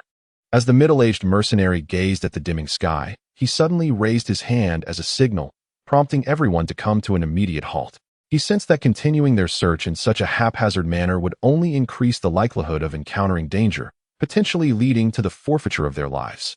If they could not locate the target during daylight, the perils of the night would only exacerbate their plight. He was but a solitary individual, likely not swift enough to evade capture. It would be prudent to rest now and resume the search the following day. Indeed, the other mercenaries nodded in agreement. "Boss, I need to take care of something," one mercenary announced, darting swiftly into the dense forest, seemingly unable to contain himself any longer. Thunder gazed at the mercenary who had strayed from the group, a glimmer of intrigue sparking in his eyes as a sinister smile crept across his face. He then began to move slowly, leaping down from the tree and approaching the solitary mercenary. Thanks to the presence of the mini-map, which offered a clear perspective, he was able to effortlessly pinpoint the individual's location. The Thunder must silently eliminate him to proceed with the deception, constricting his presence to the utmost. He stealthily approached the mercenary, 10 meters, 5 meters, separated by a sturdy tree. Fixating on that figure, he swiftly formed a single-handed seal. Body flicker technique. As he dashed into the dense forest, the mercenary had just retrieved an object when he sensed an approaching presence. Upon raising his gaze, darkness enveloped him, swiftly followed by a sharp pain in his throat, causing his consciousness to fade rapidly. From the moment Thunder initiated the attack to its conclusion, nearly a few breaths had elapsed. The Thunder gazed at the lifeless body on the ground, a cold smirk escaping his lips. With a swift gesture of his hands, he performed a transformation technique, assuming the guise of the fallen individual. Seizing the man's sword, he then ambled toward the other four. As the mercenaries observed his approach, one of them jestingly berated his comrade. "What on earth are you dawdling for? So slow, have you lost your vitality?" Just as the mocking words lingered in the air, the approaching mercenary flashed a smile and shrugged, drawing near to him. The mercenary, poised to continue his taunts, was abruptly interrupted. Suddenly, a glint of cold steel flashed through the air, and blood erupted in a crimson spray. The mercenary clutched his throat. Disbelief etched across his face as he stared at his assailant, his eyes filled with questions. He could scarcely fathom that a mere jest would provoke such a sudden and lethal response. Even in his final moments, he remained oblivious to the reason behind it. In a flash, Thunder swiftly dispatched a mercenary without a moment's pause. As several mercenaries stood momentarily stunned, he deftly shifted his form and unleashed another strike. With a sickening thud, yet another mercenary, caught completely off guard, met his demise. In mere seconds, the lives of 2 novice sword wielders had been effortlessly extinguished by Thunder's cunning. Why? The remaining 2 mercenaries, regaining their senses, expressed their bewilderment, while the middle-aged mercenary appeared to react even more swiftly. Suddenly, he kicked the mercenary in front of him towards the charging Thunder, hoping to buy himself a fleeting moment. Simultaneously, his hand swiftly retrieved a signal flare from his sleeve. His quick thinking was remarkable. Seizing the opportunity, he prepared to ignite the flare. Die. Upon dispatching the mercenary, Thunder observed the middle-aged warrior's movements and, with a roar of fury, swiftly executed a hand seal. In an instant, he employed the body flicker technique, his figure appearing directly before the mercenary. With a fist imbued with ferocious power, he struck forcefully against the mercenary's chest. A spurt of blood erupted from the mercenary's mouth as he was propelled away by the force of Thunder's assault. In the moment of his fall, summoning the last remnants of his strength, he launched a distress signal. Chapter 36, Ninjutsu mistaken for advanced techniques with a resounding boom. The signal flare burst forth from his palm, igniting a violent explosion in the sky. How could one forsake humanity to stall for time, using their own comrade? Thunder's expression darkened as he gazed at the lifeless middle-aged mercenary, a hint of disdain evident in his demeanor. However, upon spotting the signal flare illuminating the sky, his countenance grew even grimmer. Its brightness was striking against the twilight, visible for miles around. "Damn it, I underestimated these mercenaries," he muttered under his breath, caught off guard. Without a moment's hesitation, Thunder turned and fled. Bang! Bang! As he turned to escape, the air was filled with the sound of signal flares igniting around him. And in that instant, the Black Wolf mercenary group surged towards his direction, with other mercenaries joining the fray. "There he is. Capture him." The shouts echoed through the forest as the mercenaries pursued the swiftly retreating figure. "Oh no, it seems I am about to be surrounded." Thunder cast a glance at the figures rushing from all directions, a grimace pulling at the corners of his mouth. His frustration mounting. This was nothing short of a hornet's nest stirred. Beneath the twilight sky, the beast mountains erupted into a cacophony of noise. The shouts of mercenaries and the sounds of pursuit echoed through the dense forest, startling countless birds and beasts. As time wore on, more and more mercenaries joined the chase, swelling the ranks of the pursuit. Those mercenary groups that had been hunting beasts in the mountains looked on in astonishment as throngs of people rushed past them, with some unable to contain their curiosity asking, "What on earth is happening?" "The Black Wolf mercenary group is hunting that lad. Word has it he possesses advanced martial techniques," came the reply. "We were also planning to see the commotion, hoping for an opportunity." Haha, advanced martial techniques? The mercenaries were instantly taken aback, a glint of greed flashing in their eyes. The allure of advanced techniques was overwhelming. The martial arts they practiced paled in comparison. "Let us go. We must see for ourselves." Finally, someone succumbed to the temptation, gripping their weapon tightly and eagerly joining the throng. After running a short distance, Thunder's expression abruptly shifted as he sensed a terrifying presence rapidly approaching from behind.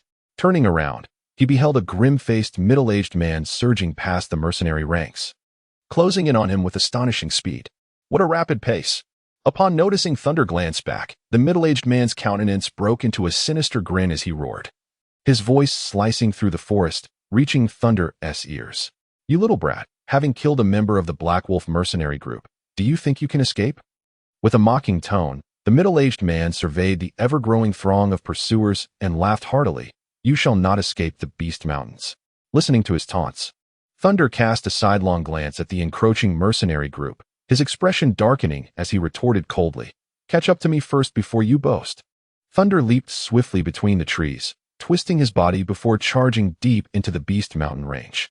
Youngster, you stand no chance of survival deeper within the Beast Mountain range, Elder Chin exclaimed, observing Thunder's fleeing figure not far behind. However, Thunder paid no heed to his words, quickening his pace even further.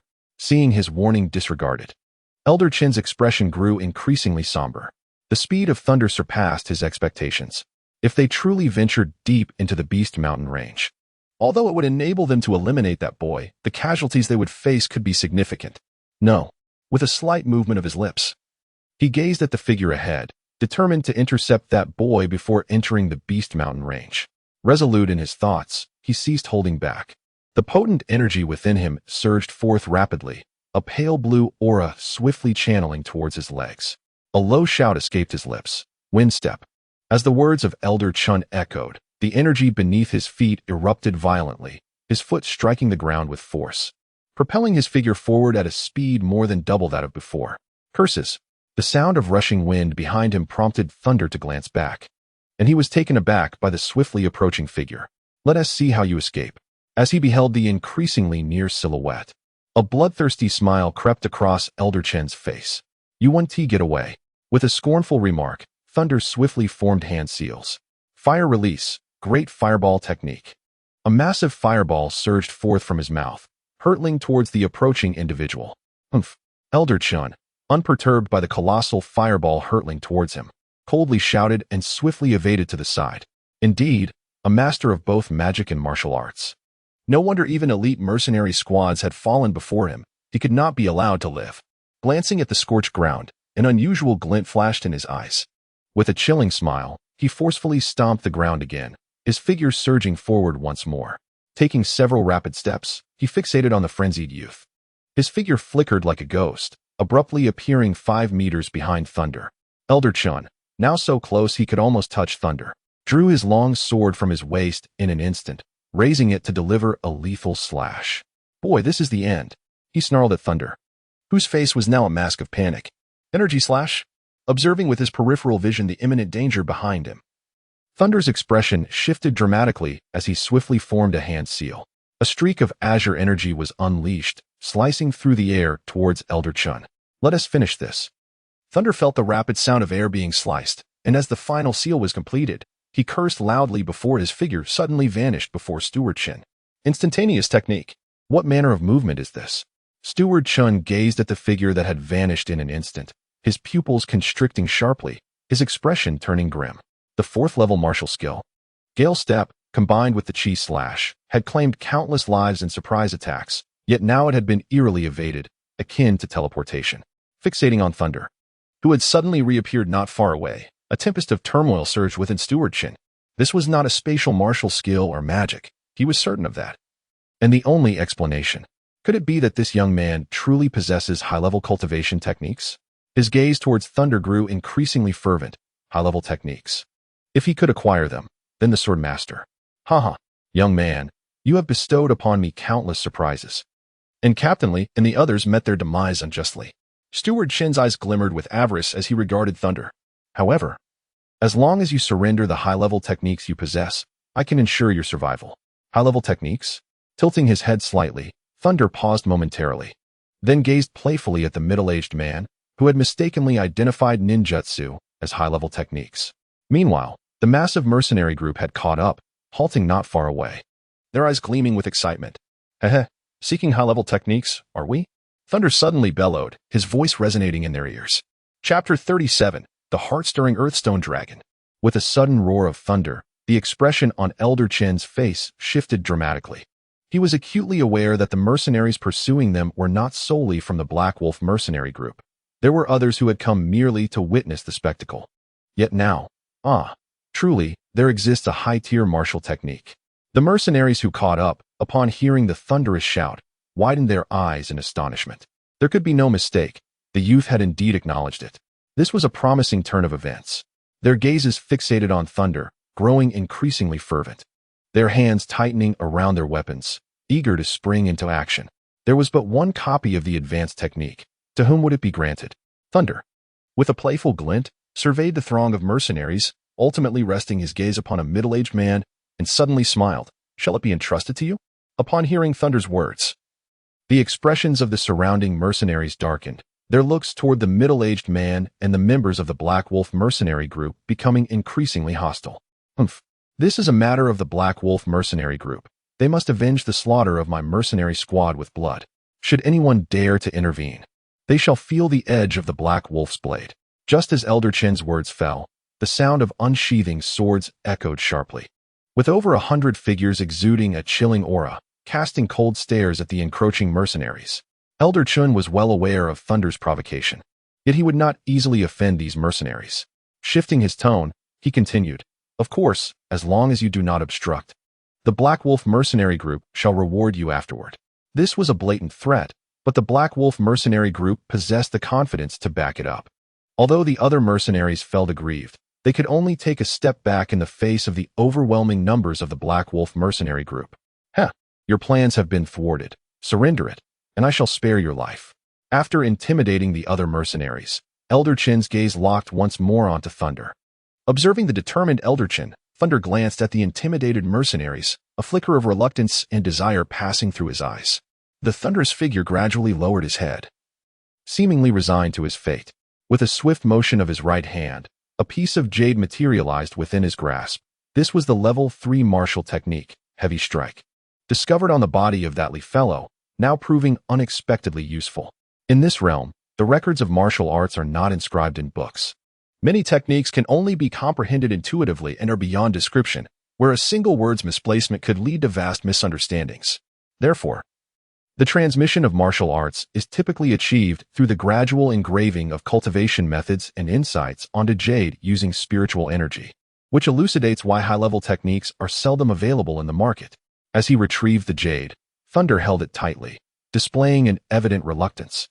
However, upon encountering the cold, murderous gaze of Steward Chin, his expression shifted to one of defiance. "Take the advanced technique," he declared, raising his hand and casting the jade towards the throng of mercenaries. The sudden turn of events left the mercenaries momentarily stunned, and chaos ensued. "Fight for it," they shouted, fixating on the object thrown by Thunder, their minds consumed by the allure of the advanced technique, disregarding the intimidation of the Black Wolf mercenary group as they surged forward. The mercenaries of the Black Wolf exchanged glances, hesitant to confront the overwhelming number of their adversaries.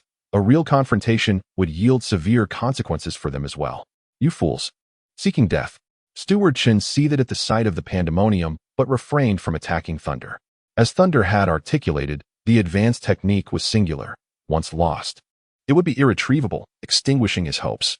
He dared not gamble. This was his sole chance. Casting a cold gaze upon the mercenaries, who had lost their reason in their pursuit of the technique, he could no longer suppress his impatience. Addressing the members of the Black Wolf, he commanded, "Keep an eye on him. Yes, get away from me." Suddenly, the might of Steward Chin, a grand swordsman, erupted as he charged into the chaotic fray. Screams filled the air as figures flew and anguish echoed. None of the mercenaries before him stood a chance. Within mere moments, he had dispatched the swarm of assailants. Meanwhile, the remaining mercenaries were left in shock by Chen's sudden onslaught, fear etched on their faces, none daring to advance further. The recent carnage was still vivid in their minds, a testament to the power and intimidation of a grand swordsman. Chen scoffed coldly at them, then his gaze ignited with fervor as he examined the jade, only to be met with disbelief. His face flushed crimson with fury. Level 3 martial technique. A piercing and sharp voice suddenly erupted. "You little scoundrel, I shall kill." Before his words could fully escape his lips, a terrifying flame erupted within the encirclement of the Black Wolf mercenary corps. as Thunder had anticipated. The steward Chin could not resist the allure of the advanced martial arts. In the very moment he moved, his right hand began to stir slowly. What? Do you not desire the advanced techniques? Thunder inquired, casting a tempting gaze upon the mercenaries surrounding him. Youngster, stow away your ambitions. The Black Wolf Mercenary Corps has its own system of rewards and punishments. The encircled mercenaries remained unperturbed by Thunder's provocations. Truly, as one of the top 10 mercenary corps, their discipline was commendable. Thunder cast a cold glance at the flamboyant steward Chun. As the final seal was completed, a glint of murderous intent flashed in his eyes. I wonder if the Black Wolf Mercenary Corps will provide compensation to your families once you are dead. The moment Thunder's words fell, the prepared ninjutsu erupted forth. Fire release, Fire Dragon Flame Bomb. The Fire Dragon Flame Bomb, nearly condensed from 100 points of mental energy, roared forth like a dragon, sweeping through with searing heat, and fiercely charged towards the encircled Black Wolf mercenaries. Quick, evade, evade! In the sudden onslaught, the mercenaries within sight of the Fire Dragon were met with a blaze of crimson. Before they could discern what it was, the Fire Dragon struck. Boom! The Fire Dragon erupted violently, consuming all in its path, and those unable to escape were engulfed. No! The cries of despair echoed like thunder, awakening many mercenaries. As they gazed upon the rampaging Fire Dragon, the crowd swallowed hard, their eyes glinting with a morbid delight. Aren't you strong? Aren't you arrogant? Look, retribution comes swiftly.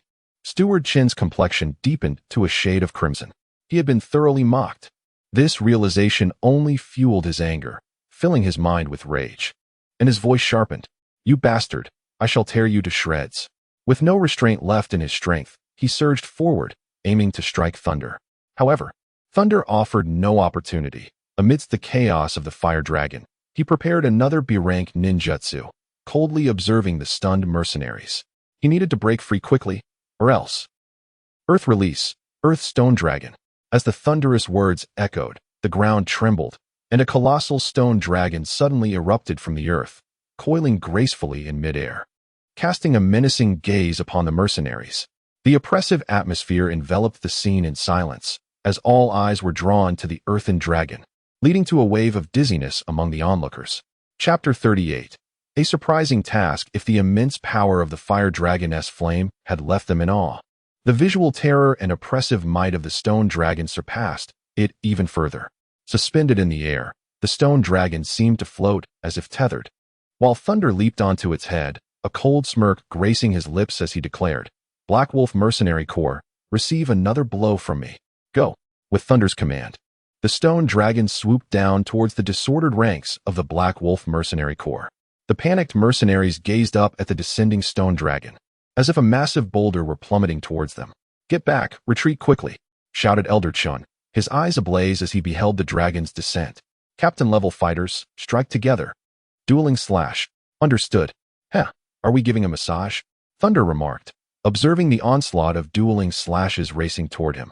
With a disdainful sneer, he vanished from the dragon's head. I shan't play with you any longer. Crash. Mud and stones erupted as the dragon's head shattered. Yet due to its sheer size, it continued to plummet downward with relentless momentum. Boom. The ground shook violently, dust swirling and debris scattering, as fissures crept across the earth. It wasn't until these cracks spread several meters beyond the mercenaries' feet that they finally ceased their advance. Such a breathtaking spectacle was a first for most of the mercenaries present. Glaring at the dust cloud that filled the air, Elder Chun's face contorted with fury. Kill, kill, terminate that little pest. Meanwhile, the members of the Black Wolf Mercenary Corps, having snapped back to reality amidst their shock, exchanged wary glances. They had witnessed their former comrades perish at Thunder's hands. After a moment of hesitation, they instinctively responded, yes. For vengeance, eliminate that brat. With a resounding shout, the Black Wolf Mercenary Corps charged through the dust, racing toward the direction where Thunder had fled. He's over there. Pursue. As this cry rang out, the members of the Black Wolf Mercenary Corps surged forward, united in their pursuit of the rapidly retreating figure. Should we follow them? Other mercenaries questioned, glancing at the Black Wolf Mercenary Corps. They hesitated, still reeling from the recent battle's intensity, aware of the lurking dangers ahead, for they were venturing into the depths of the Beast Mountain range. Why not? We are many. What is there to fear? Indeed, This scene is truly a rare sight. Huh. The Black Wolf Mercenary Corps nearly lost a dozen men. It is quite satisfying. Let us go. Move. What more is there to say? Let us pursue. The dire fate of the Black Wolf Mercenary Corps is indeed worth our observation. Indeed. Quickly. Follow along. With that, the mercenaries hastily gave chase. Yet, there was one rather unremarkable mercenary who lagged behind. Sneering as he muttered, perhaps it is destined to fail. However, a chilling voice echoed in his mind. System task activated. Make a resounding name for yourself in this world. Slay the majority of your foes with your own flesh and blood. Reward, beginner celestial body. What? A beginner celestial body. This mercenary, known as Thunder's transformation, used the instantaneous technique atop the dragon's head, concealing himself amidst the chaos of the earth and stone dragon's assault. He swiftly formed seals to summon shadow clones, transforming into an ordinary mercenary, hiding away. The voice that suddenly indicated the direction was his own, employing the shadow clones to lure the Black Wolf Mercenary Corps deep into the Beast Mountain range, while he intended to make his escape. Little did he expect that the system would deviate from the norm. A beginner celestial body, a beginner celestial body. Wow, haha, connect. Connect. 9 trumpets connect. The Black Wolf Mercenary Corps, truly a spectacle of skill. With bright eyes, Thunder hastened to pursue. The last rays of twilight gradually descended as the chase unfolded once more in the Beast Mountain range, while the true instigator of this event followed closely behind as if spectating. The shadow clone, audacious, occasionally unleashed a fireball or attacked the agitated beasts. However, the Black Wolf Mercenary Corps found themselves in dire straits, as the relentless assaults from the beasts inflicted casualties upon their pursuing members. After running for a distance, Thunder gazed at the crescent moon rising in the sky and could not help but let out a wry smile, acknowledging the tenacity of the mercenaries. He felt a profound respect for the shadow clone. He never anticipated that it would endure this long despite being vulnerable to dispersion upon receiving attacks. Even more surprising was the shadow clone's unwavering commitment to his escape instructions. Upon noticing that the pursuers were closing in, it promptly utilized the instantaneous movement technique to create distance, resolutely avoiding any contact. To his astonishment, Thunder noticed that some members of the Black Wolf Mercenary Corps had fallen behind. As he leisurely pursued, his minimap suddenly displayed several small red dots ahead. The thunderous beast slowed its pace, cautiously approaching and concealing itself behind a grand tree, peering forth with keen eyes. Ah, what a surprise. It is none other than the remnants of those who battled the beasts. At this moment, merely a few dozen meters away, a clearing revealed 15 mercenaries, their bodies marred with blood, resting amidst their wounds, led by 2 intermediate swordsmen. The chaotic scene, littered with debris and the scars upon their forms, was further accentuated by the presence of 4 lifeless beasts sprawled nearby, their blood still fresh, indicating that the skirmish had recently concluded. Among them, 10 injured individuals bore only minor wounds from the beastly assault. They were now recuperating, striving to regain their strength. Little did they realize, however, that an observer was silently watching from the shadows. How fortuitous. Thunder gazed at the group of Black Wolf mercenaries before him, a mocking smile crossing his features. Swift and decisive. With this thought, Thunder clasped his hands together, invoking magnetic escape. As his incantation concluded, particles of iron sand began to coalesce rapidly in the air, startling the resting mercenaries. Why do I feel the ground trembling? As this thought echoed, it caught the attention of others. Could it be a colossal beast approaching? Typically, only large beasts would cause such tremors as they traverse the terrain. What nonsense! If it were a large beast, we would have noticed it long ago. Stay alert. The temporary leader of the group barked, though he too felt the tension rising. Indeed, the resting mercenaries quickly readied themselves, gripping their weapons tightly. However, as they touched their arms, the weapons began to quiver uncontrollably. What is happening? My weapon is trembling as if trying to break free. Before he could finish his thought, unprepared, whoosh, whoosh, one by one, the weapons seemed to be drawn by some unseen force, flying into the night. The mercenaries' eyes widened in disbelief, terror blooming in their hearts at the inexplicable occurrence. Grasp your weapons tightly. Be cautious. There are enemies among us. Chapter 39. What? Are you not fleeing? Who dares to play tricks? Step forward. There are still those who remain conscious. Thunder mocked, slowly stepping forth, an array of weapons levitating above him. The mercenaries stirred, their eyes widening in shock as they beheld the floating weapons, their throats involuntarily constricting. Our weapons. He is controlling our weapons. Do you desire your weapons? Upon hearing this, Thunder shrugged, then with a flick of his wrist, casually stated, then I shall return them to you. As his words fell, a sword of iron hurtled through the air towards one mercenary. Whoosh! The individual had no time to react. With a dull thud, the sword pierced his neck, and after a few futile struggles, he collapsed lifelessly. The sudden turn of events sent waves of panic through the mercenaries, who stared at the hovering weapons, yet none dared to make a move. Who are you? And why do you attack us? If we have offended you, we implore you to show mercy. Show mercy? You speak of such things now. Yet when you surrounded me, you shouted for blood, leaving no room for compassion. Let me ensure you understand your fate. Behold my true identity. Upon uttering those words, Thunder dispelled his transformation, casting a mocking glance at them. It is you. Witnessing Thunder's familiar visage, a wave of terror surged within, prompting a loud exclamation. How is this possible? Were you not ahead? At this point, his voice faltered. As he turned his gaze towards Thunder in disbelief, we were deceived, ensnared by a mere doppelganger. This individual evidently possessed some knowledge of Thunder's intelligence. His eyes instantly hollow, his entire being trembling. Correct. Yet, there shall be no reward. Thunder remarked nonchalantly. Was it exhilarating to pursue me? However, the tides have turned. Do you harbor any regret? His smile was radiant yet chilling, his gaze fixed menacingly upon the mercenaries. Flee, scatter. As soon as these words escaped his lips, without a moment's hesitation, he turned and ran without looking back. Flee.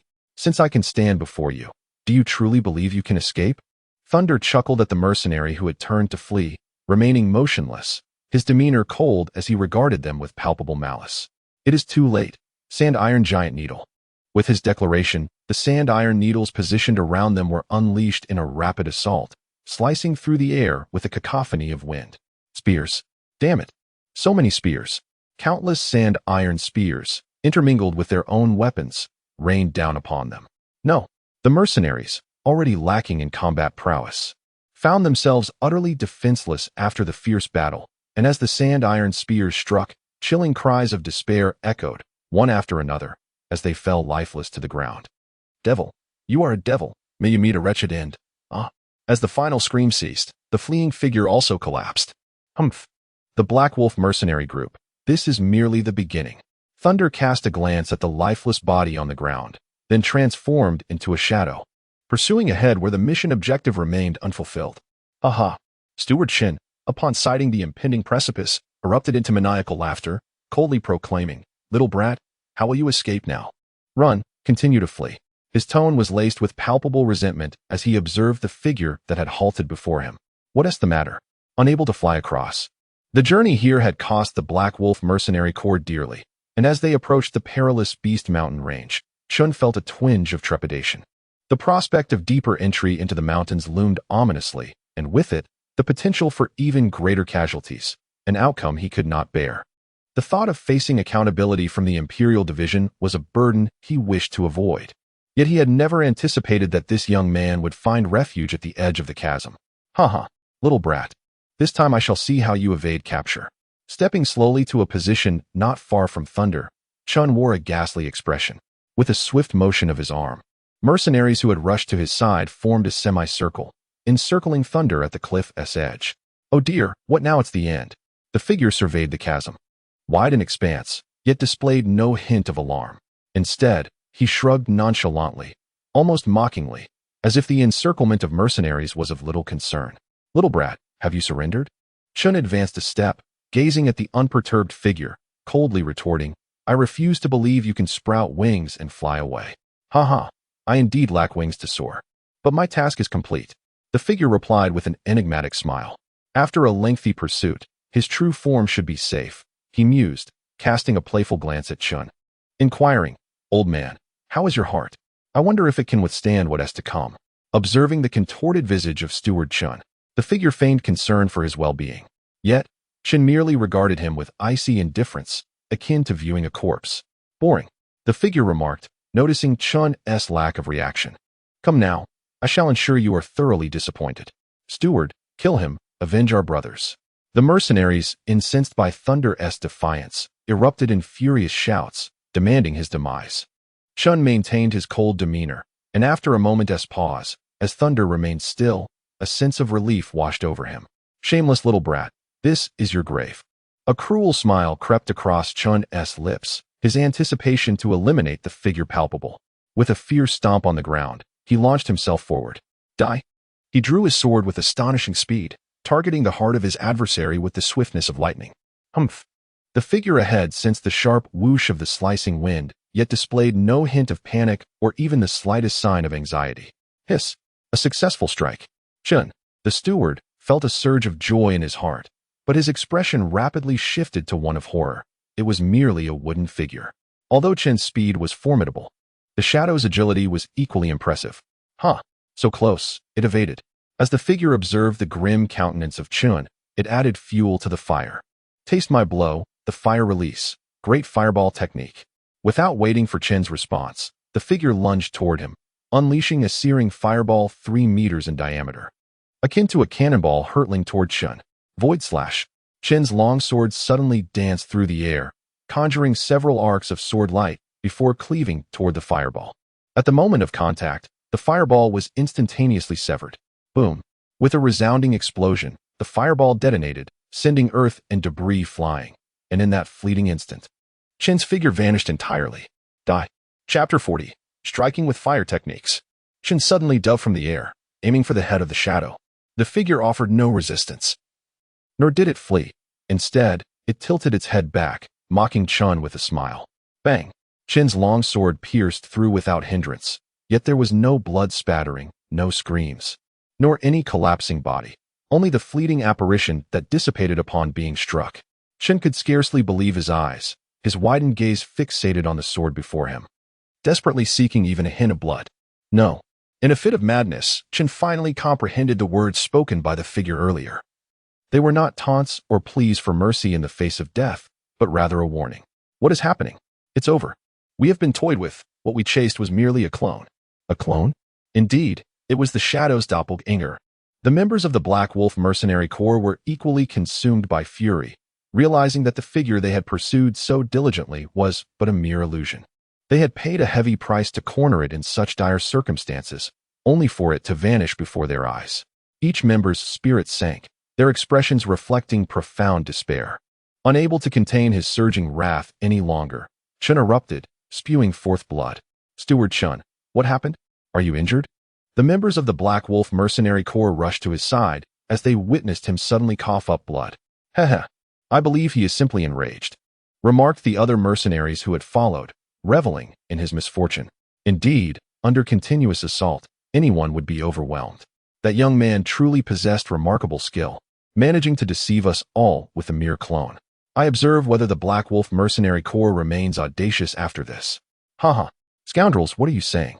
Upon hearing these taunts, the numerous mercenaries of the Black Wolf Mercenary Corps were naturally incensed, immediately rebuking their adversaries. How dare you insinuate that the Black Wolf Mercenary Corps has been outmaneuvered and seeks to vent its frustrations upon us? You wretches, are you courting death? Cease this at once. The expression on Elder Chen's face was dark, with blood staining the corner of his mouth, as he coldly regarded the mercenaries before him. Yet he ultimately restrained his fury. Though these mercenaries were a disorganized rabble, should a conflict arise, the Black Wolf Mercenary Corps would also suffer casualties. Thus, the immediate priority was to locate that little scoundrel. Let us depart. With a chilling utterance of this word, Elder Chun refrained from saying more. Yes. Alas, it is regrettable that a confrontation did not ensue. Concealed nearby, Thunder observed the two factions on the brink of conflict, feeling a tinge of disappointment. Were it not for concerns regarding system restrictions, he would have truly desired to incite a battle between them. However, as Thunder gazed upon the Black Wolf Mercenary Corps, now gathered and momentarily unguarded, a sharp glint flickered in his eyes. He leapt from the tree, charging towards the assembled members of the Black Wolf Mercenary Corps. Fire Release, Fire Dragon Flame Bullet. Transforming into a fleeting shadow, Thunder descended from above, unleashing a terrifying fire dragon from his mouth, sweeping forth with ferocity. Boom. The onslaught of the fearsome fire dragon caught many within the already demoralized Black Wolf Mercenary Corps off guard, leaving them staring blankly as the inferno surged towards them. No. Cries of anguish erupted, swiftly extinguished beneath the horrific flames of the fire dragon. Congratulations, host, for slaying 18 junior swordsmen. earning 900 experience points and 450 contribution points. The sudden attack left everyone in shock. It is him. It is indeed him. He did not flee. He has been hiding nearby. As the other mercenaries beheld the calamity befalling the Black Wolf mercenary corps, they snapped back to reality. Their gazes now fervently fixed upon that solitary figure illuminated by the flames. Within their hearts, a wave of admiration surged forth. Upon introspection, confronted by the formidable Black Wolf mercenary corps, retreat seemed their only option. However, today, a young boy shattered this notion. At that moment, he appeared to embody their beacon of hope. Despite his tender age, he possessed an audacity and prowess that was remarkable. The members of the Black Wolf mercenary corps were engulfed by an overwhelming fear, their morale utterly shattered by his strike. His relentless tactics became a veritable nightmare for them. Had there been an antidote for regret, they would undoubtedly have hesitated to provoke this enigmatic youth. Elder Chun was initially taken aback, followed swiftly by a surge of fury. As he gazed upon the figure before him, a frenzy of murderous intent consumed him. He must be killed, that singular thought echoed in his mind. At that moment, his vision was filled with a tempest of wrath, oblivious to the plight of the Black Wolf mercenary corps. Kill. Eliminate him. Elder Chun commanded vehemently. His authoritative shout roused the mercenaries from their stupor. They gripped their weapons tightly and cautiously advanced towards Lei Ting. A perilous battle awaited them. Advance, eliminate him. Elder Chun fixated on the figure, as if seeking to unravel his essence before he could find peace.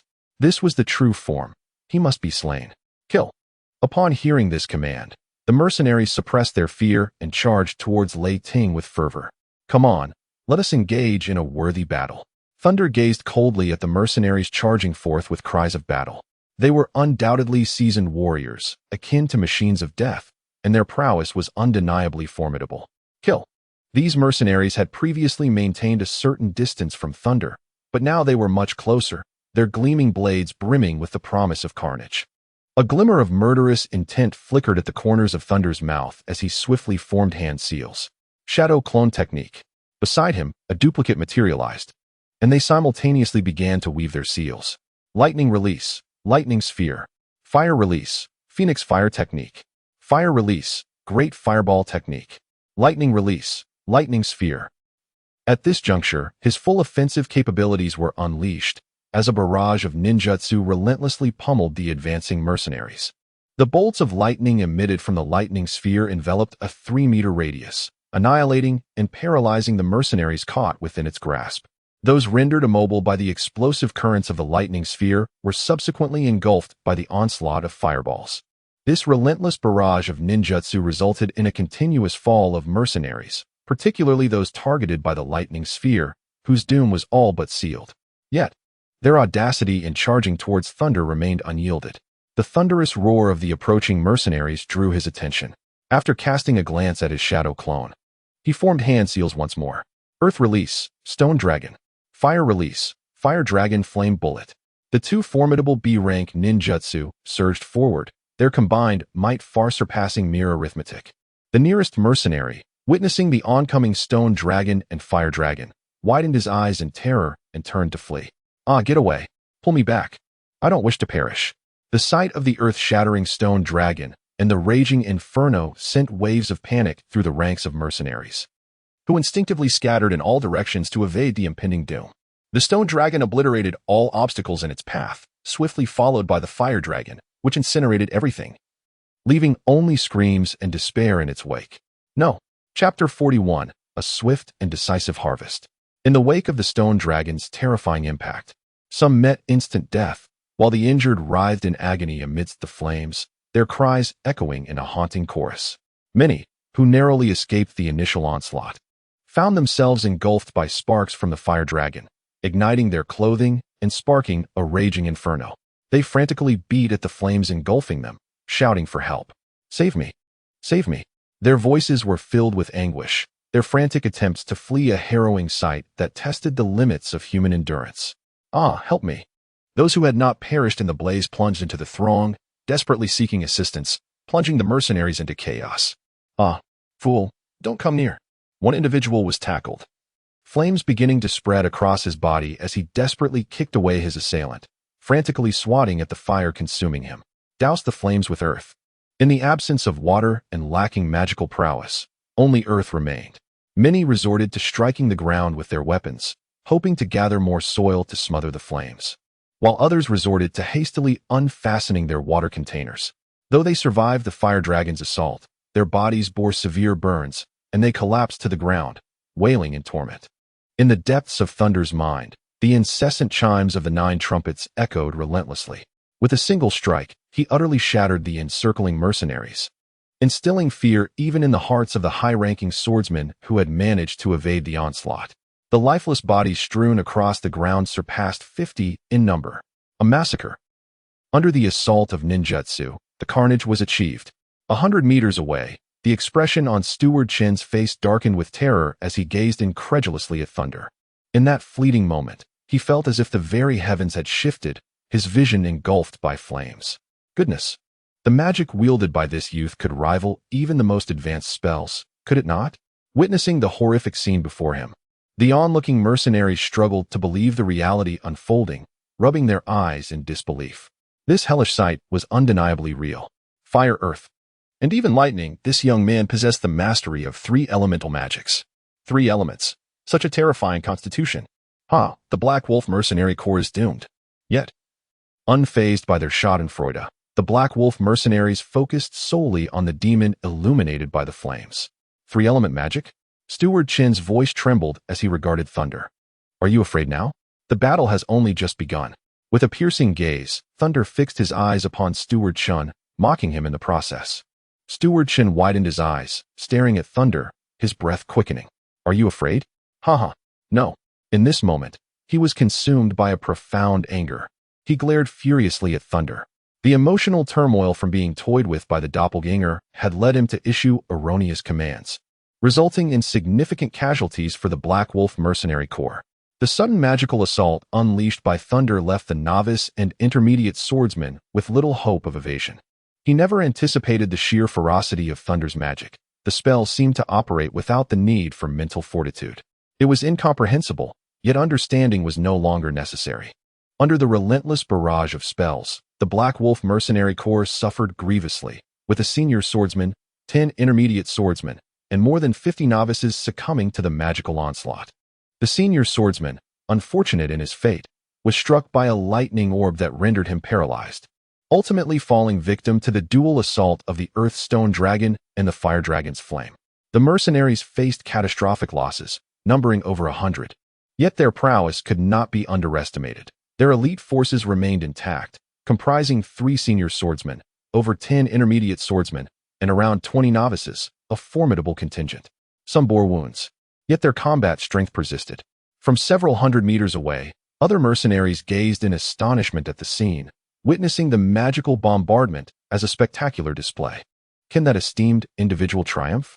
Observing the devastation wrought upon the Black Wolf Mercenary Corps, it seemed as though Thunder had irreversibly altered the tide of battle, rendering disbelief among the mercenaries who could merely endure the onslaught. It is indeed possible, though the method by which this esteemed individual will counter the forthcoming assault from elite forces remains uncertain.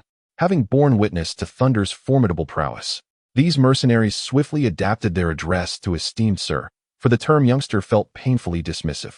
In the mercenary realm, strength reigns supreme, and those of greater might earn their unwavering admiration. Let us observe, this esteemed individual shows no inclination to retreat, and the ensuing conflict promises to be even more brutal. Indeed, we shall await the outcome with bated breath. I believe he will conjure miracles yet again. Although the Black Wolf Mercenary Corps retains its strength, the confidence exuded by that esteemed individual instilled a sense of hope among them. Who are you truly? Elder Chin glared fiercely at Thunder, practically wishing to consume him whole. Does it matter now? Thunder retorted mockingly. You of the Black Wolf Mercenary Corps have invited calamity upon yourselves. Indeed, Elder Chin laughed heartily. In the mercenary life, death is a certainty. It is of little consequence. Today, it shall be either your demise or mine. You are mistaken. The ones who shall perish will undoubtedly be you. Thunder proclaimed with deep conviction.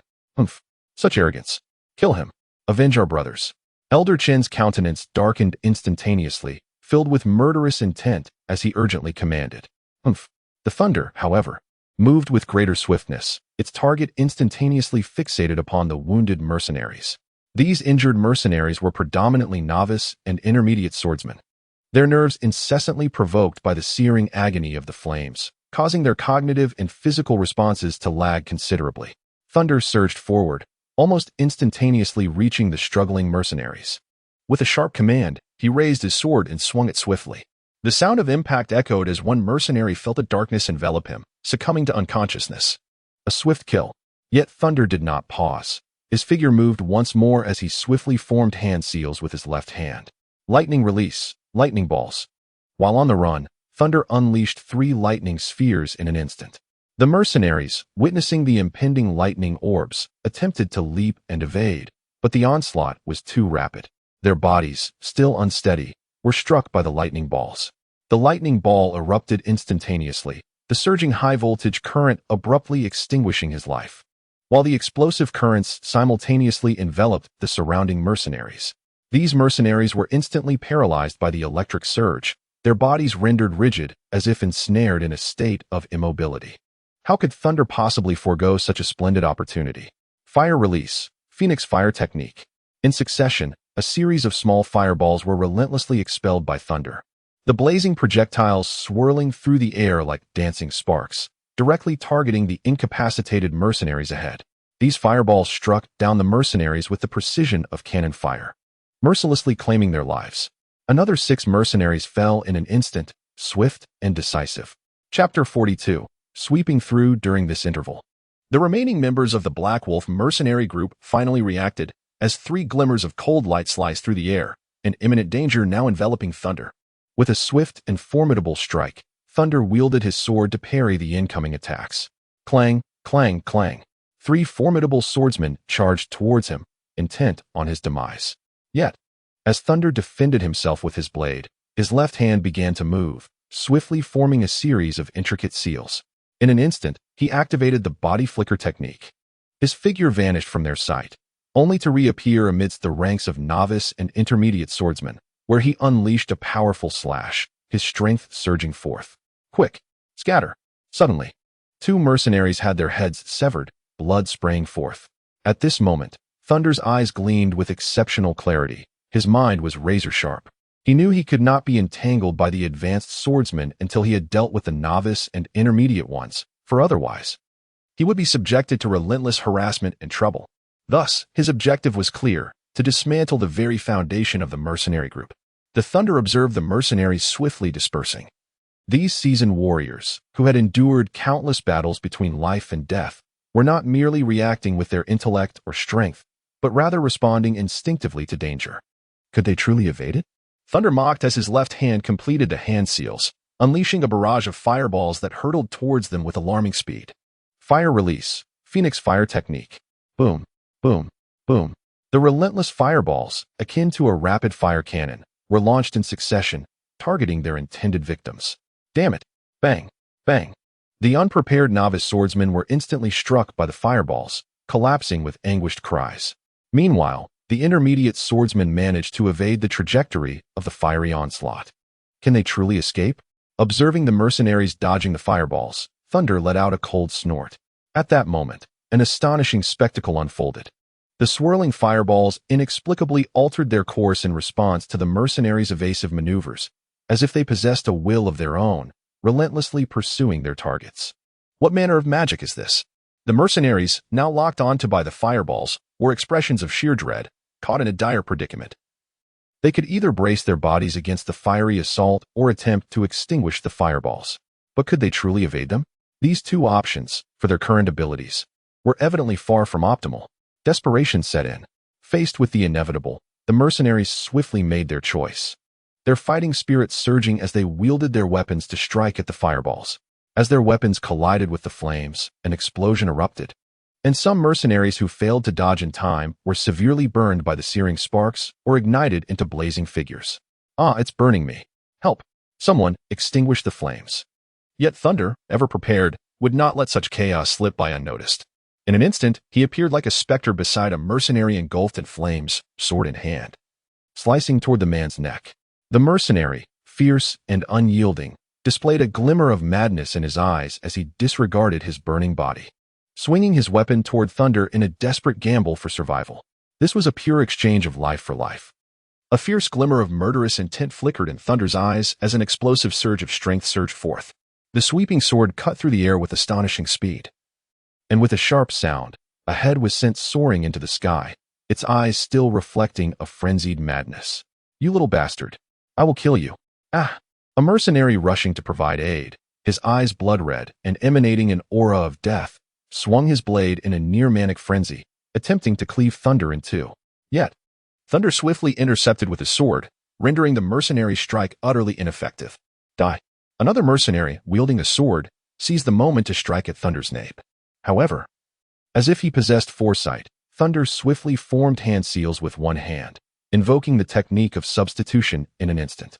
The figure of Thunder abruptly vanished from their sight, and the sweeping blade lost its formidable resistance, cleaving into the chest of the mercenary who had swung his sword.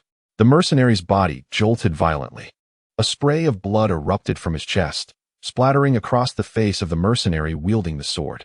He stared blankly at the great sword in his hands, utterly stunned, as the weapon that had struck down his comrade remained firmly gripped in his grasp. He could never have imagined that such a day would come, witnessing the tragic demise of a companion by his own hand. His mouth gaped open, seemingly unable to produce any sound. Only a hoarse gasp escaped his lips, before he frantically charged at Thunder. With a swift thrust, Thunder pierced through the mercenary's skull, creating a burst of crimson. The mercenary slowly crumpled to the ground, his eyes reflecting a sense of relief, for perhaps only death could grant him liberation.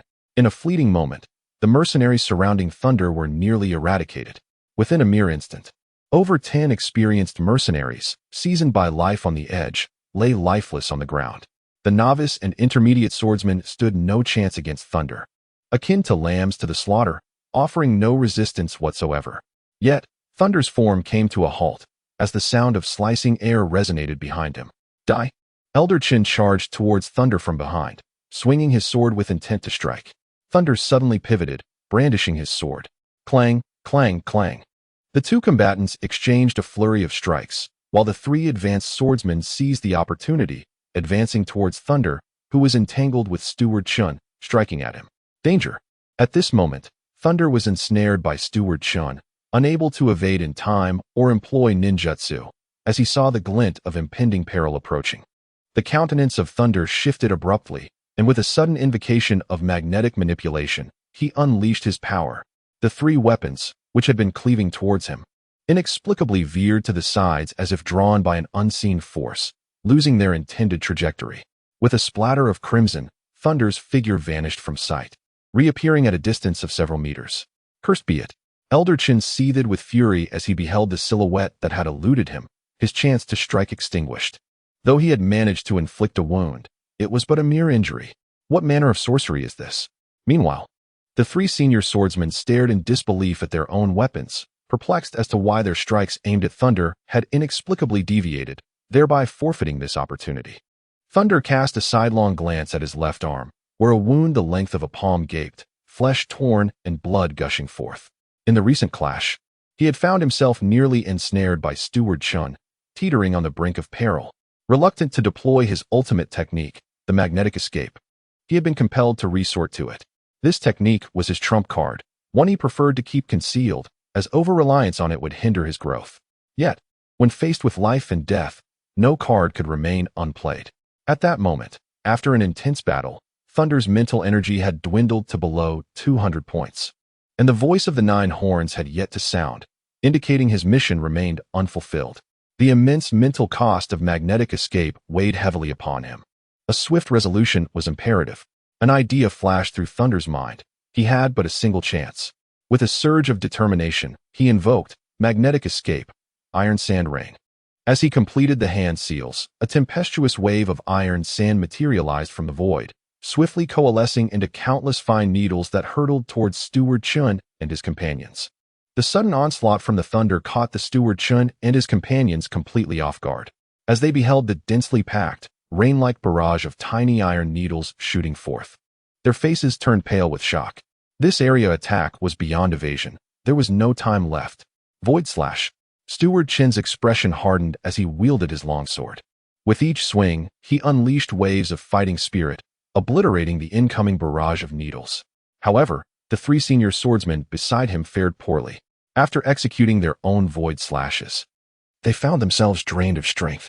Though they valiantly swung their weapons to destroy the iron needles, the sheer volume overwhelmed them, resulting in countless impacts from the relentless storm of needles. While these strikes were not immediately fatal, the excruciating pain coursed through their bodies. Such attacks were simply beyond the endurance of human flesh. An opportunity. Thunder gazed at the three injured high-ranking swordsmen. Gripping his long sword in his right hand while swiftly forming seals with his left, invoking the instantaneous movement technique. The reaction speed of Thunder was astonishingly swift, almost instantaneously reaching the side of a senior swordsman. This seasoned warrior was no ordinary foe, despite the torment inflicted by the fine iron needles. He boldly raised his blade to confront Thunder head-on.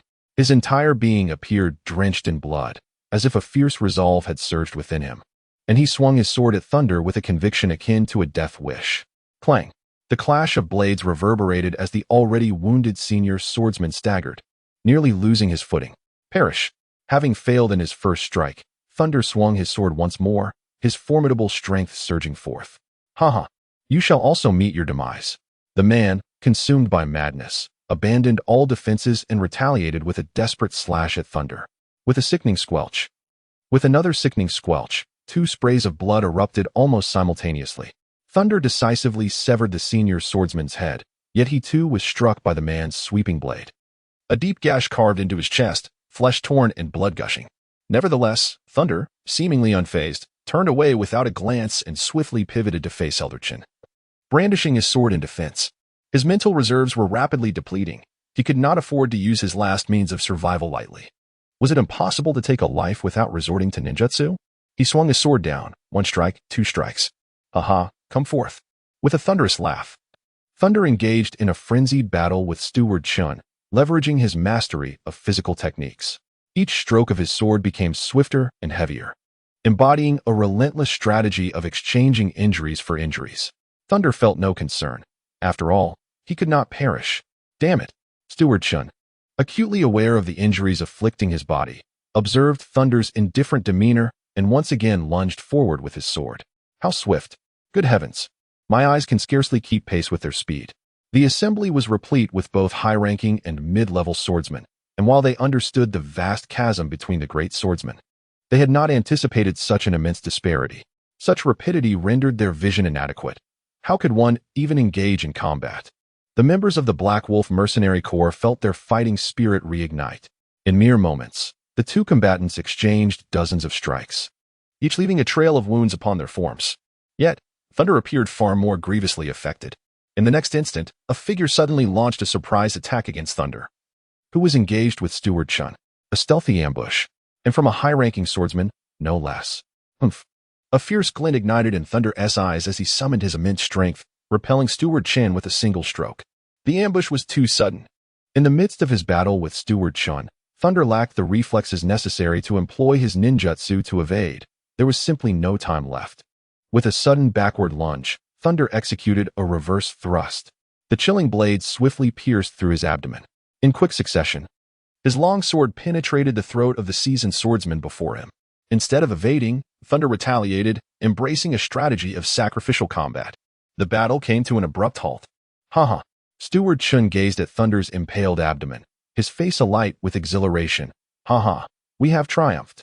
The surviving mercenaries ceased their movements, their expressions a tapestry of complexity as they regarded Thunder. It seemed as though the conflict was drawing to a close at that very moment. A blade through the abdomen is a fatal wound. Without timely intervention, the loss of blood would prove lethal, particularly in such a crucial area where the internal organs lay vulnerable. This injury was beyond the realm of healing. The fight concluded, leaving devastation in its wake. Cough, cough. Steward Chun, overwhelmed by his excitement, caused his own injuries to flare, his breath quickening. Damn little scum. From hundreds of meters away, the mercenaries wore expressions of regret. The once formidable youth had succumbed to the merciless toll of attrition. Alas, he was still too young. Ultimately, he fell victim to the siege. Had his strength been more robust, he might not have found himself in such a precarious position. They recognized that Thunder's power was nearly depleted, forcing him into close combat. Who could argue otherwise? The rising genius was destined to fall. It is over. Little scum, once you are slain, the heavy price paid will be deemed worthwhile. Steward Chin's demeanor was remarkably relaxed as he surveyed the multitude of corpses strewn about, his subordinates, but he felt no pang of remorse. To eliminate Thunder made it all worthwhile. Haha, but do not rejoice too soon. Thunder rose to his feet, seizing the blade embedded in his abdomen with a mere furrow of his brow before swiftly extracting it. A spurt of blood erupted forth. Yet as he glanced at his health indicator, it stood at 100 points, ample enough for further combat. His piercing gaze locked onto Steward Chin, almost mocking him. You. Steward Chin, witnessing Thunder's actions, finally grasped the gravity of the situation. Thunder bore no resemblance to one on the brink of death. Apart from his slightly pale complexion and the horrific wounds marring his body, he appeared almost as robust as an ordinary man. How could this be? How was it possible? Thunder fixed his astonished gaze upon the bewildered Steward Chun, his long sword pointed menacingly at him, and remarked coolly, "Is it truly so hard to believe?" Steward Chun was not merely shocked. He was in utter disbelief. How could one sustain such grievous injuries, a pierced abdomen and a lacerated chest, and appear unfazed? Just a pale countenance. What manner of monster is this? Why does he not perish? Do you still dare to fight? Thunder cast a sweeping gaze over the mercenaries of the Black Wolf Mercenary Corps, with only a single severely wounded senior swordsman remaining. Alongside a handful of intermediate and junior swordsmen, and those writhing in agony on the ground, there were scarcely a dozen left. Of those capable of further combat, fewer than 8 stood ready. These individuals had been thoroughly intimidated, their heads bowed as they averted their eyes from Thunder's penetrating glare. Yet, the sound of the trumpet had yet to sound. The mission remained unfulfilled. Thunder's gaze eventually settled on Elder Chun. Little wretch. Elder Chin's expression darkened considerably as he gritted his teeth, fear gnawing at his insides. The reckless onslaught from Thunder had left him marred with numerous wounds, his body drenched in blood. In contrast, Thunder appeared gravely injured, far worse than himself, yet he bore an air of indifference. In that moment, a desperate urge to retreat surged within him, but he could not yield, for he could not bear the weight of abandoning his subordinates. Come now, let us decide our fates. Thunder's gaze bore down on Elder Chun, exuding an overwhelming sense of dominance. Elder Chin's countenance shifted dramatically, yet Thunder moved with lightning speed. For the sake of the mission, he would kill. Chapter 44. Who says I cannot use magic? I refuse to believe that a great swordsman like me cannot vanquish you. Elder Chin bellowed, channeling the energy within him as he surged forward to meet the challenge. With fierce determination, Thunder fixed his gaze upon Steward Chun, resolute in his decision to refrain from employing ninjutsu, as his mental reserves were dwindling. He remained wary of any potential ambush from others, and instead chose to charge directly at Steward Chun. Suddenly, a chilling blade pierced through Thunder's body once more, yet he lunged forward, enveloping Steward Chun in a desperate embrace. Taken aback, Steward Chun found himself in a state of bewilderment, having never encountered such reckless abandon. There was no attempt to evade. In fact, Thunder willingly offered himself to the blade. Was there truly a combat style such as this? Get away. Fear gripped Steward Chun in that moment. He genuinely felt threatened. With a powerful punch, he aimed to force this madman away from him. Huh, die? Thunder replied with a sinister smile, swinging his sword with fervor. In an ironic twist of fate, as Thunder was struck by Steward Chin's blow and sent hurtling backward, his sword, instead of severing Chin's head, veered off course and cleaved through Chin's arm, nearly severing it completely. Yet, miraculously, he had preserved his own life. Congratulations, host, mission accomplished. At that moment, the voice of the 9 horns echoed within Thunder's mind. The Thunder's gaze brightened. Ha! The mission has finally been accomplished. He never anticipated that merely injuring Steward Chun would suffice to fulfill the task. This system truly astonished him. Kill him! Kill him! Steward Chun let out a furious roar, teetering on the brink of madness. His left arm had been severed by a sword, plunging him deeper into insanity. He had lost all strength. Kill him now. Enduring the agony of his severed limb, Steward Chun violently pushed aside the mercenary who sought to assist him. His face contorted in a nearly frenzied grimace, a reflection of either the pain from his injury or his descent into madness. Let us kill him together. He was utterly depleted of strength and could no longer conjure magic. The remaining mercenaries exchanged glances, hesitating as they observed Thunder's tightly gripped weapon. Yet, After a moment's pause, they cautiously approached. "Let us kill him together."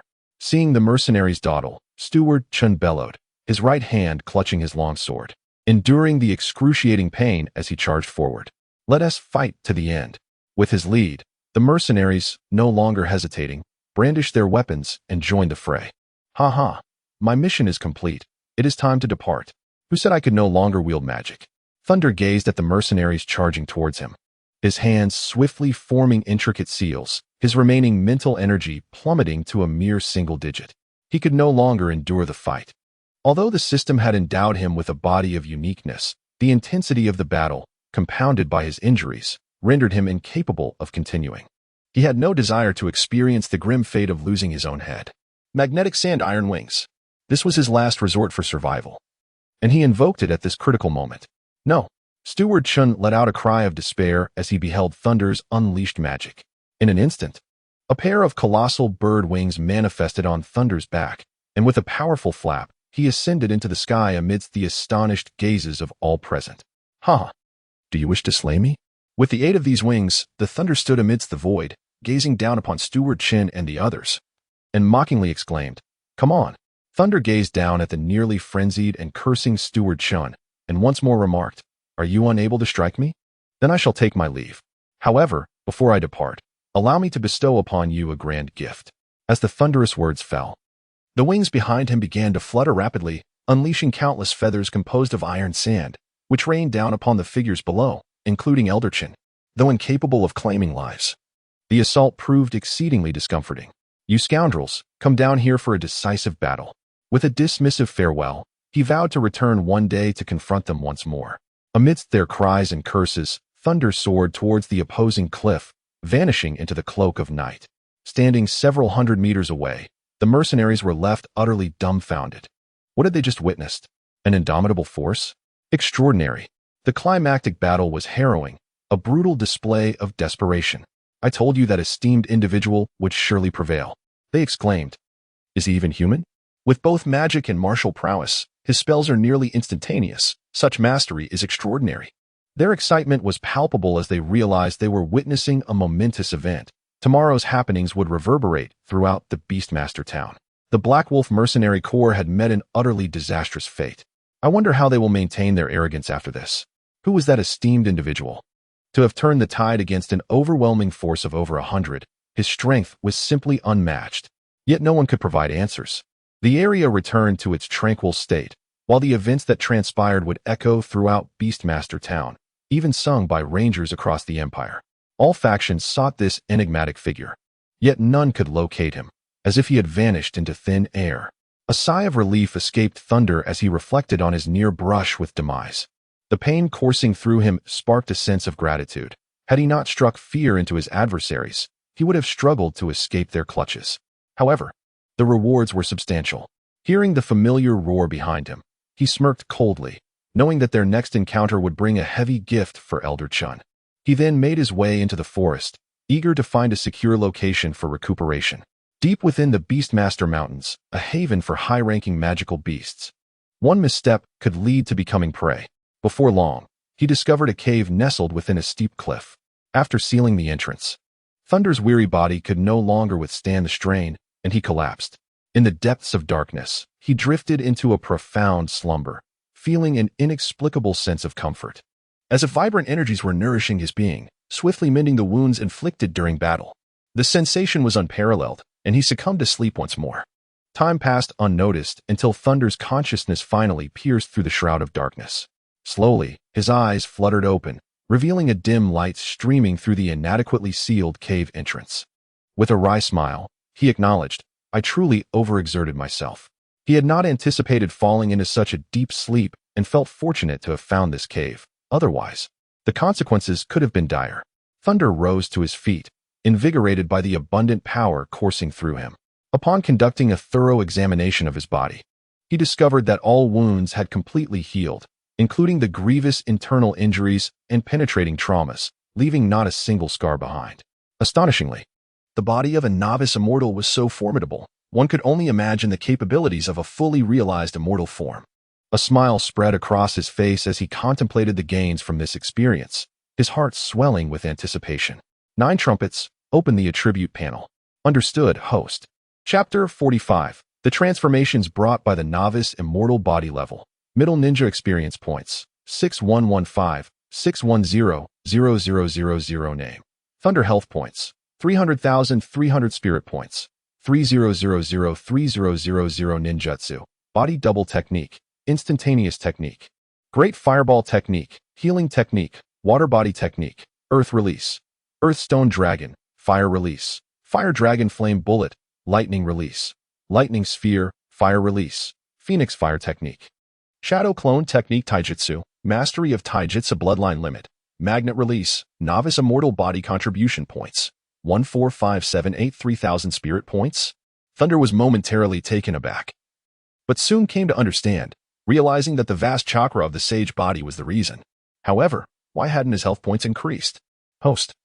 The sage body serves to enhance chakra and vitality. Its formidable life force allows for quicker recovery and a more resilient physique, but it does not augment health points. Understood. So, after sustaining injuries, the sage body can rapidly heal wounds and restore health points. Indeed, host. Can mental points also recover swiftly? Thunder inquired, filled with hope. In his battle against the Black Wolf mercenary corps, had his mental points been able to recover quickly, he would not have found himself in such a dire predicament. Affirmative. Host. Wow, that's impressive. And this is merely the basic sage body. What of the more advanced versions? I cannot provide an answer to that. You mentioned that the body would become more formidable. Does that pertain to strength? It encompasses more than mere strength. It signifies an overall enhancement of bodily attributes, including agility, reflexes, a comprehensive elevation. Hiss. Upon hearing the completion of Nine Horn's explanation, Thunder gasped in astonishment, realizing that his physical techniques could ascend to a new level. This was truly extraordinary. The experience of clearing the dungeon of the Black Wolf mercenary corps was immensely gratifying. Not only had his power surged terrifyingly, but he had also gained a modest fortune. Thunder's excitement surged as he beheld the over 10,000 contribution points, thinking, I must indulge in high consumption. Ninety Horn, open the ninjutsu menu. Certainly. As he gazed longingly at the tantalizing ninjutsu within the menu, he swallowed hard, eager to learn them. However, after perusing the A-rank ninjutsu, his exhilaration swiftly evaporated. Not enough? Completely insufficient. The techniques he most desired, Chidori and Rasengan, were both priced above 30,000. His spirits plummeted. Ultimately, his gaze settled upon the water iron cannon technique. This technique was also an unmarked ninjutsu, essentially instantaneous, boasting decent power. It could eliminate Gaara's sand clone in one shot, making it an excellent weapon for close combat. If he unleashed a water iron cannon suddenly in close quarters, there would be no time to evade. Its power was sufficiently formidable, and it required merely 3,000 contribution points. This is the one. Exchange for the water iron cannon technique. Understood, host. Exchanging for the water iron cannon technique will consume 3,000 contribution points. Upon hearing Nine Horn's voice, Thunder felt a pang of regret, as if someone were slowly slicing away at his flesh with a dull knife. Sigh. My contribution points are still too few. When will I ever be able to exchange for Chidori or Rasengan? It seems he must continue to toil in the Blue Star. He could not escape the fate of a laborer, and in this otherworldly realm, he remained ensnared in the same plight. Thunder, filled with immense indignation, transformed his sorrow into strength, delivering a powerful punch that shattered the boulder blocking the cave entrance. Standing at the mouth of the cave, the blinding sunlight forced him to squint his eyes as he prepared to seek vengeance on the magical beasts. Suddenly, a violent clash erupted above, resonating through the sky like muffled thunder. Upon hearing the sound of battle, Thunder's expression shifted slightly, his gaze fixated in that direction, where the furious energy emanated from. Was there a fight occurring? In the clear sky, the fierce collisions of energy continuously produced thunderous roars, and even though thunder was quite distant from the source of the conflict, he could still hear it. Fixing his eyes on that location, he furrowed his brow as he contemplated the distant commotion, murmuring to himself, should I go take a look? Such intense fluctuations in battle could hardly be the result of weaklings. He was eager to investigate, perhaps even seize an opportunity. With a glance towards the direction, he hesitated no longer, taking a step forward, his figure plummeting from the cliff, rapidly descending. In a mere breath, when Thunder was only a few meters from the ground, he pushed off the cliff with his feet, landing steadily. Indeed, His body's coordination and reaction speed had significantly improved. Subsequently, he unleashed his full strength, propelling himself toward the source of the commotion. Haha, is this the enhancement of a novice immortal physique? Relishing the exhilarating speed, Thunder laughed heartily. The thick branches swayed in the wind, resembling restless specters, while withered leaves occasionally danced down. Lu Wu, aren't you quite the runner? Why have you stopped? Not far away. A middle-aged man clad in armor, wielding a large sword, glared coldly at the youth before him, who appeared to be merely 23 or 24 years old. His seemingly sunken eyes emitted a sharp, sinister glare. If you willingly surrender the 7th level magic core, I can let you leave. How does that deal sound? Surely, you wouldn't wish to be buried here, would you? Subsequently, a threat was uttered. Behind the burly middle-aged man stood 15 formidable figures, their gazes sharp and penetrating. The aura emanating from them was a testament to years of bloodshed. Such an essence was not typically borne by ordinary individuals. At that moment, their murderous intent surged, fixating on the few individuals opposite them. Any sign of movement would elicit an immediate and merciless response. Facing the hulking man was a young man clad in the minter's garb of the Dragon Academy, now stained with blood. It had become impossible for him to distinguish whether the blood was his own or that of the foes he had vanquished. He clutched his longsword tightly, crimson droplets trickling down its blade, his vitality waning. His piercing gaze remained locked on the middle-aged man before him. Upon hearing those words, a flicker of determination ignited within him. Having already endured a grueling battle against a level 7 magical beast, his body was in a state of utter exhaustion.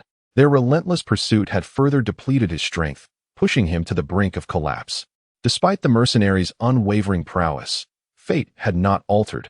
They were inevitably cornered. After a brief respite, they found themselves once again pursued, culminating in a fleeting clash. Casting a glance at the 3 comrades behind him, he noted their own limits had been reached. Continuing the fight seemed untenable. They had to retreat.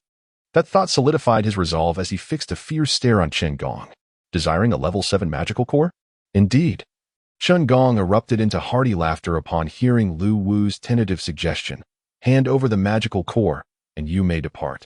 Huh, let us go? Yang Shui scoffed at the insufferable laughter, her eyes narrowing dangerously as she directed her scorn towards the Black Wolf Mercenary Corps. What shred of credibility do you, the Black Wolf Mercenary Corps, possess?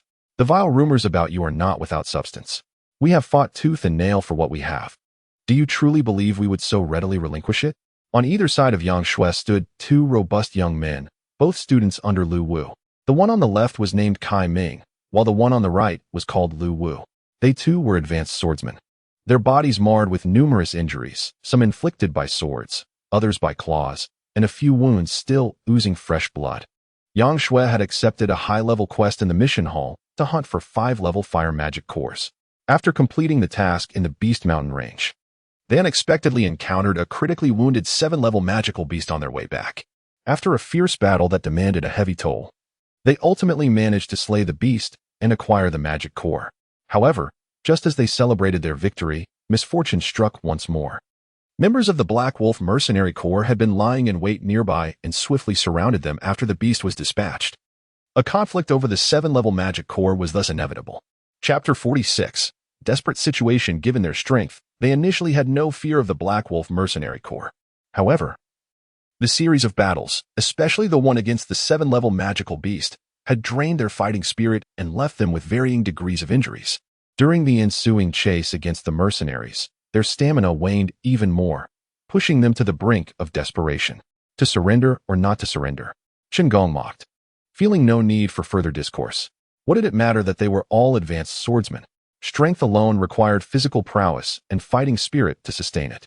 Now, they were so weak that they could barely stand, let alone engage in combat.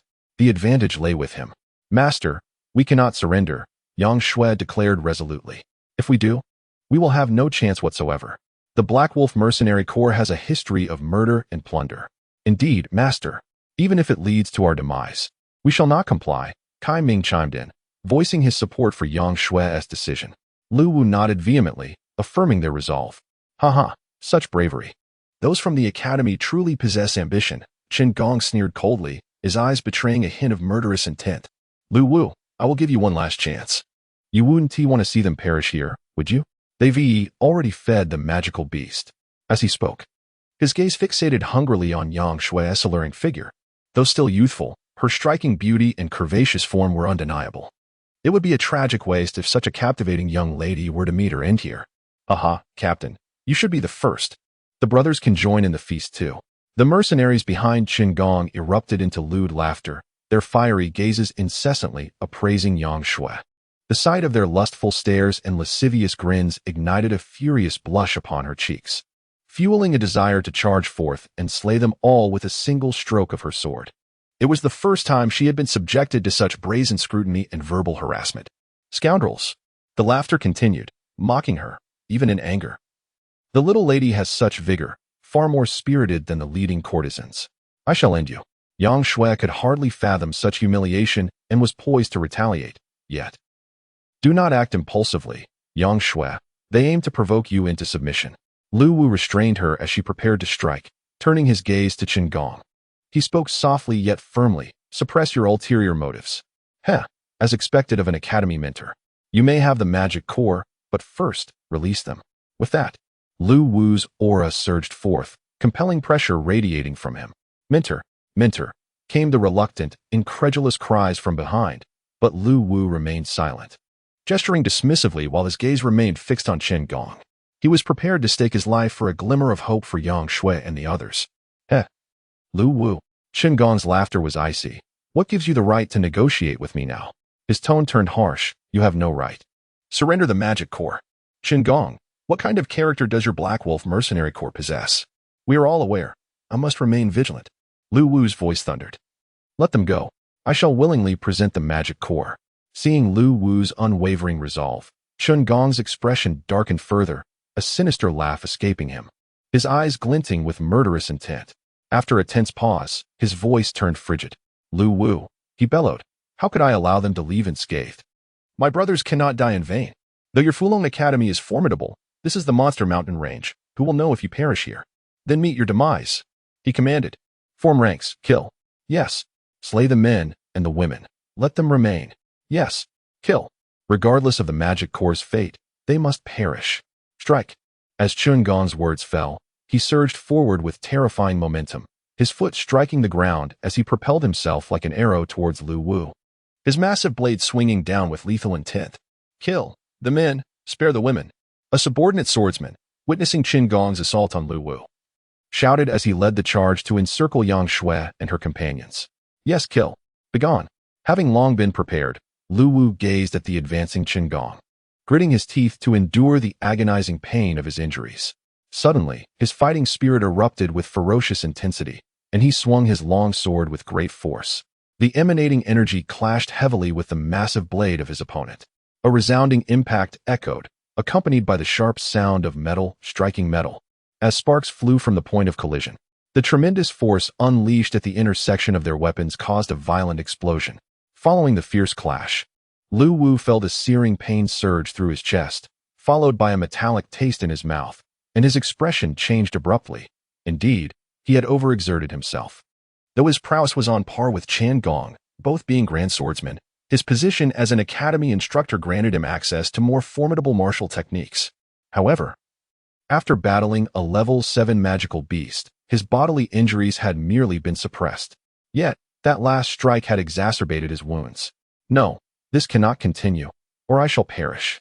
With this thought, he looked at Qin Gong with steely resolve, unleashing a surge of force to push him back. This fellow still possesses the strength to resist. As Qin Gong distanced himself, he felt a tingling numbness in his arm, which surprised him. However, upon seeing the blood trickling from Lu Wu's mouth and his pallid complexion, a smile of triumph crossed his face. An outbreak of injuries? Haha, Lu Wu, you are already at your wit's end, and with your injuries, what do you possess to contend with me? Panting heavily, Lu Wu's chest heaved, his body trembling slightly as he glared at Qin Gong. Can you still fight? A cold smirk flitted across Qin Gong's lips as his internal energy surged rapidly.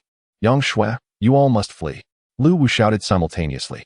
As the three of them rallied against the mercenaries' probing attacks, two advanced swordsmen took the lead, organizing the mercenary team to exhaust their dwindling stamina.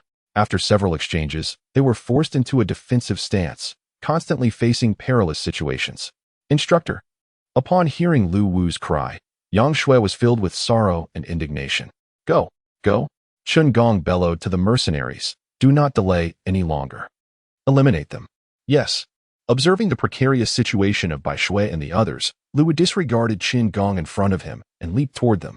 However, at the very moment he ascended, Qin Gong, who was already prepared, let out a boisterous laugh. I have been waiting for this. Flame Slash. Chapter 47. Timely arrival. With a swift motion, Qin Gong swung his massive blade toward the leaping Lu Wu, unleashing a torrent of blazing fiery energy that surged toward him. This is bad. Realizing Qin Gong's sudden attack while suspended in midair, Lu Wu inwardly lamented. In a flash, he spun rapidly, directing his longsword toward the fiery energy. A flurry of sword lights erupted, accompanied by the sharp sound of slicing air, as they collided with the oncoming flames. Bang! The clash of fiery energy and the fierce sword aura erupted with a thunderous explosion, unleashing a torrent of energy that swept through the surroundings. Breakthrough. The sword that Lu Wu wielded seemed to catch Qin Gong off guard, as his figure instantly leaped across the tumultuous energy zone. With a cold gaze fixed upon Lu Wu, Qin Gong swung his massive blade without hesitation, the edge radiating a crimson hue, reminiscent of flames in fervent blaze. Boom. What? Lu Wu's expression darkened as he beheld the sudden onslaught from Qin Gong. He had fallen into Qin Gong's cunning trap. Caught in a state where his previous strength had yet to dissipate, while his new energy had not yet manifested. As he faced the advancing Qin Gong, a fierce determination surged within him. Fear not, he roared, forcibly channeling his energy and striking his sword towards Qin Gong. The two figures collided in midair, flames erupting as the sword aura swiftly dissipated into nothingness. One figure was sent flying back, crashing heavily to the ground, blood spilling forth. It was Lu Wu. Seizing the opportunity, Qin Gong unleashed a relentless series of fierce attacks, catching him off guard. Given Lu Wu's already weakened state, he could no longer withstand the onslaught and was sent sprawling away. The power within you is already nearly depleted. If you had been more cautious, you could have sustained yourself for a while. Yet, your concern for them has led to your downfall. Qin Gong's expression twisted with mockery as he surged forward, his energy pulsating. Hee, Lu Wu, let us see how many more blows you can endure. With that, the chilling glint of his blade intensified. Master! Yang Shui and her companions exclaimed in shock at the sudden turn of events. I'm sorry, but this is as far as I can accompany you. Flee. Lu Wu cast an apologetic glance at Yang Shui and her two comrades, his most cherished disciples, knowing he could no longer lead them forward. At that moment, a voice rang out. Is the Black Wolf mercenary group truly this unscrupulous? A shadow darted towards Qin Gong like lightning, wielding a long sword that shimmered with a frosty brilliance. Qin Gong's heart raced. He had no time to attack Lu Wu. He halted abruptly, pivoting his body and positioning his sword horizontally to deflect the incoming blade. Clang! The sound of blade against blade resonated sharply, drawing the attention of onlookers. The moment the weapons met, the force contained within startled Guetu, causing the backs of his feet to sink into the ground. Humph! Observing the struggling Qin Gong, Lei Ting's eyes gleamed with surprise. He had not anticipated that the power of a novice celestial body could be so formidable, capable of suppressing a grand swordsman. However, as he looked at the faltering Qin Gong, a cold smile crept across his lips. Remarkable strength. The strength in his arm surged explosively. Qin Gong, who had barely managed to fend off the attack, was still reeling from shock when an immense force surged through the weapon once more, causing a look of astonishment to cross his face. His body twisted unnaturally as he stumbled backward, hastily creating distance. Who are you? After regaining his balance, Qin Gong fixed his gaze intently on Thunder, a flicker of wariness evident in his eyes. The sudden turn of events temporarily alleviated Lu Wu's peril, while the mercenaries attacking Yang Shui and the others quickly retreated. The crisis was averted for all. Yang Shui and her companions seized the opportunity to break free, rushing to Lu Wu's side, each on high alert while scrutinizing the figure of the young man who had appeared so unexpectedly. Yang Shui felt a strange sense of familiarity with his silhouette, though she could not immediately place it. Who are you? Qin Gong demanded, his eyes widening as he addressed the newcomer, raising his voice once more. At that moment, Thunder's lips curled into a smile, for a voice echoed in his mind, announcing the activation of a mission. Rescue mission. Save the individual from Fulong Academy in front of you. Rewards include 8,000 experience points and 3,000 contribution points. Haha. Thunder suddenly burst into laughter, gazing at Gong and the others with an excitement reminiscent of admiring a beautiful woman. The members of the Black Wolf Mercenary Corps were nothing short of his lucky stars. However, the mercenaries felt a chill run down their spines, their scalps prickling as they stared back at Thunder, recognizing that familiar gaze all too well. Could it be that there was an intimate connection akin to a romantic liaison? An inexplicable tension gripped them. Your Excellency, we harbor no grievances against one another. This is merely a private matter. I implore you not to interfere, for the Black Wolf Mercenary Corps shall undoubtedly offer substantial recompense afterward. Gong spoke, his voice trembling, not from fear, but from sheer revulsion at the situation. No grievances? A personal vendetta? Thunder revealed a hint of derision as he slowly spoke. It is precisely because I am aware of your identities that I shall not let you escape. Are all members of the Black Wolf Mercenary Corps cut from the same cloth? Though your words may sound pleasant, your actions betray a ruthless nature. I have experienced this firsthand. Upon hearing Thunder's words, Gong's pupils narrowed slightly, his gaze fixed intently on the smiling, refined face before him. A heaviness settled in his heart. It seemed he had encountered an adversary. He was left wondering which scoundrel had stirred up trouble and failed to resolve it. Haha. If you take your leave now, we shall put our past grievances to rest. Gong laughed heartily to mask his embarrassment, speaking casually. Since I understand the reasons behind this young man's audacious behavior, it would be wise to pacify him for the time being. Haha. Thunder chuckled softly, yet paid little heed to it. Instead, he turned to glance at Bai Shui and her companions, smiling as he inquired, Senior, what a pleasant surprise to encounter you here. Do you require assistance? No compensation needed. Behind him, Yang Shui, who had been observing the familiar figure before her with a hint of confusion, suddenly recalled a vague memory as Thunder mentioned the absence of any expectation of reward. The plea from Sister Yu and the youthful visage in the task hall merged with the person standing before her. Yang Shui's body quivered in astonishment, her eyes widening as if she were gazing upon an apparition. It's you, Junior. How is this possible? She gasped, prompting the other three to look at her in bewilderment, questioning what was amiss. I previously mentioned the events that transpired while accepting tasks in the task hall. Yang Shui began slowly, her face betraying her shock. At that time, his strength was significantly inferior to mine, yet now he exhibits such prowess. How could he have evolved to rival a great swordsman in just half a month? This is preposterous. Yang Shui felt a wave of disorientation wash over her, as if reality itself was slipping away. With Yang Shui's revelation, Kai Ming and Lu Wu were equally taken aback. They had not anticipated encountering him under such circumstances. However, rather than aiding Thunder in completing a task, they found themselves in a moment of crisis, unexpectedly receiving his assistance. Indeed, the situation was utterly unpredictable. Let us address the matter at hand first. Upon witnessing their astonished expressions, Thunder felt no need to elaborate further. Another ragtag member of the Fulong Academy. Gong licked his lips, his gaze growing even more frigid, infused with a murderous intent. Then, his countenance transformed dramatically, contorted with malice as he exclaimed, Then let us die together. Slay them. His subordinates, their faces alight with ferocity, brandished their weapons and charged at Thunder and his companions. You all stay back. Thunder turned to the person behind him and said, Hold on a moment, leave the rest to me. At the same time, a surge of fighting spirit erupted from within Gong, enveloping his swinging blade in a crimson blaze as he bellowed and swept toward Thunder and his companions. Chapter 48. You have no chance. With a whisper resonating in Thunder's heart, the strength in his right hand, which gripped the long sword, exploded forth, delivering a mighty strike. Crash. As the blade met the sword, a prepared Gong sneered, You overestimate yourself. You should retreat now if you wish to survive. Is that so? Just as his words fell, an even more terrifying force surged forth, nearly wrenching the sword from his grasp and bending his legs under the immense pressure.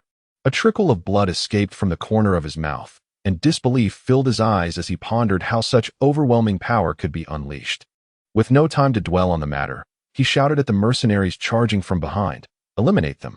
Haha, you should consider your own fate first. A glimmer of murderous intent flashed in Thunder's eyes. In that instant, his left hand morphed into the shape of a pistol, aiming directly at Gong. Simultaneously, a droplet of water swiftly coalesced at the tip of his index finger. Observing Thunder's movements, Gong suddenly sensed an imminent threat. He propelled himself backward with haste. Too late. Thunder let out a cold laugh. Bang. The water iron cannon technique.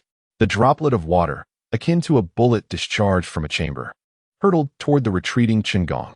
Thud. The proximity was too close. The ambush left no time for evasion.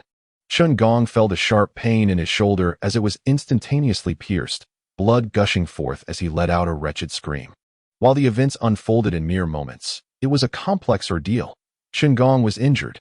How could this be? What was that? It appeared to be but a droplet of water, yet it effortlessly inflicted harm upon Qingong. Quick! Someone save the captain. Witnessing Qingong clutching his shoulder and retreating in agony, his subordinates rapidly regained their composure, with several of them charging toward Thunder. Humph! The figure of Thunder surged forth with an explosive force, delivering a devastating blow to the chest of an advancing mercenary. With a sickening crunch, the mercenary's chest caved in, and the overwhelming power propelled his body backward, colliding with another mercenary who was leaping forward. In an instant, both mercenaries were sent reeling, blood spewing from their mouths. Fire release, Phoenix Fire technique. A barrage of fireballs rained down upon the two mercenaries, striking them like cannonballs and igniting them in a blazing inferno. Their anguished cries echoing until silence enveloped the scene. Within just 2 or 3 exchanges, Thunder effortlessly dispatched 3 intermediate swordsmen, causing the remaining mercenaries to halt in their tracks. Fear etched upon their faces as they regarded Thunder with trepidation. Yet, Thunder did not falter. His right hand gripped the longsword firmly as his left hand formed the necessary seals. In an instant, he employed the body flicker technique. With a whoosh, his form vanished before their eyes. Where has he gone? The already tense mercenaries gasped in astonishment, scanning their surroundings in a frantic search. Are you looking for me? A gentle greeting emanated from a tree behind them, accompanied by the crackling sound of lightning orbs that magnified within their gaze. What? Lightning release, lightning ball. As their instincts urged them to evade, the lightning orbs hurtled towards them like cannonballs. Crack! The explosion of 5 lightning orbs enveloped them in a surge of electricity, rendering them paralyzed. Though not fatal, the jolt left their bodies incapacitated, momentarily stripping them of their ability to move.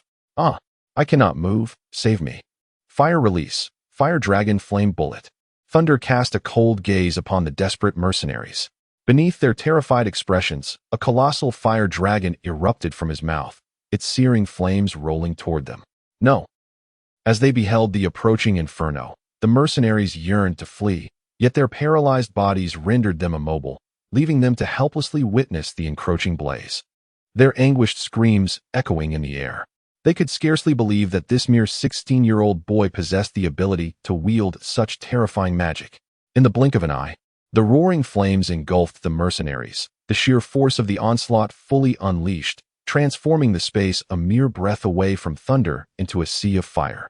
The potency of the fire dragon's flame shocked the onlookers, the fierce blaze assaulting their senses. Moments later, as the flames subsided, the once vibrant area was left desolate, reduced to mere ashes. The mercenaries lay lifeless upon the ground, their armor melted and their bodies charred beyond recognition, utterly deceased. Meanwhile, from a distance, Yang Shui and her companions stared in astonishment at the mercenaries, who were now utterly dominated by Thunder. Their expressions mirrored one another in sheer disbelief. They were stunned, completely frozen in shock. At the moment Qingong was unexpectedly wounded, they collectively gasped in astonishment. If Qingong had faltered due to the suddenness of Thunder's assault, this subsequent series of battles, culminating in the Fire Dragon's furious dance, made it clear that they had grossly underestimated Thunder's strength. In that instant, they no longer had to worry about the Black Wolf mercenary group. Yang Shui pondered. Could this truly be that junior? Observing how easily Thunder dispatched those mercenaries who had cornered them, it felt surreal. Surely, she thought, recalling Thunder's earlier troubled expression. I must have misjudged him. At such a tender age, possessing such formidable prowess, and being adept in both magic and martial arts. He must be a genius within the academy. Yet she had never heard of him before, nor had any of the other instructors mentioned him. Lu Wu regarded Thunder with clarity. He had never encountered this student in the academy, nor had he heard of him. This left him perplexed. With such remarkable talent and formidable magic, a true genius in both magic and martial arts, how could he remain unknown? What a mystery. Upon hearing Lu Wu's words, Yang Shui was taken aback, offering a wry smile as she pondered how to respond. Could it be that Thunder was once considered a failure? They mused about the concept of genius, Yet in the face of Thunder's prowess, the term seemed inadequate, leading them to chuckle ruefully. The Thunder moved slowly, his footsteps deliberate, the long sword in his hand glimmering with a chilling radiance. His gaze was fixed upon the members of the Black Wolf mercenary corps, who, in an intangible manner, felt a surge of fear and instinctively took a step back. In terms of presence, they had already succumbed, bested by a single individual. You. Witnessing his subordinates tremble in such terror at Thunder, Chun Gong clutched the wound on his shoulder, the intense pain causing his eyes to blaze crimson. He never anticipated that a mere student from the Fulong Academy would possess such formidable prowess. After casting a glance at the charred remains on the ground, he turned his unwavering gaze back to Thunder, his face contorted with resentment and malice, evoking a chilling sensation. However, you little wretch, should you fall into my grasp, I shall ensure that your suffering is beyond imagination. Chun Gong rasped coldly. I dare say you shall not live to depart from this place. In the depths of Thunder's gaze lies a chilling intent to kill, an experience that undoubtedly surpasses that of slaying a formidable swordsman. Chapter 49, Dominance of Power. Thunder gazed at the mercenaries, knowing that their demise would inevitably strike a severe blow to the Black Wolf mercenary group of Monster Town. Therefore, he resolved not to allow this individual to escape unscathed. A formidable swordsman stood alongside 2 advanced swordsmen and 4 intermediate swordsmen, all of whom exhibited a palpable bloodlust.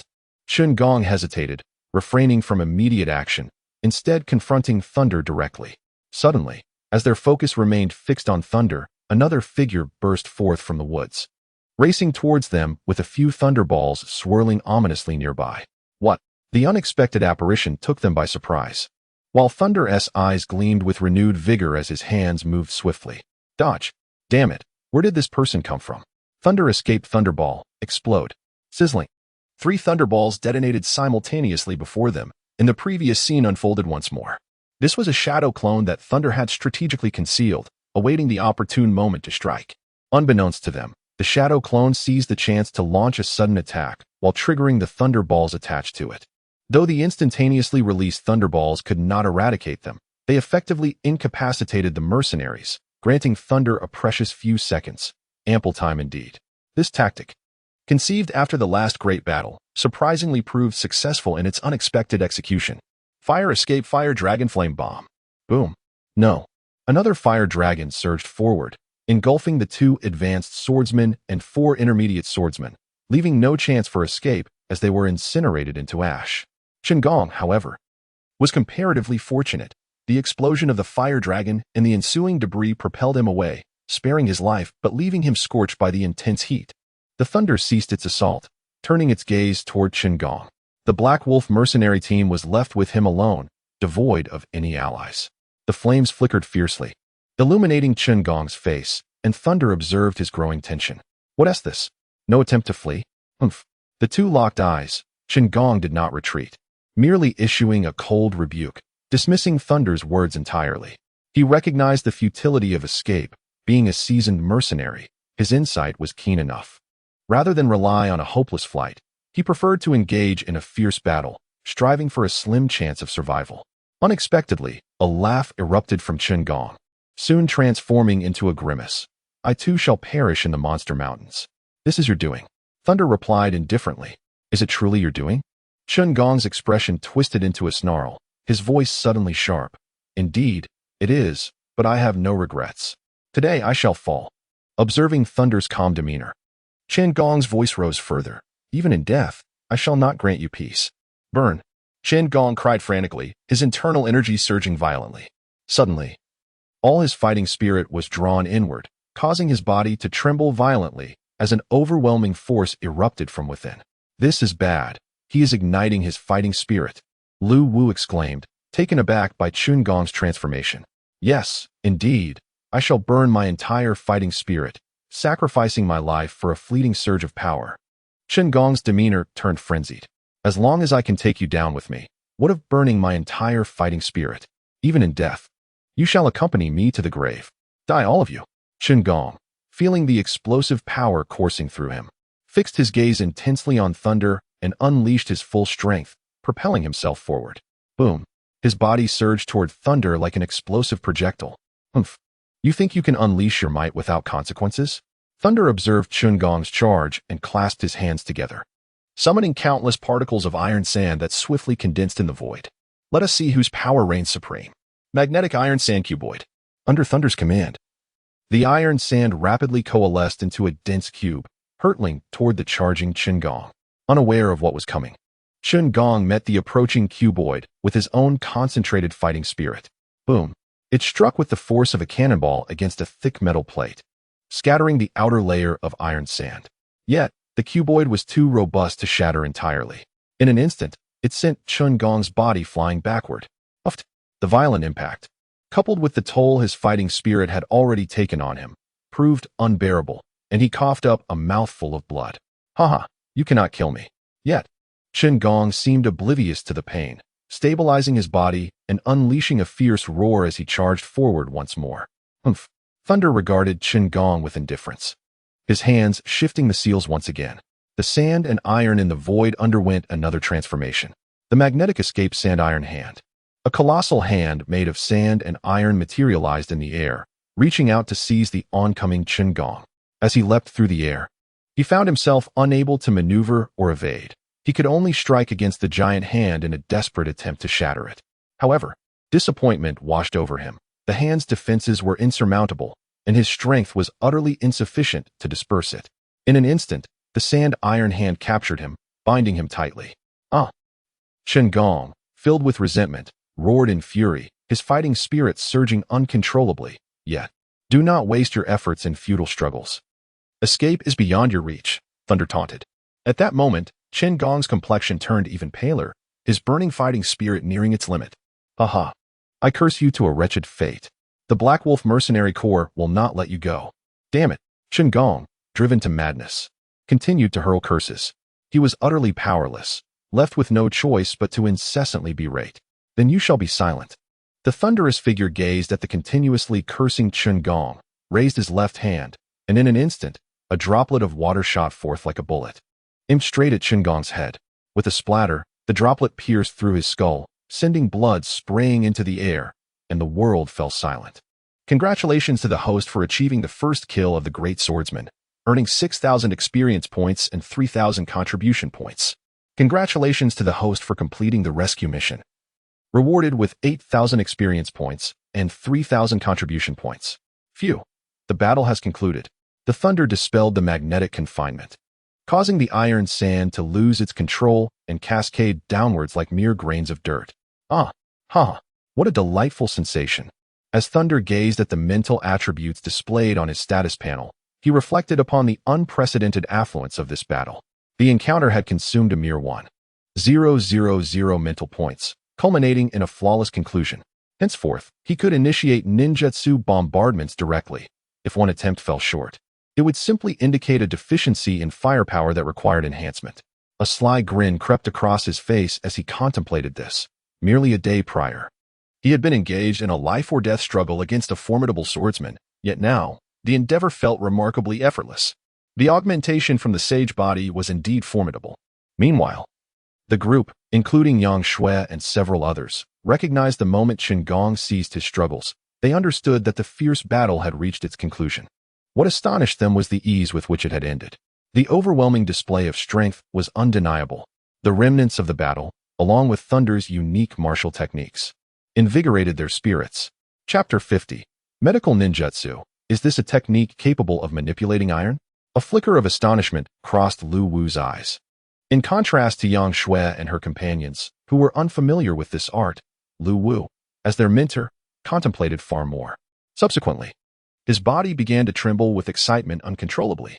It is sacred. The words he had yet to articulate were abruptly stifled. Yet his gaze towards Thunder became increasingly radiant. Thank you, Junior, for your life-saving grace. Yang Shui and her companions expressed their gratitude in unison. We are all students of the Fulong Academy. There is no need for formalities, Senior Yang Shui and esteemed seniors. It is only natural that we assist one another while journeying outside, Thunder replied with a hearty laugh, adopting an air of confidence reminiscent of a high-ranking individual from a past life. Junior, your prowess is truly astonishing. I can scarcely believe it. You are incredibly impressive, Yang Shui exclaimed, her face alight with excitement. her eyes sparkling like stars as they turned to Thunder. "Senior sister, it is not that exaggerated." Upon witnessing Yang Xue's infatuated expression, Lei Ting was suddenly seized by an unsettling premonition. To his astonishment, he had not anticipated encountering her here, otherwise. Yang Xue, with her radiant eyes fixed on Lei Ting, pursed her lips and remarked, "I was pondering how to locate you to assist with your mission, never realizing you were concealing your true self so adeptly." With a shift in her tone, half smiling and half teasing, she left Lei Ting feeling awkward. As he scratched his head and chuckled foolishly, "Senior, it was merely a fortuitous coincidence." "Indeed, a coincidence. Should I mention this to Sister Yu-Er as well?" "Huh." The mention of Sister Yu-Er plunged Lei Ting into embarrassment, prompting him to chuckle nervously to mask his discomfort. Cough, cough. Lu Wu, observing Yang Xue's playful jibes at Lei Ting, felt compelled to intervene, but as he opened his mouth, the movement aggravated his internal injuries, causing him to cough violently. "Mentor, are your injuries serious? Are you all right?" The three of them inquired simultaneously, their voices tinged with urgency and genuine concern. I am fine," Lu Wu replied, attempting to stand relaxed, yet a wave of excruciating pain surged through him, rendering his face pale in an instant. To prevent them from worrying, he endured the agony, beads of sweat trickling down his forehead. "Allow me to take a look," Thunder observed Lu Wu, who was valiantly suppressing his injuries. Such immense pain was not unfamiliar to him, having endured it more than once. Thus, he held Lu Wu's indomitable spirit in profound admiration. Upon hearing Thunder speak, four pairs of eyes turned towards him, scrutinizing him with expressions of confusion and disbelief. In their minds, only an adept light mage possessed the extraordinary healing magic, and Thunder did not fit that description. "I'm not seriously hurt. I can simply return to the Beastmaster town to consult a physician," Lu Wu replied, his expression one of surprise, yet he dismissed it, thinking Thunder merely had a rudimentary understanding of medicine. In this world, while light healing magic was indeed powerful, light mages were exceedingly rare. So much so that the average person rarely encountered them, giving rise to physicians who specialized in treating common ailments and injuries. "Don't move. Lie down." As Thunder prepared to leave upon seeing Lu Wu, he quickly called out, and, with a swift movement, appeared beside Lu Wu, disregarding the astonished gazes of those around him as he commenced an examination of Lu Wu's injuries. The onlookers remained transfixed, almost in a state of stupor, which inadvertently facilitated Thunder's task. While learning the art of healing, the system had concurrently imparted upon him the fundamental medical ninjutsu. Provided the injuries were not severe, he could still manage a cursory examination. Was it sheer luck? After assessing Lu Wu, Thunder stroked his chin, a grave expression settling upon his face. "What is it?" Yang Xue and the others felt a sudden tightening in their chests at Thunder's demeanor, regardless of his medical knowledge. "Do not worry. The external wounds are present, and several ribs are fractured. Fortunately, the recent altercation only resulted in a puncture to the lung. Had it been the heart..." Thunder gazed wide-eyed at Lu Wu, exclaiming in astonishment. "However, we cannot delay any longer. The lung is compromised, and strenuous activity is out of the question. Immediate treatment is imperative. What should we do?" Yang Xue and the others grew frantic. "Cough, cough. Do not worry. I can endure," Lu Wu reassured them, though his gaze towards Thunder was imbued with shock. He comprehended the severity of his injuries, yet Thunder had discerned them so effortlessly. It was quite perplexing. "Step back." Thunder instructed the trio swiftly before raising his hand to form a series of seals. Ninjutsu, healing technique. The Thunder's hands glowed with a verdant light, a hue deeper than when it was first wielded. It pressed directly against Lu Wu's chest. In that instant, Lu Wu felt enveloped by a refreshing sensation, swiftly followed by a pang of discomfort and ache in his chest. This was... Yang Xue observed the green radiance emanating from Thunder's palm, and soon an even more astonishing sight unfolded before her eyes. The wound on Lu Wu's chest began to heal gradually. Though the process was slow, they could still perceive it. Healing? Light magic? The sight of that green light bewildered them. The color seemed incongruous with healing properties, defying their understanding of this world. They were utterly unsettled. Yang Xue and her companions exchanged stunned glances, their faces reflecting shock. Despite their myriad questions, they dared not interrupt Thunder. Moments later, having completed a thorough healing for Lu Wu, Thunder exhaled deeply. "All right, for the next few days, refrain from engaging in any intense battles," he advised Lu Wu. Releasing the ninjutsu. Thunder gazed at the now-healed wound on Lu Wu's chest, silently acknowledging the fortuitous outcome. Such an injury, typically requiring time for the fractured ribs to mend, would only be superficially healed by ordinary healing spells. Little did he anticipate that, under the enhancement of the primary celestial body, the healing incantation would achieve a remarkable potency, akin to mastery over celestial arts. How astonishing! Splendid news, Master! Yang Shui exclaimed with unrestrained enthusiasm, enveloping him in an embrace amidst Thunder's astonished expression. Thunder felt the softness enveloping him, and his mind momentarily blanked. Goodness, this foolish girl is so fierce. Lu Wu seemed to notice Thunder's eyes rolling back in surprise, and quickly interrupted Yang Shui. All right, Xiao Xue, there's no need to be so ecstatic. Haha. Kai Ming and Lu Wu immediately displayed warm smiles, while only Yang Shui, in a fit of embarrassment and anger, cast a fierce glare at Thunder. I did not provoke you. Thunder secretly despised her, but dared not voice his thoughts. Women are so capricious. By the way, regarding the events that transpired here, please keep it to yourselves, Lu Wu said earnestly. Especially anything related to Thunder should remain confidential. Understood, Minter, Yang Shui, and the others replied solemnly. This is for the best. Thunder felt a sense of satisfaction upon hearing Lu Wu's admonition. He had no intention of concealing his strength revealed today. But the fewer who knew, the better. Chapter 51. Is it delicious?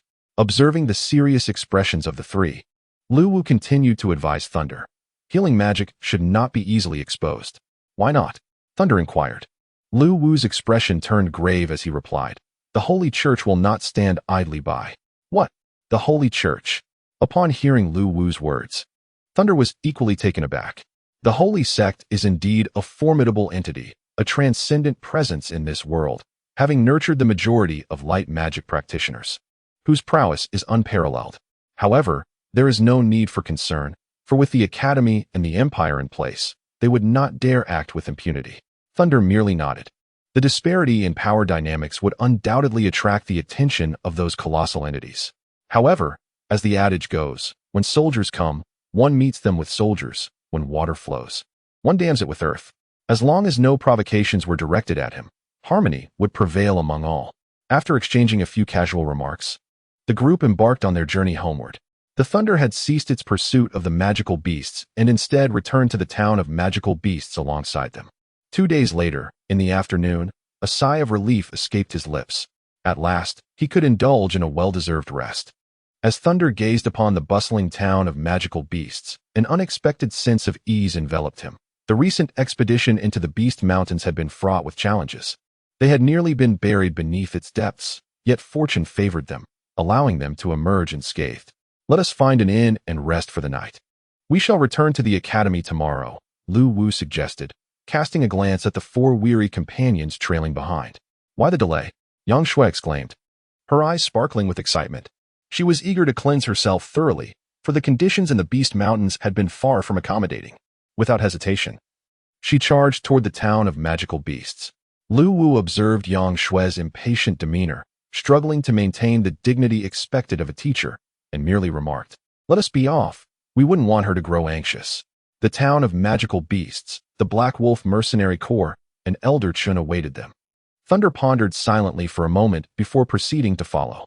In the tavern's hall on the ground floor of the monster town, bathed in the crimson glow of the evening sunset, 5 individuals were seated in a corner.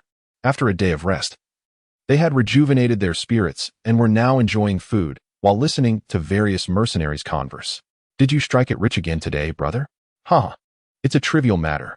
I owe it all to that young lad, one remarked. Indeed, without the Black Wolf mercenary group's incessant harassment in recent days, our earnings have been quite satisfactory.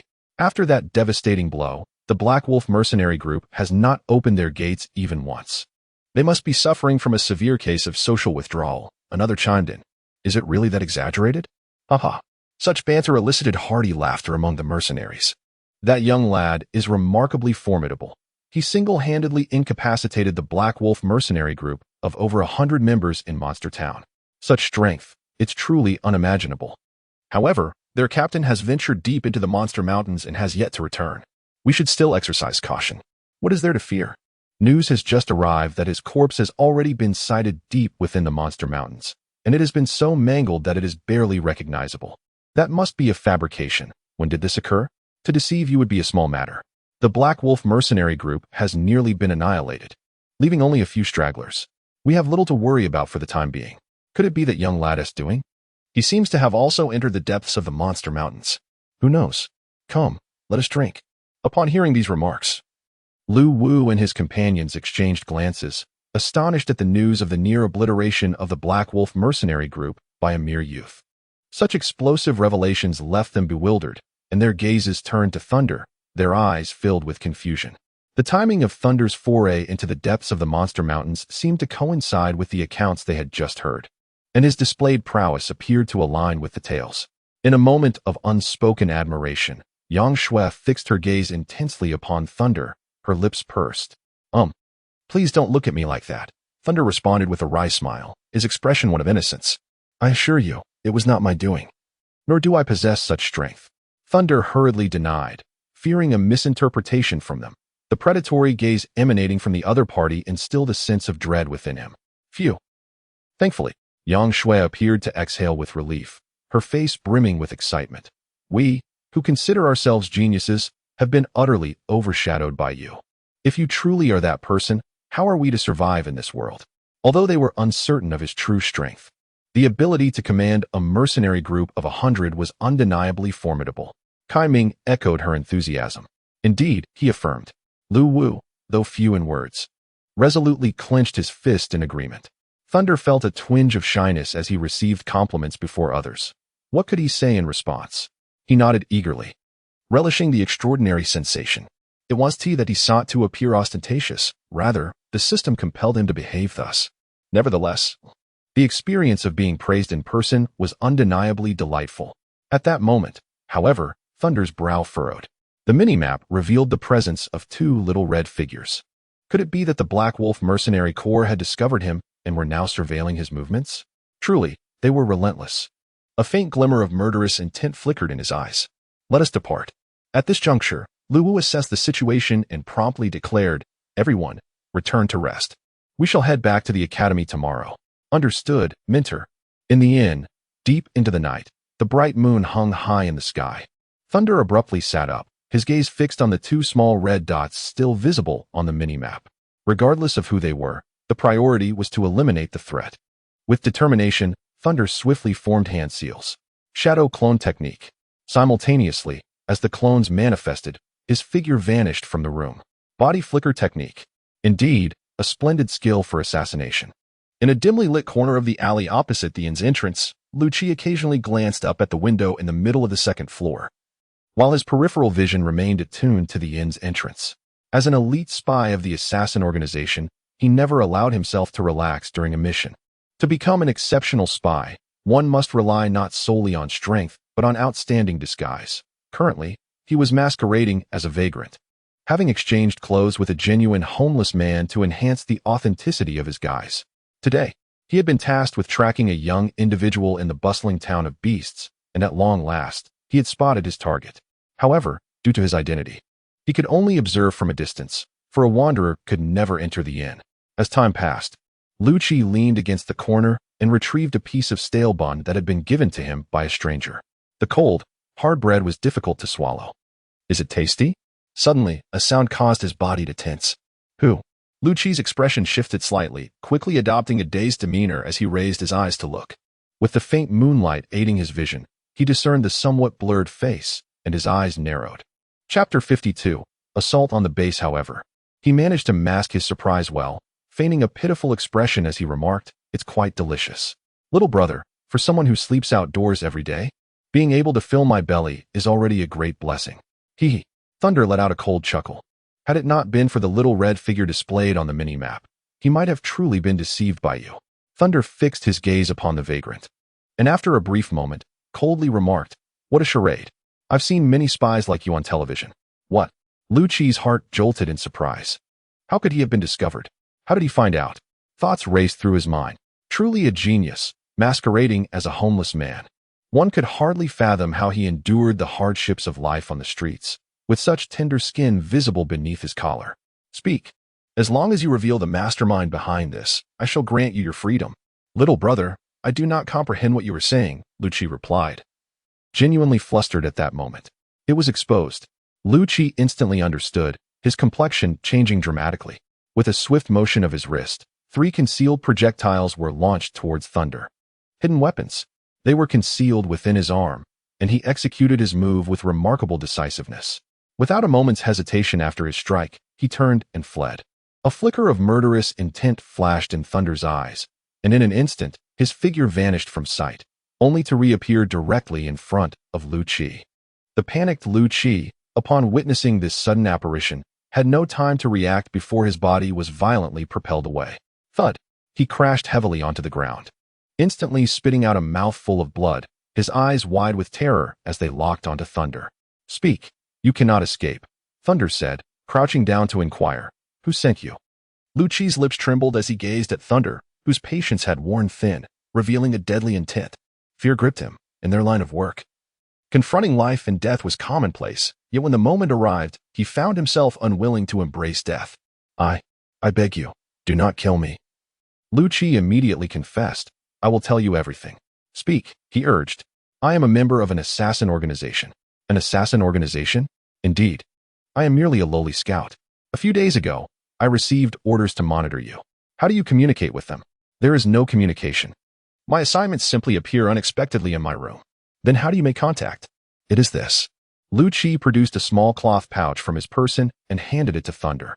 Thunder directly acquired it, revealing a beetle within, causing his brow to furrow in confusion. What purpose could this serve? Do not underestimate this small creature. It is a level 1 magical beast known as the Azure Wing Beetle, lacking offensive capabilities. It possesses unique abilities. The Azure Wing Beetle exists in pairs, their bond as strong as steel, tirelessly seeking one another across any distance. In your possession is the female beetle, which continuously emits pheromones, prompting the male beetle to follow the scent. A true assassin would arrive with the male beetle in tow. Indeed, are you 2 spies acting in concert? Thunder inquired, stowing away the small pouch and directing his gaze toward Lucci. No, that would risk alerting the target. Then why is there another spy? That one. Lucci revealed a contemptuous expression and replied, is merely an inexperienced novice who foolishly exposed his own identity. Oh. Thunder's interest was piqued, prompting him to ask for further details. He is from the Black Wolf mercenary group. Beyond that, I am unaware of whom he is monitoring. Very well, thank you. You may leave now. Truly, I am immensely grateful. Yet, before he could finish his sentence, his neck was abruptly snapped, extinguishing his life. In the next life, may you refrain from becoming a spy. Thunder spoke softly, his figure vanishing in an instant. As for the corpse, it would be dealt with by others, and no one would inquire further. Merely a homeless man. The Black Wolf Mercenary Corps. You did not seek me out, yet here you are. At the inn, on the rooftop to the west, a shadow lay seemingly asleep. Are you weary from your position? Suddenly, a voice pierced the tranquility of the scene. Who? The figure sprang to attention, gazing upwards. It is I, the one you awaited. Thunder replied with indifference. No. How could this be?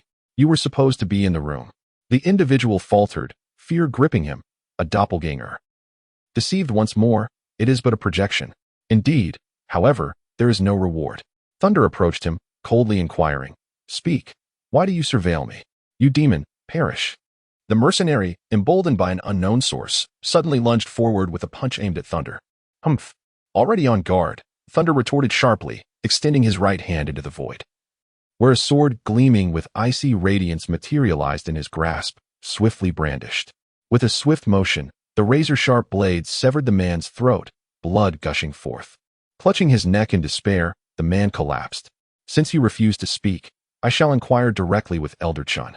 In the western outskirts of the monster town, the stronghold of the Black Wolf Mercenary Corps lay shrouded in darkness. Under the dim light of the moon, the stronghold appeared particularly still, devoid of the usual clamor and bustle, as if engulfed in an eerie silence, yet the lights within remained ablaze. Thunder gazed coldly at the firmly shut door. The small map indicating the continual movement of tiny red figures, evidently mercenaries on patrol. Although the entrance appeared to be tightly secured and the surroundings exceedingly desolate, the stronghold was, in fact, heavily fortified. A facade of laxity belied an inner vigilance. However, for Thunder, equipped with the perspective granted by the small map, The defenses were riddled with flaws, akin to being utterly unguarded. The figure of Thunder swiftly vanished into the darkness, weaving through the patrolling mercenaries as it approached the central hall of the garrison. Damn it, where are those light mages I summoned? Steward Chun gritted his teeth, enduring the torment inflicted by the sand iron, a pain that was becoming increasingly unbearable. He bellowed at the mercenaries below with a twisted visage. Not yet, Steward Chun. The nearest stone city to the monster beast town is over 100 kilometers away. One mercenary, caught in the icy glare of Chun, quickly amended his words. Those light mages are quite precious. They won't arrive in less than 7 or 8 days, even for such a distance. I care not what methods you employ. Even if you must carry them, they must arrive before nightfall tomorrow, Steward Chun snapped, his impatience palpable. Yes, the mercenary hastily dashed out. Unbeknownst to them, the capabilities of that young man were far more formidable than anticipated. A senior swordsman seated nearby cast a venomous glance, his voice dripping with malice as he muttered. When the strong ones from the Imperial Division arrive, they shall undoubtedly seize that brat and make him taste the agony he has inflicted. Steward Chun nodded grimly. Recalling the last battle where he fell victim to Thunder's tactics, the sand iron lodged within him was nearly impossible to expel, causing excruciating pain. His right hand instinctively moved to the empty sleeve on his left side, his eyes brimming with resentment. That wretched brat. The agony of his severed arm deepened his hatred. Steward Chun, has that brat truly returned to Monster Beast Town? The senior swordsman's eyes flickered with a hint of dread, his voice pitch altering without his realization. Look at your anxious demeanor. What is there to fear? I have already dispatched someone to monitor him. Any unusual movements will be reported, and Steward Chin's face lit up with excitement as he spoke in a low tone. I have received word that the division's powerful ones will arrive within the next day or two, and then he clenched his fist tightly, gritting his teeth. We must capture that brat to vent our pent-up rage. Is that so? The senior swordsman felt a wave of joy. He had expected to wait 4 or 5 days, but it seemed it would happen much sooner. Splendid. The other individuals in the hall mirrored his enthusiasm. To guard against a sudden assault by Thunder. Aside from the patrolling and vigilant mercenaries, the rest had gathered in the hall. They did not dare to evacuate or abandon the garrison, as the Black Wolf mercenary group would not tolerate such defiance. We must remain vigilant, as long as that brat does not leave Monster Beast Town. We cannot afford to let our guard down. Understood. Just as the two were deliberating, a piercing scream suddenly erupted, its shrill sound instantly captivating all present at the base. Upon hearing this anguished cry, the expression of Steward Chun shifted dramatically. Bang! Subsequently, a lifeless body crashed into the hall, struggling momentarily before falling still. Steward Chun glanced at the motionless mercenary, his dark eyes fixating intently on the entrance, where a figure stood. It's you? Boy, you have indeed come. I foretold that I would pay you a visit. At the doorway, clad in black, Thunder leaned against the frame, his bright eyes coldly surveying the assembly in the hall, ultimately resting on the figure at the center, Steward Chun.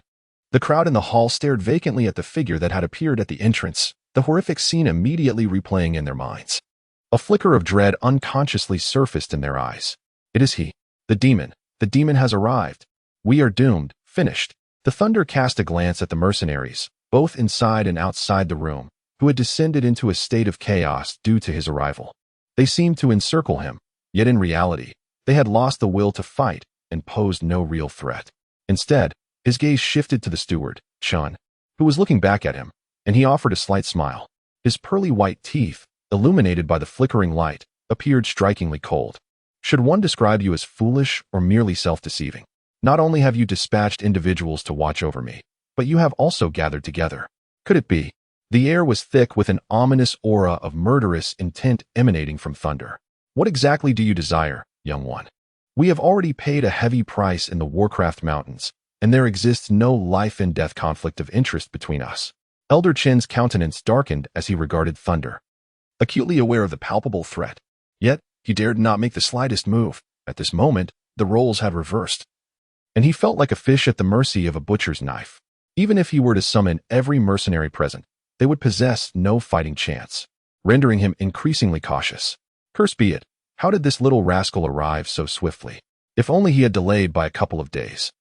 What do you seek? Wealth? Or, anything I possess is yours? Under the looming threat of death, Elder Chin found himself compelled to concede. A Upon hearing the words of Steward Chun, Thunder erupted into laughter, a sound that was particularly grating to Chin's ears. He clenched his only fist tightly, humiliation flooding his eyes. You said it yourself, what I desire is quite simple. At this juncture, a chilling murderous intent gleamed in Thunder's eyes as he calmly stated. It is merely about eradicating the roots. His words were delivered in a flat tone, yet the aura of death permeated the entire hall, causing the mercenaries present to feel an immediate drop in temperature, enveloped in a profound chill. Steward Chin's heart sank heavily. Although he had anticipated trouble, he did not foresee Thunder's resolute determination, nor that he would invade their stronghold in the dead of night, leaving them no time to react.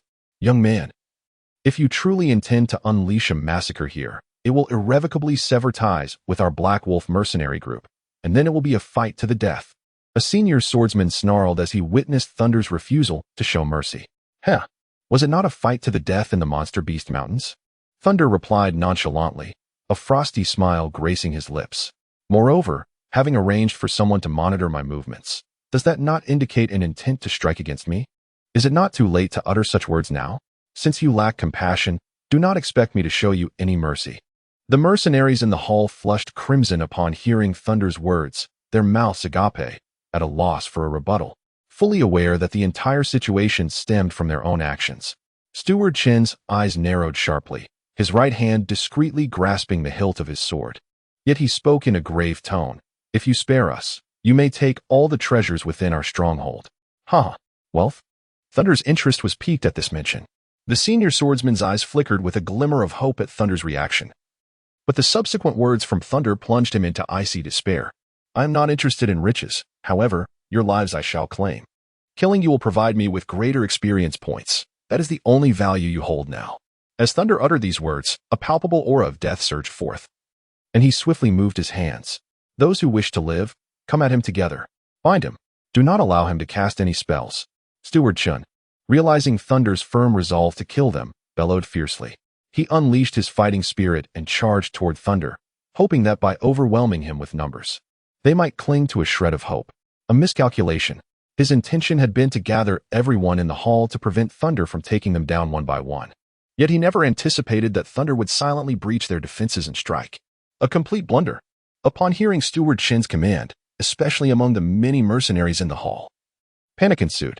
The hall was spacious for swordsmen, but for mages, it was merely a canvas for a spell's coverage, leaving them with no chance to evade. Kill. Without a moment's hesitation, he swiftly drew his weapon and charged towards the Thunder. Meanwhile, some shrewd mercenaries darted towards the wall beside the entrance, channeling their energy and striking it with great force.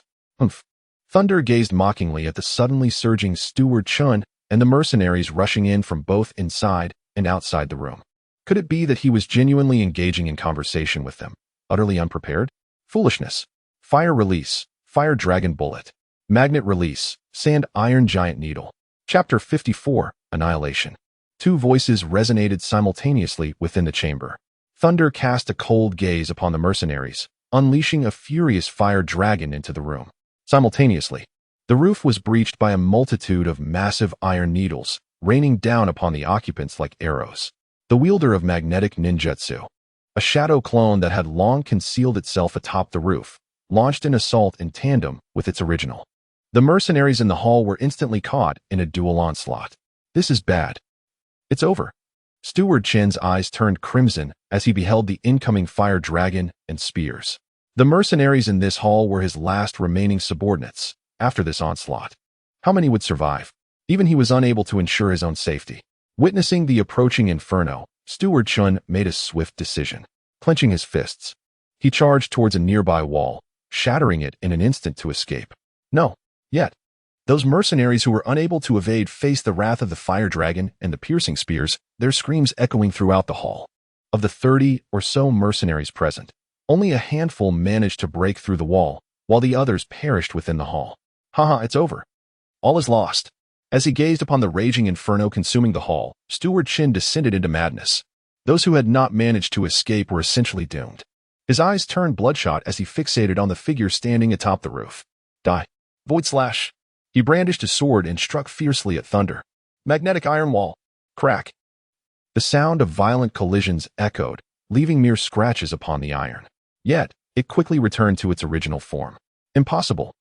Steward Chen stared in disbelief at his once proud martial skill, realizing it could not breach Thunder's defenses, plunging him into deeper despair. How could this be? It's over. We are finished. His most powerful strike had failed to penetrate the opponent's defense. For the mercenaries, the blow was even more profound. Fear etched upon their faces. Steward Chen, run. A senior swordsman followed Steward Chen in his escape. Though still wounded, it did not hinder his speed. Now, he was gripped by primal fear of Thunder. His only thought was to flee. Suddenly, Chen heard the words, and a sinister expression twisted his face. He swiftly turned and plunged his sword into the man's heart. The man looked at Chen in disbelief. You. He had never anticipated such treachery from Steward Chen, and with regret, he fell to the ground. Anyone who dares to speak of fleeing shall die. Steward Chen seemed to descend into madness, his piercing voice ringing in the ears of the astonished onlookers. You bastard, you scoundrel. Thunder gazed at the fallen high-ranking swordsman, a surge of urgency compelling him to leap in agitation, devoid of any joy. Instead, he directed a glance towards Steward Chen, his expression akin to that of a debtor burdened with a debt of hundreds of thousands. Who permitted you to slay him? He was mine, you scoundrel. As these thoughts coursed through his mind, Thunder's ire intensified, escalating into a fit of rage. Let them all perish. The power within him erupted violently, his hands swiftly forming seals as the ground trembled beneath him. Magnetic escape, sand iron tsunami. Drawing upon nearly 500 points of mental energy, he conjured a vast quantity of sand iron, all the while rapidly extracting more from the surroundings. It surged forth like a tidal wave toward the mercenaries ahead. Run. Faced with the oncoming deluge of sand iron, the mercenaries disregarded Steward Chen's commands, desperately fleeing for their lives. Yet, their speed paled in comparison to the relentless advance of the sand iron, and one by one, they were engulfed in anguished cries, mercilessly crushed by the swirling sands. Congratulations, host.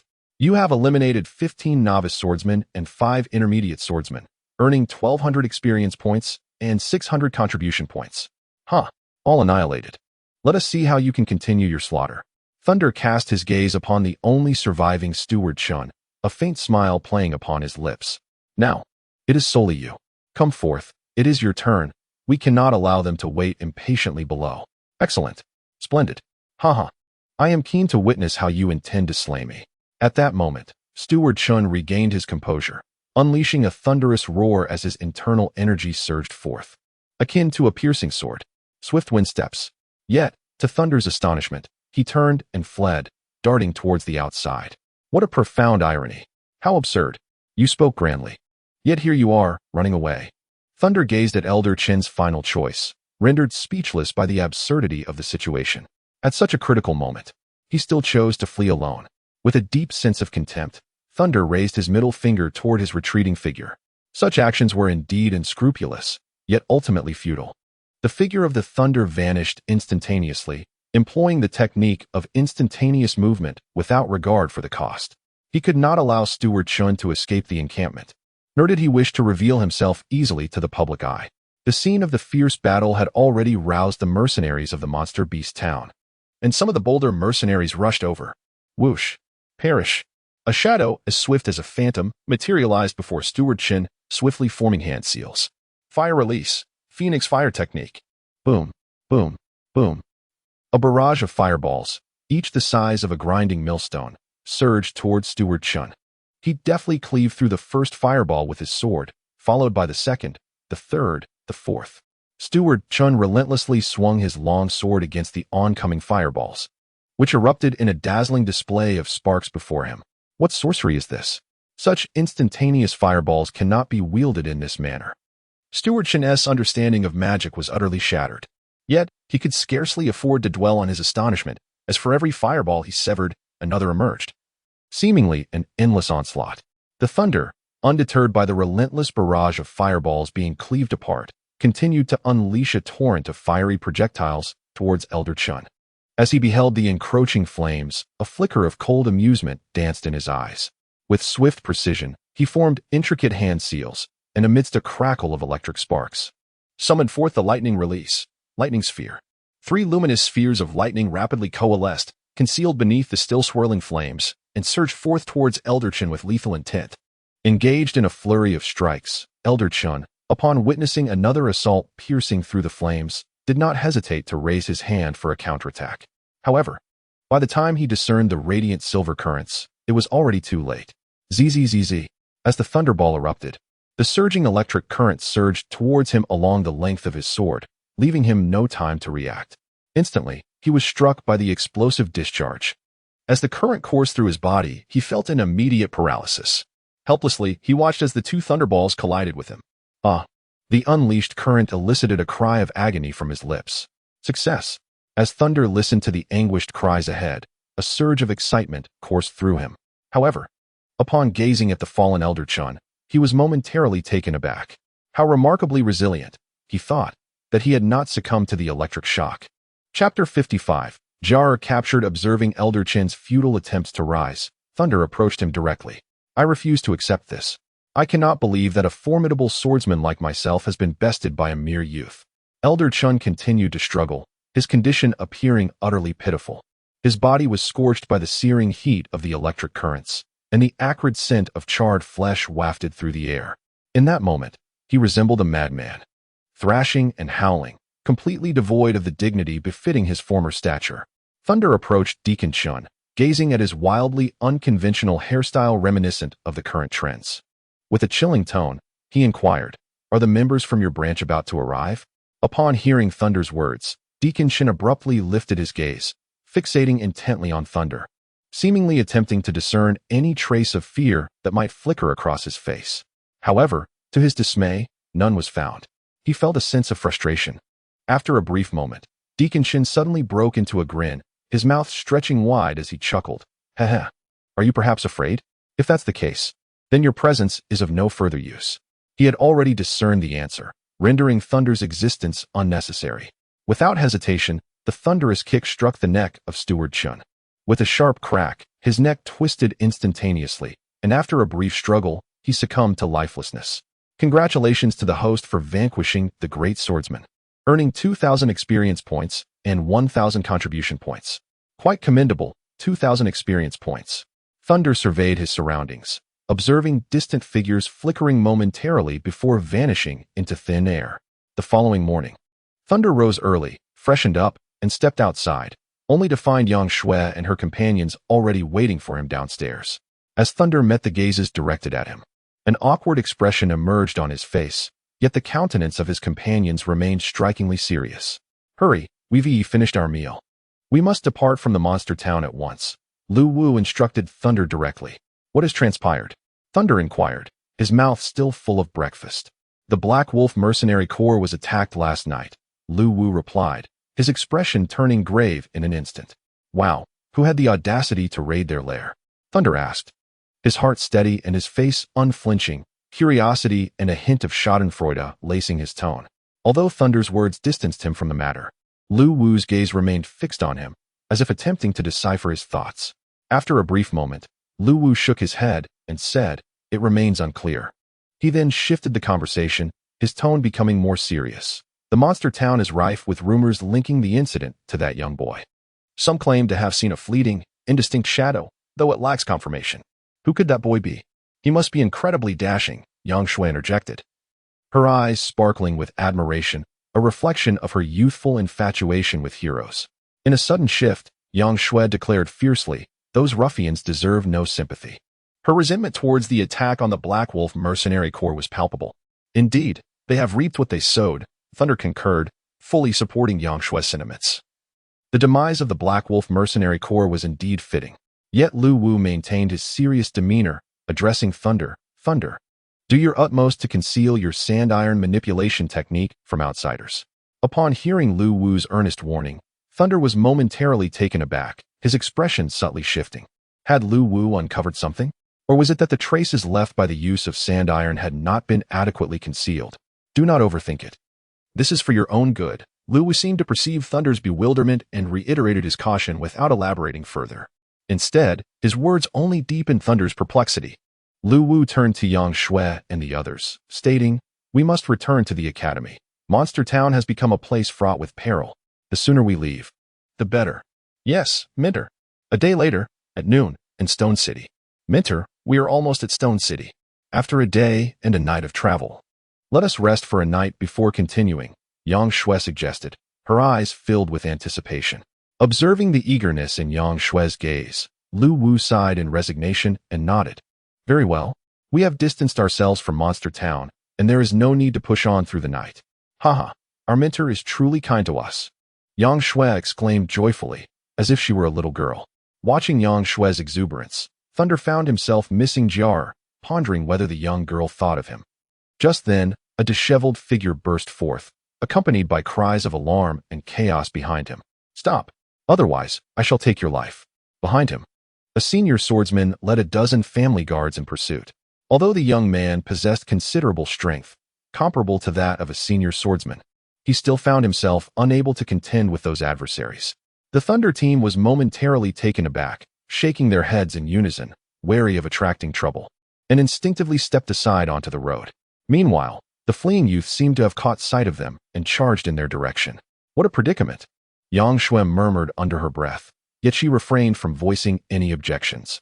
As her gaze swept over the young man with meticulous scrutiny, Thunder suddenly felt a flicker of recognition, furrowing his brow in contemplation. Fong, the Fong family. Just as Thunder was lost in thought, the youth unexpectedly spoke to them, and upon hearing that familiar voice, Thunder's eyes widened in astonishment, revealing an unexpected identity. With a thunderous shout, Thunder exclaimed, Fong Ning. As the voice echoed, the figure rushing towards them stumbled, and the senior swordsman pursuing him seized the opportunity to pounce on Fong Ning. Get out of the way! Thunder bellowed in fury, vanishing from his original spot. When he reappeared, he stood before Fong Ning, delivering a powerful punch to the oncoming swordsman. The latter staggered back several steps before regaining his balance. Observing the undeterred Thunder, the senior swordsman became wary and threatened. Who are you? Do you dare meddle in the affairs of the Ma family in Shurching? Although he had not unleashed his full strength in that previous strike, it was not something an ordinary person could withstand. Yet, this youth not only endured the blow but remained entirely unfazed, while he himself was forced back by the sheer force of Thunder. Thunder, what is happening? Yang Shui and the others rushed over, urgently questioning him. Fong Ning, what is going on? However, Thunder paid them no mind, instead fixing his gaze on Fong Ning, inquiring earnestly. You scoundrel, it's you. Fong Ning's anger flared as he looked at the figure before him. He quickly sprang to his feet, seizing Thunder's collar, and shouted, Thunder, you bastard. It's all because of you. Do you understand? Jar found out you were secretly running to the Monster Beast Mountains for a mission. Seeing that you hadn't returned, she was worried something had happened to you and sneaked out to search for you. Who would have thought?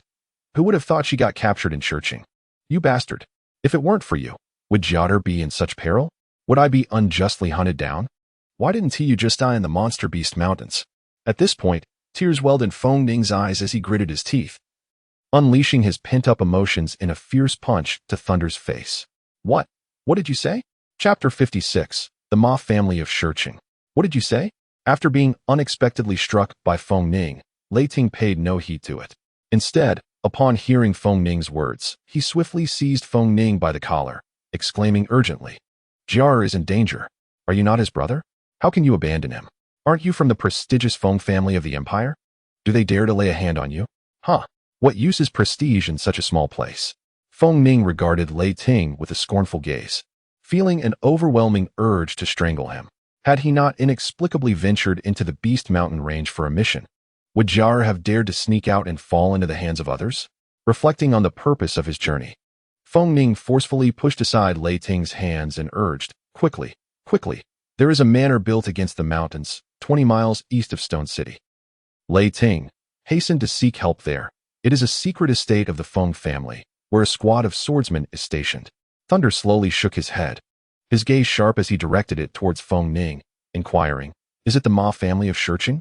Upon witnessing Thunder's refusal, Fong Ning was instantly engulfed in anger, vehemently rebuking, You cowardly scoundrel, are you even human? Fong Ning, hear me out. It is not that I do not wish to go, but time is of the essence. I must personally visit the Ma family. As he spoke, a fierce glint of murderous intent flickered in Thunder's eyes. I will undoubtedly rescue Jar. Suddenly, an unchanging voice echoed in Thunder's mind, announcing the activation of a mission, Rescue Fong Jiechi, reward of 10,000 experience points, 5, 000 contribution points. The gaze of Thunder instantly turned fierce. What? You intend to go to the Ma family? What will you use to rescue them? Upon hearing Thunder's words, Fong Ning's eyes widened in shock. Fong Ning, there's no need to worry. We will assist you, Lu Wu interjected from the side. You must trust me. At this moment, a chilling aura of malevolence emerged from the corners of Thunder's mouth as he lifted his gaze towards the high-ranking swordsman and his entourage. The system, as always, proved to be remarkably effective. These individuals had already transformed into conspicuous red figures. Bastards, you dare meddle in the affairs of the Ma family in Shurchen. Oh. The high-ranking swordsman, Ma Rong, glared at the few who had disregarded them, his anger flaring. However, before his words could fully escape his lips, he was struck by a powerful punch. Die, Ma family. The shadow of Thunder suddenly materialized beside him. In a state of furious wrath, he unleashed a powerful punch at Ma Rong, instantly sending him flying. The swiftness of the assault elicited gasps of astonishment from the guards of the Ma family. Ah! Ma Rong let out a wretched scream as he was hurled through the air, crashing heavily onto the ground. You dare to provoke the Ma family? Today, you shall perish. Ma Rong struggled, enduring excruciating pain, his face contorted in a grimace as a trickle of blood seeped from the corner of his mouth. Hiss! Witnessing Ma Rong's plight, the guards were immediately struck with terror, their faces reflecting sheer horror as they turned their gazes toward Thunder. They had not anticipated that such a youthful individual could possess such formidable strength. Despite the sudden ambush, the seasoned swordsman Ma Rong had been utterly caught off guard. The guards of the Ma family, standing mere steps away from Thunder, instinctively recoiled, paralyzed by fear, their once formidable presence utterly dissipated. The Ma family? Thunder cast a cold glance at the guards, his gaze suddenly sharp and filled with murderous intent. Let all of you perish. With the completion of the final hand seal, he unleashed a formidable fire dragon against the guards who stood perilously close. The proximity was such that the guards had no time to react, and in an instant, they were consumed by the blazing dragon. Not even a scream escaped their lips. It was too close, too swift, resulting in an immediate annihilation. The thunderous strike descended unexpectedly, plunging everyone into a hushed silence, their astonished gazes fixated on the wrathful figure of Thunder. Gulp. Fong Ning ceased his struggles, staring in disbelief at Thunder. Could this truly be the same person who had pursued him with such relentless ferocity? How could it be? Thunder, he, a magician. Fong Ning found himself murmuring involuntarily. Nothing is impossible. Lu Wu patted Fong Ning on the shoulder, appearing entirely unfazed by Thunder's display of prowess. Witnessing Fong Ning's incredulous expression mirrored their own earlier astonishment. Trust him, Fong Ning. Yang Shui remained silent, yet the formidable display of Thunder left her utterly astonished. It was this very individual who, amidst their despair, had bestowed upon them a glimmer of hope. Congratulations, host, for vanquishing 3 intermediate swordsmen and 10 novice swordsmen, earning 800 experience points and 400 contribution points. Now it is your turn. Thunder raised his gaze towards Ma Rong, whose face was now awash with fear. Ma Rong could scarcely comprehend that the family guards accompanying him had been effortlessly vanquished in a single blow, and not a single one remained. This feat was beyond the capabilities of a seasoned swordsman like himself. Clearly, the young man standing before him was an embodiment of terror. He was utterly powerless against him. As he beheld the flames still flickering, a sense of dread surged within him. Looking up at Thunder, who was steadily advancing towards him, he cast aside the pain coursing through his body and stammered in panic. You have killed me. The Ma family will not let you go unpunished. Ah. So you still hold some sway within the Ma family? Thunder retorted with a cold sneer. Indeed, if you know what's good for you, you will let me go. Otherwise, Ma Rong, misinterpreting Thunder's inquiry as a sign of trepidation, erupted into laughter. Upon hearing his words, Thunder chuckled momentarily, but his expression swiftly darkened. With a violent kick, he sent Ma Rong, who was attempting to rise, crashing back to the ground, rendering him immobile. In that fleeting moment, Ma Rong's complexion turned ashen, a faint shadow of death already encroaching upon him. Speak, you must possess information regarding Jar, correct? At this, Ma Rong was momentarily taken aback. Jar, that woman? However, in the instant of his silence, an overwhelming force surged through the foot that had kicked him, jolting him sharply. His body trembled involuntarily as he lifted his gaze to meet the furious countenance before him. He had no doubt that if he hesitated even for a moment longer, his adversary would swiftly shatter his spine. Without any further delay, fearing the impatience of his opponent, he hastily uttered, his voice sharp and strained with trepidation, "Master, I understand." "Then speak." Thunder's smile returned, his tone becoming more congenial. Yet in Ma Rong's eyes, that broad grin was as frigid as the depths of hell, sending chills throughout his being. It was all orchestrated by my young master. Trembling slightly from fear, his voice turned increasingly shrill and hoarse. Regret flickered across his features. Had it not been for his master's lust for beauty, he would not have found himself in such dire straits. The young master, driven by desire, will pursue anyone he lays his eyes upon. Observing Thunder's countenance grow increasingly severe, Ma Rong exclaimed, "My lord, I was merely following orders." Chapter 57. The search. Where are they? They have returned home. The young master took his men straight back, as there are esteemed guests visiting today, and the clan leader has specifically summoned him to be present. Therefore, that woman might still be temporarily safe. Upon hearing this, Thunder's gaze suddenly turned sharp as he fixed his eyes on Ma Rong, an immediate sense of relief washing over him. "My lord, please spare me. I speak only the truth." Ma Rong, sensing the intensity of Thunder's stare, felt a wave of anxiety wash over him and quickly began to plead for mercy. However, the mention of the Ma family ignited a fierce, killing intent within Thunder, his expression dark as stormy waters, his fists clenched tightly. How dare they lay a hand on Jia? With a sudden surge of power, the foot pressing on his back unleashed its might, abruptly silencing Ma Rong's pleas as Thunder struck, severing his neck with a single kick. "Congratulations, host, you have slain a high-ranking swordsman, earning 1,000 experience points and 500 contribution points." Meanwhile, witnessing Thunder's fury, Yang Shui interjected, "Thunder, do not act rashly. We must consider our next steps carefully." Thunder, initially intent on rushing to Stone City, suddenly paused and turned to Yang Shui, asking gravely, "Do you have any knowledge of the Ma family?" Fixating on her eyes, which were brimming with lethal intent, Yang Shui felt a tremor within her heart and pondered before responding. "Our Yang family is currently negotiating a business collaboration with the Ma family in Stone City, so I am aware of certain details. The Ma family wields considerable power in Stone City, and the head of the family, Ma Ji, is a swordsman of notable skill. Moreover, there are 5 or 6 elders at the level of great swordsmen. Their strength cannot be underestimated." At this juncture, a serious expression crossed Yang Shui's face. "Thunder, you mustn't act impulsively. It would be prudent to contact our family members before attempting a rescue. No, there is no time to waste. Jiaker cannot wait. I must go immediately. Any delay increases her peril." Thunder firmly rejected.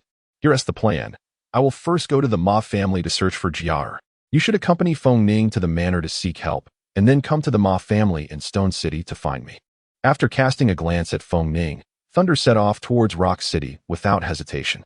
"Thunder, you must find Jiar," Fong Ning shouted, watching Thunder's receding figure. "What shall we do, Mentor?" Yang Shui asked, her face etched with concern. Although Thunder is formidable, if he ventures alone into the Ma family's domain and is discovered, the consequences would be dire. "Are you afraid?" Lu Wu suddenly posed the question to Yang Shui and the others. "Mentor?" The trio was momentarily taken aback, puzzled, and then they all shook their heads in unison. "Mentor, we have faced death before. What is there to fear?" "Indeed, Mentor. My life was saved by Thunder, and I cannot stand idly by." "Exactly."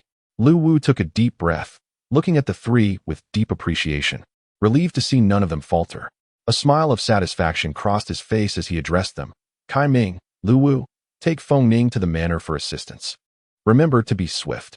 "Yes, Mentor, we understand." Kai Ming and Lu Wu nodded solemnly. "Yang Shui, you shall accompany me to Stone City.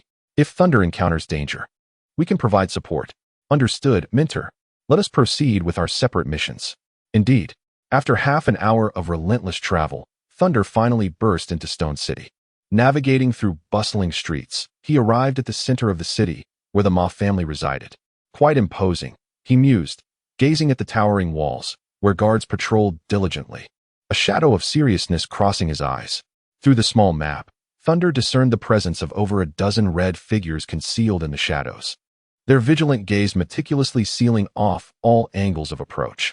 Anyone foolish enough to recklessly infiltrate this area would undoubtedly find themselves ensnared on the spot. A bit troublesome, yet not insurmountable for me. Thunder smiled subtly and proceeded directly towards the main gate. At this moment, He assumed the identity of Ma Rong, and the watchful guards posed no hindrance to his passage. Indeed, Ma Rong spoke no falsehood. It appears his status is quite significant. Upon entering the gate, Thunder swiftly surveyed the surroundings before hastening into the courtyard. As he mentally referenced the small map, he attentively observed the individuals around him. Yet he found no trace of Jar. With the passage of time, his urgency intensified, and his expression grew increasingly grim. Having searched a significant portion of the Ma residence without any success, no one. Could she be in the hall? Thunder recalled what Ma Rong had mentioned. It appeared that the young master was entertaining guests in the hall. Otherwise, they could have directly taken action, seizing that insufferable young master and compelling him to reveal the truth. Lei Tang leaned against the wall, filled with an unyielding resentment. Images of the woman who surrounded him with laughter suddenly flooded his mind. He resolutely declared, "No matter where you are, no matter how arduous the journey, I shall find you." Should anything happen to Jair, he would undoubtedly bring ruin upon the Ma family. At that moment, a voice echoed from behind him. "Ha! Ma Rong, it is indeed you, my boy. Did you manage to capture that person?" The figure of Thunder momentarily paused, quickly regaining composure as he raised his gaze and revealed a subtle smile. He spoke slowly, "Hee. I inadvertently eliminated that fellow and now find myself at a loss on how to report this to the young master. But fret not, for we are both valuable assets to the family, and there is nothing to worry about." Observing the person before him, Thunder felt a surge of delight upon encountering someone in the know, prompting him to inquire, "Why is the young master not accompanying you?" "The young master is in the hall attending to esteemed guests with the clan leader. I merely dashed over to fetch some attire for him. However, in all my years, I have never encountered a woman of such breathtaking beauty." Upon hearing this, Thunder's expression shifted to one of eager anticipation at the mention of the hall. Simultaneously, he adopted a mischievous demeanor, asking with ill intent, "Indeed, she is enchanting. I wonder if she is approachable." He then cast a hopeful glance at the individual, inquiring, "Where is the young master keeping that lady?" "Ma Rong, are you implying?" The person directly raised an eyebrow at Thunder. "What are you insinuating?" "I merely wish to take a glance." "Ha! I fear you may be out of luck. She is not even in the courtyard." "What? Have you taken her directly to the hall?" Thunder asked, bewildered. "Ha! How would I know?" The individual chuckled heartily before adding, "Well then, I must make my way to the hall." With that, he turned and prepared to depart. As Thunder observed him turning away, a glint of ferocity flashed in his eyes. With a swift motion, his right hand shot out, unleashing a surge of immense strength. With a resounding crack, the man collapsed to the ground, lifeless, likely bewildered until his last breath as to the manner of his demise. Thunder lifted him and concealed him, swiftly forming seals with his hands. Transformation technique. In an instant, he transformed into the likeness of that man, then picked up the clothes in his arms and proceeded towards the grandest edifice. Chapter 58. Without a trace in a dimly lit room of the Ma family. Several figures were seated. "Qinger, how did the task proceed?" The middle-aged man at the head of the table suddenly opened his eyes and inquired with a stern voice, glancing at the young man standing nearby. "Father, do not worry. The matter has been resolved, and the individual has been discreetly arranged in the adjacent villa, undetectable by anyone." The young man at the lower end promptly replied, though a look of regret flickered across his face. The thought of the woman's exquisite beauty momentarily sparked a sinister notion within him. "Look at that regretful expression of yours." The middle-aged man fixed a severe gaze upon the young man, his voice cold as he admonished, "That woman is a gift from our Ma family to the esteemed master. If you dare to lay a hand on her, I shall not hesitate to ruin you." "Yes, father." The young man trembled at his father's warning, yet a hint of defiance still glimmered in his eyes. As long as we align ourselves with the esteemed master, our Ma family shall rise to prominence, transforming from one of the 4 great families of the empire to 5. An excited expression crossed the middle-aged man's face as he spoke slowly. "Patriarch, I believe it goes beyond that. Even the imperial family will regard us with caution. At that time, we shall maneuver freely within the empire." "Indeed, Qinger, do not be hasty. As long as we gain the esteemed master's support, those noble families will be at your beck and call. I have heard that the eldest daughter of the Yang family is as beautiful as a celestial maiden. Qinger, it will all be yours to command." Laughter erupted among the assembled men, as if everything was within their grasp. "Qinger, have we captured that young man who escaped?" The middle-aged man suddenly asked, as if recalling something. "Father, Ma Rong has already led a team in pursuit. Given his strength, it should pose no issue. the young man promptly responded. The middle-aged man nodded slowly, then recalled something and immediately instructed, remember, if you catch him, eliminate him in secret. We cannot allow any traces to remain before we ascend to the esteemed master. His chilling voice resonated slowly in the room. Yes, everything for the Ma family. Let us go. Our guests are soon to arrive. We must not keep them waiting. Yes, the group responded respectfully, then rose and followed the middle-aged man out of the room. Young family, just wait. The advantages of the Ma family are not so easily taken. Within the grand hall of the Ma family, a lively atmosphere prevailed as prominent figures from Shurcheng gathered. At the head of the hall sat the middle-aged patriarch, Ma Ji, who squinted slightly, continuously clasping his fists in greeting to the guests milling about, seemingly reveling in the envious glances directed toward him. The announcement of Wu Xing, the head of the Wu family, echoed through the hall. Upon hearing this name, Ma Ji momentarily froze, his face lighting up with a smile. The Wu family was also a formidable presence in Shurcheng, their influence nearly rivaling that of the Ma family, leading to frequent competition between the two. Although their rivalry had not escalated to outright hostility, the tension was palpable.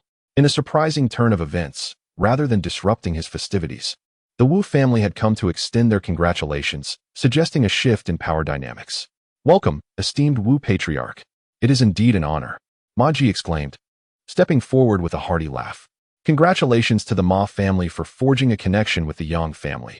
Surely, prosperity will flow abundantly in the future. And the Ma family will be pivotal in Shurcheng.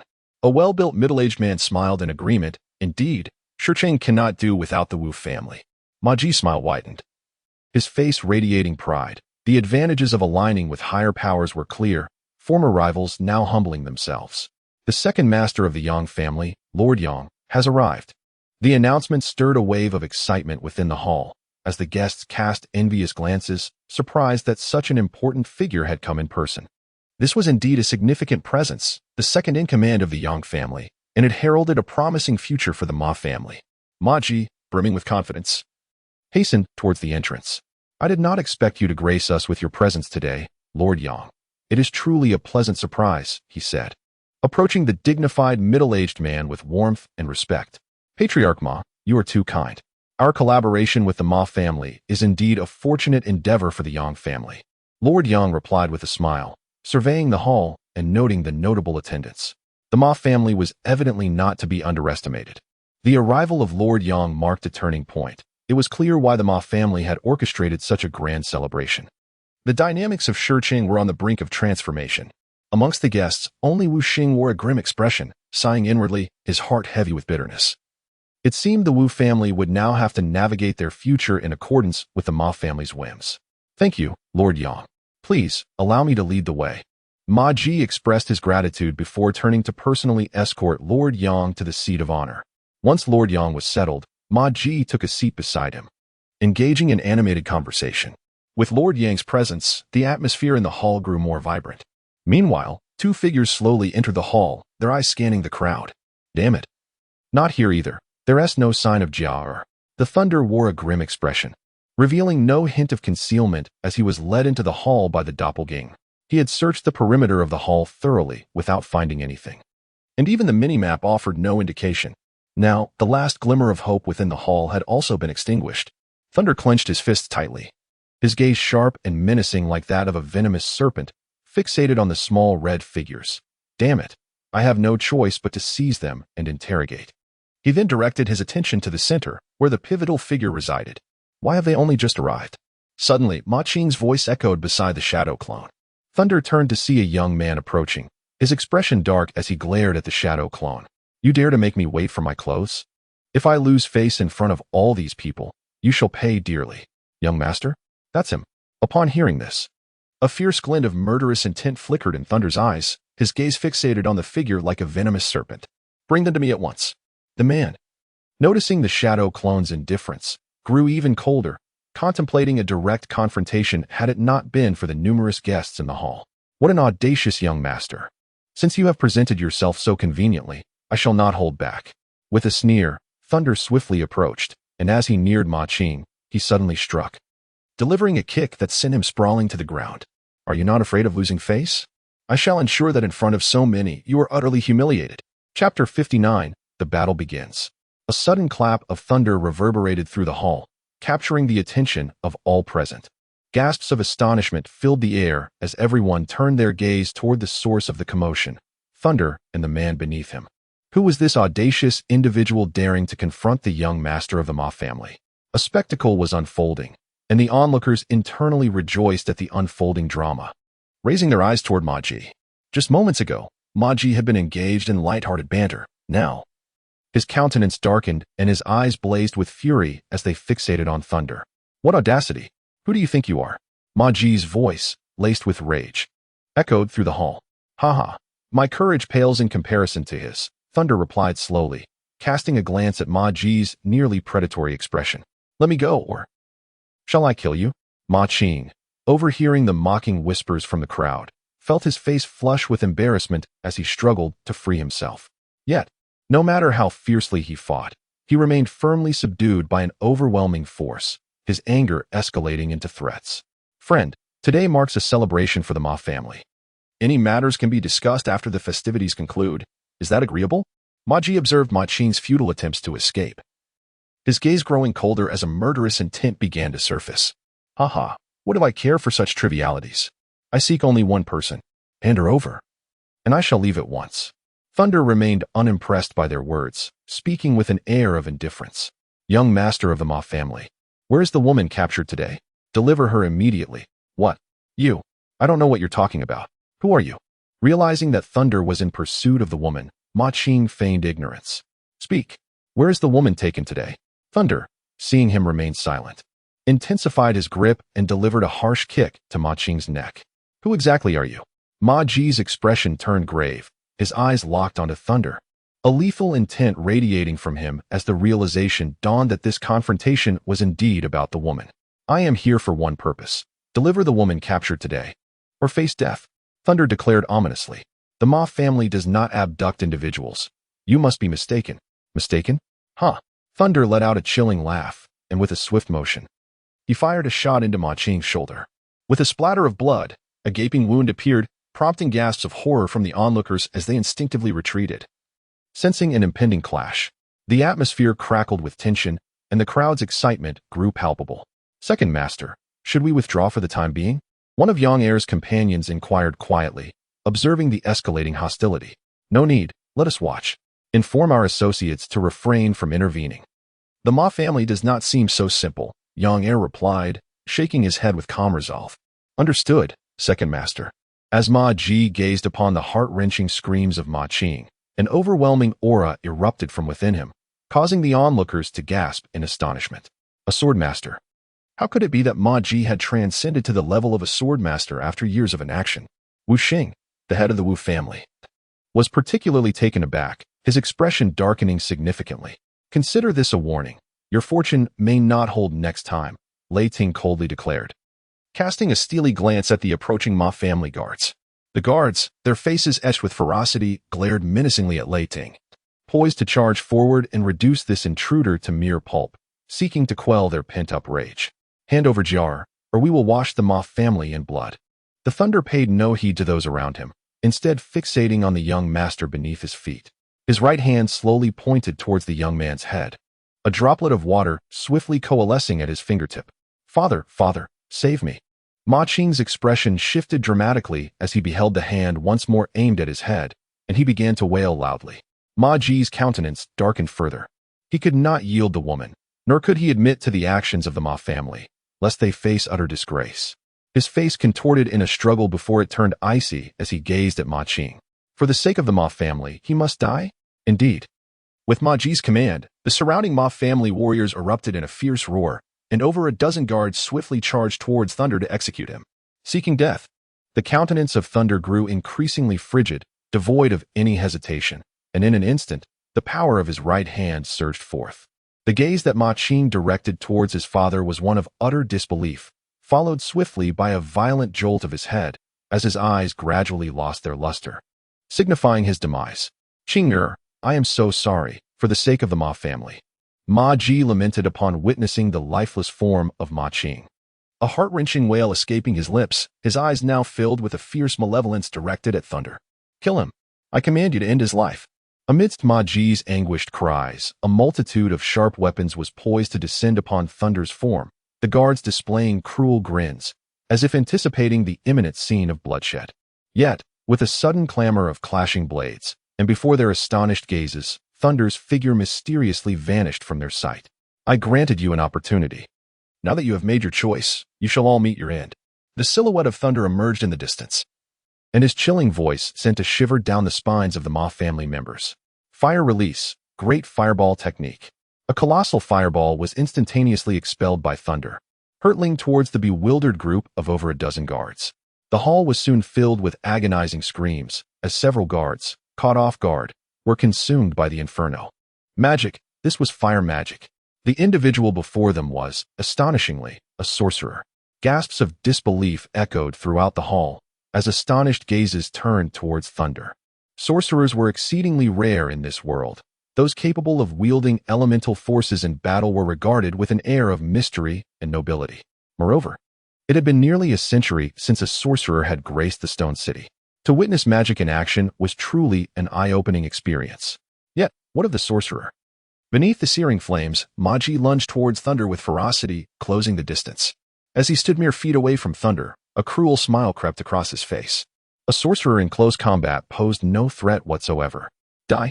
With a swift leap, he unleashed a devastating punch, imbued with ferocious energy, aimed directly at Thunder. Humph. As Thunder gazed upon Ma-Ji's furious strike, he stomped his foot, propelling himself forward like a bullet discharged from a chamber, hurtling towards Ma-Ji. The force surged, rolling. In Ma-Ji's incredulous gaze, Thunder delivered a powerful punch. Bang! Instantly, Ma-Ji's expression shifted dramatically, feeling as though he had collided with an immovable mountain. The very bones of his arm threatened to shatter. Simultaneously, the immense recoil forced him to spit out blood, his figure being sent flying backward. Chapter 60, Playing with Arrows Before Magnetic Evasion? Bang! Bang! Ma-Ji stumbled back, clumsily crashing into numerous tables and chairs before finally stabilizing himself. His once vibrant face now pale, filled with disbelief. In merely one exchange, the Swordmaster Ma-Ji had been repelled, leaving all onlookers in the hall utterly astonished.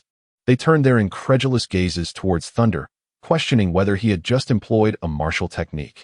That speed, that terrifying power unleashed in an instant, how could such feats be possible for a mere mage? A dual practitioner of martial and magical arts? Good heavens! Such a prodigy exists. The hall erupted in a cacophony of discussion, eyes on Thunder brimming with fervent admiration. Wiping the blood from the corner of his lips, Ma-Ji, overwhelmed by the murmurs of the crowd, cast a stunned look at Thunder, a sense of foreboding rising within him. Thunder paid no heed to the astonishment of others, merely casting a cold gaze upon the members of the Ma family, seemingly awaiting their response. Ma-Ji's expression sharpened, and after a brief struggle, a hoarse roar echoed through the hall. Let us together eliminate this scoundrel who dares to cause trouble within the Ma family. Yes, Patriarch. The members of the Ma family, both inside and outside the hall, exchanged glances. Despite an underlying fear of Thunder's formidable power, they could not help but shout in unison, brandishing their weapons and charging towards him with fierce determination. Ha ha, since it has come to this, do not blame me for the bloodbath that shall ensue in the Ma family. With a cold snort, Thunder swiftly dashed out of the hall. In the expansive square before the hall, over 100 guards had already gathered. Upon witnessing Thunder's sudden emergence, they immediately grasped their weapons and charged towards him. Humph. Thunder gazed at the guards, his swift form not only relentless in its advance, but also deftly forming hand seals. Fire style, Fire Dragon Flame Bullet.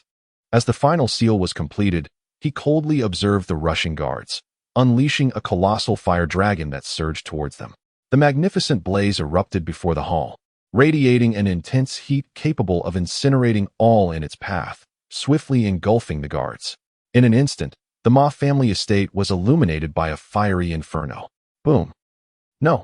The fire dragon roared like a beast, devouring everything in its wake. The advancing guards were unable to evade its wrath, their anguished cries echoing as they succumbed to the searing heat, collapsing lifelessly. Soon, the explosive flames waned, deprived of Thunder's power. Yet the area before the hall remained shrouded in flickering firelight, a scene of devastation. Beneath the flames lay the charred remains of the fallen. Congratulations, host. You have slain 22 junior swordsmen and 6 intermediate swordsmen, earning 1,200 experience points and 600 contribution points. With the strike, a momentary calm ensued. The guards, evidently struck by terror from such a formidable display of magic, halted in their tracks, staring in shock at the aftermath. They involuntarily swallowed their breaths, realizing that these were the backbone of their family, now felled by a magical onslaught. How ruthless! The gathered crowd in the hall regarded Thunder's figure with heightened fear and admiration. The battle had transcended their expectations. The Ma family seemed to have encountered a formidable adversary, annihilating so many guards in an instant, including several intermediate swordsmen. The Ma family would likely pay a heavy price. However, as they gazed at the solitary figure ahead, a sense of resignation filled their hearts. They doubted Thunder would leave this place alive. At the entrance, Maji glared at Thunder with a face twisted in rage, a flicker of malice gleaming in his eyes as he bellowed, "Members of the Ma family, show no mercy. Kill this bastard. Kill." No sooner had his voice faded than dozens of figures concealed upon the rooftops sprang forth, crossbows in hand, unhesitatingly pulling their triggers at Thunder's silhouette. In that moment, a barrage of arrows, glinting with deadly intent, rained down upon him. "Ha, let it come." With a cold smirk, Thunder gazed at the rain of arrows above, displaying neither panic nor a desire to flee. The women in the hall, witnessing Thunder's unperturbed demeanor, gasped in horror, as if they would be pierced like hedgehogs at any moment. Meanwhile, Ma Ji grinned widely. These crossbowmen were his hidden safeguards for today's unexpected turn of events. Yet he had not anticipated their actual deployment. Under such a sudden assault, even a master swordsman could meet a bitter end. "Little brat, perish," he sneered at Thunder, who seemed oblivious to the impending threat. Amidst the cacophony of screams and laughter in the hall, Thunder remained remarkably composed, dismissing it all with indifference. "Very well then." A glint of determination flashed in his eyes as he swiftly moved his hands, forming a series of seals, and declared with an air of detachment, "Magnetic escape." What could these arrows possibly do in the face of magnetic escape? As the technique activated, the arrows hurtling towards him appeared to be ensnared, abruptly halting in midair before Thunder. What just happened? How did he accomplish this? Gasps of astonishment erupted as they beheld the arrows suspended in front of Thunder. What unfolded before their eyes transcended their understanding. Undeniably, there were numerous methods to defend against such projectiles, but those were visible and tangible. Thunder, however, shattered their expectations, as the arrows obediently lingered in the void. Indeed, they were suspended in the air. Without any obstruction or descent, they remained poised in the ether. Is this some kind of sorcery? They silently lamented. The cautionary advice from Lu Wu to refrain from exposing his magnetic escape technique had been wholly cast aside. What did he have to fear from anyone now? If this is your hidden strategy, Thunder reached out to touch the hovering arrows, casting a derisive smile at Maji. "Perhaps it's best you spare yourself further humiliation. Kill." With a furious shout, the arrows were propelled back along their original trajectory, now with even greater speed and precision. "Ah, no." A chorus of anguished cries erupted as the guards, caught off guard, were struck down by the very arrows they had released, their demise utterly pathetic. "Congratulations, host, for slaying 36 apprentice swordsmen, earning 360 experience points and 130 contribution points." In less than half a minute, the Ma family guards suffered significant casualties. Instantly, a heavy silence fell upon the assembly, all eyes fixated on Thunder. The bizarre fate of the fallen crossbowman even made Elder Yang catch his breath. The young boy's displayed prowess and uncanny attack methods left him utterly astonished, and his gaze toward Thunder grew increasingly fervent. This young man is truly remarkable. A heavy atmosphere enveloped the expansive square in front of the hall. Thunder did not hasten to strike, but rather cast a cold gaze upon the members of the Ma family, reiterating, "Surrender Jar, and I shall spare your lives." The guards of the Ma family had gathered, led by over a dozen senior swordsmen, as they gradually advanced towards him. You are indeed formidable. Your methods are even more enigmatic than I had anticipated." Ma Ji and 6 elder figures stepped forward simultaneously, representing the pinnacle of the Ma family's combat prowess, a force nearly unrivaled in Stone City. Yet now, they stood solely against Thunder. Ma Ji regarded the impassive Thunder with a frigid stare. "However, after you have slain so many of my family's kin, do you truly believe you can leave unscathed? Only your blood can quell the wrath of the Ma family." Following this, a thunderous roar erupted, for vengeance. At Ma Ji's declaration, the atmosphere ignited with fervor. "Revenge! Revenge!" Chapter 61. Unleashing Magnetic Escape. Form the formation. The guards of the Ma family, once steeped in trepidation, now surged with fervent zeal. Their faces flushed crimson as they glared at Thunder with an insatiable hunger for vengeance. With a resounding shout, they swiftly formed a grand array. Ha ha! The thunderous laughter erupted, filling the air with an infectious mirth. He could not recall how many times he had heard this phrase. Yet the outcome remained tragically the same, their demise. As the scornful laughter of Thunder resonated, the atmosphere shifted dramatically, transforming into one of foreboding. Even the onlookers ceased their chatter, their gazes fixated ahead. Although the might of Thunder is formidable, their perception suggests that his true level does not surpass that of a swordmaster, being nearly on par with a great swordsman. Can such an individual emerge victorious? The atmosphere grew increasingly tense as the guards of the Ma family drew closer, their eyes filled with hatred, the sound of their advancing footsteps resonating throughout the arena. Kill! Maji bellowed, his gaze fixed on the approaching figure of Thunder. Kill! In that very moment, all the guards surged forward in unison, weapons in hand, intent on surrounding and annihilating Thunder. The gleaming blades shimmered ominously under the sunlight, instantly saturating the scene with a palpable sense of bloodlust. As Thunder observed the encircling guards, a cold smirk crept upon his lips. Feeling the surging power within him, he clasped his hands together, causing the ground to tremble beneath him. Suddenly, vast amounts of ferrous sand erupted from the earth, rising ominously like feathers, captivating the attention of all present in astonishment. This marked his inaugural large-scale application of magnetic escape, nearly depleting half of his mental energy. Alarmed by the unexpected turn of events, Maji's heart sank, and his gaze darkened ominously. Without hesitation, he charged towards Thunder, intent on disrupting his concentration. He understood that the only way to thwart Thunder was to sever his connection with the impending attack, regardless of Thunder's capabilities. I will not let you succeed. Blade of Fighting Spirit. With unwavering resolve, he unleashed a slicing strike aimed directly at Thunder. Yet, though his speed was formidable, Thunder's swiftness surpassed it. As he beheld the gleaming weapon, uncertainty and disbelief clouded his eyes, ultimately locking his gaze onto the swiftly advancing Maji. On the indifferent visage of Thunder, a sudden surge of lethal intent emerged, as he slowly uttered, "Too late." Gradually bringing his hands together, a seal formed upon them, causing the iron sand in the void to stir slightly. Die! Magnetic sand wave. With Thunder's words echoing, in an instant, the iron sand within the void surged downward like a tidal wave, carrying an unstoppable force towards the front. Boom, boom, boom. Maji's energy slash was instantly intercepted by the wave of iron sand, merely stirring up a spray before vanishing without a trace. How is this possible? Maji's face contorted in rage as he beheld the towering black wave crashing towards him, its overwhelming might sending chills down his spine. Yet he did not relent. With fierce determination, he bellowed to the crowd behind him, "Attack together. Break through it." Yes. A dozen or more high-ranking swordsmen responded in unison. Their eyes filled with trepidation as they gazed at the black wave, but still launched their attacks in hopes of shattering it. Energy slash. Several strikes, imbued with terrifying destructive power, descended upon the black wave. Bang, bang, bang. The violent impacts resounded continuously, the explosive force merely kicking up large splashes, yet the black wave remained an unyielding force, continuing its advance. How to resist? What can we use to counter this black wave? Observing the futile attacks, Maji felt engulfed by darkness, despair flooding his heart in an instant. It's over. Gazing at the terrifying, unstoppable black wave, the crowd before the hall displayed a myriad of expressions, fear, excitement, and screams, all merging into a cacophony. They were utterly transfixed. From their perspective, the descending black wave resembled a furious ocean, a magnificent spectacle indeed. What kind of power is this? With wide eyes, they stared at the black wave ahead. This question left many at a loss for words. Who was this prodigy from such a formidable faction, exuding such terror? Simultaneously, some marveled, noting that he appeared to be merely a youth, yet had reached heights they could not aspire to, aside from those major powers.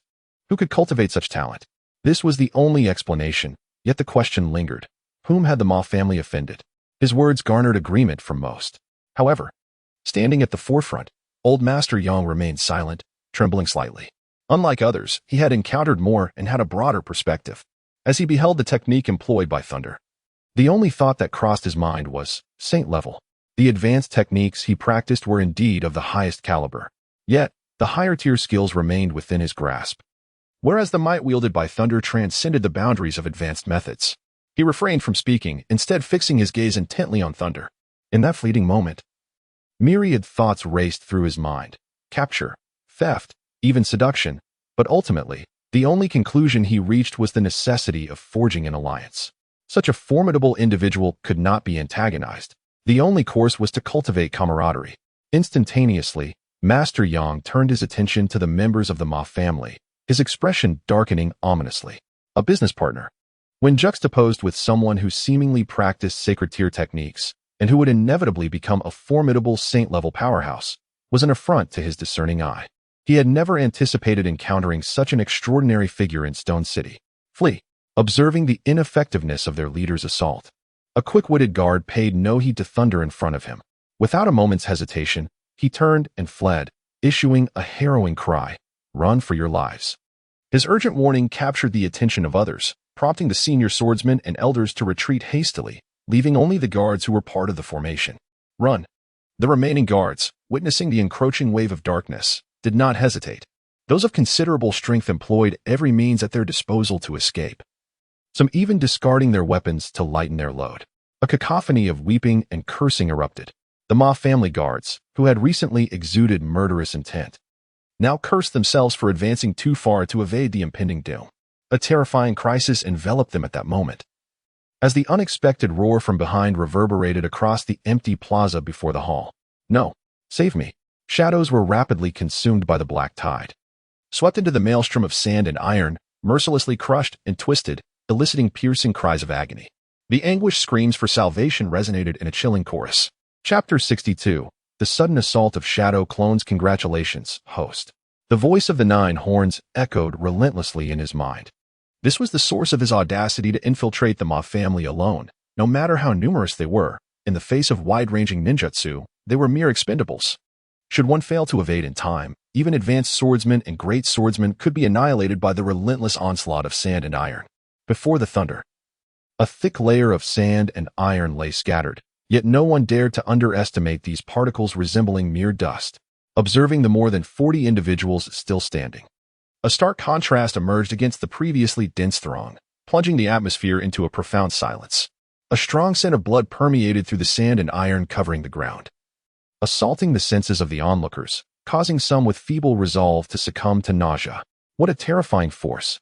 The brutality was staggering, akin to a one-sided massacre. In front of the hall, the attendees of the celebration wore expressions of exhilaration. It seemed the Ma family was destined for ruin after this day. Meanwhile, Wu Xing, the head of the Wu family, reveled in schadenfreude, barely restraining himself from laughter. His gaze was fixed intently upon that solitary figure. It was he who appeared to be the savior of the Wu family.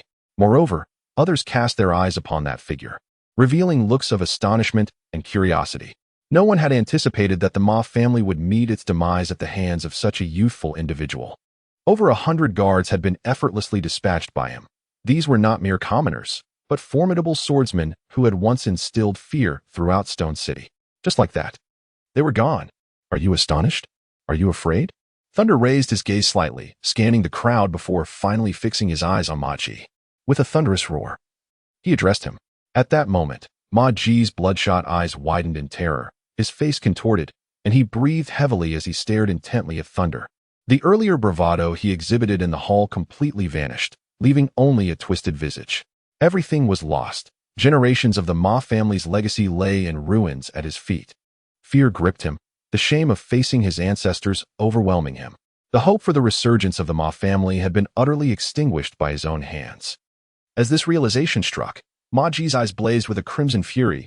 Fixated on the figure before him, this very person had thwarted all his schemes, threatening the annihilation of the Ma clan. With a grimace, Ma Ji bellowed at the looming figure, "I demand your death. Elders, unite and kill him. Avenge our fallen kin." Witnessing the Ma family's dire predicament, his singular thought was to eliminate Thunder. Only the death of Thunder could cleanse the Ma family's disgrace. "Yes, master."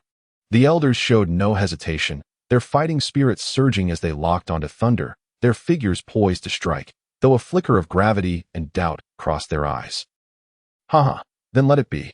Thunder replied with a peculiar smile, then bellowed, "Attack." In an instant, he surged towards them like lightning.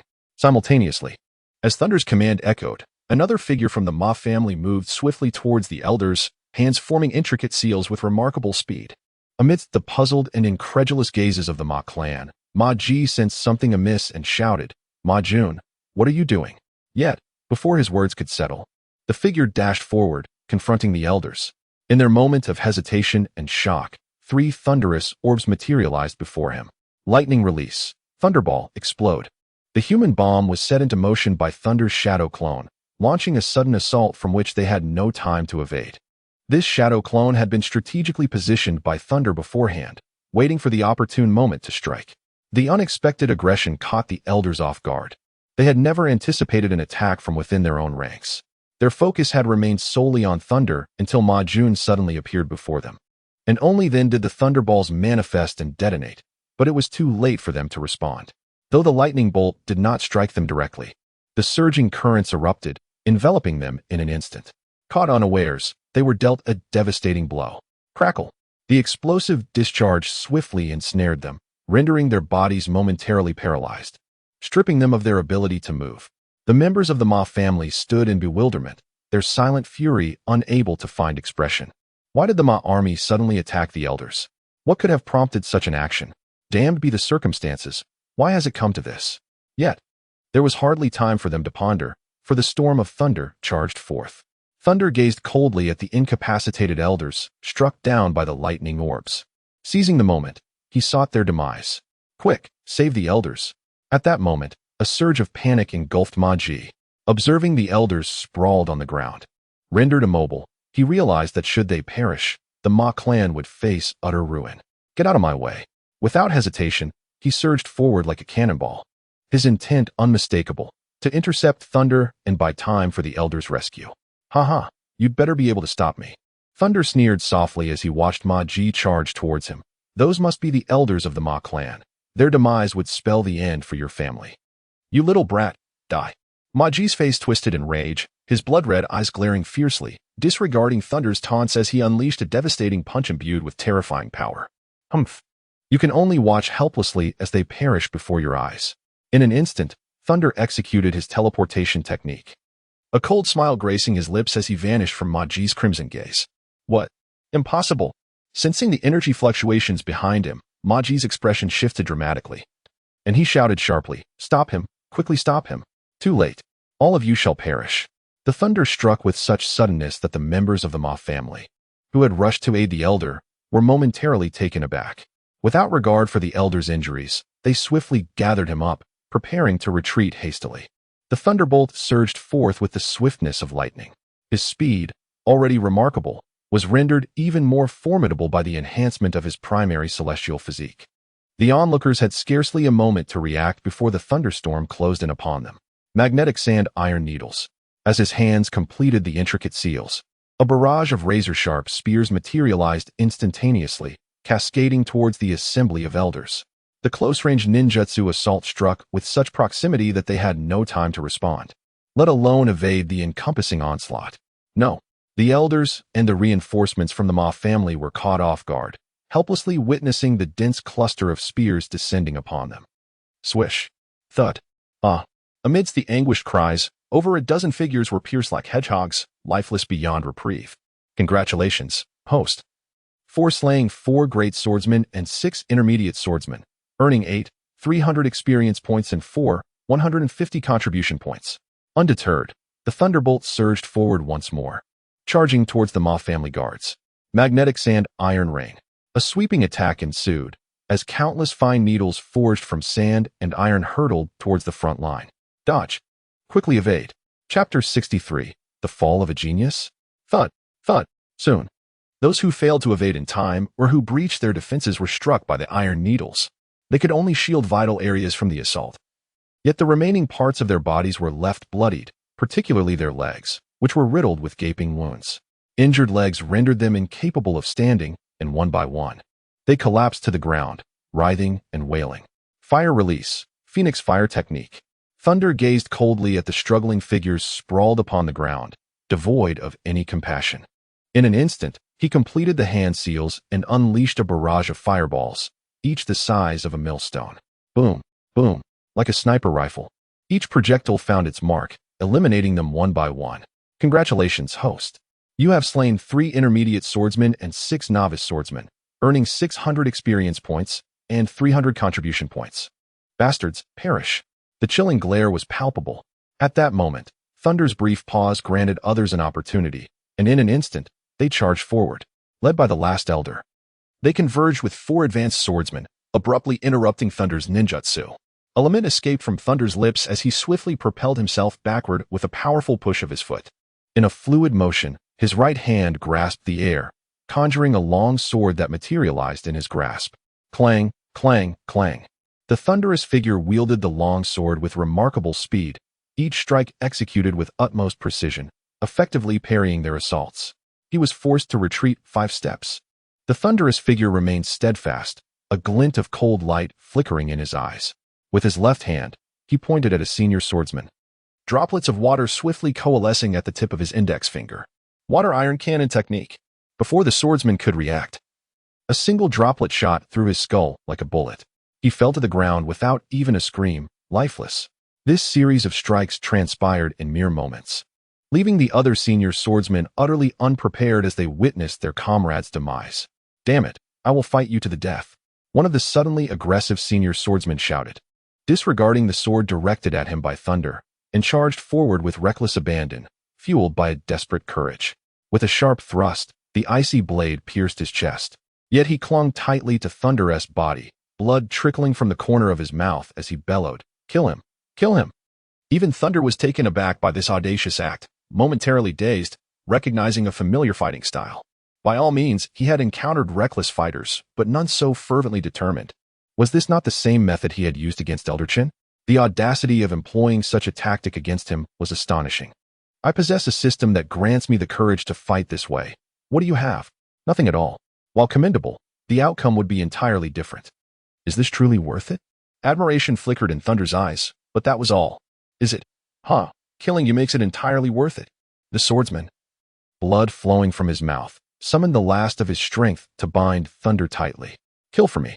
The elder, witnessing the sacrifice of the Ma family disciple, roared in fury.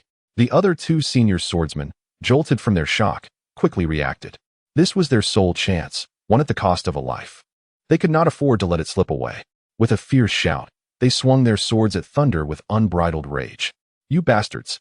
Thunder, unable to push away the tightly clinging swordsman, could only wield his sword to defend against their assault. The clash of 4 weapons resounded, finally leaving wounds upon his body. This could not continue, Thunder thought to himself, swiftly forming seals with his left hand. At that moment, Ma Ji's figure materialized unexpectedly, casting a cold glance at Thunder before striking without hesitation. His sudden appearance left Thunder with no time to react, burdened as he was by the encumbering swordsman, rendering him unable to evade.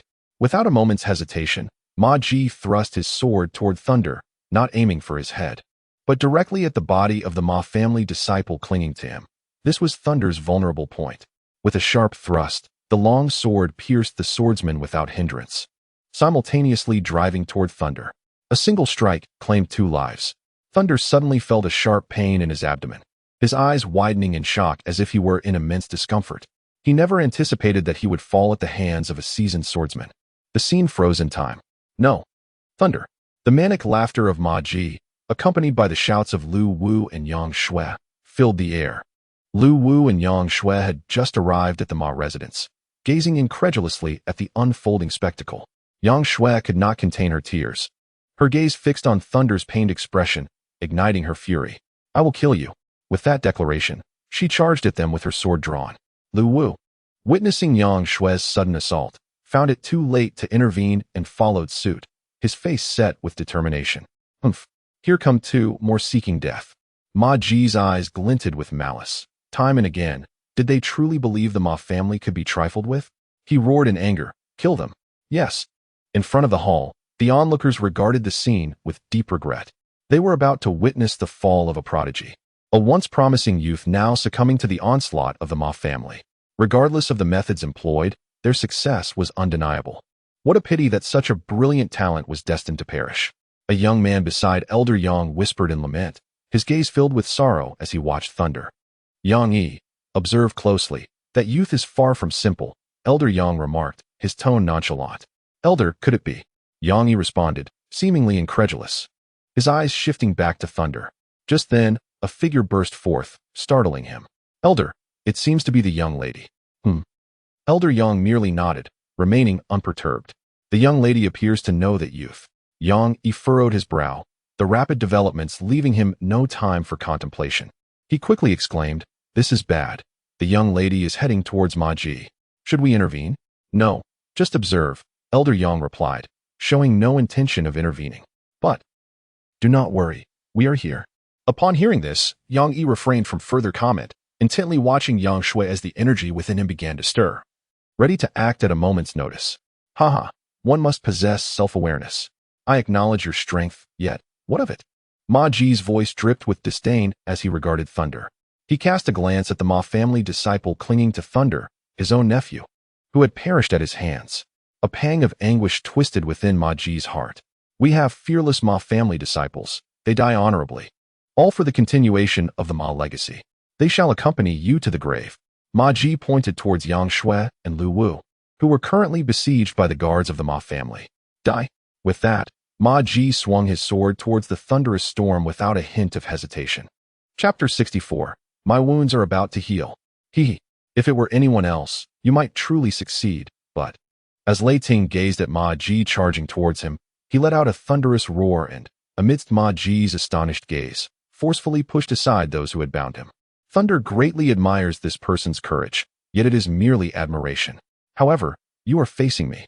Now, with a sudden swing of his sword, Thunder met the strike head-on, producing a resounding clash as their blades collided fiercely.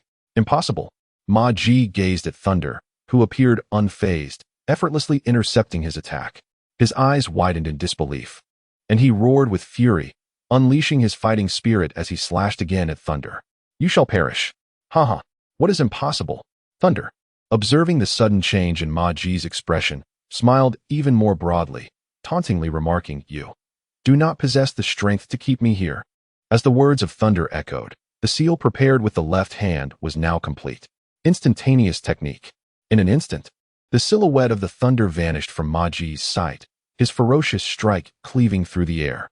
By the time it materialized, it was already in close proximity to them. As Thunder extricated himself from Ma Ji's entanglement, his gaze fell upon Lu Wu and Yang Shui, surrounded by the Ma family's onslaught. The two could only struggle desperately to maintain their defenses. Meanwhile, a figure stealthily approached Yang Shui, a glint of cold malice flashing in his eyes, his body radiating a menacing intent as his left hand formed a seal. Yang Shui delivered a swift kick, sending her assailant sprawling, but before she could regain her balance, a shadow lunged at her from the side. Damn it! Taking advantage of the situation, Yang Shui shouted in fury, her fighting spirit surging forth as she prepared to engage her attacker, yet the sharp blade was already aimed directly at her. Haha, such a pretty face. What a pity it would be for you to die here. The assailant, gazing at Yang Shui's enraged countenance, could not suppress his lewd grin. He had never encountered such beauty before. The thought of taking her life filled him with exhilaration. Seeking death, but he rejoiced too soon. For Thunder's figure suddenly materialized before him, a chilling voice echoing in his ears. You dare? The man stared in horror at the unexpected arrival. Heh, do you really think you can kill me? The Thunder did not await his reaction. Its terrifying fist struck him with tremendous force. The monstrous power erupted instantaneously, causing his chest to cave in, while his body involuntarily flew backward, crashing heavily onto the ground. A spurt of fresh blood erupted from his mouth as his wide eyes fixated on the Thunder, seemingly taken aback by its sudden appearance. Shortly thereafter, after a few feeble struggles, he gradually succumbed, devoid of life. Congratulations, host, for slaying a high-ranking swordsman, earning 1,000 experience points and 500 contribution points. Are you all right, senior? After successfully neutralizing the threat, the Thunder turned to Yang Shui and inquired promptly. You, Thunder. Gazing at the figure who had unexpectedly come to her rescue, Yang Shui displayed an expression of disbelief. He is not, as this thought crossed her mind. Her beautiful eyes immediately filled with concern.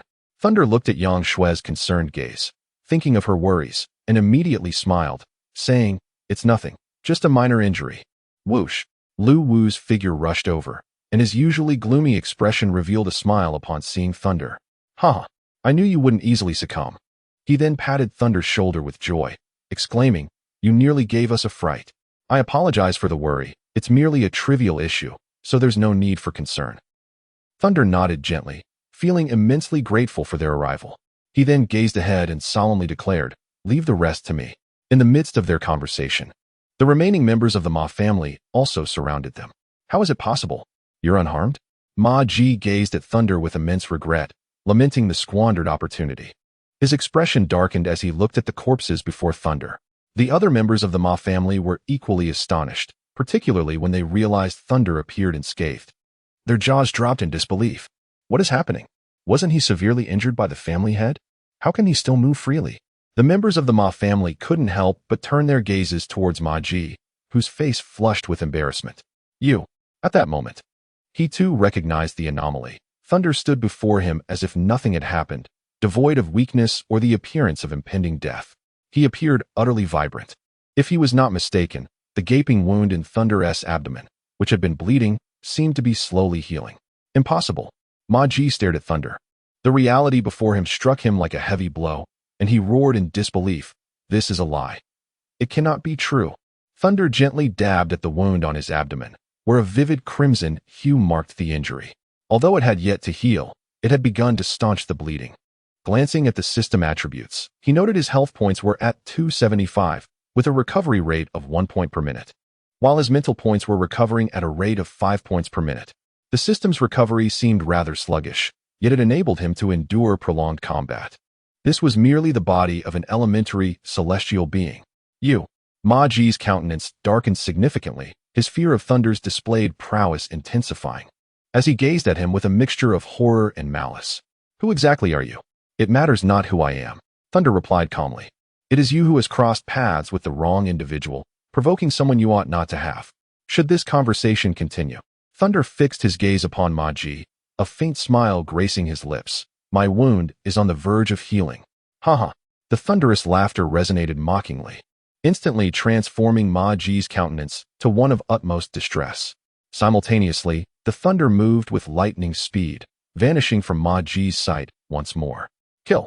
The ferocious roar, brimming with lethal intent, echoed in the ears of the Ma family members, each one instantly revealing a visage of terror, their bodies trembling involuntarily. "I won't fight anymore. I do not wish to die," he whimpered, his voice quivering, as the long sword slipped from his grasp, and he turned to flee. "Yet, if you do not surrender Jiaor today, none of you shall escape." The water iron cannon technique. The chilling words of Thunder fell like a bolt, and in an instant, a water droplet akin to a bullet pierced through his skull, splattering blood that further incited the members of the Ma family. "I refuse to believe that you possess such immense power despite your considerable exhaustion." Ma Ji, witnessing a comrade fall without even a glance, wore a grim expression. His body erupted with fighting spirit, and he swiftly swung his longsword towards Thunder, tearing Windsword. As Ma Ji unleashed his strike, the air erupted with a deafening crack, followed by a whirlwind of fighting energy surging towards Thunder. Die. Chapter 65. Aerial Execution. As Ma Ji beheld the fighting energy hurtling towards Thunder, he instinctively murmured. His desire to eliminate Thunder was overwhelming. Otherwise, the Ma family would truly face a massacre, a fate he could not endure. This strike was his most formidable move, a 5th-level martial technique that had felled countless adversaries. The whirlwind-like energy could cleave through all, even weapons. Haha, let despair envelop you. Thunder laughed heartily at the approaching fighting energy. He possessed numerous methods to evade it, yet he chose not to. Instead, he clasped his hands together, activating magnetic escape in an instant. He aimed to make Ma Ji experience the harshness of defeat and the depths of despair. Magnetic escape, sand iron rectangular prism. In the void, countless particles of sand and iron coalesced into a colossal rectangular prism that surged towards the tempest of fighting energy. Boom. Upon collision, sand and iron scattered like confetti, raining down in a chaotic display. Ma Ji cast a glance and initially smiled, but in the blink of an eye, his expression shifted to one of horror as he witnessed the sand-iron prism rapidly mending itself, the fissures seamlessly healing. Impossible. Moments later, the whirlwind of fighting energy detonated violently against the sand-iron prism, merely creating a breach. Yet the prism seemed unscathed as it continued its relentless advance towards Ma Ji. Faced with the imposing sand-iron prism, Ma Ji's countenance flickered between unwillingness and fear. However, he dared not confront the impact head-on and swiftly evaded. Boom!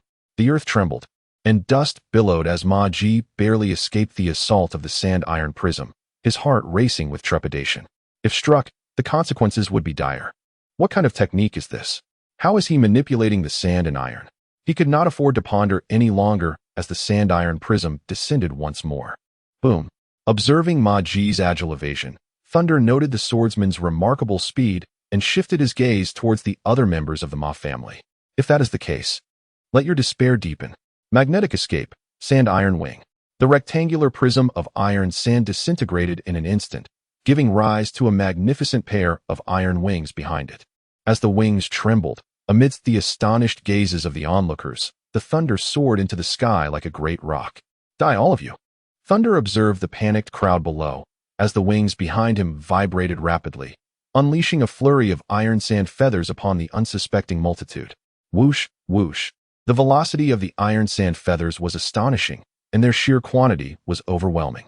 One by one, the guards of the Ma family fell victim to the relentless assault, their anguished cries piercing the air. Yet, Thunder did not cease his onslaught after the initial barrage. Rather, he bombarded the crowd below with the fervor of a relentless bomber. Master, help! I've been struck! These wretched things can track me. I cannot evade them. As the cries of desperation and curses echoed, shadows fell one after another, struck by the iron sand feathers. Fortunately, as long as the strikes were not fatal, life was spared. However, as the sand invaded their bodies, a more terrifying fate unfolded. They found themselves succumbing to paralysis, their limbs no longer obeying their commands. I can't move.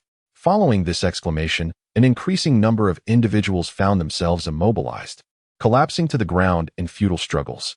The atmosphere was filled with screams of terror and shouts of anger. Ma Ji, witnessing the remaining members of the Ma family fall one by one, writhing in despair, felt a sharp pang of agony in his heart. This was the last flicker of hope for the Ma family, and his entire being trembled with rage. You little wretch, come down here. Ma Ji seethed, gritting his teeth as he aimed his sword once more at the airborne Thunder. Rending wind sword. As expected, his attack was effortlessly evaded, failing to even graze Thunder. Thunder sneered at him, exclaiming, "Ha ha! Witnessing them fall one by one, does it not bring you anguish? Soon, your suffering will intensify, as you can only watch helplessly as they perish before your eyes." As the words of Thunder echoed, a look of terror instantly crossed Ma Ji's face. He shouted, "No, just spare the Ma family, and I will surrender." At this moment, he yearned for compromise. He could not bear to witness the complete annihilation of the Ma family, yet the Thunder offered him no respite. His bright gaze fixated intently on the Ma family guards writhing helplessly on the ground, seemingly oblivious to Ma Ji's final roar. Then, like a great rock, he plunged towards the earth. Fire release, Phoenix fire technique. Boom, boom, boom. Fireballs, each the size of grinding wheels, rained down upon the shadowy figures like cannonballs. Instantly, the air was filled with the deafening sounds of explosions and anguished cries. I do not wish to die. Save me, clan leader. Do not come closer. No. Those who had been struck by the sand iron feathers found the infused iron paralyzing, rendering them motionless as they could only watch in horror as Thunder descended upon them to deliver their doom. Ma Ji, witnessing his kin being systematically annihilated by the fireballs, felt a surge of rage rise within him, propelling him towards the onslaught. Bang! Bang! The incoming fireballs were cleaved apart by his relentless strikes, attempting to thwart Thunder's merciless assault. Elder, save them. Yes. At that moment, only he and the last remaining elder stood. Although fear was etched upon the elder's face, he did not hesitate to charge forward. For among the fallen lay his own descendants. On this account, he could not stand idly by. Heh. Can you withstand all the onslaught? After unleashing his final fireball, Thunder cast a glance at the shattered remnants of his attack, a cold smirk gracing his lips as he swiftly formed hand seals. Simultaneously, his gaze was firmly fixed upon the elder. Let us see if you can withstand this fiery dragon. With those words, Thunder dove towards the elder, challenging him not with a mere fireball, but with something far grander. Fire release, Fire Dragon Flame Bullet. The thunderous force surged forth like a raging fire dragon, emanating an aura of fearsome ferocity. In an instant, a terrifying fire dragon erupted, aiming to engulf the elder below. Boom! Under the onslaught of even more violent flames, earth and debris were sent flying, while flames soared into the heavens. The explosive fire roared like thunder, sweeping everything in its path. The elder, his eyes wide with terror, retreated in haste, fleeing with little regard for direction. He had anticipated that the thunder would unleash fireballs upon him. As he beheld the descending thunder, he did not evade. Rather, he sought an opportunity to strike it down. However, he was gravely mistaken. Chapter 66. The roaring fire dragon, the thunder descending upon him, launched a direct attack. But was this truly a fireball? Gazing at the oncoming torrent of flames, he felt beads of cold sweat form under the oppressive heat. The youth displayed no sense of martial ethics. At that moment, he could no longer afford to concern himself with those fallen on the ground. Without a moment's hesitation, he turned and unleashed his own energy, propelling himself swiftly out of the fire dragon's striking range. Yet, he was still in error. The thunderous fire dragon seemed endless, as if it were an unceasing torrent. How could such magic possibly exist? The elder appeared to be on the brink of madness, urging himself to accelerate, to unleash his fighting spirit for rapid leaps and swift movements, desperately attempting to evade. Yet, no matter how hard he tried, he could not escape the wrath of the thunder. It seemed he was on the verge of collapse as he cried out to the thunder in despair, "I beg you, please, do not come any closer." However, the thunder appeared indifferent to his pleas, its gaze fixed upon the howling elder below, ignited with a fierce brilliance. The fire dragon surged forth, crashing towards the elder, its blazing form ready to consume him. In that fleeting moment, he was rendered unable to react. His attempts to evade were futile as the force of the fire dragon's impact struck him down, sending him hurtling through the air as if he had been violently struck. His figure traced a straight line through the sky before crashing heavily to the ground, struggling to rise. Yet, the thunder showed no mercy, as the frenzied fire dragon swiftly engulfed him. Boom! No! The elder's despairing scream echoed amidst the flames. The astonishing aerial assault ceased, leaving the entire floor of the hall transformed, scorched and searing under the intense heat, with parts of the ground seemingly melted away, a scene of utter devastation. Thunder exhaled deeply. The continuous barrage of fire dragon projectiles had drained an immense amount of mental energy, depleting 200 points in a mere instant. However, the demise of the great swordsman made it all worthwhile. Congratulations to the host for vanquishing the great swordsman, earning 2,000 experience points and 1,000 contribution points. Congratulations to the host for achieving the rank of Special Jonin. Upgraded. The sound of 9 trumpets resonated in his mind, and Thunder was instantly filled with overwhelming joy. With this upgrade, his physical attributes, speed, strength, and more, would be comprehensively enhanced. As a Special Jonin, even Swordmaster-level foes could be effortlessly dispatched. Haha. It was worth it, truly worth it. Thunder could not contain his laughter, his piercing gaze simultaneously directed at Ma Ji, a swordsman of such caliber and a first kill. In front of the hall, flames engulfed the sky. The roar of fire intertwined with the wails of despair, the scorching waves of heat rendering them exceedingly uncomfortable, yet they remained silent. With wide eyes, they watched the young boy perform alone, now utterly numb to the chaos around them. Listening to the anguished cries from below, their faces involuntarily twitched, their heels trembling uncontrollably. Was that boy truly terrifying? The Ma family was finished, beyond salvation. This was their singular thought, the last vestige of their strength, under such a crushing blow. How many could possibly survive? Such cruelty, a family destined for ruin at his hands. His power was overwhelming, likely rendering even the swordsman powerless against him. And so young. The future achievements he might attain. Exchanging glances, a wave of fervor surged within them. After today, the young boy's renown would undoubtedly resonate throughout the empire. A prodigious youth, no, a monstrous talent, and they would bear witness to his ascent. Kill the Ma family, return my sister. At that moment, outside the Ma residence, a cacophony of battle cries erupted. Before they could arrive, Fong Ning's voice pierced through the air, followed by over 30 figures storming in with fierce intent. Leading the charge was Fong Ning, flanked by Kai Ming and Lu Wu, followed closely by Feng's team of swordsmen. A total of 30 individuals, each at least intermediate swordsmen, led by 2 great swordsmen and 4 advanced swordsmen. However, as they stormed in, their fury halted abruptly upon witnessing the scene before them. What? The ground littered with corpses, and then, a figure plummeted from the sky, unleashing a torrent of flames upon the ground, the visual spectacle overwhelming them. What in the world? A magical beast? Fong Ning was dumbfounded. Had they entered the wrong place? Just as this thought crossed his mind, he spotted Lu Wu and Yang Shui rushing towards them. What on earth happened? Where's that guy Thunder? Fong Ning inquired urgently. Lu Wu and Yang Shui exchanged a bitter smile. Yang Shui pointed at the figure soaring above, saying, that is Thunder. What? Following Yang Shui's gesture, Fong Ning looked up. Those enormous wings could only belong to a flying magical beast. He froze momentarily, then exclaimed, Thunder has actually transformed into a magical beast? You fool, what are you saying? You are the one who has turned into a magical beast. Upon noticing Fong Ning and the others, Thunder descended, the ground beneath him charred by his fiery onslaught, nearly devoid of life, before finally coming to a halt. His figure gradually lowered, landing before Fong Ning. Wow, it really is you. How remarkable. This creature possesses wings capable of flight, Fong Ning exclaimed, unable to resist the urge to reach out, despite knowing that no one could tempt the gift of soaring. Yet, before his fingers could make contact, the immense iron sand wings were struck by a bolt of thunder, their power dissipating, crumbling like sand and cascading to the ground.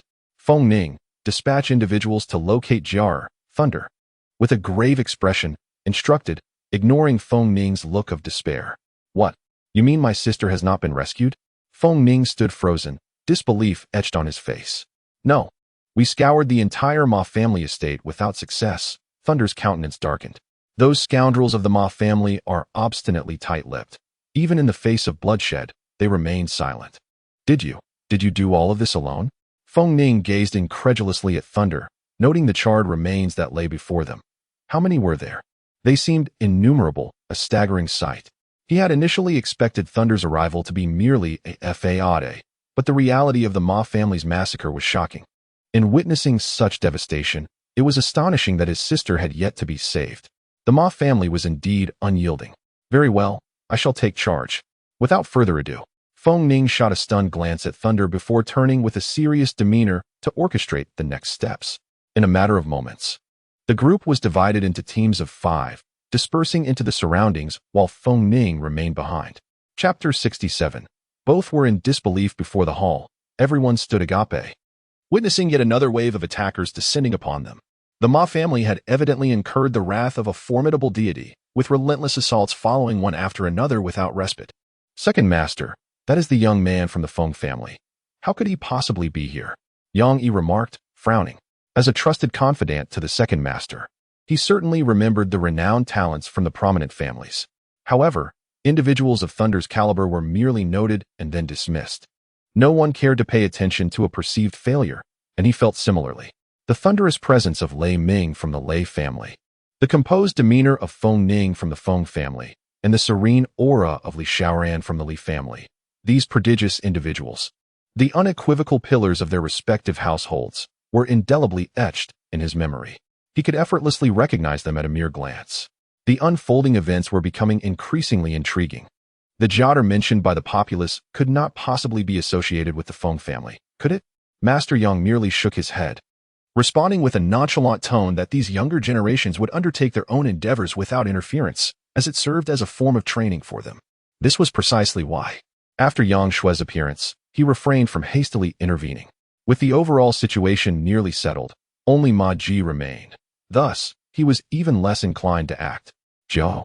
Could it be Fong Jiechi? Upon hearing the elder's words, Yang Yi's expression turned grave, and he whispered to the elder, it is indeed possible that it pertains to the young lady of the Fong family. The Ma family has audacity beyond measure. They must have captured Fong Jiechi. That jar is undoubtedly Fong Jiechi. Oh, Master Yang had merely speculated, not anticipating the truth of the matter. His piercing gaze shifted towards Lei Ting, now certain of the connection to the Fong family. When had the Fong family produced such a figure? Yang Yi, investigate this individual. I wish to know his full background. Understood. Ma Ji's eyes, filled with resentment, were fixed upon Lei Ting and those who stood behind him. At this moment, he was the sole remnant of the Ma family, a stark contrast to the past. They are all gone. Haha, all gone. Ma Ji's eyes were bloodshot as he laughed maniacally, bitterness lacing his voice. The Ma family's dreams of becoming a prominent empire had dissipated in an instant. leaving only the silhouette before him, the one who had obliterated everything he held dear. You wretched little brat, even if it costs me my life. I shall rend you to pieces. Ma Ji's smile turned sinister as he gritted his teeth, his turbulent fighting spirit surging forth, his vengeful gaze locked onto Lei Ting. In that moment, his singular desire was to eliminate Lei Ting. Heh. Do you possess the capability to do so? Lei Ting laughed heartily, his strength having significantly increased. What was a swordsman to him now? He openly mocked. Wretched little brat. Ma Ji's crimson eyes bore down on Lei Ting as he gripped his longsword tightly, his entire being radiating a volatile energy. Suddenly, Ma Ji leapt forward, charging at Lei Ting with lethal intent. The thunder displayed no fear. In the very moment he moved, so too did his opponent, their speed akin to that of lightning. Whoosh! Both figures, swift in their approach, closed the distance with remarkable haste, and the brilliance of their swords flared to life. As they engaged in close combat, each unleashed their utmost strength in a flurry of strikes. The elevation of Thunder's prowess, both in strength and skill, has reached a remarkable zenith. While Ma Ji has grown increasingly seasoned, the two weapons clashed violently, unleashing a terrifying force that swept through the surroundings. You wretch, why must you be so merciless? Why not spare them off, family? Ma Ji bellowed, his face twisted in rage as they stood in such close proximity for the first time. This is a consequence of your own making, Ma family, Thunder intoned softly, his cold voice resonating in Ma Ji's ears. None of that matters now, today. It is either you or I who shall perish. Ma Ji grinned maliciously. Indeed, it matters not, but it shall be you who meets your demise. Thunder's gaze turned frigid, and as his words fell, the force in his hands erupted instantaneously. Monstrous strength. The formidable power surged toward Ma Ji, shattering the previously balanced struggle. The sudden surge of power from Thunder caught Ma Ji off guard, overwhelming him and forcing him down onto his shoulder. With a gasp, he disregarded the long sword on his shoulder and swiftly retreated, blood and flesh churning in the aftermath. Meanwhile, Thunder seized the moment, advancing rapidly, his left hand already forming seals. Fire release, Great Fireball technique. A tumultuous fireball surged forth, intent on devouring Ma Ji. Rending wind sword. The immense force instantly cleaved the fireball in two, resulting in a thunderous explosion. However, before Ma Ji could revel in his narrow escape, yet another fireball erupted from the flames, hurtling toward him. Damn it! What manner of sorcerer is this? Ma Ji frantically dodged, refusing to withstand the impact of the fireball. Thunder relentlessly advanced, unleashing a barrage of fireballs directed at Ma Ji. Boom! Boom! Ma Ji continued to evade, aware that whether as a swordsman or a sword master, even with the protection of fighting spirit, it was exceedingly difficult to withstand the onslaught of magic. The human body could not endure the searing heat. Thus, he opted for swift evasion rather than direct confrontation. Under the relentless assault of Thunder's ninjutsu, he found himself with no opportunity to counterattack. Currently, Ma Ji was in a dire predicament, much like the elder before him. Having lost the initiative and being continuously pressured by Thunder's techniques. Were he facing a true sorcerer, he would not have been so beleaguered. But now he was up against Thunder. His only recourse was to flee desperately. In a fleeting moment, his peripheral vision caught sight of several individuals behind Thunder. Adjusting his course, he seized the opportunity and charged toward them. I may not be able to deal with him, but I can take you first. Transforming into a fleeting shadow, he charged without hesitation, even disregarding the fireballs striking behind him. Die? What? Do they truly see us as easy prey? Fong Ning exclaimed, gazing at the advancing Ma Ji. They were no mere clay figures. Instantly, fighting spirits surged forth as they readied their swords. Ma Ji's reaction took Thunder by surprise, yet he remained unperturbed. Observing Ma Ji's charge toward Fong Ning and the others, he immediately formed seals. Body flicker technique. As he reappeared, he intercepted Ma Ji. I shall not let you succeed. Thunder coldly sneered, delivering a powerful punch toward Ma Ji. Incredible strength. Impossible. Ma Ji gasped, astonished. He had just been behind Thunder. How could his speed be so incredible? Despite his shock, his reflexes were commendably swift, raising his hand to strike at Thunder. However, Thunder's speed was even greater. Bang! Splatter! Ma Ji's chest was suddenly struck, and a mouthful of fresh blood erupted forth, his body being violently propelled backward by an overwhelming force, crashing heavily to the ground. After expelling another spurt of blood, Ma Ji's complexion grew exceedingly grim. Although he had managed to survive, he could unmistakably sense his breathing becoming increasingly labored, indicating that his body had sustained grave injuries. Was he to perish? Ma Ji gazed at the indifferent figure before him, filled with an overwhelming sense of unwillingness. Was he not yet dead? Thunder's eyes widened in shock. For Ma Ji's plight was indeed tragic. His black robe, torn by the friction with the ground, lay in tatters, his body drenched in blood, his face ashen, and his chest visibly caved in. Thunder stood still, gazing at the pale-faced Ma Ji. He feared that Ma Ji might suddenly strike at the few individuals behind him. He had first-hand experience of the Swordmaster's formidable prowess. Lu Wu and the others were undoubtedly no match for him. The two exchanged incredulous glances, one unable to believe the other's strength, and the other astonished by his resilience. Chapter 68. Willpower. Thus, they remained locked in a standoff. Thunder was apprehensive that Ma Ji might suddenly erupt under the pressure of desperation. However, Ma Ji, feeling a profound trepidation towards Thunder's prowess, hesitated to strike. Aware that his current physical state afforded him but a single opportunity. Gazing at the immobile Thunder, Ma Ji's eyes burned with murderous intent as he declared, "You little wretch. Even in death, I shall drag you down with me and avenge my family." A chilling laugh escaped him. "Huh? This is your retribution." Thunder erupted in laughter, seemingly mocking Ma Ji's fierce countenance. "Huh? Retribution? Indeed, blinded by greed. You are not mistaken." Ma Ji's eyes glinted with a malevolent chill, revealing an insatiable resentment. Then, he recalled a martial technique buried deep within his heart, and a frenzied expression crossed his face as his voice sharpened. "But even in death, I shall take you and those behind you as offerings for the Ma family. Come, let us depart together." In the midst of his wild cries, the energy within Ma Ji surged violently, and as his eyes twisted with rage, a tempest formed around his body, which then abruptly fused into his being. Simultaneously, his physique began to swell ominously. "This is bad. It seems that fellow is about to self-destruct." Lu Wu observed Ma Ji's frenzied demeanor and his expanding form, his countenance shifting dramatically as he shouted to Thunder and the others, "Retreat, quickly." Yet, his warning came too late. "Huh? In the name of the Ma family, stained with my blood, let us perish together." Ma Ji, enduring the excruciating pain coursing through his body, roared with a twisted visage, his piercing voice resonating above the Ma family grounds. Winds sweep the remnants away. Accompanied by Ma Ji's maniacal proclamation, countless shards of wind-attribute energy, mingled with blood, shattered forth from his taut skin. With a terrifying force, they swept outward, obliterating everything in their path. This was a 6th-level martial technique he had fortuitously acquired but had refrained from using, knowing that its activation would spell mutual annihilation, leading to his own demise, a price too steep to pay. Yet, with the Ma family's lineage extinguished, he embraced the certainty of his death. This strike was intended to take his adversaries along with him.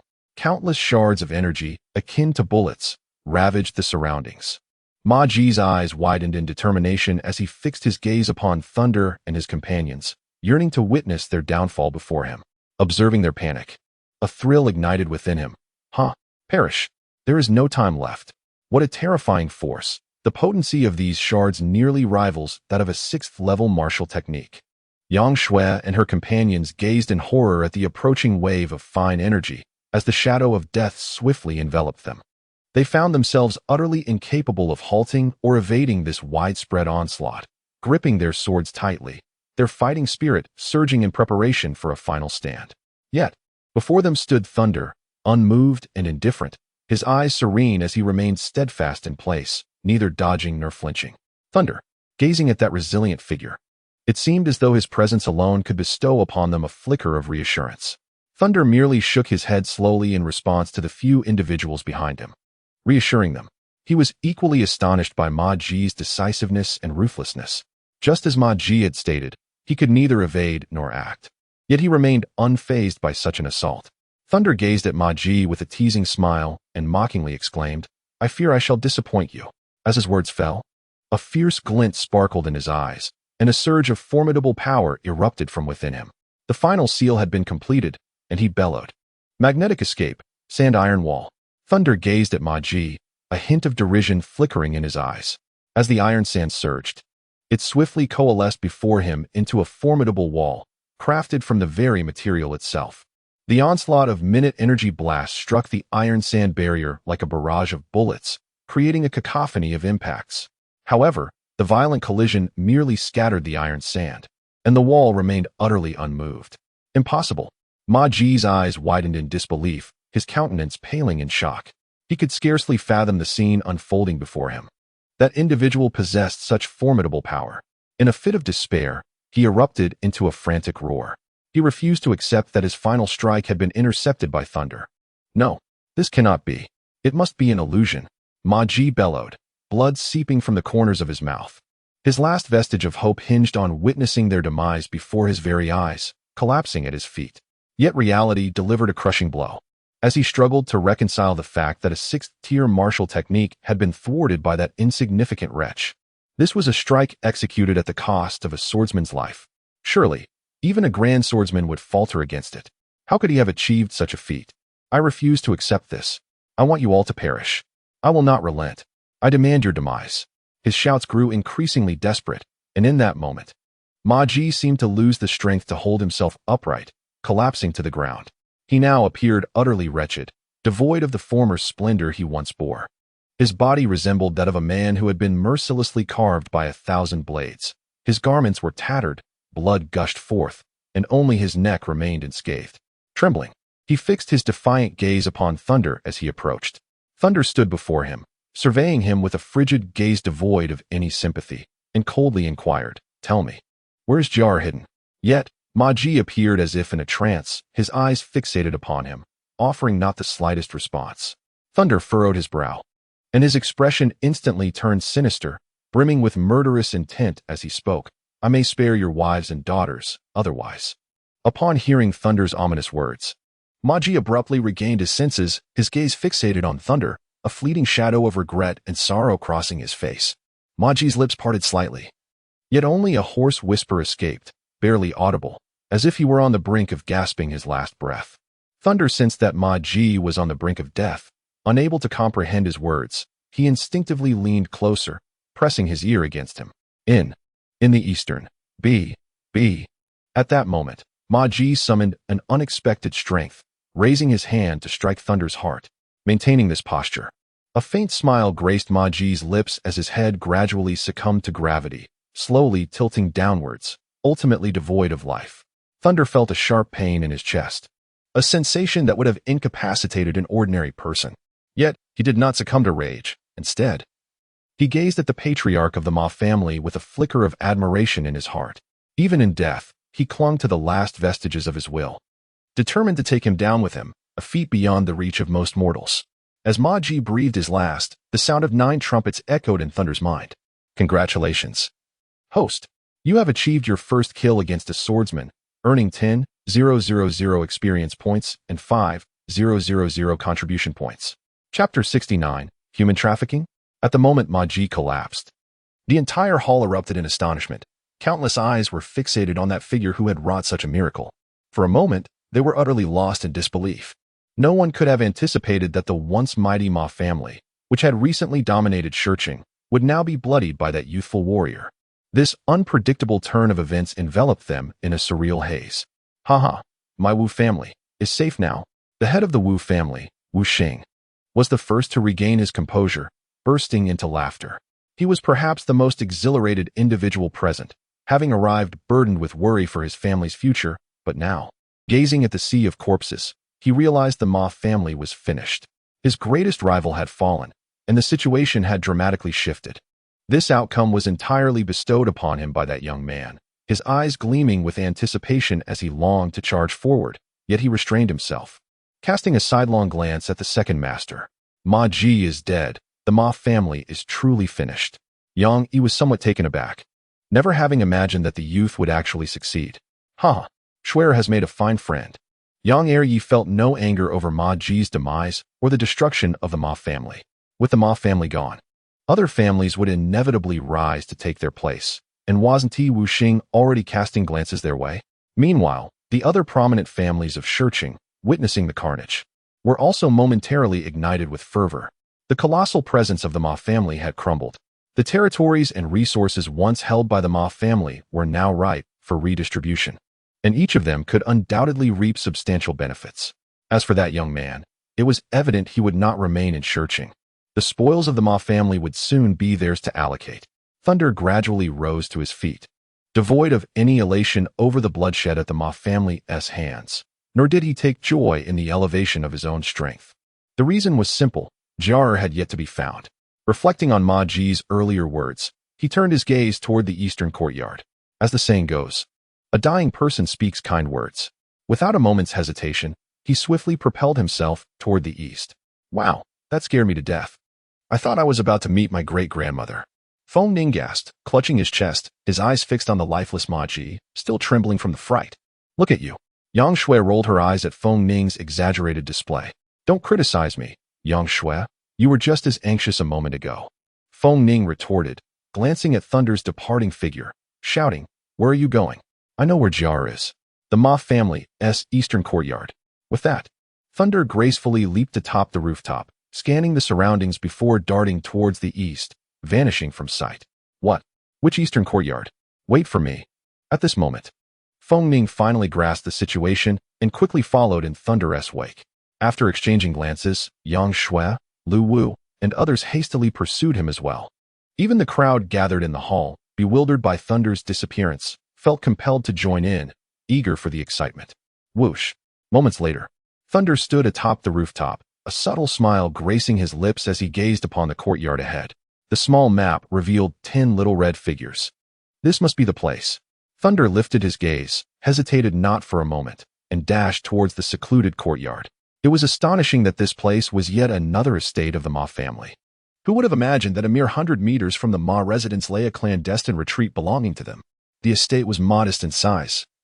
Upon traversing the towering walls, one was met only with a humble dwelling, surrounded by vast emptiness, devoid of obstacles, ensuring that any intruder would be promptly detected. As Thunder suddenly burst into the scene, the guard stationed for vigilance swiftly perceived the intruder, shouting, Who goes there? Yet, scarcely had his words escaped his lips when a condensed droplet of water pierced through his skull in an instant. Congratulations to the host for slaying an intermediate swordsman, earning 100 experience points and 50 contribution points. Quickly informed the family head, someone has breached the estate. Witnessing the swift demise of one of their own, the approaching guards began to panic. Your reflexes are commendable, but alas, they have already met their end. You shall join them soon. Thunder gazed upon the assembly of guards before him, swiftly forming hand seals while murmuring, Fire Release, Fire Dragon Flame Bullet. As the incantation concluded, a colossal fire dragon surged forth, engulfing the guards in an instant.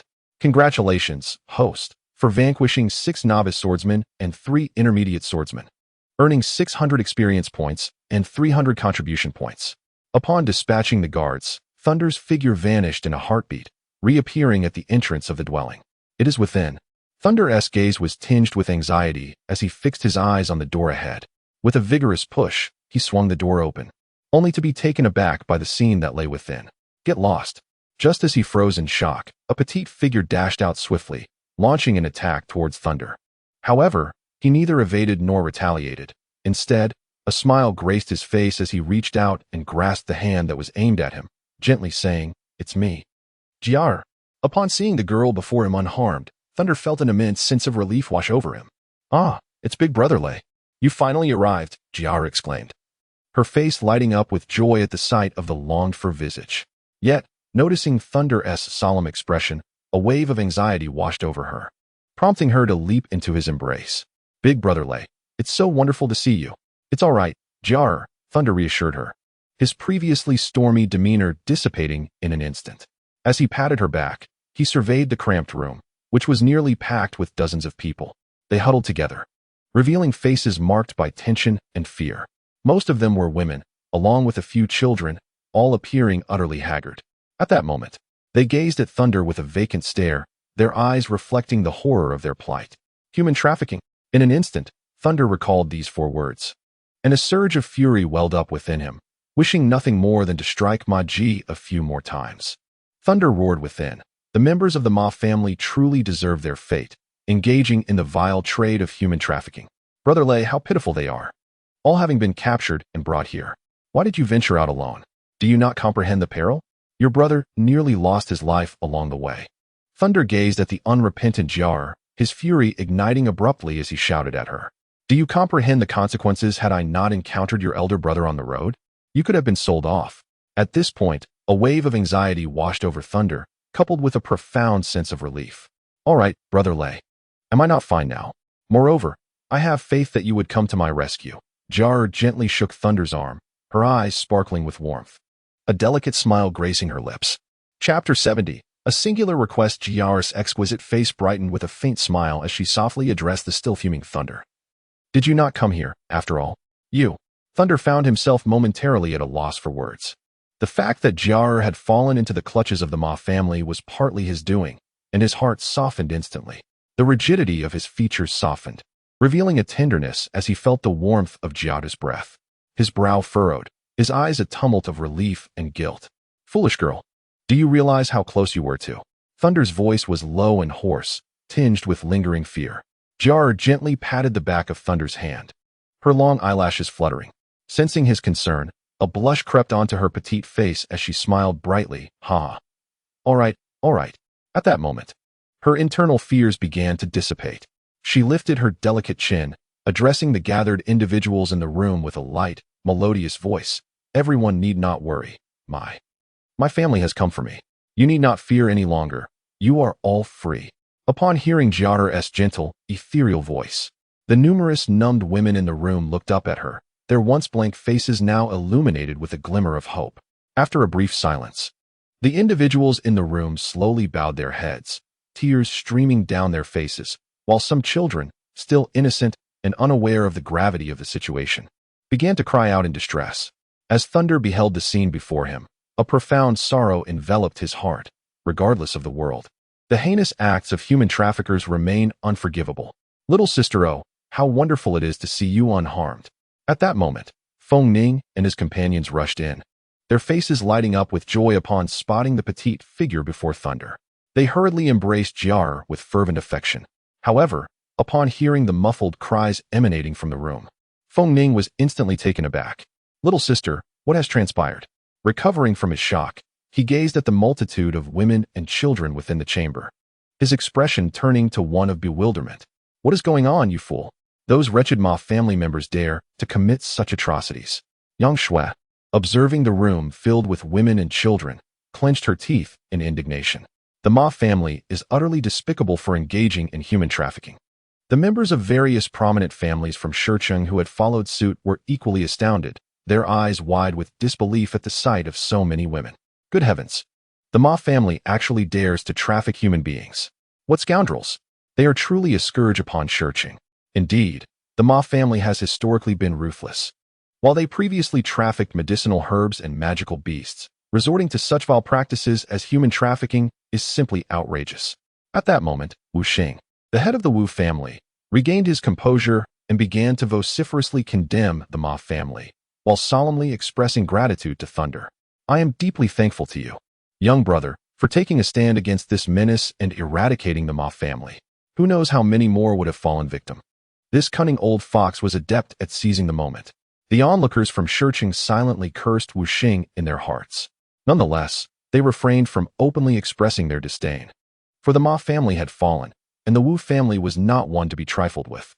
They were all astute individuals. Seeing Wu Xing's actions, they promptly offered their thanks. The indomitable figure of Thunder from the earlier battle had left an indelible mark on their memories. At this juncture, failing to seize the opportunity to pledge loyalty and distance themselves from the Ma family would be tantamount to awaiting their own demise alongside the Ma family.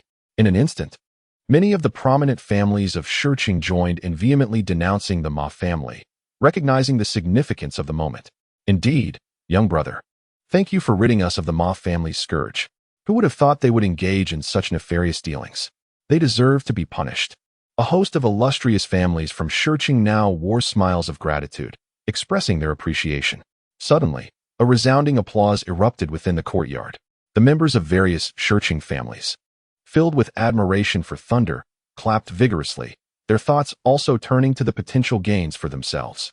Amidst the resounding applause, Thunder remained unmoved, his expression betraying no hint of joy, It was merely the anticipation of the eminent families of Stone City as they prepared to divide the Ma family's fortunes.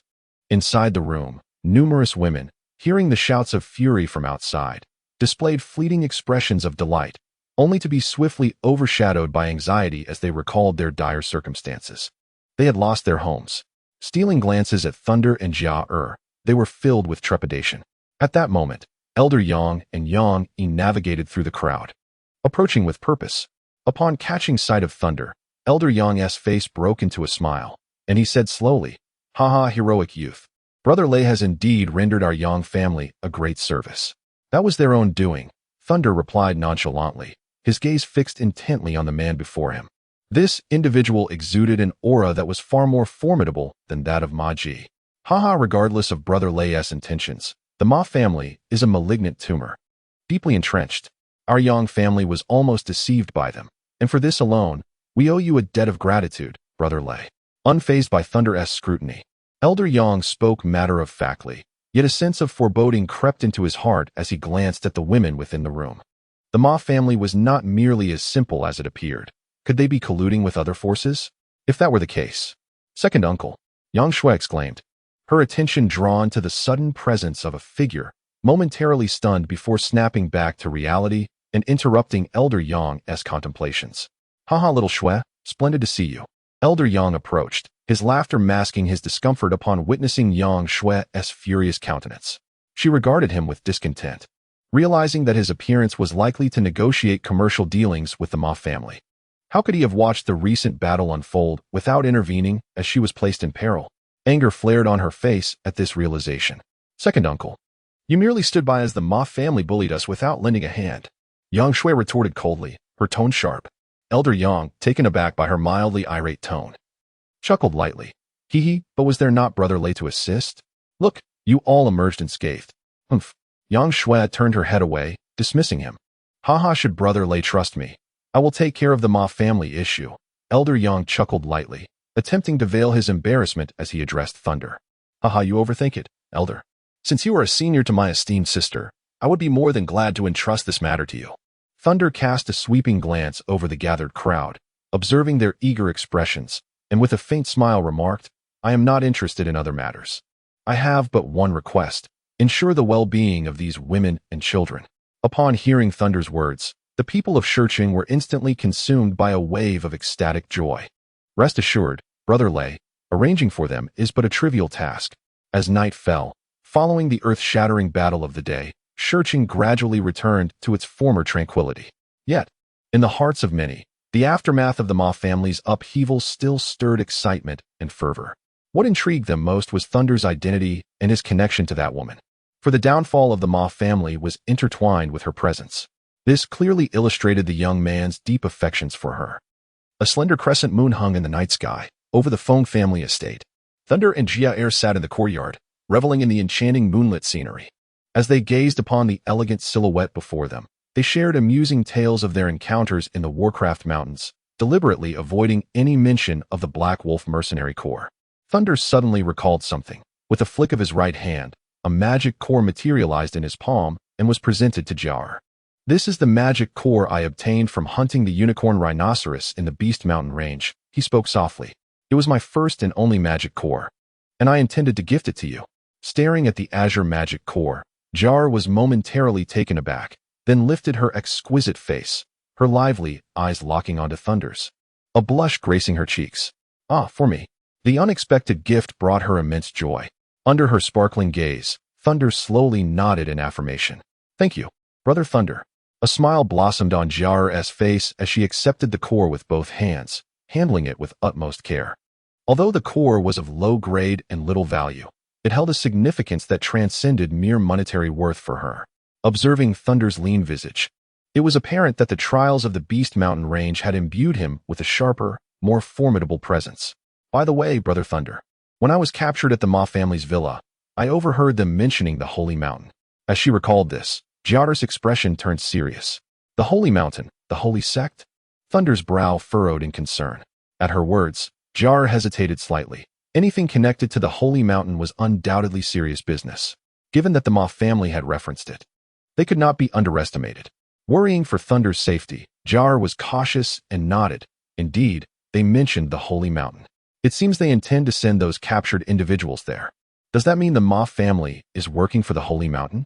Thunder's countenance grew increasingly grave, a glint of sharpness flashing in his eyes. This explained why the Ma family dared to act even after Fong Ning had revealed his identity. He found it hard to believe that such a prominent family was unaware of the Fong family's status within the empire. Their pursuit of Fong Ning after targeting Jar suggested they were concerned about information leaking and had some form of backing. There must be a significant connection to the Holy Mountain, and a substantial one at that. So significant that even the Fong family dared not offend it.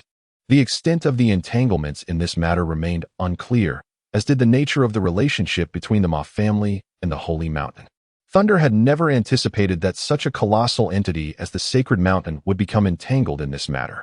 Reflecting on this, Thunder felt an immense sense of relief for having encountered Fong Ning on the road. Otherwise, the consequences might have been dire. Brother Thunder, do you think the Sacred Mountain will pursue this matter? The Ma family captured me because of this, right? At this point, a trace of concern appeared on Jia-Er's face. Thunder gazed at Jia-Er, whose expression was laden with concern, and slowly shook his head, murmuring, "There is no need for worry. The Ma family is but a mere insignificant entity, and this matter itself lacks honor. Even if the Sacred Mountain becomes aware of it, they will not make a significant fuss." At this juncture, Thunder clenched his fist firmly and declared with an air of authority, "Moreover, I am not made of clay." Haha. Jia-Er was instantly amused by Thunder's final remark, questioning, "What is so funny?" Just then, Fong Ning approached, his eyes narrowed and watchful, as if guarding a precious treasure from being stolen by Thunder. Thunder gazed at Fong Ning, whose eyes were filled with a predatory glint. Contemplating the perilous situation that Jia-Er had encountered that day, a surge of anger welled up within him, and his gaze sharpened. "Fong Ning, your timing is impeccable. Seize the day, let us fulfill my promise now." As he uttered these words, Thunder's figure abruptly materialized in the open space of the courtyard. Beckoning to Fong Ning with a gesture, "Come here." Upon hearing Thunder's words, Fong Ning's body stiffened instantaneously. What on earth was he thinking? Was he not merely inviting trouble upon himself? Recalling the grim fate that had befallen the Ma family, a shiver coursed through him, and he disregarded Thunder entirely, turning instead to say, "Haha. Thunder, there is nothing amiss. I was merely passing by. Haha. Sister, it is far too late. I must return to rest." With that, Fong Ning whirled around and fled. Haha. Jia-Er was instantly amused by Fong Ning's antics. Yet, Thunder, witnessing Fong Ning's retreating figure, was not one to let him escape so easily. Without venting his anger, he would find no solace in sleep tonight. "Fong Ning, where do you think you're going?" Thunder bellowed, his hands swiftly forming seals. Whoosh. In a flash, Thunder's figure materialized before Fong Ning, leaving him no opportunity to react as he delivered a swift kick. Bang! Caught entirely off guard, Fong Ning was sent sprawling back into the courtyard. Struggling to regain his footing, faced with the relentless Thunder, his countenance turned ashen. "Come on, Fong Ning, let us engage in a visceral confrontation." Thunder, undeterred by Fong Ning's distressed expression, was solely intent on releasing his pent-up frustration. "You scoundrel! Thunder, do you think I fear you?" Fong Ning, anger ignited within him, surged towards Thunder. Aha, splendid. As Fong Ning charged forth, Thunder stood his ground, rushing toward him in kind, unleashing a punch. With the strength he possessed, even without resorting to extraordinary might, his sheer physical prowess would be formidable enough to challenge even a high-ranking swordsman. The sheer force of that punch generated a terrifying pressure that caused the air to wail in protest. "Are you serious?" Fong Ning, sensing the impending danger, was taken aback, his fighting spirit igniting as he raised his fists in defense. However, the ferocity of Thunder's blow exceeded anything Fong Ning could have anticipated. What overwhelming strength! Stumbling back a few paces, Fong Ning struggled to steady himself, the excruciating pain shooting through his arm, nearly bringing him to tears. Is this guy even human? Fong Ning could clearly discern that Thunder was not employing any fighting spirit. It was purely raw physical strength. Yet, before he could fully comprehend the situation, Thunder's fist came barreling toward him once more. Fong Ning's expression shifted dramatically. He dared not confront the blow directly and instinctively attempted to evade. But his speed was no match for Thunder's. Bang! I told you to dodge. Thunder's mocking voice echoed throughout the courtyard. Ah, please, no more. I concede. I concede. Fong Ning cried out in anguish, but scarcely had his words left his lips when another punch landed with devastating force. I warned you to leave Jara alone. I warned you for all the times you bullied me. I warned you. I did not. I am not. Sister, save me. In the night sky, cries for help mingled with peals of laughter. Chapter 72. The Academy Tournament days later. In the afternoon, at the gates of Fulong Academy. At last, we have returned. The Thunder gazed at the Volong Academy and felt an immediate sense of relief. The journey to the Monster Mountain Range for their mission had indeed been fraught with twists and turns. At that moment, a figure approached, their expression grim, exuding a palpable aura of menace. In an instant, a chill ran down the spines of all present. Sister, you, Mentor Fong. As they beheld the approaching figure of exquisite beauty, an unsettling feeling enveloped everyone. The somber expression and the overwhelming aura radiating from her were undeniably terrifying.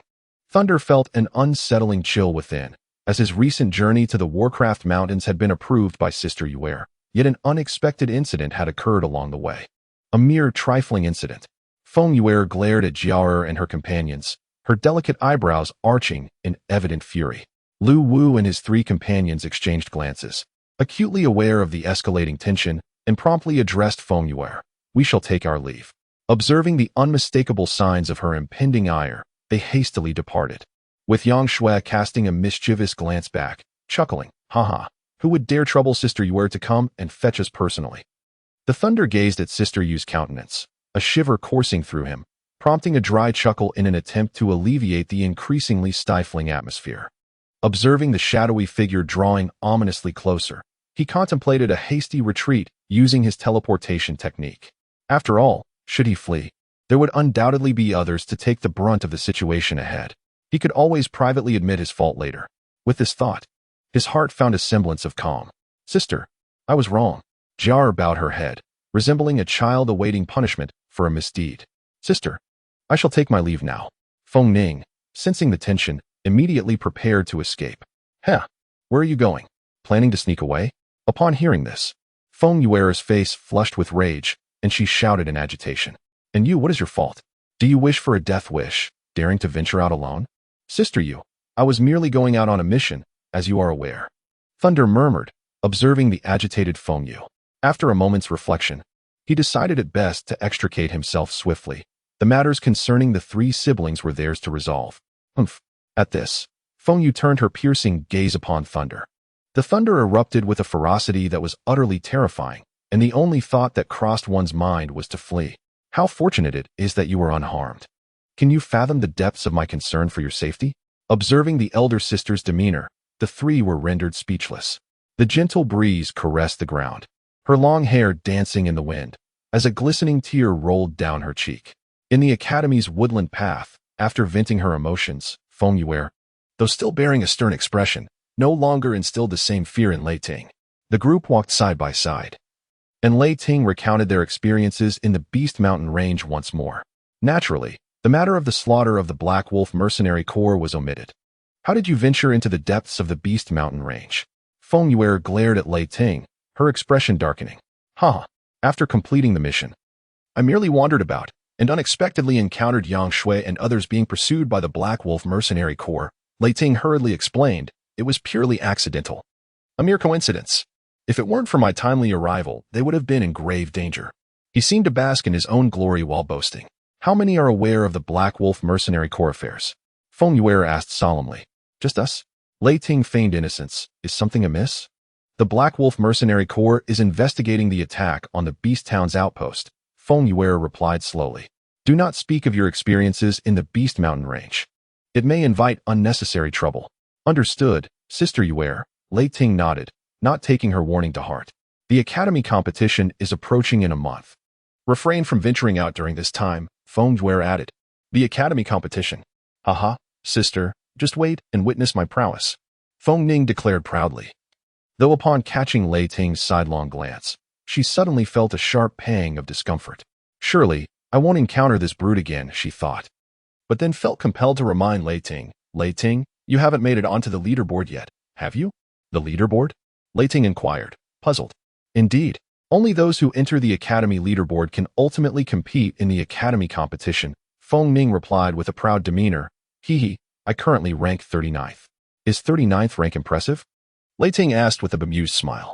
Of course, Fong Ning asserted, but quickly realized the futility of her boast when faced with Lei Ting's amused expression, causing her to wilt. Haha, it's merely average, Fong Ning said to mask her embarrassment, reminding Lei Ting, however, to participate in the academy competition. You must first secure your qualification. That is true.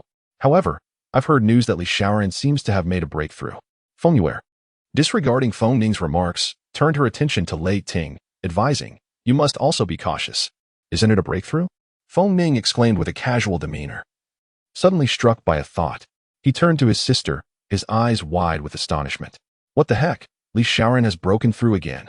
Didn't he just achieve the rank of Great Swordsman last year? Another breakthrough? Indeed, another breakthrough. Only we, the mentors, are privy to this information, Feng Yue remarked, observing Fong Ning's expression and shaking her head without further comment. Simply a beast. No, wait. Fong Ning paused, nudging Thunder. There's an even bigger beast here. Thunder, it's up to you to deal with Li Xiaoran. I want you to give him a good thrashing. The mere sight of Li Xiaoran's indifferent face made him want to unleash a beating. Thunder was momentarily speechless. He hasn't provoked you, has he? You all must seize this opportunity. This year, the Academy has prepared the 7-star fruit as the grand prize, Feng Yue reminded, crossing her arms. The 7-star fruit? Thunder inquired. Puzzled. Yes, let me put it this way. It is more precious than blood ginseng, Feng Yue clarified, noticing Thunder's confusion. It can solidify and elevate one's cultivation. It is an exceedingly rare herb, more valuable than blood ginseng. Upon hearing this, Thunder's eyes brightened immediately. Blood ginseng already requires 5,000 contribution points. The 7-star fruit, just from its name, sounds impressive. Triggering a system task, achieving first place in the Academy competition will reward 10,000 experience points and 5,000 contribution points. This is excellent. First place is as good as mine. So confident. Feng Yue cast a skeptical glance at Thunder, as if doubting his bravado. Of course. I believe in you, Brother Thunder. You must give Li Xiaoran a thorough beating. Chapter 73, Provocation. Nightfall in the Imperial Capital, in an exceedingly ordinary courtyard. Within the dimly lit space, flames danced within a basin, casting flickering shadows on the figure of an elderly man reclining in a chair, silent and motionless. Suddenly, he opened his murky eyes and gazed outside the courtyard. At that moment, a slender yet capable young man entered, standing respectfully before the elder upon noticing his presence. Sir, you called for me. Snake, has the task been accomplished? The elder's voice was gravelly, as if worn by the passage of time. Sir, it was a trivial matter. Snake replied, his tone clear and steady. A sharp glint flashed in the elder's eyes before he regained his composure. Eliminate him. This is your new mission. Understood. The serpent respectfully accepted a small cloth pouch along with an image, astonishment flickering in its eyes, and then retreated. It was, in fact, the exceedingly precious azure-winged beetle. The small courtyard once again fell into silence, save for the elder who resumed his contemplative state. Once unsuccessful, twice also met with failure. That young man from the Lei family was undoubtedly not so simple. The serpent, an elite within the assassin organization, gazed at the receding figure, harboring hopes that this time would not end in disappointment. The elder licked his cracked lips, eagerly anticipating the triumphant news from the Serpent squad. As night deepened, an unspoken tension enveloped the courtyard, as if foretelling an impending storm of greater magnitude. The following noon, after completing his task, Lei Ting arrived at the Academy's martial arts arena. Heeding Fong Ning's reminder, he understood that to participate in the Academy competition, he must strive for a coveted spot. At this moment, the midday sun blazed fiercely. Ordinary people rarely ventured outdoors, preferring to remain home to escape the heat. Yet, the martial arts arena was brimming with individuals. It could be said that the arena was the most bustling area of the Academy, a testament to the institution's astute decision-making. The presence of the arena ensured that students would not merely become sheltered blossoms devoid of practical experience. Once they left the Academy, they would be thrust into the brutal realities of life and death battles, unprepared to cope. To better stimulate competition among the students, a ranking system had been established. Firstly, there was the ranking itself. The positions on the Academy leaderboard granted students greater privileges and resources, with corresponding points awarded each month based on their ranks. This alone ignited envy among the students, as each ascent to a higher position demanded arduous effort. Secondly, there was the qualification to compete. Given the Academy's vast number of students, it was impractical to conduct extensive selection processes. Therefore, the Academy directly linked competition eligibility to the leaderboard, underscoring its significance. Those who entered the Academy were predominantly prodigies, with no one considering themselves inferior to others. To secure a spot in the Academy competition, many students would willingly challenge those on the leaderboard. Despite the sun's relentless heat, it could not dampen the students' fervor. The martial arts arena could only be described as teeming with throngs of people. A glance upwards revealed a sea of dark heads. The atmosphere was exceptionally raucous, filled with various shouts, clear even from 100 meters away. Take him down. Show them your prowess. Defeating him could earn you a place in the top 100. Outside the fighting circle, students eagerly shouted as they observed the duel between two contenders at the center. According to the rules, anyone capable of defeating a ranked individual could directly usurp their position, instantly becoming a formidable presence on the leaderboard. Upon entering the arena, Thunder casually selected a spot to observe the proceedings. The young master, Wang Jun, donned in a blue warrior's attire, gazed in astonishment at the figure that had unexpectedly appeared outside the arena. Hadn't he gone to the Monster Mountain range on a mission? To his surprise, he had returned alive, which was entirely at odds with Wang Jun's expectations. A shadow darkened Wang Jun's countenance. However, recalling the humiliation inflicted upon him by Thunder during their last encounter at the tavern, resentment brewed within him. He lifted his gaze to the sycophantic students nearby, and a cunning idea sparked in his mind. He whispered instructions to them.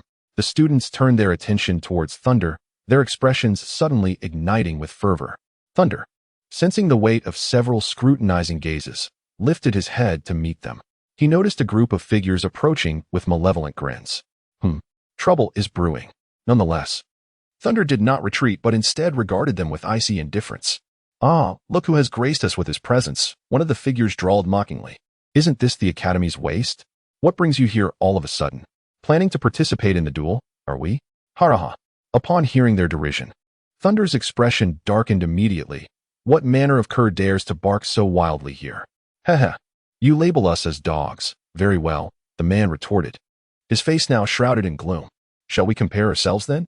Let us see who truly embodies the essence of a pup. Thunder cast a cold glance at them. No one would come to provoke trouble without reason. Although Wang Jun was well concealed within the crowd, he was still detected. Very well. The Thunder's expression remained indifferent. He had discerned the intentions of these individuals. Was it not merely a matter of humiliation? Let us see who ultimately suffers the indignity. He had already contemplated stepping onto the stage for a duel, and now, it seemed, fate had presented him with the opportunity. Was there fear in his heart?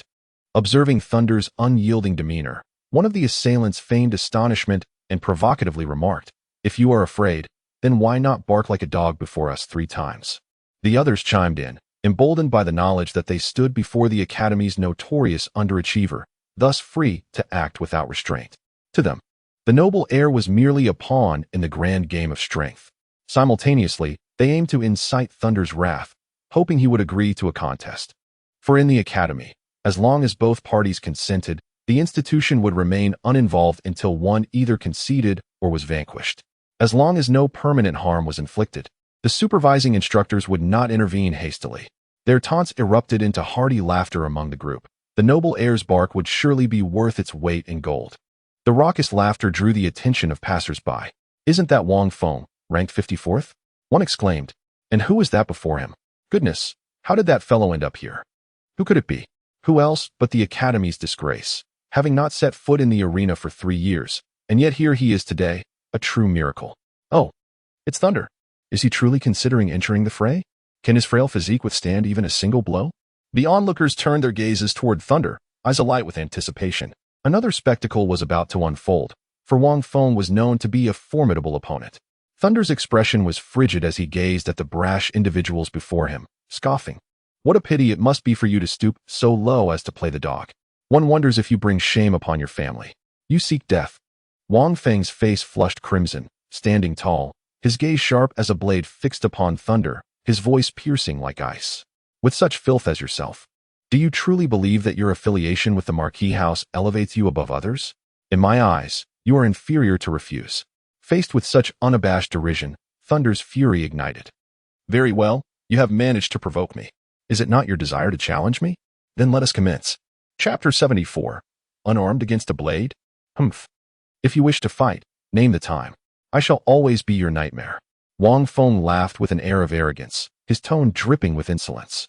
I await your arrival to meet your demise. With a gaze as frigid as ice, Thunder fixed his cold stare upon the self-righteous individual before him, a sardonic smile curling at the corners of his lips.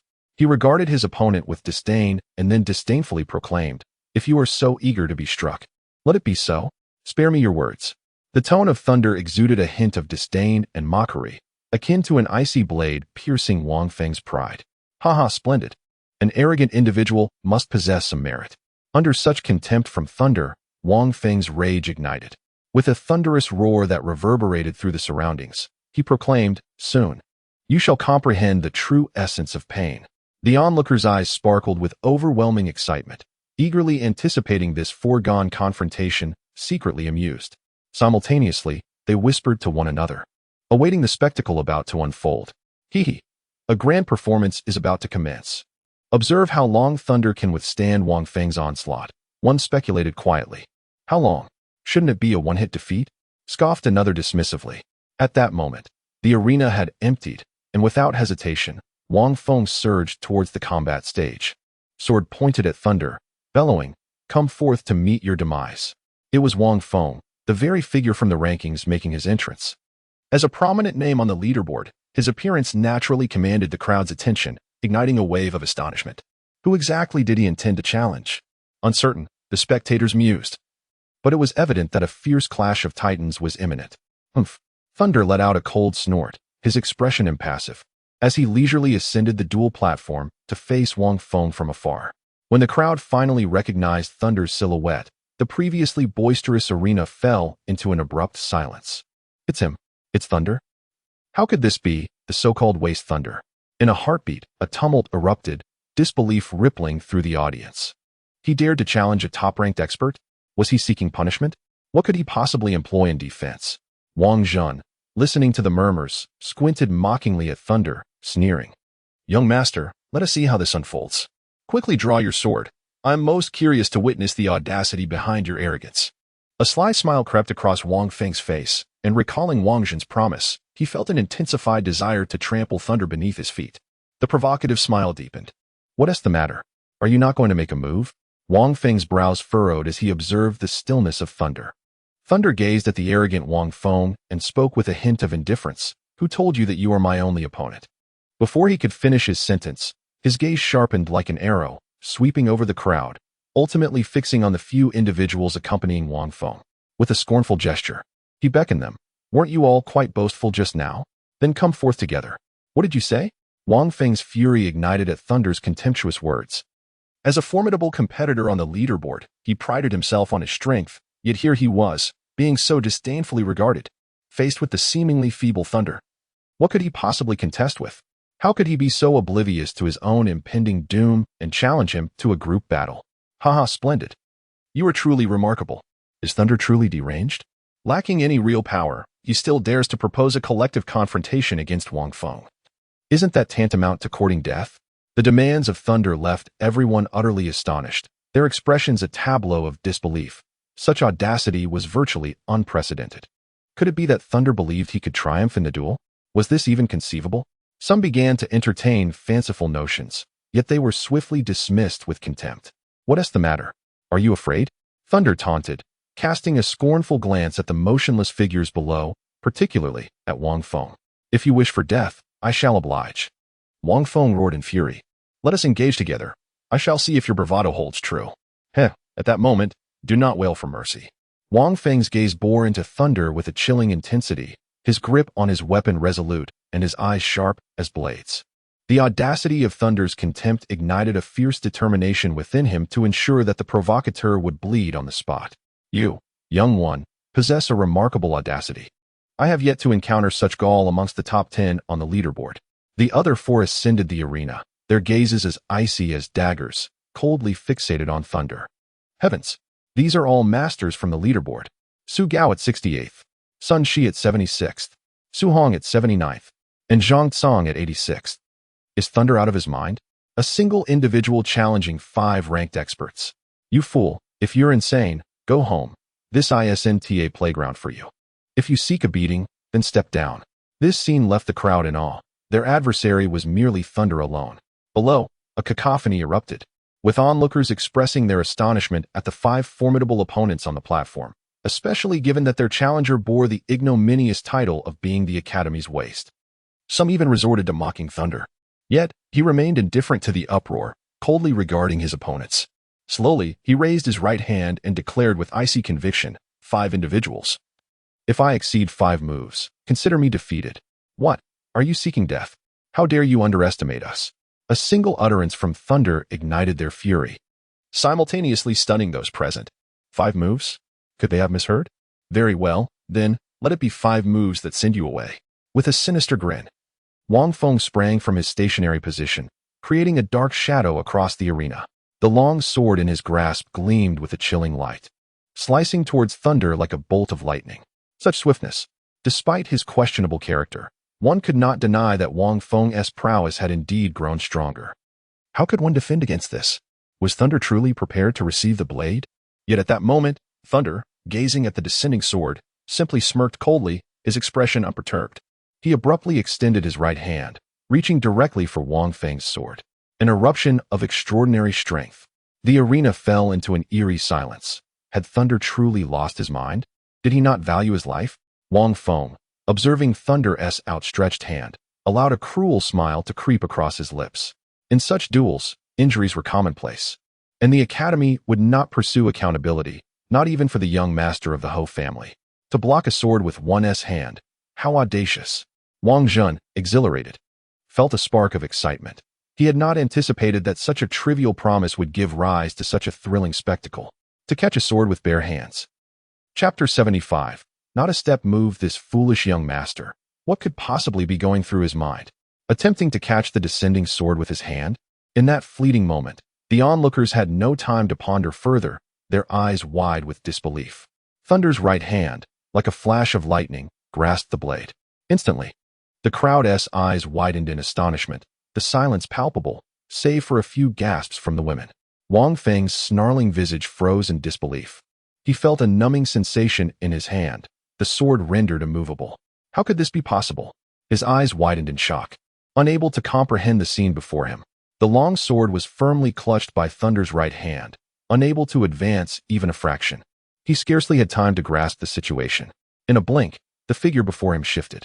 With a thunderous punch, the force behind it struck him squarely in the abdomen, propelling him through the air. Bang! Feng's body crashed violently against the ground, rolling several meters before finally coming to a halt, his form writhing in agony, issuing pained cries, evidently gravely injured by the might of the thunderous blow. One move. Simultaneously, the faint voice of Thunder reverberated throughout the arena. Impossible, this cannot be happening. Witnessing the sudden turn of events, Wang Jun was struck with both shock and fury, his face contorted in disbelief, utterly unable to accept the reality before him. As he gazed at the struggling figure in the arena, the spectators below were left dumbfounded. What had just transpired? It seemed as though Thunder had effortlessly caught Feng's blade barehanded, then dispatched him with a single, effortless punch. In just one blow, Feng had lost all combat capability, forced to retreat in defeat. Could it be that he was merely imagining things? Some instinctively rubbed their eyes. Good heavens! It couldn't be. Was that really Feng lying on the ground? How had Thunder managed to catch the blade with his bare hands? Wasn't he supposed to be a failure? The 54th ranked Feng had been obliterated in an instant. No, this cannot be right. Just a month prior, he had struggled against even a level 2 magical beast. How had he suddenly become so formidable? At this revelation, a chill swept through the crowd. The rapid growth in just 1 month was alarming. Had he been concealing his true abilities all along? At this moment, the other 4 combatants in the arena turned their gaze towards Thunder, their expressions tinged with fear. They had witnessed the entire transformation, well aware of Feng's strength, while Thunder emanated an even more inscrutable aura. How could the outcome be so drastic? Wang Jun was both astonished and enraged. Thunder had actually defeated Feng, and in a single move. How could this be? His original intention had been to humiliate Thunder through Feng. Yet the result had taken an utterly dramatic turn. Wang Jun dared not contemplate further. If news of Thunder's feat reached the Marquis residence, then... At that moment, his body trembled, his eyes filled with dread. It's your turn now. There are 4 moves remaining. Ignoring their fearful gazes, Thunder's cold voice echoed throughout the arena. Have you all been so frightened? If not, perhaps you should practice barking like dogs, and I might spare you. The thunderous sound echoed across the arena, reverberating back the words that had just been uttered, instantly provoking laughter from the spectators below. The faces of the 4 individuals tightened in an instant, their expressions turning a deep shade of anger. They exchanged glances and nodded in unison, advancing together. As prominent figures within the academy, they could not allow themselves to be subjected to such humiliation. Moreover, they had yet to be defeated. It was merely 4 moves. Was it not? Provided they did not underestimate their opponent like Fong had, their combined strength should allow them to withstand 4 strikes. They had abandoned any hope of triumphing over the Thunder. Their only concern now was to ensure their defeat was not too disgraceful. Together they charged forward, eager to see what strategies he might employ. With a resounding battle cry, they unleashed their inner energy, weapons in hand, and swiftly charged toward Thunder. A mid-level swordsman indeed? The Thunder felt the surge of power they unleashed, letting out a cold snort. Since you choose to be his vanguard, you must be prepared to pay a heavy price. As he observed the figures of the 4 charging towards him, Thunder remained steadfast, showing no inclination to evade. In his eyes, they were simply moving too slowly. The 4, witnessing Thunder's unmoving stance, exhibited a glimmer of excitement. How audacious of him to remain so defiant in the face of their combined assault. Arrogant fool. Today you shall witness the true strength that resides atop the rankings. 4 streaks of sword light instantly enveloped Thunder. Thunder let out a cold sneer and exclaimed, "Umph. A mere farce. Utterly inferior. Too slow. Excessively slow. The speed is appalling." As a sword struck towards him, Thunder slightly tilted his upper body, allowing the blade to glide along his garment.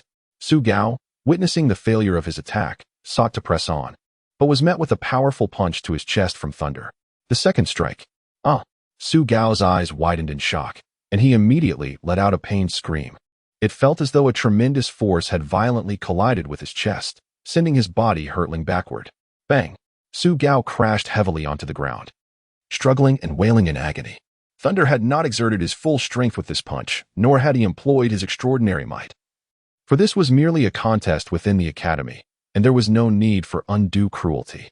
Meanwhile, Sun Shi swept in from the right, advancing towards him. With a swift motion, the right hand of Thunder seized the blade, rendering it immovable. The strike was executed with such sluggishness. Before Sun Shi could even react, Thunder effortlessly tossed him aside, and in that instant, Sun Shi felt an overwhelming force tugging at him, causing his body to lurch forward unsteadily. The third strike. In the midst of Sun Shi's terror-stricken gaze, Thunder delivered a ferocious punch to his torso.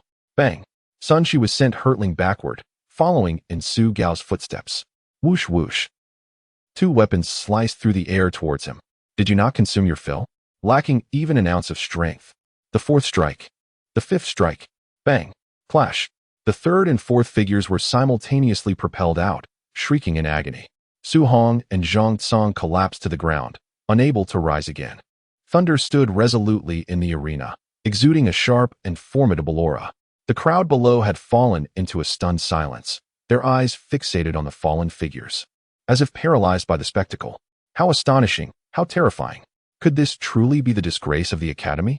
How dare one call him the academy's shame? Leaving us in utter humiliation? He was nothing short of a beast. His power was formidable. Did you not notice that Thunder defeated them merely by harnessing the strength of his own body, without any extravagant flourishes, each punch landing with brutal precision? Could it be that he possesses innate divine strength? How could that slender frame unleash such terrifying might?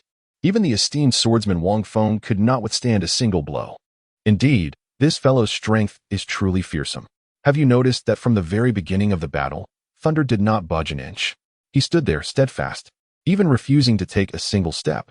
Chapter 76. Pursuit. Suddenly, a roar erupted in the arena, causing all present to stiffen in shock. As the crowd turned their gaze towards Thunder, they were met with a sight that left them utterly speechless. In just a few punches, Thunder had ascended the stage. Devoid of any flamboyant combat, yet he remained perfectly still. This scene prompted them to ponder the true extent of Thunder's terrifying prowess. With a serious demeanor, they scrutinized Thunder's imposing figure, and one could not help but exclaim, "This individual is undoubtedly extraordinary." Indeed, although the battle lacked breathtaking drama, Each of his punches was imbued with unparalleled strength and skill. In the face of a multifaceted assault, whether evading or striking back, he displayed remarkable technique, revealing a profound understanding of fundamental martial skills. After this battle, Thunder might very well ascend into the top 5. Truly, he was exceptionally powerful. Those who failed to witness this contest would surely regret it. The crowd brimmed with anticipation for Thunder's performance, their faces alight with excitement, as if they were witnessing a dark horse rising within the academy, ready to make its mark. As the applause echoed throughout the arena, despite the absence of thrilling combat, it was enough to inspire heartfelt cheers for the victor. At that moment, however, Wang Jun was engulfed by a wave of terror as he observed the stark transformation in Thunder. Was he truly concealing his strength? What could his intentions be? No. This matter must be conveyed to the young master without delay. With this thought in mind, Wang Jun's face darkened, and without a moment's hesitation, he turned and left, not sparing a glance at Wang Fong and the others struggling on the stage. Humph. Thunder let out a soft snort, his gaze penetrating as he watched Wang Jun depart. Amidst the cheers echoing in the arena, he slowly followed closely behind. This battle, like a whirlwind, swept through the entire academy, creating a tremendous uproar, albeit accompanied by a greater number of doubts. Simultaneously, Thunder ascended to the 54th position on the academy's ranking list, securing his qualification to compete.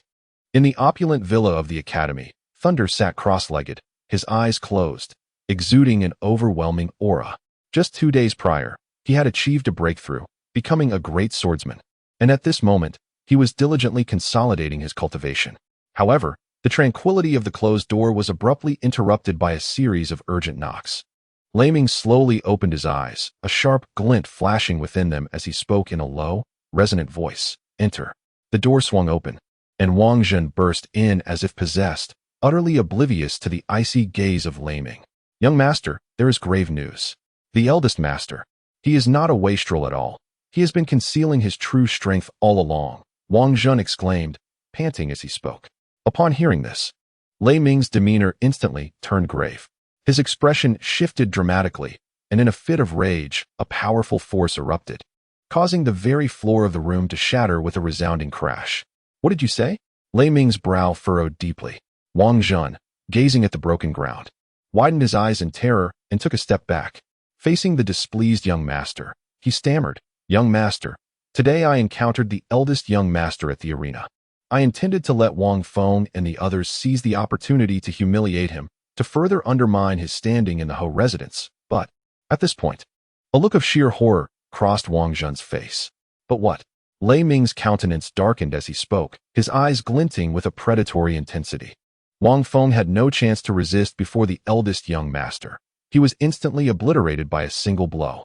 That terrifying power. Wang Jun recalled Wang Feng's struggling form on the arena, the eldest young master effortlessly catching a blade with his bare hands, and his words faltered. "Now, many in the academy are spreading rumors that..." "What are they saying?" Ming, observing Wang Jun's hesitation, barked sharply. "They say he possesses innate divine strength." "Innate divine strength?" Ming was struck with a mix of astonishment and fury at his brother's sudden transformation. He was astonished that his esteemed elder brother had concealed such power so deeply, only for it to be revealed now. He was enraged that, while innate divine strength may not rival the sacred body, it was still far more formidable than an ordinary physique, and he, astonishingly, possessed it.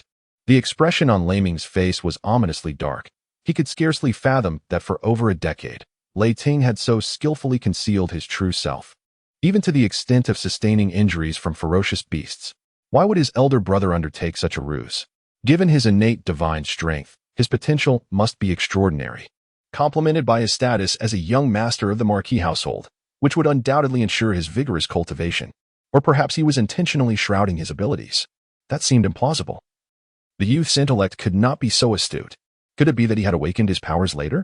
If this were the case, it would indeed be alarming. A tumult of shock and fury surged within him. In that moment, Ming slammed his palm down onto the table with tremendous force, resulting in a resounding crash as the table shattered, fulfilling its fate. If this were true, never before had Ming felt such a profound unease. He could not have anticipated that his elder brother had concealed his true nature so thoroughly. Outside the villa, nestled among the branches of a tree near the window, Ting lay in wait, his gaze penetrating through the glass like a cunning wolf, silent and poised. Wang Jun, observing Lei Ming's heavy silence, cautiously inquired, "But, young master, what shall we do now?" Wang Jun's words undoubtedly provoked Lei Ming further. Thunder clenched his fists, the knuckles cracking ominously, his countenance a fearsome shade of darkness. The fury in his eyes seemed capable of incinerating the very heavens. What of innate divine strength? Ultimately, this world is governed by the caliber of one's cultivation talent. The greater the talent, the farther one naturally progresses. I, Thunder, am endowed with extraordinary gifts, and none can stand in my way. Suddenly, a wild grin broke forth, his confidence and dominance instantaneously imposing upon all. "Indeed, young master, the lady has expressed her delight upon learning of your ascension to the rank of Grand Swordsman, and has thoughtfully prepared the Azure Lotus Fruit to fortify your cultivation." Wang Jun remarked with envy, "The Azure Lotus Fruit, while not on par with the 7-star fruit, is certainly not far behind. Although it cannot facilitate a breakthrough in cultivation levels, it can swiftly enhance and solidify one's abilities, making it an invaluable boon for those who have just achieved a breakthrough." Upon hearing this, Lei Ming's eyes glimmered with brilliance. "The Qingnian fruit? Excellent. Indeed, my lord. The people from the Ho residence will deliver it at noon in 2 days. Once you refine the Qingnian fruit, your power will ascend to new heights, especially during the academy competition." Outside, concealed among the branches, Lei Ting's eyes sparkled with excitement upon hearing this. The Qingnian fruit, what a splendid treasure. How unfair it is that all the good fortune seems to favor this fellow. Given such circumstances, he would not hold back and would seize it for himself. With this thought, Lei Ting's heart ignited with indignation, and a surge of anger welled up within him, causing the branches beneath him to sway slightly. "Who goes there?" Inside, Lei Ming sensed an unusual presence, his voice resonating like thunder. This is not good. A shiver ran through Lei Ting's heart, and he swiftly formed a seal to conceal his presence. Almost immediately, Lei Ming burst through the door, his gaze sharp as he observed the swaying branches outside. "My lord." Wang Jun followed closely behind, looking up at the rustling branches with a puzzled expression. "My lord, could it simply be the wind causing the disturbance?" "Is that so?" Lei Ming furrowed his brow, wondering if he was indeed being overly anxious. With his speed, it was impossible for anyone to escape his line of sight. Was it truly as Wang Jun suggested, merely an accident? Thunder observed intently, finding nothing amiss. As he prepared to turn and enter the house, his body abruptly halted. He addressed the person beside him, saying, "Wang Jun, fell that tree?" "Yes." Chapter 77, Easily Acquired. 2 days later, the morning sun had just begun to rise. Thunder left the academy alone at an early hour, his pace remarkably swift. In mere moments, he found himself on the essential route leading from the imperial capital to the academy. Furthermore, to avoid drawing attention as he departed, he had transformed into an ordinary student. Surely, at this hour, he would not miss his opportunity, would he? Lei Ting raised his gaze, scanning the road until it settled upon a secluded rest stop for travelers. Here, the sparse presence of people alleviated his concerns of being overlooked by the members of the Lei family. After enduring this wait for a considerable duration, the sun grew increasingly scorching, and in the distance, the rhythmic sound of galloping hooves reached his ears. Instantly, Lei Ting turned his attention towards that direction. There, a commotion arose on the road, with fleeting figures appearing intermittently. "Ha ha, they have finally arrived." Thunder surged within his heart, causing his pulse to quicken with exhilaration. After such a prolonged wait, was it not for this very moment? His figure swiftly materialized by the roadside, simultaneously completing the hand seals. Shadow clone technique. Another figure promptly appeared beside him, nodding in acknowledgement before commencing the hand seals as well. Transformation technique. Bang! The figure of Thunder instantly morphed into a resounding echo, while the shadow clone transformed into Wang Jun, disguising himself as Thunder, with the 2 masters and servants trailing closely behind. This plan was infallible. Thunder cast a sidelong glance at the hidden clone, realizing that employing deception to procure the Qingnian fruit was indeed the most prudent course of action. He would only resort to seizing it if absolutely necessary. As Thunder's voice faded, the sound of galloping hooves grew increasingly nearer, followed by a dozen figures swiftly approaching on horseback. At the forefront rode a middle-aged man, whose face betrayed a mixture of surprise and confusion upon glimpsing the 2 silhouettes ahead. Nevertheless, with a swift gesture of his hand, he brought the troop to an immediate halt, showcasing their remarkable training. The middle-aged man swiftly dismounted, kneeling on one knee with utmost reverence, exclaiming, "Young master, it truly is you." The dozen or so individuals behind him promptly dismounted in unison, kneeling on one knee as well, their voices resonating in harmonious unison along the thoroughfare. The gaze of Thunder swept across the individuals before finally resting upon the burly middle-aged man in front of him. After a slight narrowing of his eyes, he spoke in a calm tone, "I did not expect to encounter Uncle Lei Ziliang here. Are you the one sent by my mother?" "Indeed, young master. It was the lady's express instruction." Lei Ziliang is one of the chief guards of the Marquis's residence, possessing formidable swordsmanship skills. Thunder could hardly have anticipated that the woman would go so far as to dispatch her trusted confidant from the Marquis's residence to ensure absolute safety. However, there was a slight advantage for Thunder. If a stranger had been assigned, the situation would have been far more troublesome. "Thank you for your efforts. Please hand the items directly to me. I happen to be training outside, so there is no need for me to make a trip to the academy." Upon hearing this, Lei Ziliang did not inquire further. He could easily recognize Thunder's appearance, and with Wang Zhen standing behind him, there was no room for error. He quickly bowed and stepped forward, retrieving an exquisite wooden box from his robe, presenting it with both hands while cautiously stating, "Young master, this is the item being escorted. I dared not be negligent and have brought it to you personally." As Thunder accepted the wooden box, his heart swelled with excitement, and simultaneously, he activated the system in his mind. 9 horns. Initiate scan. Understood, host. Scanning. Detection of the Qinglian fruit. Upon hearing the system's detection results, Lei Ting nodded slightly. He comprehended Lei Ziliang's words and chuckled. "Ha, very well. I shall convey the message to my mother. She has missed you dearly." Lei Ziliang eagerly nodded, a hint of excitement illuminating his face. This was precisely the outcome he had desired. Since the responsibility has been entrusted to me, you may set off for the Marquis's residence. Upon your return, please inform my mother that I shall undoubtedly shine brilliantly in the academy competition and surprise her." With a wave of his hand, Lei Ting bid farewell. "Indeed, young master." Lazy, in a respectful tone, responded and gradually retreated until he was close to his steed. With a single wave of his hand, accompanied by a dozen well-trained guards, he mounted his horse. They then turned in unison, galloping towards the imperial capital. As he watched this contingent fade from view, he gazed at the wooden box in his hands and suddenly erupted into laughter. The acquisition had come with such ease. He couldn't help but wonder how composed Lei Ming would remain upon discovering this.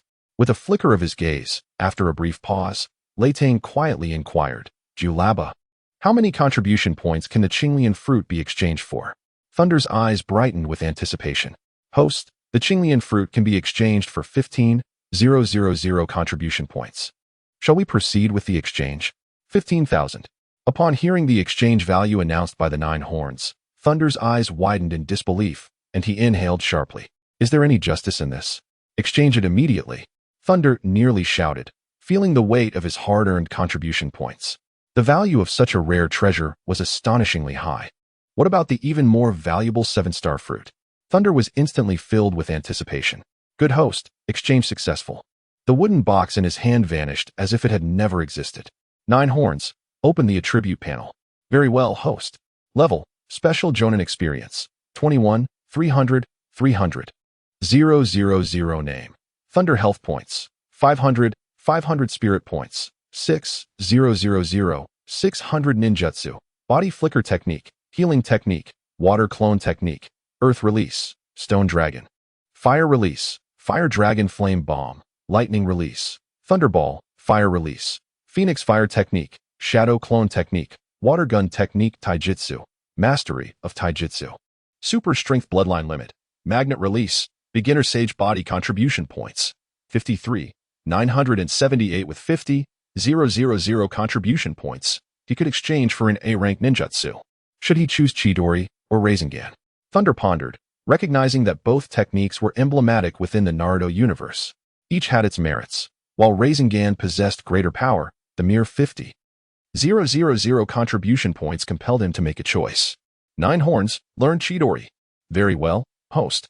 Exchanging for Lightning Release, Chidori, consuming 40,000 contribution points. Exchange successful. What a bountiful gain. Thunder felt the information flooding his mind and sighed. never imagining that eavesdropping on the conversation between Raime and others would yield such significant rewards. As for how Raime would react upon realizing something was amiss, that was their concern, not his. Though he felt a tinge of regret for not exchanging for Rasengan, he acknowledged that Chidori was sufficient for the time being. The journey ahead was long. He encouraged himself and prepared to return to the academy. Eager to witness Raime and the others' reactions upon discovering the situation, however, just as Thunder was about to set off, his figure suddenly halted, his expression shifting. An anomaly had appeared on the mini-map. Thunder gazed at the mini-map, where a small red had suddenly materialized. A creature from the world of Warcraft. Thunder was taken aback. This was not an uninhabited place.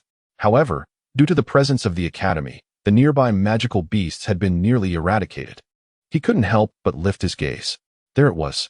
His eyes suddenly gleamed with intensity as he beheld the swiftly approaching Azure Wing Beetle. And a sharp glint appeared in his eyes. The Azure Wing Beetle. Chapter 78. The Vigilant Assassin has finally arrived. Thunder regarded the Azure Wing Beetle with great anticipation, and a fervor ignited within his heart. Cover me. Thunder spoke to the shadow clone and promptly tossed a small pouch containing the Azure Winged Beetle to it. Subsequently, his figure vanished from the spot, perfectly concealing himself. In merely the span of a tease brew, the silhouette of a traveler materialized before Thunder's eyes, prompting a look of astonishment to cross his face. A renowned figure. Is there but one? The Thunder lurked within the canopy, squinting as it beheld the emerging figure, a wave of unease washing over its heart. Could it be yet another rendezvous? The Thunder did not rush into action but chose to observe first. Having survived the Sunset Canyon, how could they underestimate me this time? Thunder found it somewhat amusing. Time and again, their attempts had failed, and now they had resorted to employing an assassin organization. Surely, there must be more than one. The bandits who were slain had revealed their strength, and they should be aware of it. Was it a great swordsman or a sword master leading the charge this time? Thunder speculated, feeling a sense of anticipation at the experience points that were seemingly handed to him. The figure approached the shadow clone, observing the swirling beetles around it. Who are you? He inquired, halting 30 meters away, his gaze scrutinizing the shadow clone with a hint of confusion. The shadow clone offered no reply, merely grinning at him. My apologies, I mistook you for someone else.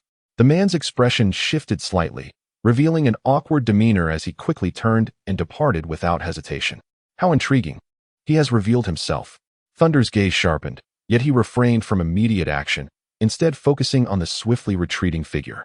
Then, with a hand sign, he vanished from the tree and followed closely behind. In truth, after walking for a while without noticing anyone in pursuit, the man swiftly darted into the nearby woods. Leaping westward, little did he realize he was being tracked. Though vigilant, Thunder remained perched in the tree, observing the man's movements with a disdainful glint in his eye. Before long, the man suddenly traversed through a dense thicket, where two silhouettes were taking a brief respite. Have we arrived? Thunder came to an abrupt halt, his face etched with seriousness, aware that 3 others lurked in the shadows. Without the aid of a mini-map, discerning their presence would have proven exceedingly difficult. Thunder mused inwardly. Through the gaps in the foliage, he cautiously identified those hidden in the dark. A mission was triggered: eliminate the foes in sight, with a reward of 10,000 experience points and 5,000 contribution points. Upon hearing the resounding announcement in his mind, Thunder's expression instantly transformed into one of exhilaration. His gaze fixated on the individuals before him, one swordsman, for great sword fighters, and then his focus shifted to a figure clad in a robe, wielding a staff. His eyes narrowed suddenly, and his heart raced uncontrollably. Astonishingly, it was a Grand Sorcerer. What an extravagant display! The involvement of such a prestigious Grand Sorcerer in this assassination squad was indeed remarkable. The first kill of a sorcerer must yield substantial rewards, Thunder pondered, his eyes shining with newfound intensity. What were they thinking, training a sorcerer to become an assassin? Nonetheless, this worked to his advantage. Observing that his presence had gone unnoticed, an opportunity presented itself. It was time for a surprise attack. The gaze of Thunder was fixated on the shadow ahead, silently drawing closer. Who could it be? The sudden intrusion startled them, instantly awakening their senses and putting them on high alert. However, upon recognizing the newcomer, they collectively sighed in relief. The individual, observing the wary expressions of the 5 before him, quickly halted his advance, his expression grim as he spoke. Snake, the mission has failed. A slender and agile figure furrowed his brow. This was the one tasked with the assassination mission from the small courtyard in the imperial capital.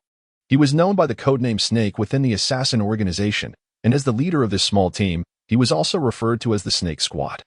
With a serious demeanor, Snake addressed the approaching Moth, his voice cold. Moth, what is the situation?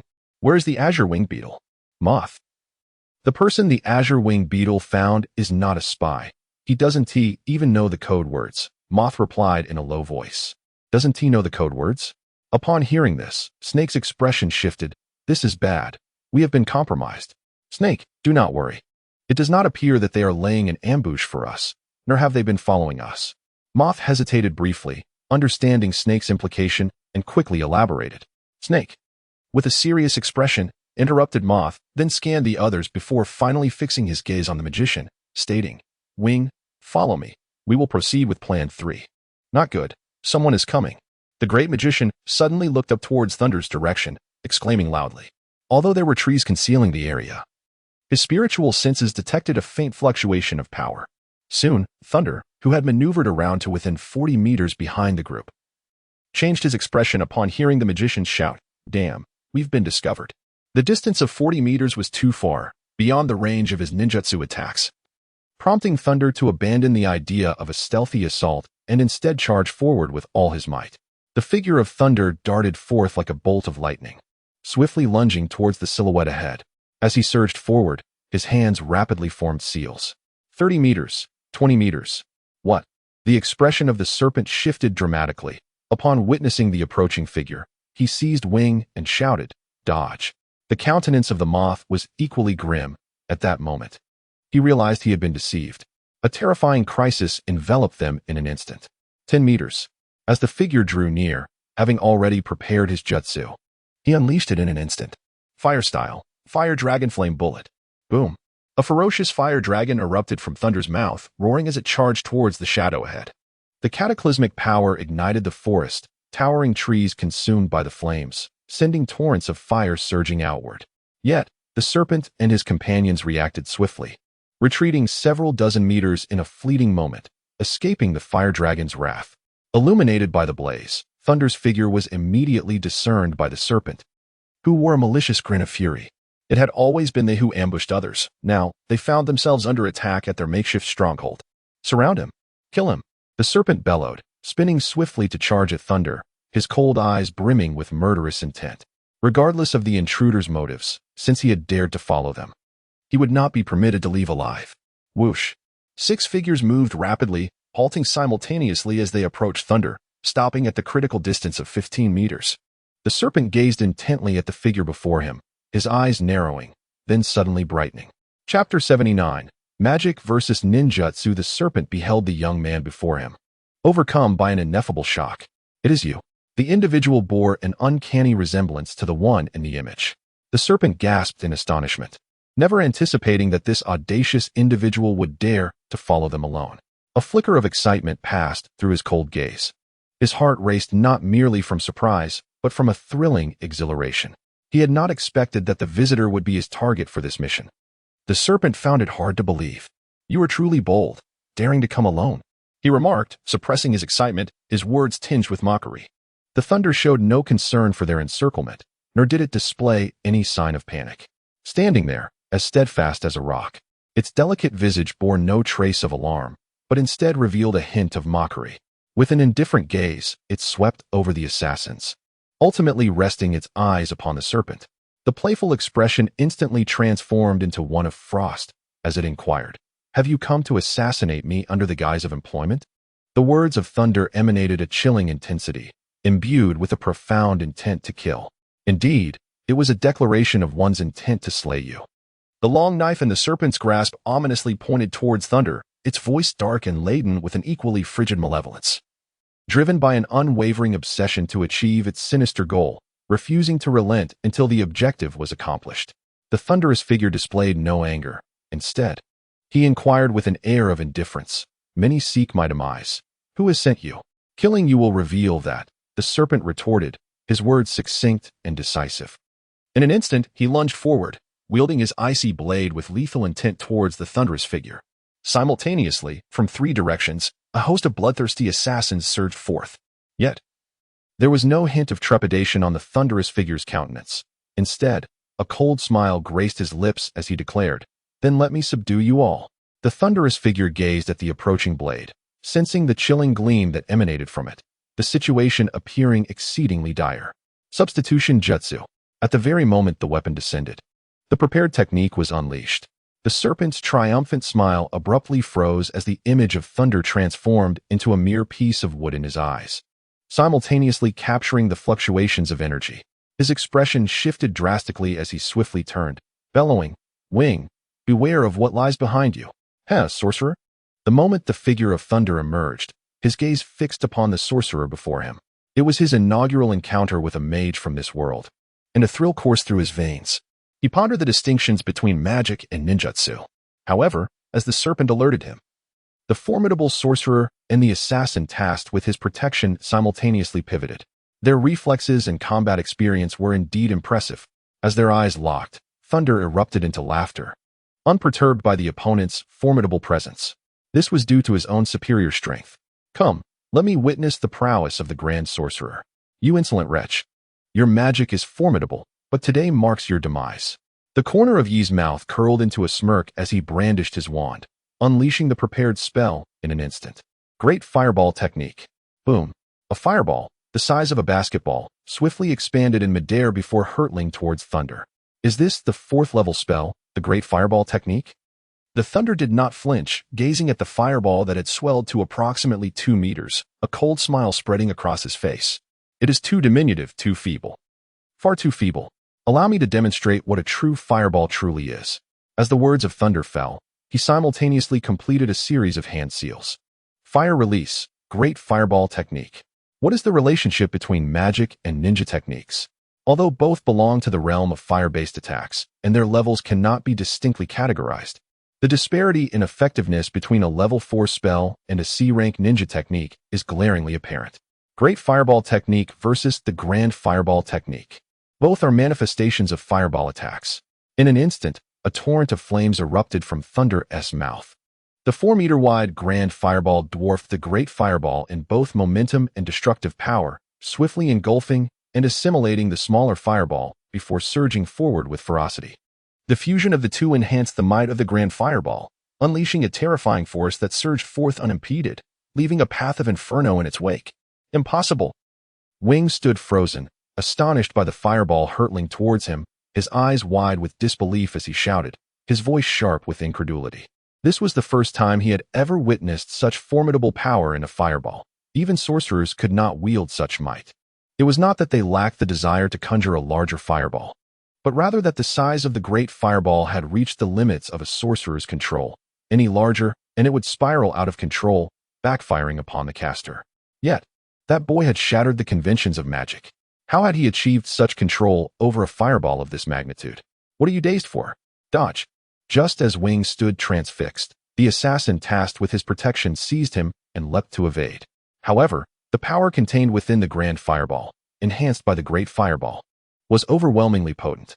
Even if they managed to evade the fireball itself, they were still caught in the searing force that erupted from its impact with the ground. In an instant, both were sent tumbling, crashing to the earth in a state of utter disarray. The assassin, who had shielded Wing, was particularly affected, blood spilling from the corner of his mouth as he struggled to regain his composure. "Wing, what are you doing? Are you trying to get Fong killed?" The figure of Snake appeared beside them, glancing at Fong, who was bleeding, and shouted at the still-dazed Wing. The shock jolted Wing back to awareness. He turned his gaze toward Thunder, his eyes ablaze with intensity, and urgently grasped Snake. "Snake, promise me, capture him. Do you understand? He has shattered the theories of magic. To capture him, Wing, we must exert every ounce of strength." Snake's expression turned grave as he regarded the coldly smiling Thunder, whose grin betrayed a chilling aura. Standing tall, Snake spoke solemnly. "His power is formidable. Regardless of any magical theory, that man is undeniably strong. No wonder the Master has tasked us with this mission, even when it contradicts the intelligence we possess. What, do you wish to capture me?" Under the glow of the flames, Thunder's smile became even more radiant. Yet his tone dripped with iciness. "Do you possess the strength to do so?" Upon hearing those words, the expression of the serpent shifted subtly. his gaze fixed intently upon the youthful visage before him. It was difficult for him to fathom how one so young could possibly possess such formidable prowess. Serpent, I understand. He thought, I shall seize the opportunity to strike. As long as we prolong this confrontation, he will be unable to sustain a prolonged battle. At that moment, Wing, who had been momentarily stunned, gripped his staff tightly, his heart brimming with uncertainty. Yet, in the face of Thunder's overwhelming force, they had no choice but to give their utmost effort. To treat each adversary with caution was the guiding principle that enabled their Serpent Squad to accomplish every mission. Even when confronted with a Grand Sword Master, they could still hold their own. Chapter 80. Wing's Astonishment. Brothers, be cautious. Serpent bellowed, his aura fierce and unwavering, as he surged forth like an arrow released from its bow, charging directly at Thunder. In the instant Serpent propelled himself forward, Moth and two other figures burst forth in tandem, a fierce determination igniting within them as they swiftly advanced towards Thunder. Illuminated by the flames, Thunder's form flickered in and out of view, and as the approaching figures drew nearer, he could discern the triumphant smiles forming on their faces. Fools, Wing remarked, a cold smirk gracing his lips, as he felt a sense of disdain for Thunder's audacity. Meanwhile, Serpent furrowed his brow, momentarily perplexed, though he quickly relaxed his features. Thunder's hubris in choosing to confront all five of them single-handedly left him somewhat bewildered, but he soon reaffirmed his belief that this was merely the brashness of youth. Unafraid of the dangers ahead, he grew increasingly confident in the strength of himself and his comrades. With that conviction, he felt no trepidation and let out a fierce shout. Kill! The assassins, Moth and the others, swiftly encircled Thunder, their bodies radiating an aura of lethality. Their gazes sharp and unyielding. Wing, too, tightened his grip on the staff, flames surging around him, ever ready to deliver a finishing blow. As Thunder observed the impeccable coordination of the assassins, he couldn't help but admire their formidable skills and seamless unity, a testament to the rigorous training of their organization. A surge of fighting spirit and murderous intent welled up within him as he grew increasingly wary of their onslaught. Heh, if that is the case, let me make the first move, he declared, fixing his gaze on the four attackers.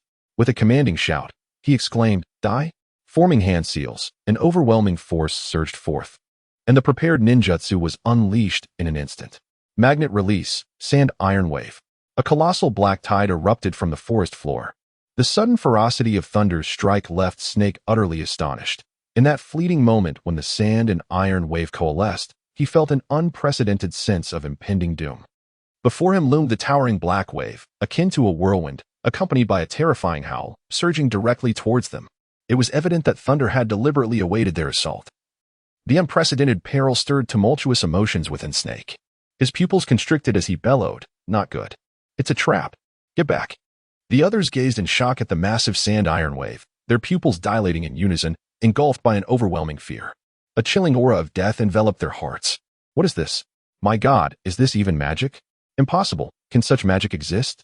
Snake, Wing, and the others were horrified, their minds churning with dread as they frantically turned to flee, but they had advanced too far forward.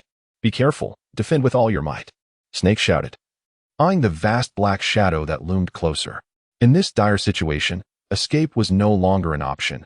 Their only recourse was to defend with all their strength. Snake's voice resonated throughout the area, prompting the other four assassins to hastily gather their fighting spirit. Boom. The powerful energy coalesced upon their long blades as they retreated to face the impending sand-iron tide. Crash! The sand-iron wave collided with the blades of Snake and his companions, producing a deafening explosion as the shattering sand and iron tore through the air like a bomb detonating within the forest.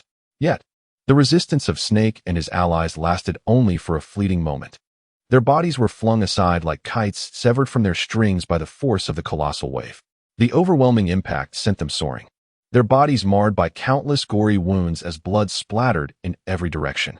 In the wake of the onslaught, they coughed up blood, grievously injured, and were hurled into the ruins, raising clouds of dust. How is this possible?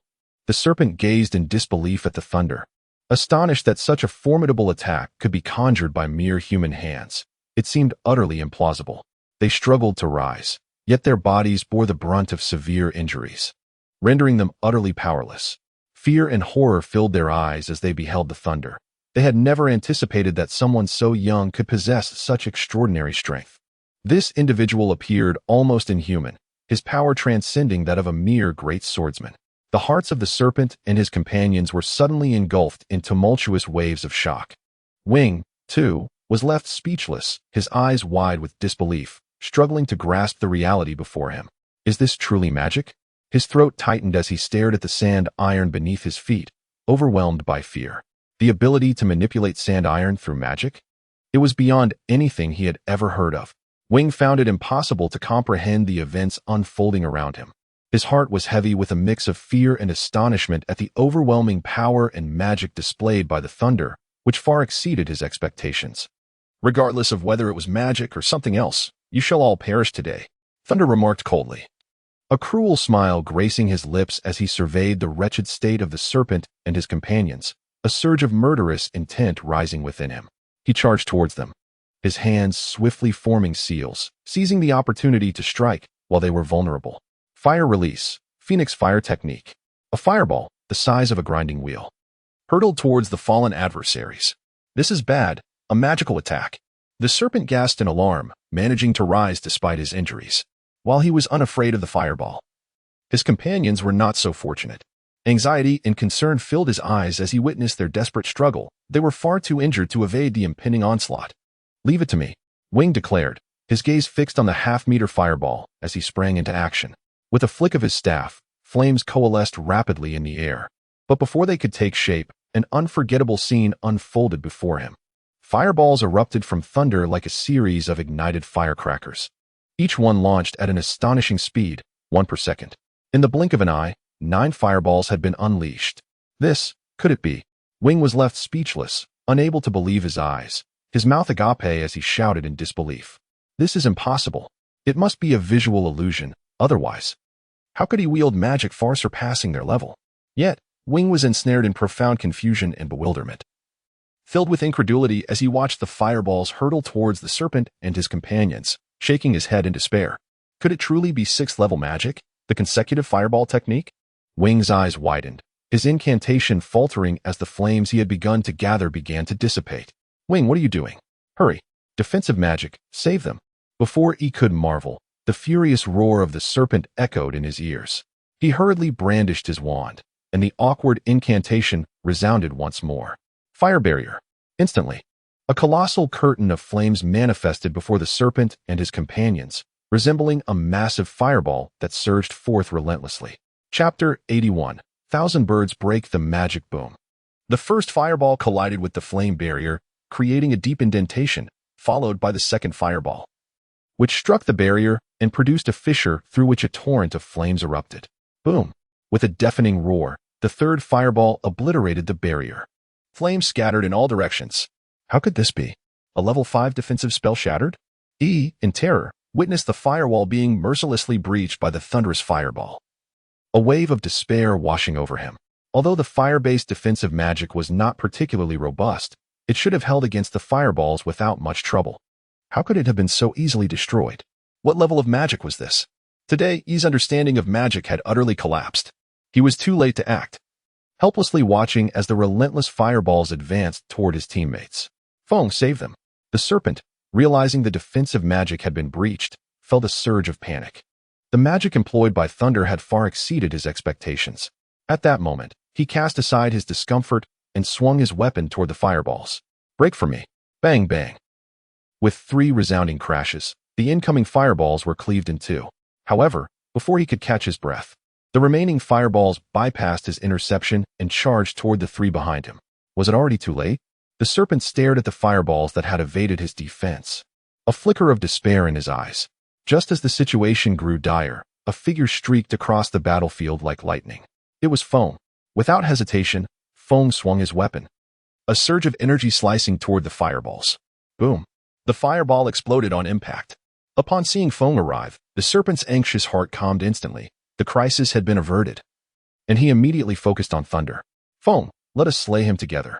The serpent's expression turned cold, his eyes resembling a chilling abyss that could induce shivers. This was the first time the serpent squad faced such a grave crisis. With all 3 members gravely injured, they could only secure their survival by eliminating the target.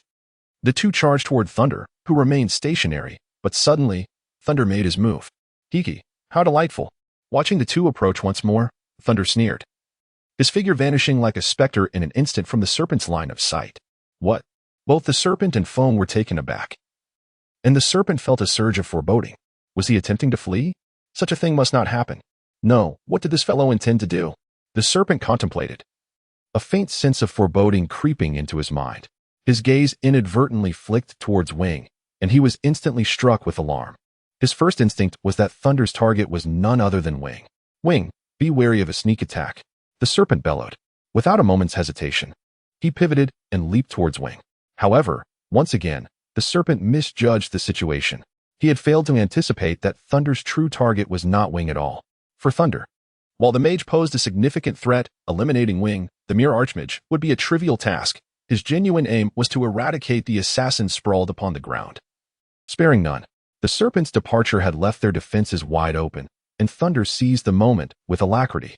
Die! Amidst the inferno, Thunder's figure abruptly materialized not far from the likes of Mo and the others, as the serpent's roar echoed through the flames. No, damn it! The pupils of Wing and his companions constricted, while the serpent's face flushed crimson, anguish etched across his features as he cried out. Yet, they had no time to react. Thunder's assault was already unleashed. Fire release, fire dragon flame bullet. Within the conflagration, a colossal fire dragon erupted from Thunder's mouth, bearing an overwhelming might as it surged towards the three struggling on the ground. No. Mo's expression twisted with terror as he struggled in vain to evade the onslaught, but it was too late. He could only watch helplessly as the fire dragon bore down upon them. Boom. Amidst the deafening explosion, the three could only passively endure the dragon's ferocious embrace. Their cries abruptly silenced. Ah! The serpent let out a heart-wrenching wail, tears streaming silently down his face. Wing gazed into the blazing inferno, a pained expression gracing his countenance. His heart yearned to voice something, yet he could only stare at Thunder with reddened eyes. Congratulations, host, for slaying 3 great swordsmen, earning 6,000 experience points and 3,000 contribution points. The voice of the Nine-Horned echoed in Thunder's mind, instantly igniting a spark of exhilaration in his eyes. Huh, is that all? Now it's your turn, Thunder exclaimed coldly, his figure darting towards them in an instant. Let us attack together and kill him. The serpent's fighting spirit surged. Resembling an enraged lion, the bloodshot veins in his eyes bestowed upon him an even more feral demeanor. He stomped fiercely upon the ground, a roar erupting from his throat as he lunged like a released arrow, brandishing his blade towards Thunder. Simultaneously, Feng's fighting spirit flared as he closely followed the serpent, joining in the fray. Kill! Wing uttered no more, his icy gaze fixed intently on Thunder, gripping his staff as flames surged around him. Binding of fire. The staff of Wings was raised high, swiftly wielded as incantations flowed from his lips. As a formidable sorcerer, his power was undeniable. A terrifying force erupted forth, manifesting as strands of fearsome flames that spiraled towards the Thunder. This was a level 5 binding spell, perfectly complementing his combat with the serpents. Under such a binding magic, none could escape their lethal grip. Exhaling deeply, he felt the fatigue set in after casting several potent spells. Yet he maintained a cold smirk as he gazed at the Thunder. He yearned to witness the moment when his magic would vanquish it. Ah, a binding spell, was it?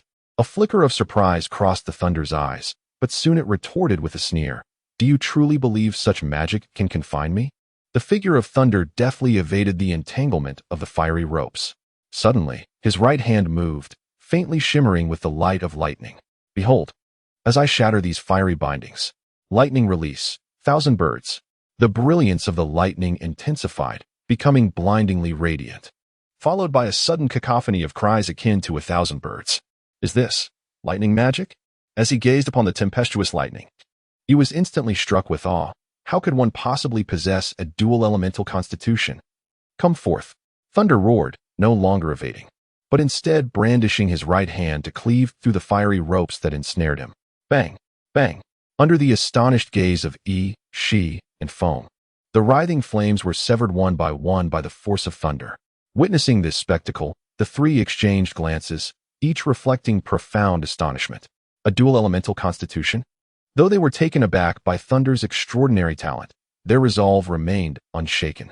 Even if Thunder possessed a dual elemental nature, they would not retreat. She, observing the shattered magic, growled lowly, "What of a dual elemental constitution? I shall still slay you." Chapter 82. Is it possible to perish together with him? Without hesitation, she swung the mountain-cleaving blade towards Thunder. Fong swiftly followed suit, the two figures darting towards Thunder with remarkable speed. He stood calmly, wielding his staff, ever ready to lend support. As he beheld the advancing forms of Shi and Fong, Thunder raised his hand, crackling with electricity, and let out a cold chuckle as he charged towards them as well. The three figures closed and rapidly colliding with one another. Instantaneous movement. Thunder beheld the two figures rushing towards him. With a swift gesture of his left hand, he completed his seal, and in an instant, his form vanished from the spot. The strikes from Snake and Peak landed in empty air. Moments later, Thunder materialized behind them. Damn, what speed is this? So swift. Snake and Peak cursed under their breath and immediately turned around, their formidable fighting spirit surging forth. Snake merely cast a glance at Thunder, and his pupils dilated sharply. Although he was aware of Thunder's swiftness, he never anticipated it would be this rapid, leaving him momentarily stunned and unresponsive. The thunderous hand, wielding the 1,000 birds, effortlessly shattered the Peak's defensive aura, piercing through his chest. A glimmer of disbelief flickered in the Peak's eyes as the vitality within him swiftly dissipated. "Snake, I am sorry." Blood flowed from his lips, and after laboriously uttering those words, his eyes brimmed with unyielding resentment before he collapsed to the ground. "You."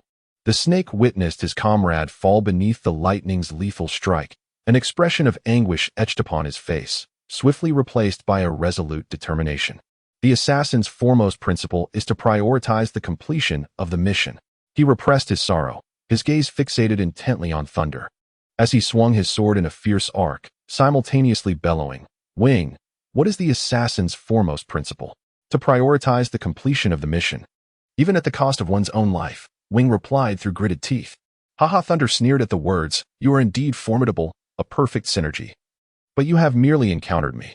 Gazing at the blade's gleam approaching him, Thunder's eyes suddenly ignited with a chilling light as he forcefully stamped his foot against the ground. Superhuman strength. A thunderous roar erupted. The earth beneath the thunderous feet was instantly torn apart like a spider's web, with clods of earth hurtling towards the serpent. The serpent, though alarmed, did not retreat. Instead, it surged with a fierce determination, channeling its might to cleave through the debris with its blade. Excellent. This exhilarates me even more." As he spoke, the Thunder raised his hand to strike at the serpent. The serpent, seeing the shadow rushing towards him, had no time to draw his weapon and instead unleashed a powerful punch. Incredible strength. The Thunder, observing the serpent's actions, sneered coldly, unleashing his own formidable power once more. They collided with a terrifying explosion. How could this be? The serpent was sent flying, spewing blood mid-air, gazing incredulously at the Thunder. How can his strength be so fearsome? With a thud, the serpent crashed to the ground after being propelled several meters away. "Thunder, you are formidable." The serpent stood up, wiping the blood from his mouth before speaking. "You are not weak either." Observing the serpent, who could still rise after enduring such a brutal assault, the Thunder was left speechless. Their confrontation resumed as they charged at one another once more. Witnessing the renewed clash between the serpent and the Thunder, Yi's fury and astonishment intertwined, prompting him to wield his staff again. Meteoric fire rain. The sky unleashed a torrential downpour of flames, enveloping the battlefield where Thunder and serpent clashed. At this moment, the Thunder finally displayed a hint of solemnity. If it were only he would not fear. However, the serpent's involvement made him exceedingly wary. This was the serpent's intent, to perish together. Surprised, aren't you? The serpent, gazing at the impending firestorm, felt no trepidation. Rather, he was exhilarated. Addressing the now grim-faced Thunder with a hearty laugh, he declared, "Let us die together." As the words fell, the serpent swung his long knife, charging towards the Thunder with the intention of ensnaring him, preventing any escape from the fiery onslaught. As the blade's gleam descended upon him, the Thunder's expression hardened. He understood that if he held back even slightly, today might very well be his last. "Come." He opened his mouth, releasing a fierce howl, exuding dominance. "Let me see how you intend to kill me." In the next instant, the Thunder grounded himself, launching forward like an arrow. "I will risk my life. Today, I must slay you." The serpent, undeterred, roared as he watched the Thunder being cornered. Fury slash. Thunder's expression shifted slightly. However, he did not evade.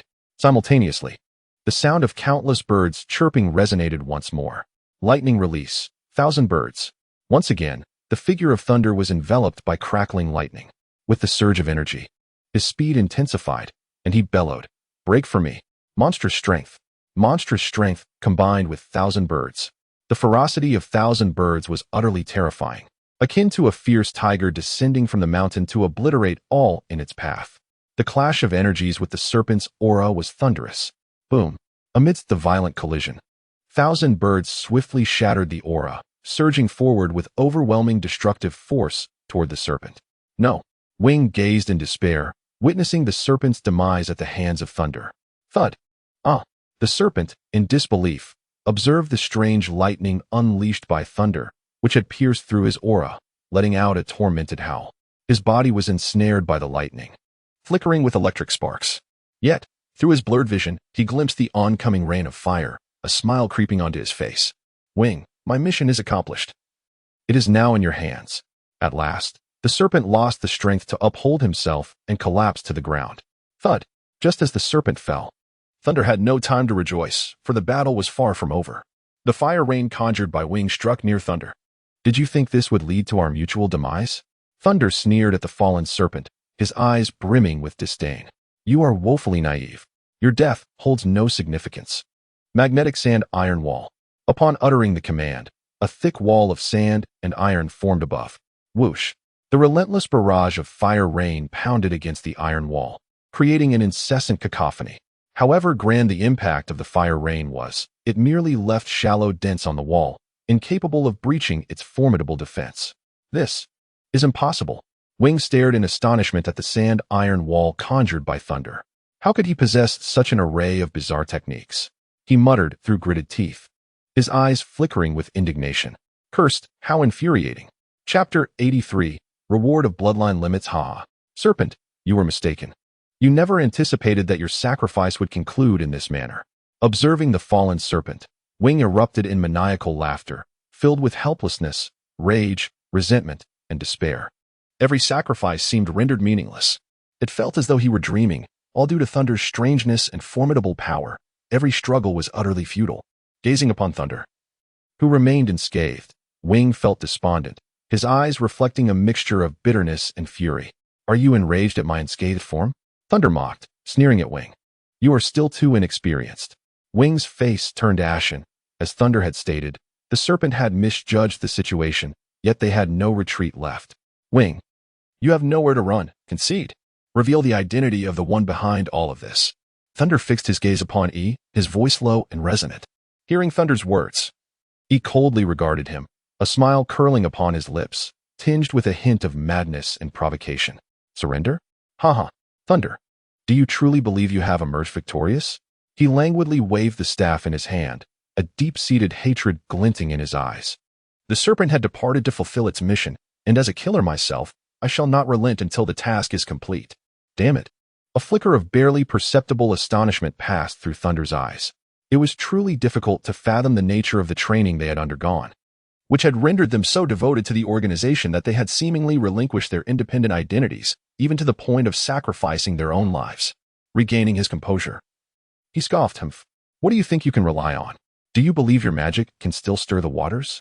Surrender now and reveal the mastermind behind this, and I shall allow you to depart. Suddenly, Yi's demeanor shifted dramatically, his face flushed, and his blood seemed to boil, causing the very air around them to heat up significantly. Blood trickled from the corners of his mouth. He was exhausting his mental energy, yet his gaze burned with intensity. Do you think I would merely rely on 5th-level magic to contend with you? Indeed, your power is formidable, and 5th-level magic is insufficient. Thus, I shall summon even greater forces, even at a grave personal cost. Thunder, you underestimate me, E, and you shall pay dearly for it. Thunder erupted into laughter, his own fervor igniting. Then let me witness the extent of the tempest you can conjure. Is it your fire magic that is truly formidable? Or will my own fire magic consume you? The sound of Thunder resonated with defiance, equally unwilling to yield. He closed his eyes and took a deep breath, as if to draw in the very essence of the world around him. Moments later, he opened his eyes, gazing coldly at the Thunder with an intensity that seemed to ignite fierce flames within them, rendering it nearly impossible to meet his gaze. Suddenly, he bellowed, Thunder, do not rejoice too soon. We have yet to be defeated, and you shall meet your end here today.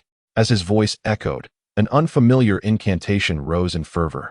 And with swift movements of his staff, the elemental fire in the sky erupted into chaos. With a resounding roar, the heavens seemed to tear apart just as Thunder was engulfed in confusion. In the eyes of the Thunder, a colossal fireball tore through the void, emanating an aura of brutality, searing heat, and annihilation. Die? Wing laughed maniacally, his gaze aflame with fervor and obsession, his voice turning hoarse. Thunder, do you believe you have witnessed my limits? You are gravely mistaken. Gripping the staff tightly, he commanded the surrounding fire elements, and unbeknownst to him, his shadow elongated behind him, casting his figure in a more tragic light. He suddenly raised the staff, bringing it down upon Thunder with ferocity. Level 6 magic. Inferno explosion. Until you are reduced to ashes. Haha, come forth. What of magic? Witness as I shatter it. Thunder, undaunted, advanced rather than retreating, erupting into wild laughter. With swift hand seals, energy surged within him, the heat in his throat coalescing. As he beheld the oncoming massive fireball, the blazing fire dragon surged forth in an instant. Fire release, fire dragon flame bullet. The dragon roared, hurtling towards the gigantic fireball at breakneck speed. Boom! A tremendous sound erupted as the two waves of scorching power collided. However, it did not yield the cataclysmic explosion one might expect, nor did it produce blinding light. After a brief standoff, the fire dragon pierced through the enormous fireball effortlessly, leaving no room for resistance, as the massive fireball was consumed like mere foam, utterly crushed in a one-sided onslaught. Thunder erupted into laughter, a hearty, unrestrained mirth.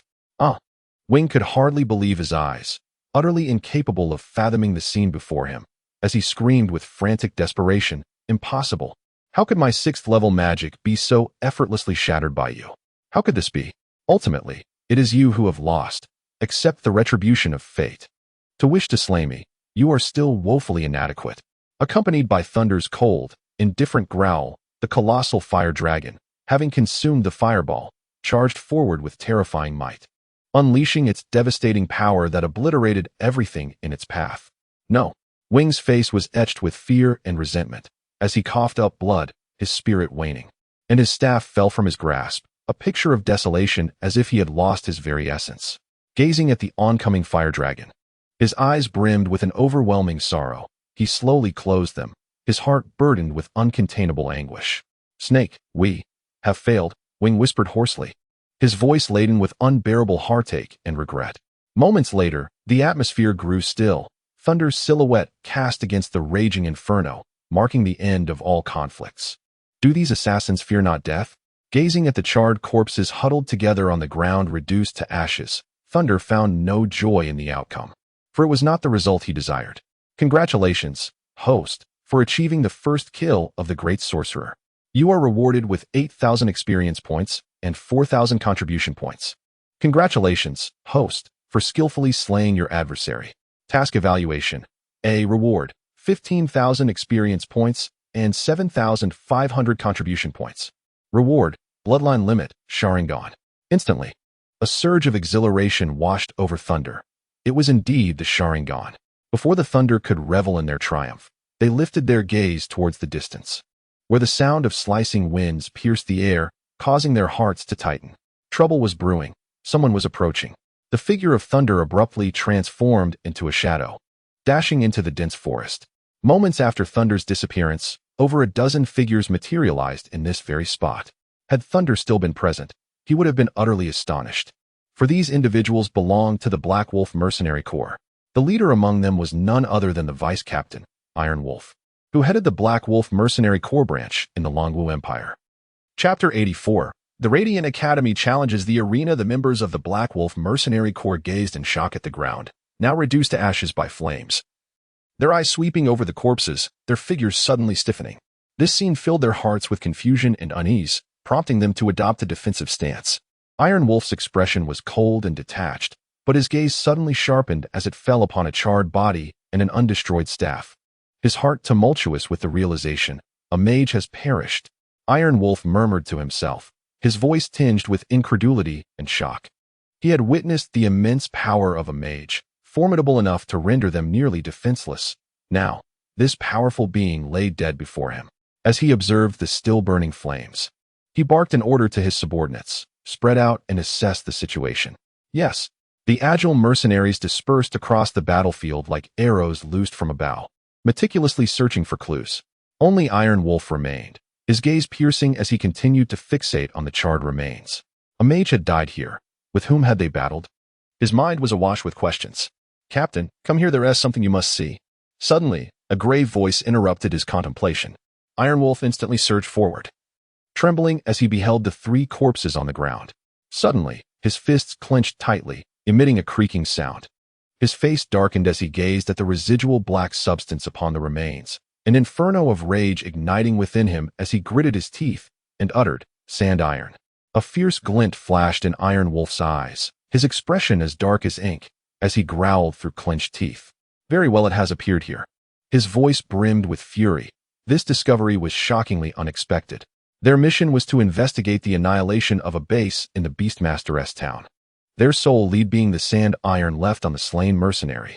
They had been at a loss for information until now. To their astonishment, finding sand iron here sharpened his gaze to a keen and frigid edge.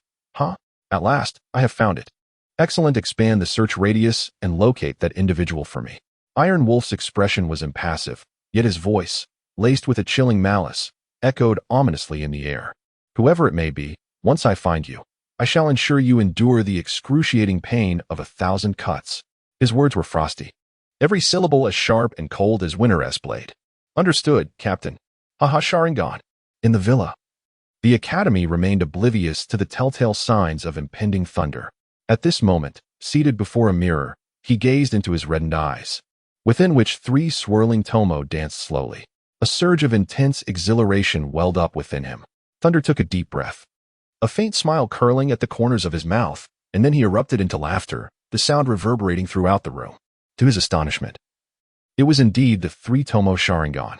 The formidable ocular power filled him with immense exhilaration. Thunder felt that the entire scene before him had transformed. His vision became remarkably clearer, and the only way to describe his emotions was with overwhelming joy. The rewards of this encounter far surpassed his expectations. He initially sought the Qinglian fruit, but had not anticipated the arrival of the assassin organization. Not only did he gain experience points, but he also acquired the 3-tomo Sharingan. This formidable ocular power allowed him to perceive, replicate, unleash illusions, and even read memories. The sheer strength of this ability filled him with exhilaration and excitement. As he gazed intently at his Sharingan, his inner thrill began to subside, leading him to contemplate the significant drawbacks that accompanied such power. Prolonged use of the Sharingan could lead to a depletion of ocular strength, resulting in diminished vision. "Rest assured, host, everything provided by the system comes without any side effects," echoed a voice in his mind. "Ah, splendid." After a moment of reverie before the mirror, Thunder deactivated his Sharingan. He now possessed 3 bloodlines: the initial Sage Body, Magnet Release, and Sharingan, augmented by the A-rank Ninjutsu, Chidori, granting him immense power. During this period, Thunder had remained at the Academy, not venturing outside. What piqued his interest was the uproar caused by Laming's failure to acquire the Qinglian fruit, which led to his furious outbursts that even shook the Academy. However, no clues emerged, and the matter eventually faded away. Today, an unexpected guest arrived at the Academy, creating a stir under the leadership of the Holy Master. "Light Academy?" Upon hearing Jiaotar's words, Thunder furrowed his brow in silence. The Sacred Mountain Light Academy could be regarded as the cradle of light mages on the continent. For centuries, it has supplied the Holy Church with numerous light mages, and this was the first time Thunder had heard of this ancient institution. After a brief silence, Jiaotar spoke slowly. "Yes, Brother Lei, under the protection of the Holy Church, Light Academy maintains a very low profile, rarely involving itself in matters beyond its walls. However, its profound heritage and the abundance of skilled practitioners place it above many academies in the major empires. Their visit today is for the purpose of our elder sister." Jiaotar's serious tone made Thunder's pupils contract sharply. "Jiaotar, are you implying that the Holy Church has come for Sister Yue?" "Indeed, Brother Lei. The Holy Church's purpose is to invite our elder sister to the Light Academy. Furthermore, they intend to participate in the upcoming magic and martial arts competition," Jiaotar replied gravely. "What is elder sister's stance?" Thunder inquired, his concern for Yue evident as he gazed intently at Jiaotar. "Haha, given your serious demeanor, Fear not. Jiaer observed Thunder's solemn expression and, with a delicate smile, added, the Academy has already made a clear refusal. Elder sister did not agree. Will the Holy Church truly cease its actions? Thunder pondered, feeling a sense of relief mingled with uncertainty. Rest assured, Brother Thunder, although the Holy Church is formidable, the Academy of the Dragon is not to be underestimated, replied Jiaer, as she raised her arm confidently. However, Thunder sensed that the situation was far from straightforward. If it were merely an invitation for Sister Ware to attend the Academy of Light, it would suffice for the Academy's overseer to come forth, without necessitating the involvement of the bishop. The bishop holds a position of immense reverence within the Holy Church. The heads of the Holy Church across the great empires are bishops, underscoring the significance of their role. With this thought, Thunder's unease deepened. Thunder, Thunder, are you there? Just then, Fong Ning's boisterous voice echoed from outside the door. Thunder's heart sank as he lifted his gaze to see Fong Ning rushing in, visibly flustered. What is the matter? Why the urgency? Upon spotting Thunder, Fong Ning's face lit up with relief as he replied, come quickly with me to the arena. The fellows from the Radiant Academy are brazenly causing a ruckus. They've come to challenge us directly. Hearing this, Thunder felt a tightening in his chest. These individuals were indeed not merely here for an exchange, but had come to provoke. What is the situation? He inquired. Not good. Fong Ning shook his head, his expression grim.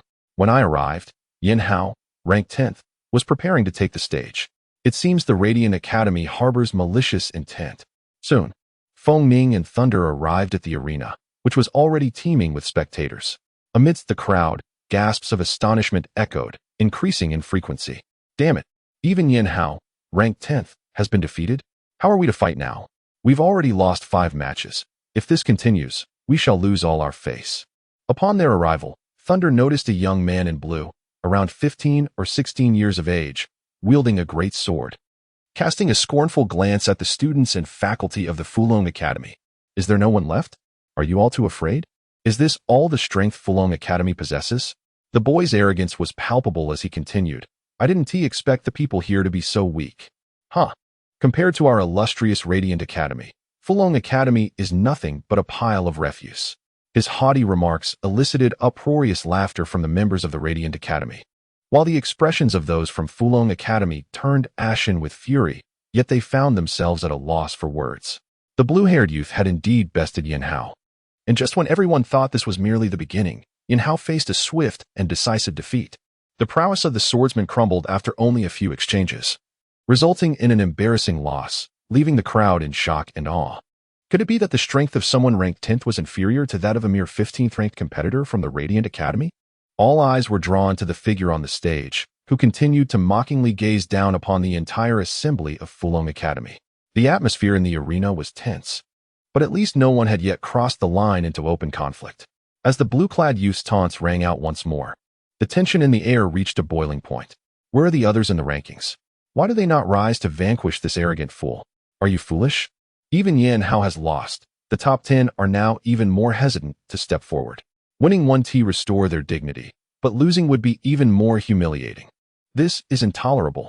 Must we allow him to continue his insolence unchallenged? Upon finishing his words, he cast an eager gaze towards the central area of the arena, where the high-ranking officials of Fulong Academy and the Bright Academy were situated. Simultaneously, the top 50 students from the Academy rankings were gathered here. Under the countless eyes fixated upon them, the instructors of the Academy and the students on the leaderboard could not help but break into a cold sweat. Their palms clenched tightly, and anxiety was evident in their eyes. What of Li Xiaoran? Has he arrived? An irritable instructor glared at the arrogant youth clad in blue on the arena stage, demanding an answer. Li Xiaoran, the prominent figure among the younger generation of Fulong Academy, had overshadowed many seasoned students. Only he could command the situation now. No, instructor, Li Xiaoran is still in seclusion, replied Suing, who held the top position on the leaderboard. At that moment, he longed to rush onto the stage with sword in hand to confront the brash individual. Yet he refrained. A victory would bring no glory, leaving him to seethe in silent resentment. What? Still in seclusion? If that's the case, I should go up. We cannot allow him to act so arrogantly, said Bai Yun, ranked 9th, with a grave expression. Absolutely not. Your strength is not much different from Yin Hao's, and facing him would be nothing but self-deception and humiliation. Suing firmly shook his head in rejection. At these words, Bai Yun felt a surge of anger. His face flushed red as he shouted, Su Ying, are we just going to let him behave so arrogantly? I'll go up and challenge him. Silence. We have esteemed guests present. Such unruliness is unbecoming, interjected an elderly man seated in the foremost position, his tone composed. This man was Zhang Jinyun, the vice president of Fulong Academy. Despite his calm words, his expression betrayed no hint of relaxation. Having been provoked at his own doorstep and subjected to such humiliation, how could he remain tranquil? Yet, considering Bai Yun's abilities, as Su Ying had stated, there was little hope for victory. Vice President, are we to simply watch this unfold? Bai Yun questioned, a hint of defiance in his voice.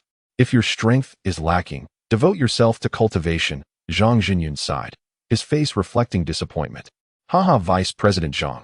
Do not worry too much. It's merely a friendly contest, after all. There's no need for discord, and continuing this conflict would serve no purpose. It would be better to dismiss it now. At that moment, the Vice President of Bright Academy, Bai Yi, suddenly spoke up, a smile gracing his features as he looked at the scene unfolding. He then turned to Fong Yuer, who was standing behind Zhang Jinyun, and remarked, I SNT that right. Instructor Fong Yuet? Bright Academy is indeed rich in talent, but Fulong Academy is not without its strengths.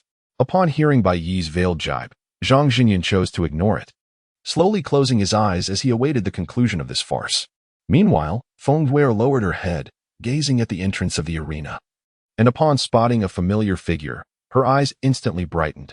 Indeed, Bright Academy boasts many talents, but Fulong Academy is also formidable. He has arrived. Huh? What? Nearby? Zhang Jinyun and the others were momentarily taken aback. Whoosh! Amidst the crowd's bewilderment, a figure suddenly emerged, racing towards the arena and capturing everyone's attention. Who could this newcomer be? Observing the silhouette that had appeared, the arrogant youth clad in blue could not help but exclaim coldly. Yang Shue's gaze was fixated on that figure, her exquisite face betraying an unmistakable thrill. He has arrived. Hearing the words of Yang Shue and Fong Yuer, the onlookers exchanged glances, puzzled. Who is this person? They had never seen him before. Among them, Lu Wu, Kai Ming, and Lu Wu recognized the familiar figure, their expressions lighting up with excitement. Yes, let me strike him hard. The Dragon Academy, Thunder. On the martial arts stage, Thunder stood tall, gazing at the youth clad in blue. A soft voice resonated throughout the arena. The sudden appearance of a figure stirred the crowd, as incredulous gazes turned towards the silhouette on the stage, and for a moment, the once boisterous arena fell into silence. Brother Thunder. Jar looked at the imposing figure on the martial arts stage, a hint of worry etched on her delicate face. Do not fret, sister, have faith in him. Fong Ning said, his eyes fixed on Thunder, his expression brimming with excitement, for he had never before placed such unwavering trust in anyone. This fellow always appears at the most critical moments, Yang Shue thought, feeling a sense of relief, yet her words remained teasing. Yang Shue, are you referring to the so-called waste of the academy, Thunder? Su Ying inquired, furrowing his brow. Indeed, there is only one Thunder in the academy. Could there be another? Yang Shue retorted, casting a disdainful glance. Are you all disappointed? Su Ying, your information is outdated. Thunder now ranks 54th on the leaderboard. He is no longer a waste, Bai Yun interjected, though his gaze held a note of skepticism. While he admired Thunder's courage, he questioned what he could achieve in the duel. Would he merely serve as fodder?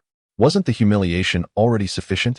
Chapter 86. Astonishing turnaround. Well, since someone is willing to challenge, even if he loses the duel, it matters not. Ascending the martial arts stage signifies representing our academy. Let us all offer him our support. Zhang Jinyun opened his eyes wide, fixating on Thunder. After a moment, a flicker of astonishment crossed his gaze, yet he shook his head and chuckled lightly. His words implied a lack of substantial expectation for Thunder to triumph over the blue-clad youth.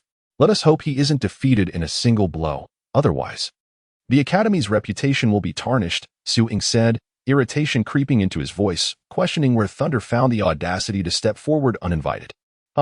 Just watch. Zhang Jinyun chuckled, casting a glance at Bai Yi, who also bore a look of surprise, clearly recognizing the peculiarity of Thunder's presence. Principal, just watch. I believe in him. Fong Yuer said, a smile gracing her face. On the martial arts stage, the blue-clad youth regarded Thunder's emergence with palpable excitement, akin to that of a predator spotting its prey. You possess great audacity to dare ascend the stage, he coldly remarked. Is that so? Thunder's demeanor similarly turned icy. You are quite arrogant. I fear you may find it difficult to leave the stage after this. Haha, what a joke. Do you truly think you stand a chance?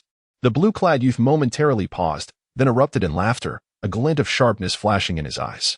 Those who spoke as you do have all been laid low. Do you not fear the wind that may twist your tongue?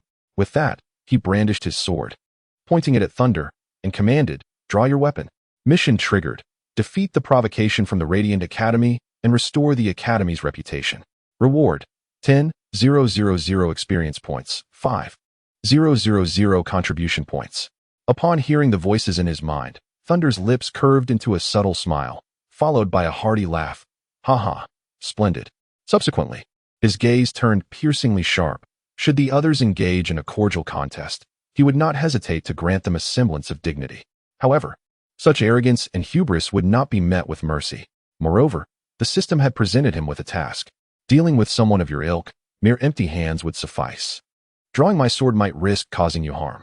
As the words of Thunder resonated, the chaotic scene abruptly fell into silence. Is it sufficient to confront with bare hands? Is there a fear that drawing the sword may inflict harm upon you? Is Thunder so confident? The expressions of the members of the Fulong Academy turned grim as they exchanged glances with one another. How could Thunder underestimate his opponent to such an extent? Yin Hao's face was particularly dark. Even with his formidable strength, he could only endure a few exchanges before succumbing to defeat at the hands of the adversary. What audacity!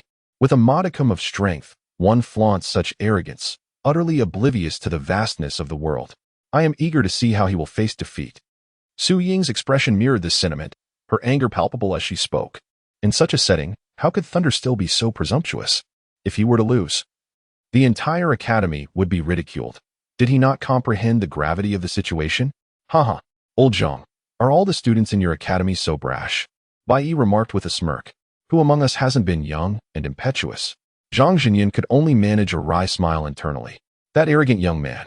The youth clad in blue, upon hearing Thunder's words, did not react with anger but rather with a sneer, regarding Thunder as if he were a fool.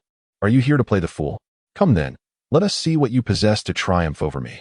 With that, the blue-clad youth brandished his sword, his figure darting towards Thunder with the swiftness of lightning. Thunder gazed at the approaching young man clad in blue, his body remaining perfectly still.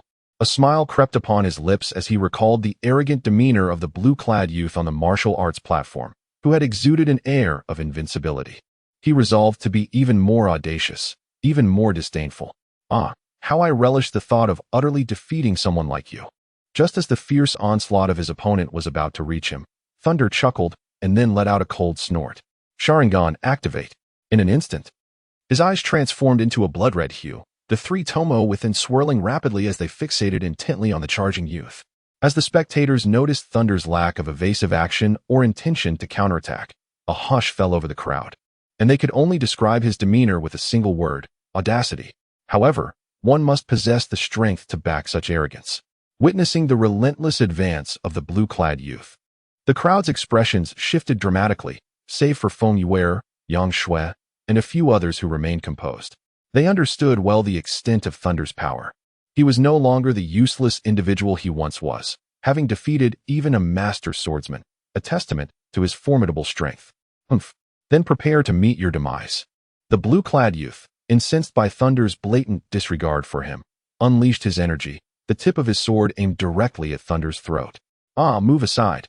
As the overwhelming assault neared Thunder's throat in a flash, gasps of horror erupted from the crowd. Some could not help but feel a pang of compassion, shutting their eyes tightly to avoid witnessing the impending gruesome scene. Thunder, you fool, what are you doing? Don't just stand there.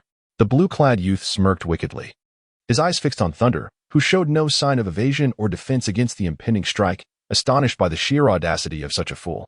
Reluctantly, he thrust his sword forward without hesitation. Yet, as he reveled in his sinister glee, his eyes suddenly glazed over, his form seemingly frozen in time, abruptly stiffening in place. Let this be a lesson in humility. The swirling Tomo in the Thunder's eyes spun wildly. In an instant, the blue-clad youth, ensnared by the illusion of the Sharingan, transformed into a blurred shadow, his right fist clenched tightly, launching forth with ferocious intensity. Sensing the terrifying aura approaching, a sudden wave of life-threatening dread jolted the blue-clad youth awake. His pupils constricted, and a look of horror crossed his face. How could this be? The blue-clad youth's expression was one of sheer astonishment, and there was no time to evade. He desperately channeled his fighting spirit. Nothing is impossible, unleashing his extraordinary strength. Thunder bellowed, his right fist radiating an even more formidable power as it crashed toward the blue-clad youth. Boom! The fist struck the blue-clad youth's chest, as if a mountain had fallen upon him, causing his internal organs to quake violently, his blood surging back.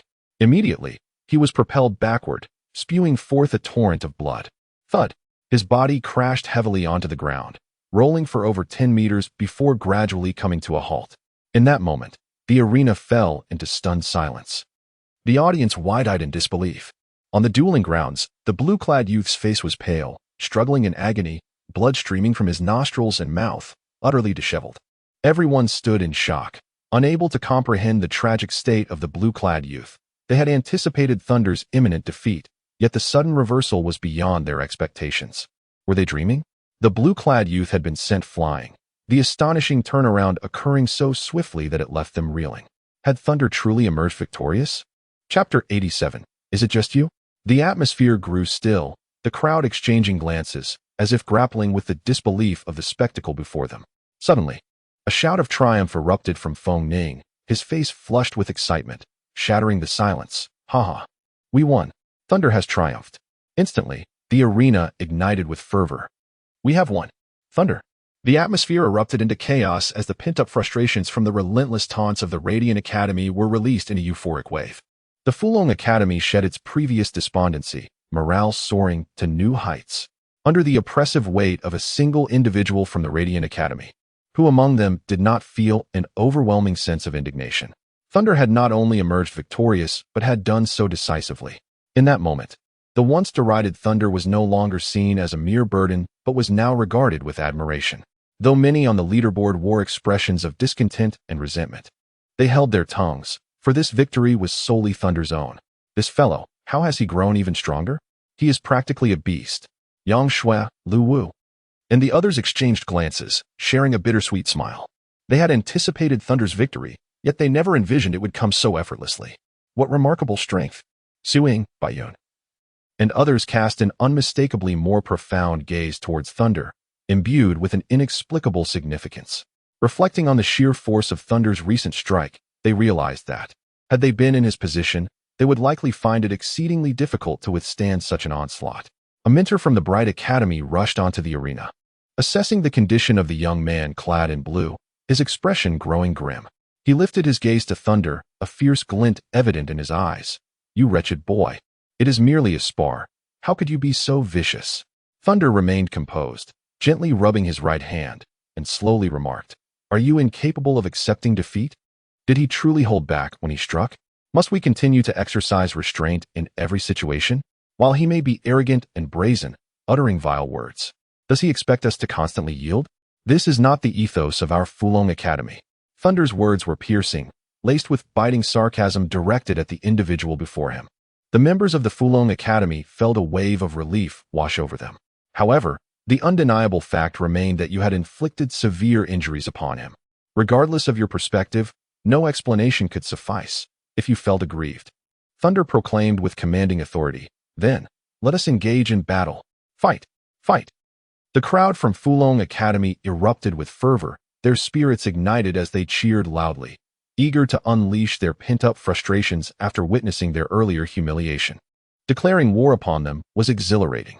The faces of the Bright Academy members turned ashen, caught off guard by the direct challenge thrust upon them. Indeed.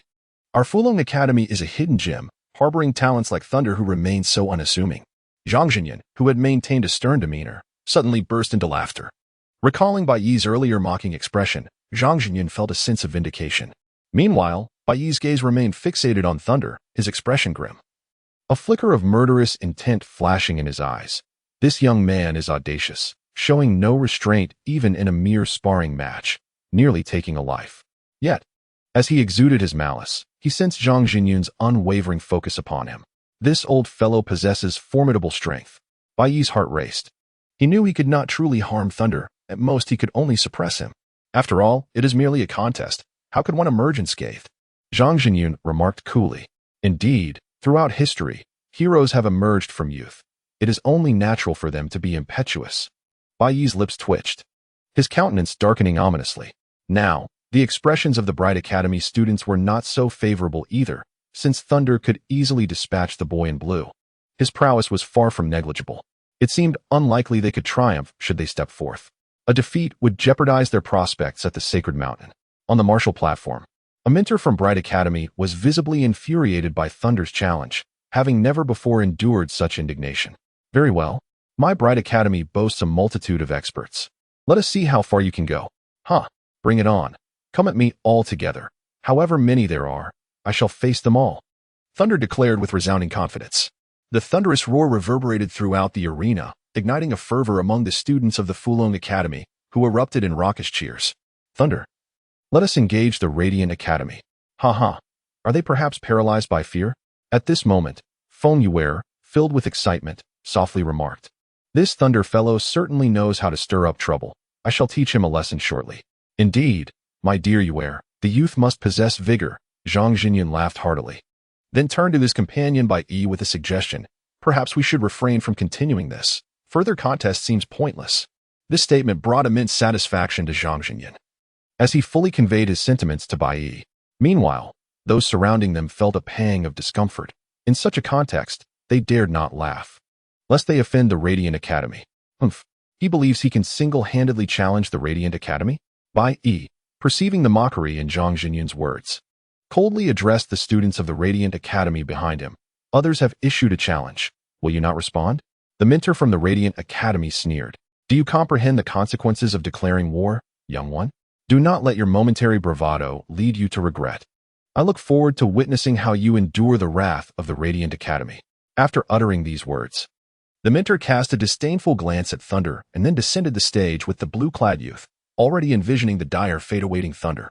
Meanwhile, the arena was in a frenzy, with all the students rallying behind Thunder, finally releasing the pent-up frustration caused by the pressure from the Radiant Academy. The students of the Radiant Academy exchanged glances, uncertain whether to confront him collectively or one by one, caught in a dilemma. Thunder beckoned the members of the Radiant Academy, come forth and battle.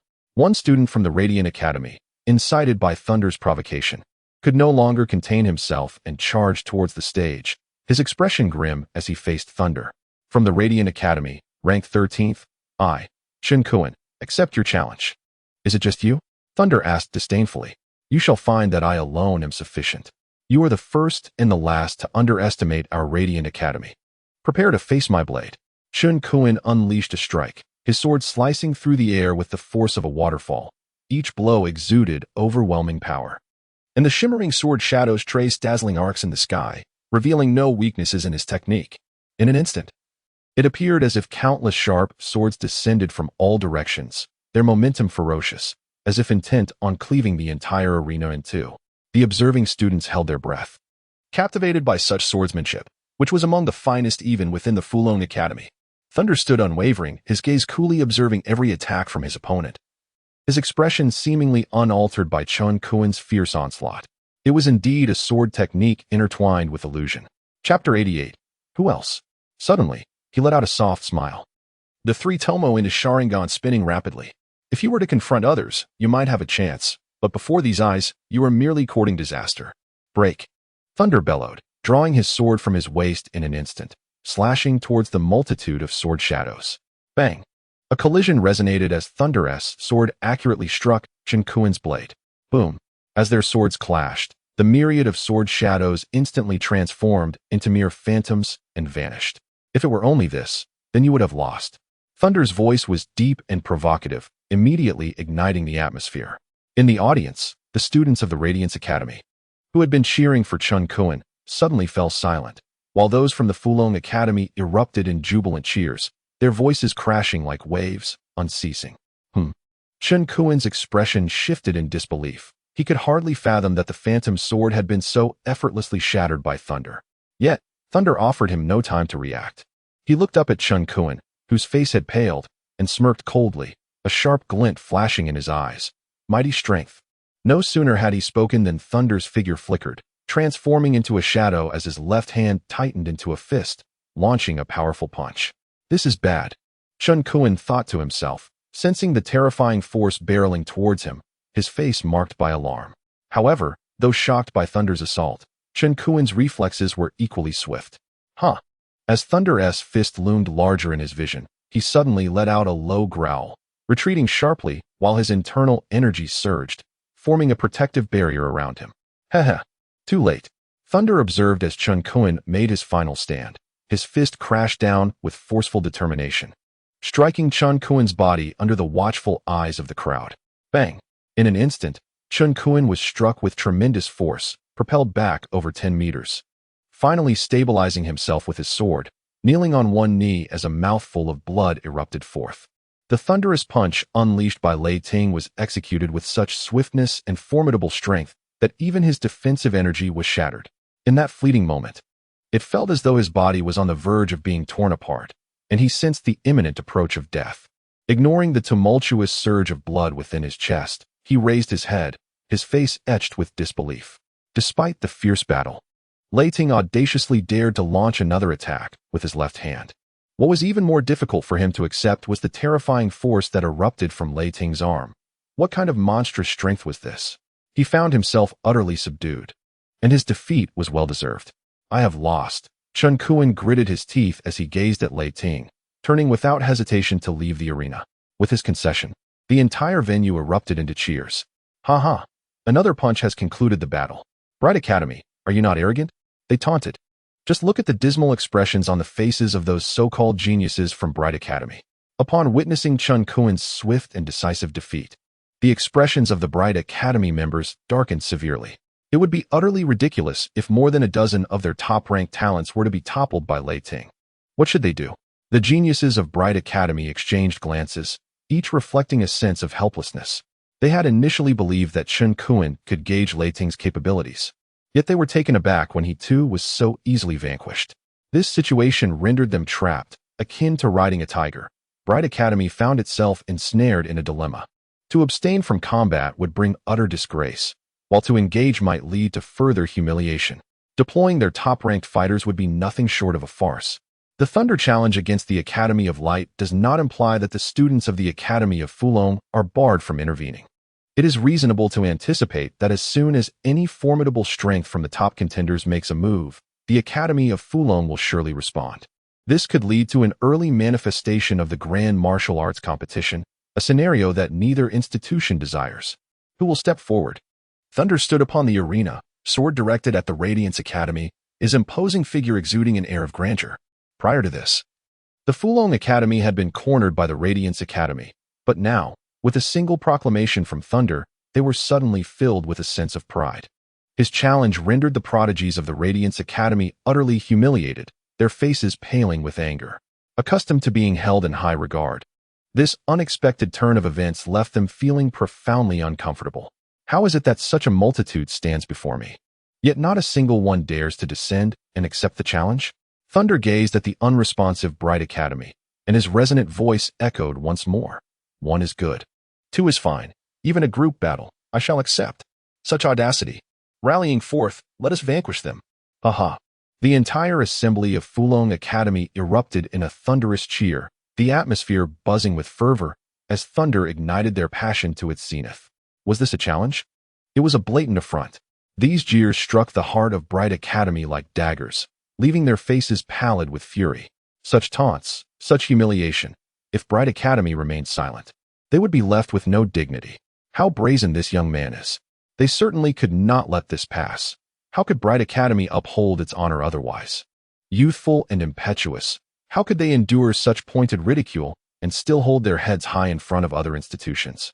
Within the confines of Bright Academy, a heated debate ensued, as they reluctantly acknowledged Thunder's formidable prowess, so formidable that even a contender from the top 10 would not guarantee victory. Outrageously, they were entirely unaware of the depths and limits of Thunder's strength. They needed to make a decision swiftly. That young man was issuing challenges again. Half a minute had elapsed, and the faces of some within Bright Academy were flushed with anger. To have a mere 16-year-old taunt them without anyone daring to rise was utterly disgraceful. How could they navigate their future? How could they still claim to be the foremost academy? I can no longer contain myself. Chapter 89. The power of breaking winds. At that moment, A student from Bright Academy, fueled by a spirit of defiance, glared at Thunder with fiery eyes and bellowed, "I would rather stand and die than kneel and live. If you are too cowardly to confront him, I shall." With those words, he prepared to recklessly charge onto the arena. Yet, before he could take a step, a figure materialized before him, casting a sidelong glance and saying, "You, ranked 17, intend to humiliate yourself? Allow me to take this on, Luo Xiang." The impetuous youth did not take offense at the scornful remark. Instead, a flicker of excitement crossed his face as he shouted, "Luo Xiang, go for it. Give that arrogant fellow a sound thrashing. Do your utmost." Luo Xiang smiled at him, but as he turned, his expression grew solemn, undeterred by the encouragement. Under the watchful eyes of many, he lightly tapped the stage with his toes and ascended the arena, his demeanor grave as he proclaimed, "Luo Xiang, ranked 9th in Bright Academy, I challenge you." At last, a formidable contender emerges. Ranked 9th, Thunder must tread carefully. The distinction between those ranked beyond the top 10 and the elite is indeed significant. In terms of talent, strength, and combat experience, they are markedly inferior. Although ranked 9th, his prowess should not be underestimated. Here comes Senior Luo Xiang. With him present, that brash young man can no longer act with impunity. Go, Senior Luo Xiang. Strike him down. It seems that Luo Xiang's appearance has instilled great confidence in the Radiant Academy, and they immediately erupted into cheers. "Is it just you?" Thunder cast a glance at Luo Xiang, his expression revealing a hint of disappointment as he smirked. "I wouldn't mind if a few more of you joined. One is more than sufficient to handle you." Luo Xiang retorted dismissively, though his expression belied his discomfort at being underestimated. Ideally, it would be the 10th-ranked student from Radiant Academy who would confront Thunder, but that individual had faltered in the face of Thunder's reputation.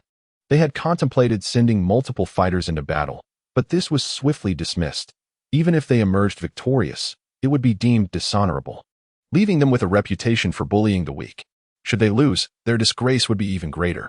Although defeat was unlikely, the consequences of such an outcome weighed heavily on their minds. Reluctantly, he bore the burden of this challenge alone. Since you are so confident, come forth." Thunder laughed, initially wishing for a decisive battle that would resolve matters swiftly, but it seemed that Radiant Academy was unwilling to engage. "I know you are formidable." Luo Xiang gazed intently at Thunder, a look of resolve flashing in his eyes. This battle would determine the reputation of Radiant Academy. Retreat was not an option, nor could he allow their confidence to be shattered.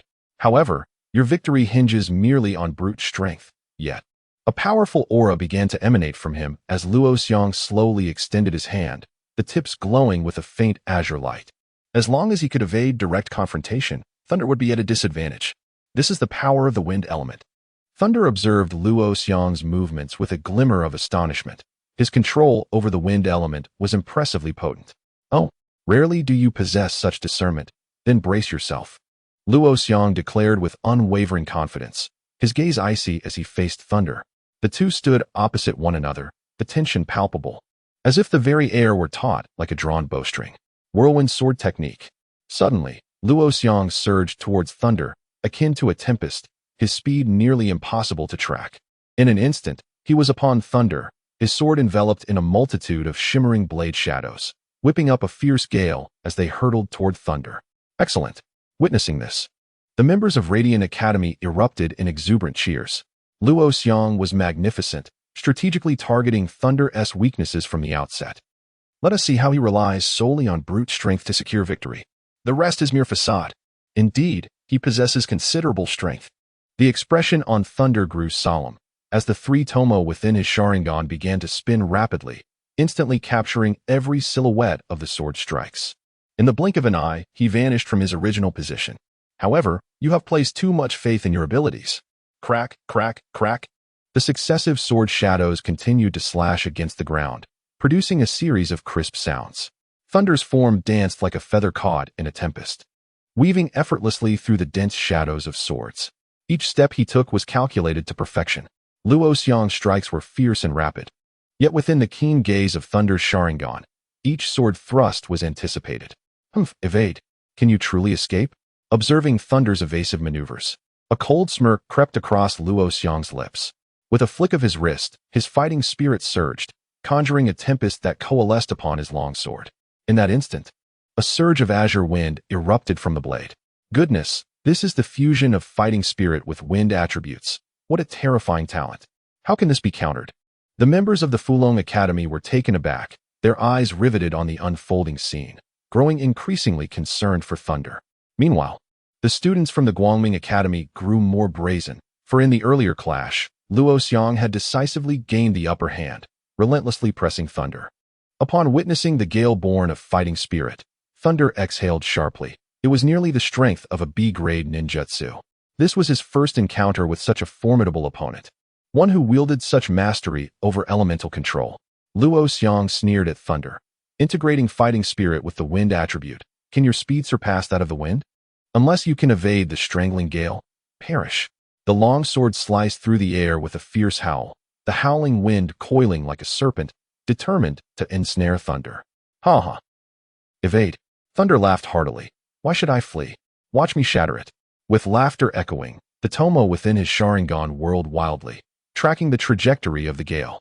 His form accelerated instantaneously, and then, with a mighty swing, the long sword cleaved through the air. Unmatched strength. A terrifying force erupted from Thunder's hands, the long sword emanating a chilling sonic boom. Break! With a thunderous roar, the long sword, imbued with astonishing might, cleaved through the howling gale. Boom! The blade collided fiercely with the tempestuous winds. The already confident Luo Xiang's expression instantly shifted, as disbelief washed over him, before his incredulous gaze.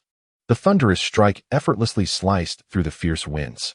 The arena erupted in a fervor, eyes widened in astonishment, a cacophony of gasps filled the air, and all present were rendered speechless.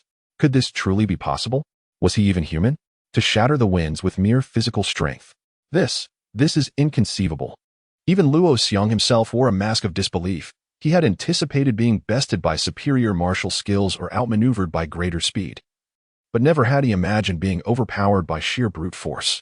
The gale, now rent asunder by the blade, dissipated into the void, its energy merging with the aura of combat. Chapter 90. The arrival of the bishop after breaching the winds. Thunder's figure did not falter. His Sharingan fixated intently on Luo Xiang as he charged forward.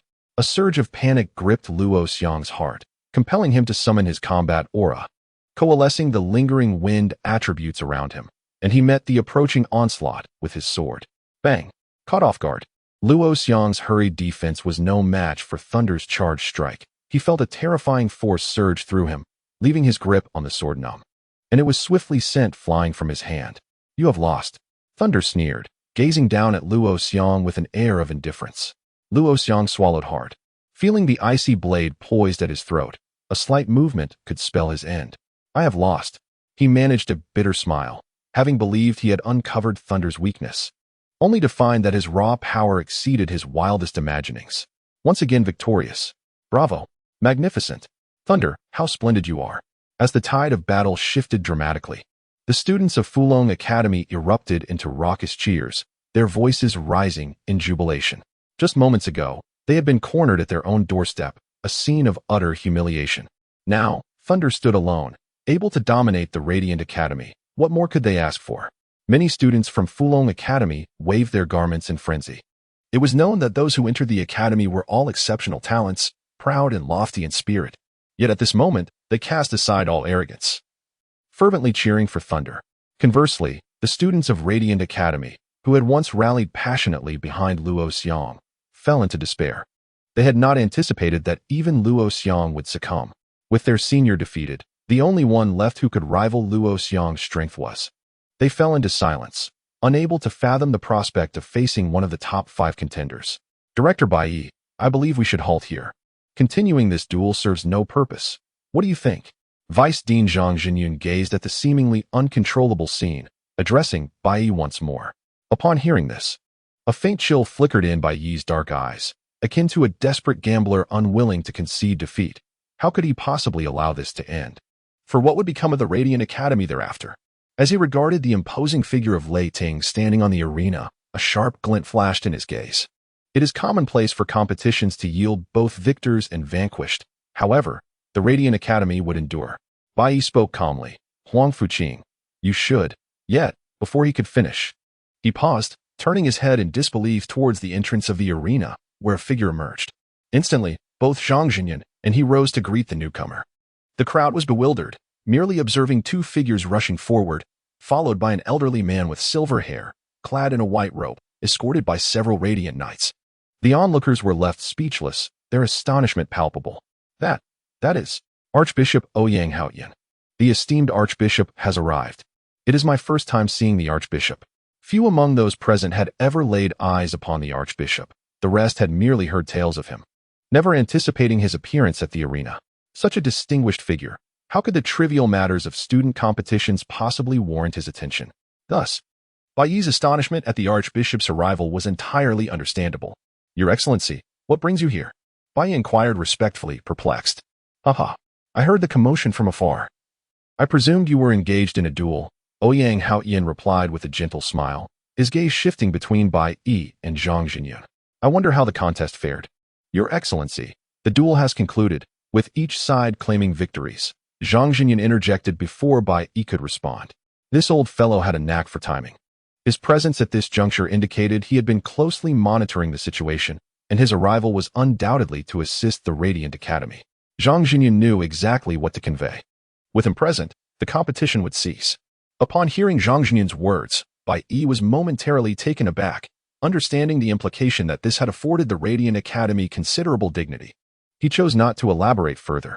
Continuing the contest would not only lead to a sure victory for the Academy, but would also tarnish its reputation.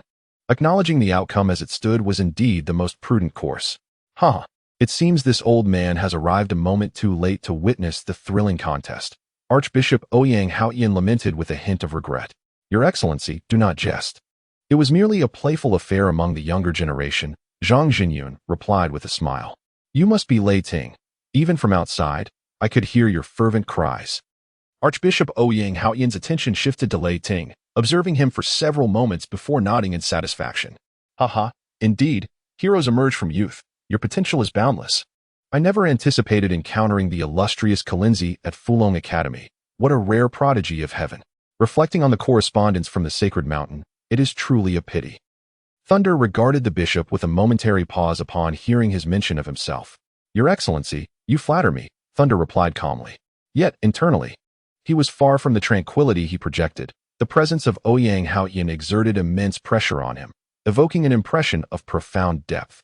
This bishop was indeed formidable. Since it has concluded, I shall take my leave and not disturb you any further, Bishop Ouyang Haoyan remarked with a smile before turning to depart. Concurrently, Bai Yi and Zhang Jinyan naturally followed suit, as did the members of the Radiant Academy. With their departure, the competition between the academies drew to a natural close. Fong looked at Thunder, her face lighting up with a smile, for he had shown brilliantly today. Not only had he restored the academy's reputation, but he had also brought great honor to it, single-handedly transforming an almost irreversible situation. Congratulations, host, for thwarting the provocation of the Radiant Academy and reclaiming the Academy's reputation. Reward: 10,000 experience points and 5,000 contribution points. Task evaluation: A. Reward: Wind escape technique. In a room filled with bookshelves, Bishop Ouyang Haoyan slowly set down the materials in his hands, a subtle smile gracing his lips. Indeed, Thunder has pleasantly surprised me, single-handedly dismantling the Ma family. Even a swordsman could be slain in direct confrontation. Such achievements are rare, even among the elite of the Radiant Academy. Your Excellency, shall we take action? Inquired the Radiant Knight respectfully standing before him, his expression serene as if delivering a death sentence. A casual glare from Ouyang Haoyan caused the knight's demeanor to shift, and he slowly lowered his head. Though merely a bishop, Ouyang Haoyan wielded authority within the Holy Church of the Dragon Martial Empire, making his ascension to Archbishop inevitable. Thus, few dared to challenge his dominion. Indeed, the Ma family's downfall is of little consequence. However, the Archbishop behind them. As for the Archbishop, there is no need for undue concern. It is not a matter of great honor. Ouyang Haoyan's expression subtly shifted as he waved his hand. Let us observe Thunder in secret for now. With such potential, if he proves worthy of cultivation, I might seek to nurture him. Understood, Your Excellency. Chapter 91. The Secret Realm at the rear mountain of the Fulong Academy. It was midday. Fong led Thunder to an ancient pavilion. And just as she was about to speak, Zhang Jinyan's voice came from within. come in directly. You go in, I shall wait for you here. Thunder nodded slightly and pushed the door open to enter. The interior of the room was adorned with simplicity, where Zhang Jinyun sat at his desk. Gazing at Thunder with a smile, he gestured towards the chair in front of him and said, "Please, take a seat." "Thank you, Dean," Thunder replied, bowing slightly before settling into the chair. Zhang Jinyun scrutinized Thunder carefully, noticing his slight unease. He chuckled softly. "Haha, Thunder, you are now our Academy's great benefactor. Yet who would have thought you once bore the title of being the Academy's waste?" "The Dean is jesting. I am merely a dullard," Thunder responded with a wry smile. Shaking his head, "Do not be so modest. If you were truly dull, would not all the students of the Academy be deemed worthless?" Zhang Jinyun laughed heartily. Then his expression turned serious as he inquired, "Do you know why the Radiant Academy has come to our institution? Is it not to invite Mentor Fong Yuet?" Thunder asked, puzzled, having only heard about her from Jar. Zhang Jinyun shook his head slowly, explaining, "That is just one aspect of it. If the Radiant Academy had merely come to invite Mentor Fong, it would suffice for Dean Bai Yi and a few others to come. There would be no need to bring so many students across such a great distance to the Longwu Empire." "What?" Thunder gasped, a surge of surprise coursing through him. "Is it for the magic martial arts competition?" "Indeed, Thunder. This year's magic martial arts competition is unlike any in the past. It will not only feature the Radiant Academy, but also representatives from the Beastmen and Elves." Upon hearing this, Thunder was taken aback. Even the reclusive elves would send representatives to participate in this grand competition. His expression immediately turned serious as he inquired, "Dean, what is the reason for this? Are you aware of how the great empires came into being?" Thunder shook his head. He had only heard vague whispers of such matters, yet lacked a thorough understanding. In truth, a millennium ago, humanity did not exist in the form of empires, but rather as a collection of prominent families and factions, each vying for dominance through continuous warfare and conquest. At that time, the royal houses of the three great empires were not particularly powerful. To evade the ravages of other factions, they were compelled to retreat into seclusion. No one could have anticipated that they would stumble upon a great opportunity, discovering a hidden realm that bestowed upon them an abundance of treasures and techniques. After dedicating themselves to intensive cultivation for a century, their strength burgeoned, allowing them to emerge and subsequently establish their own dominions, thus founding empires. This history remains largely unknown to outsiders, known only to a select few powerful factions. Thunder was profoundly shaken upon hearing this. It was the first time he learned of the extraordinary histories of the great empires, which were, in fact, forged by the existence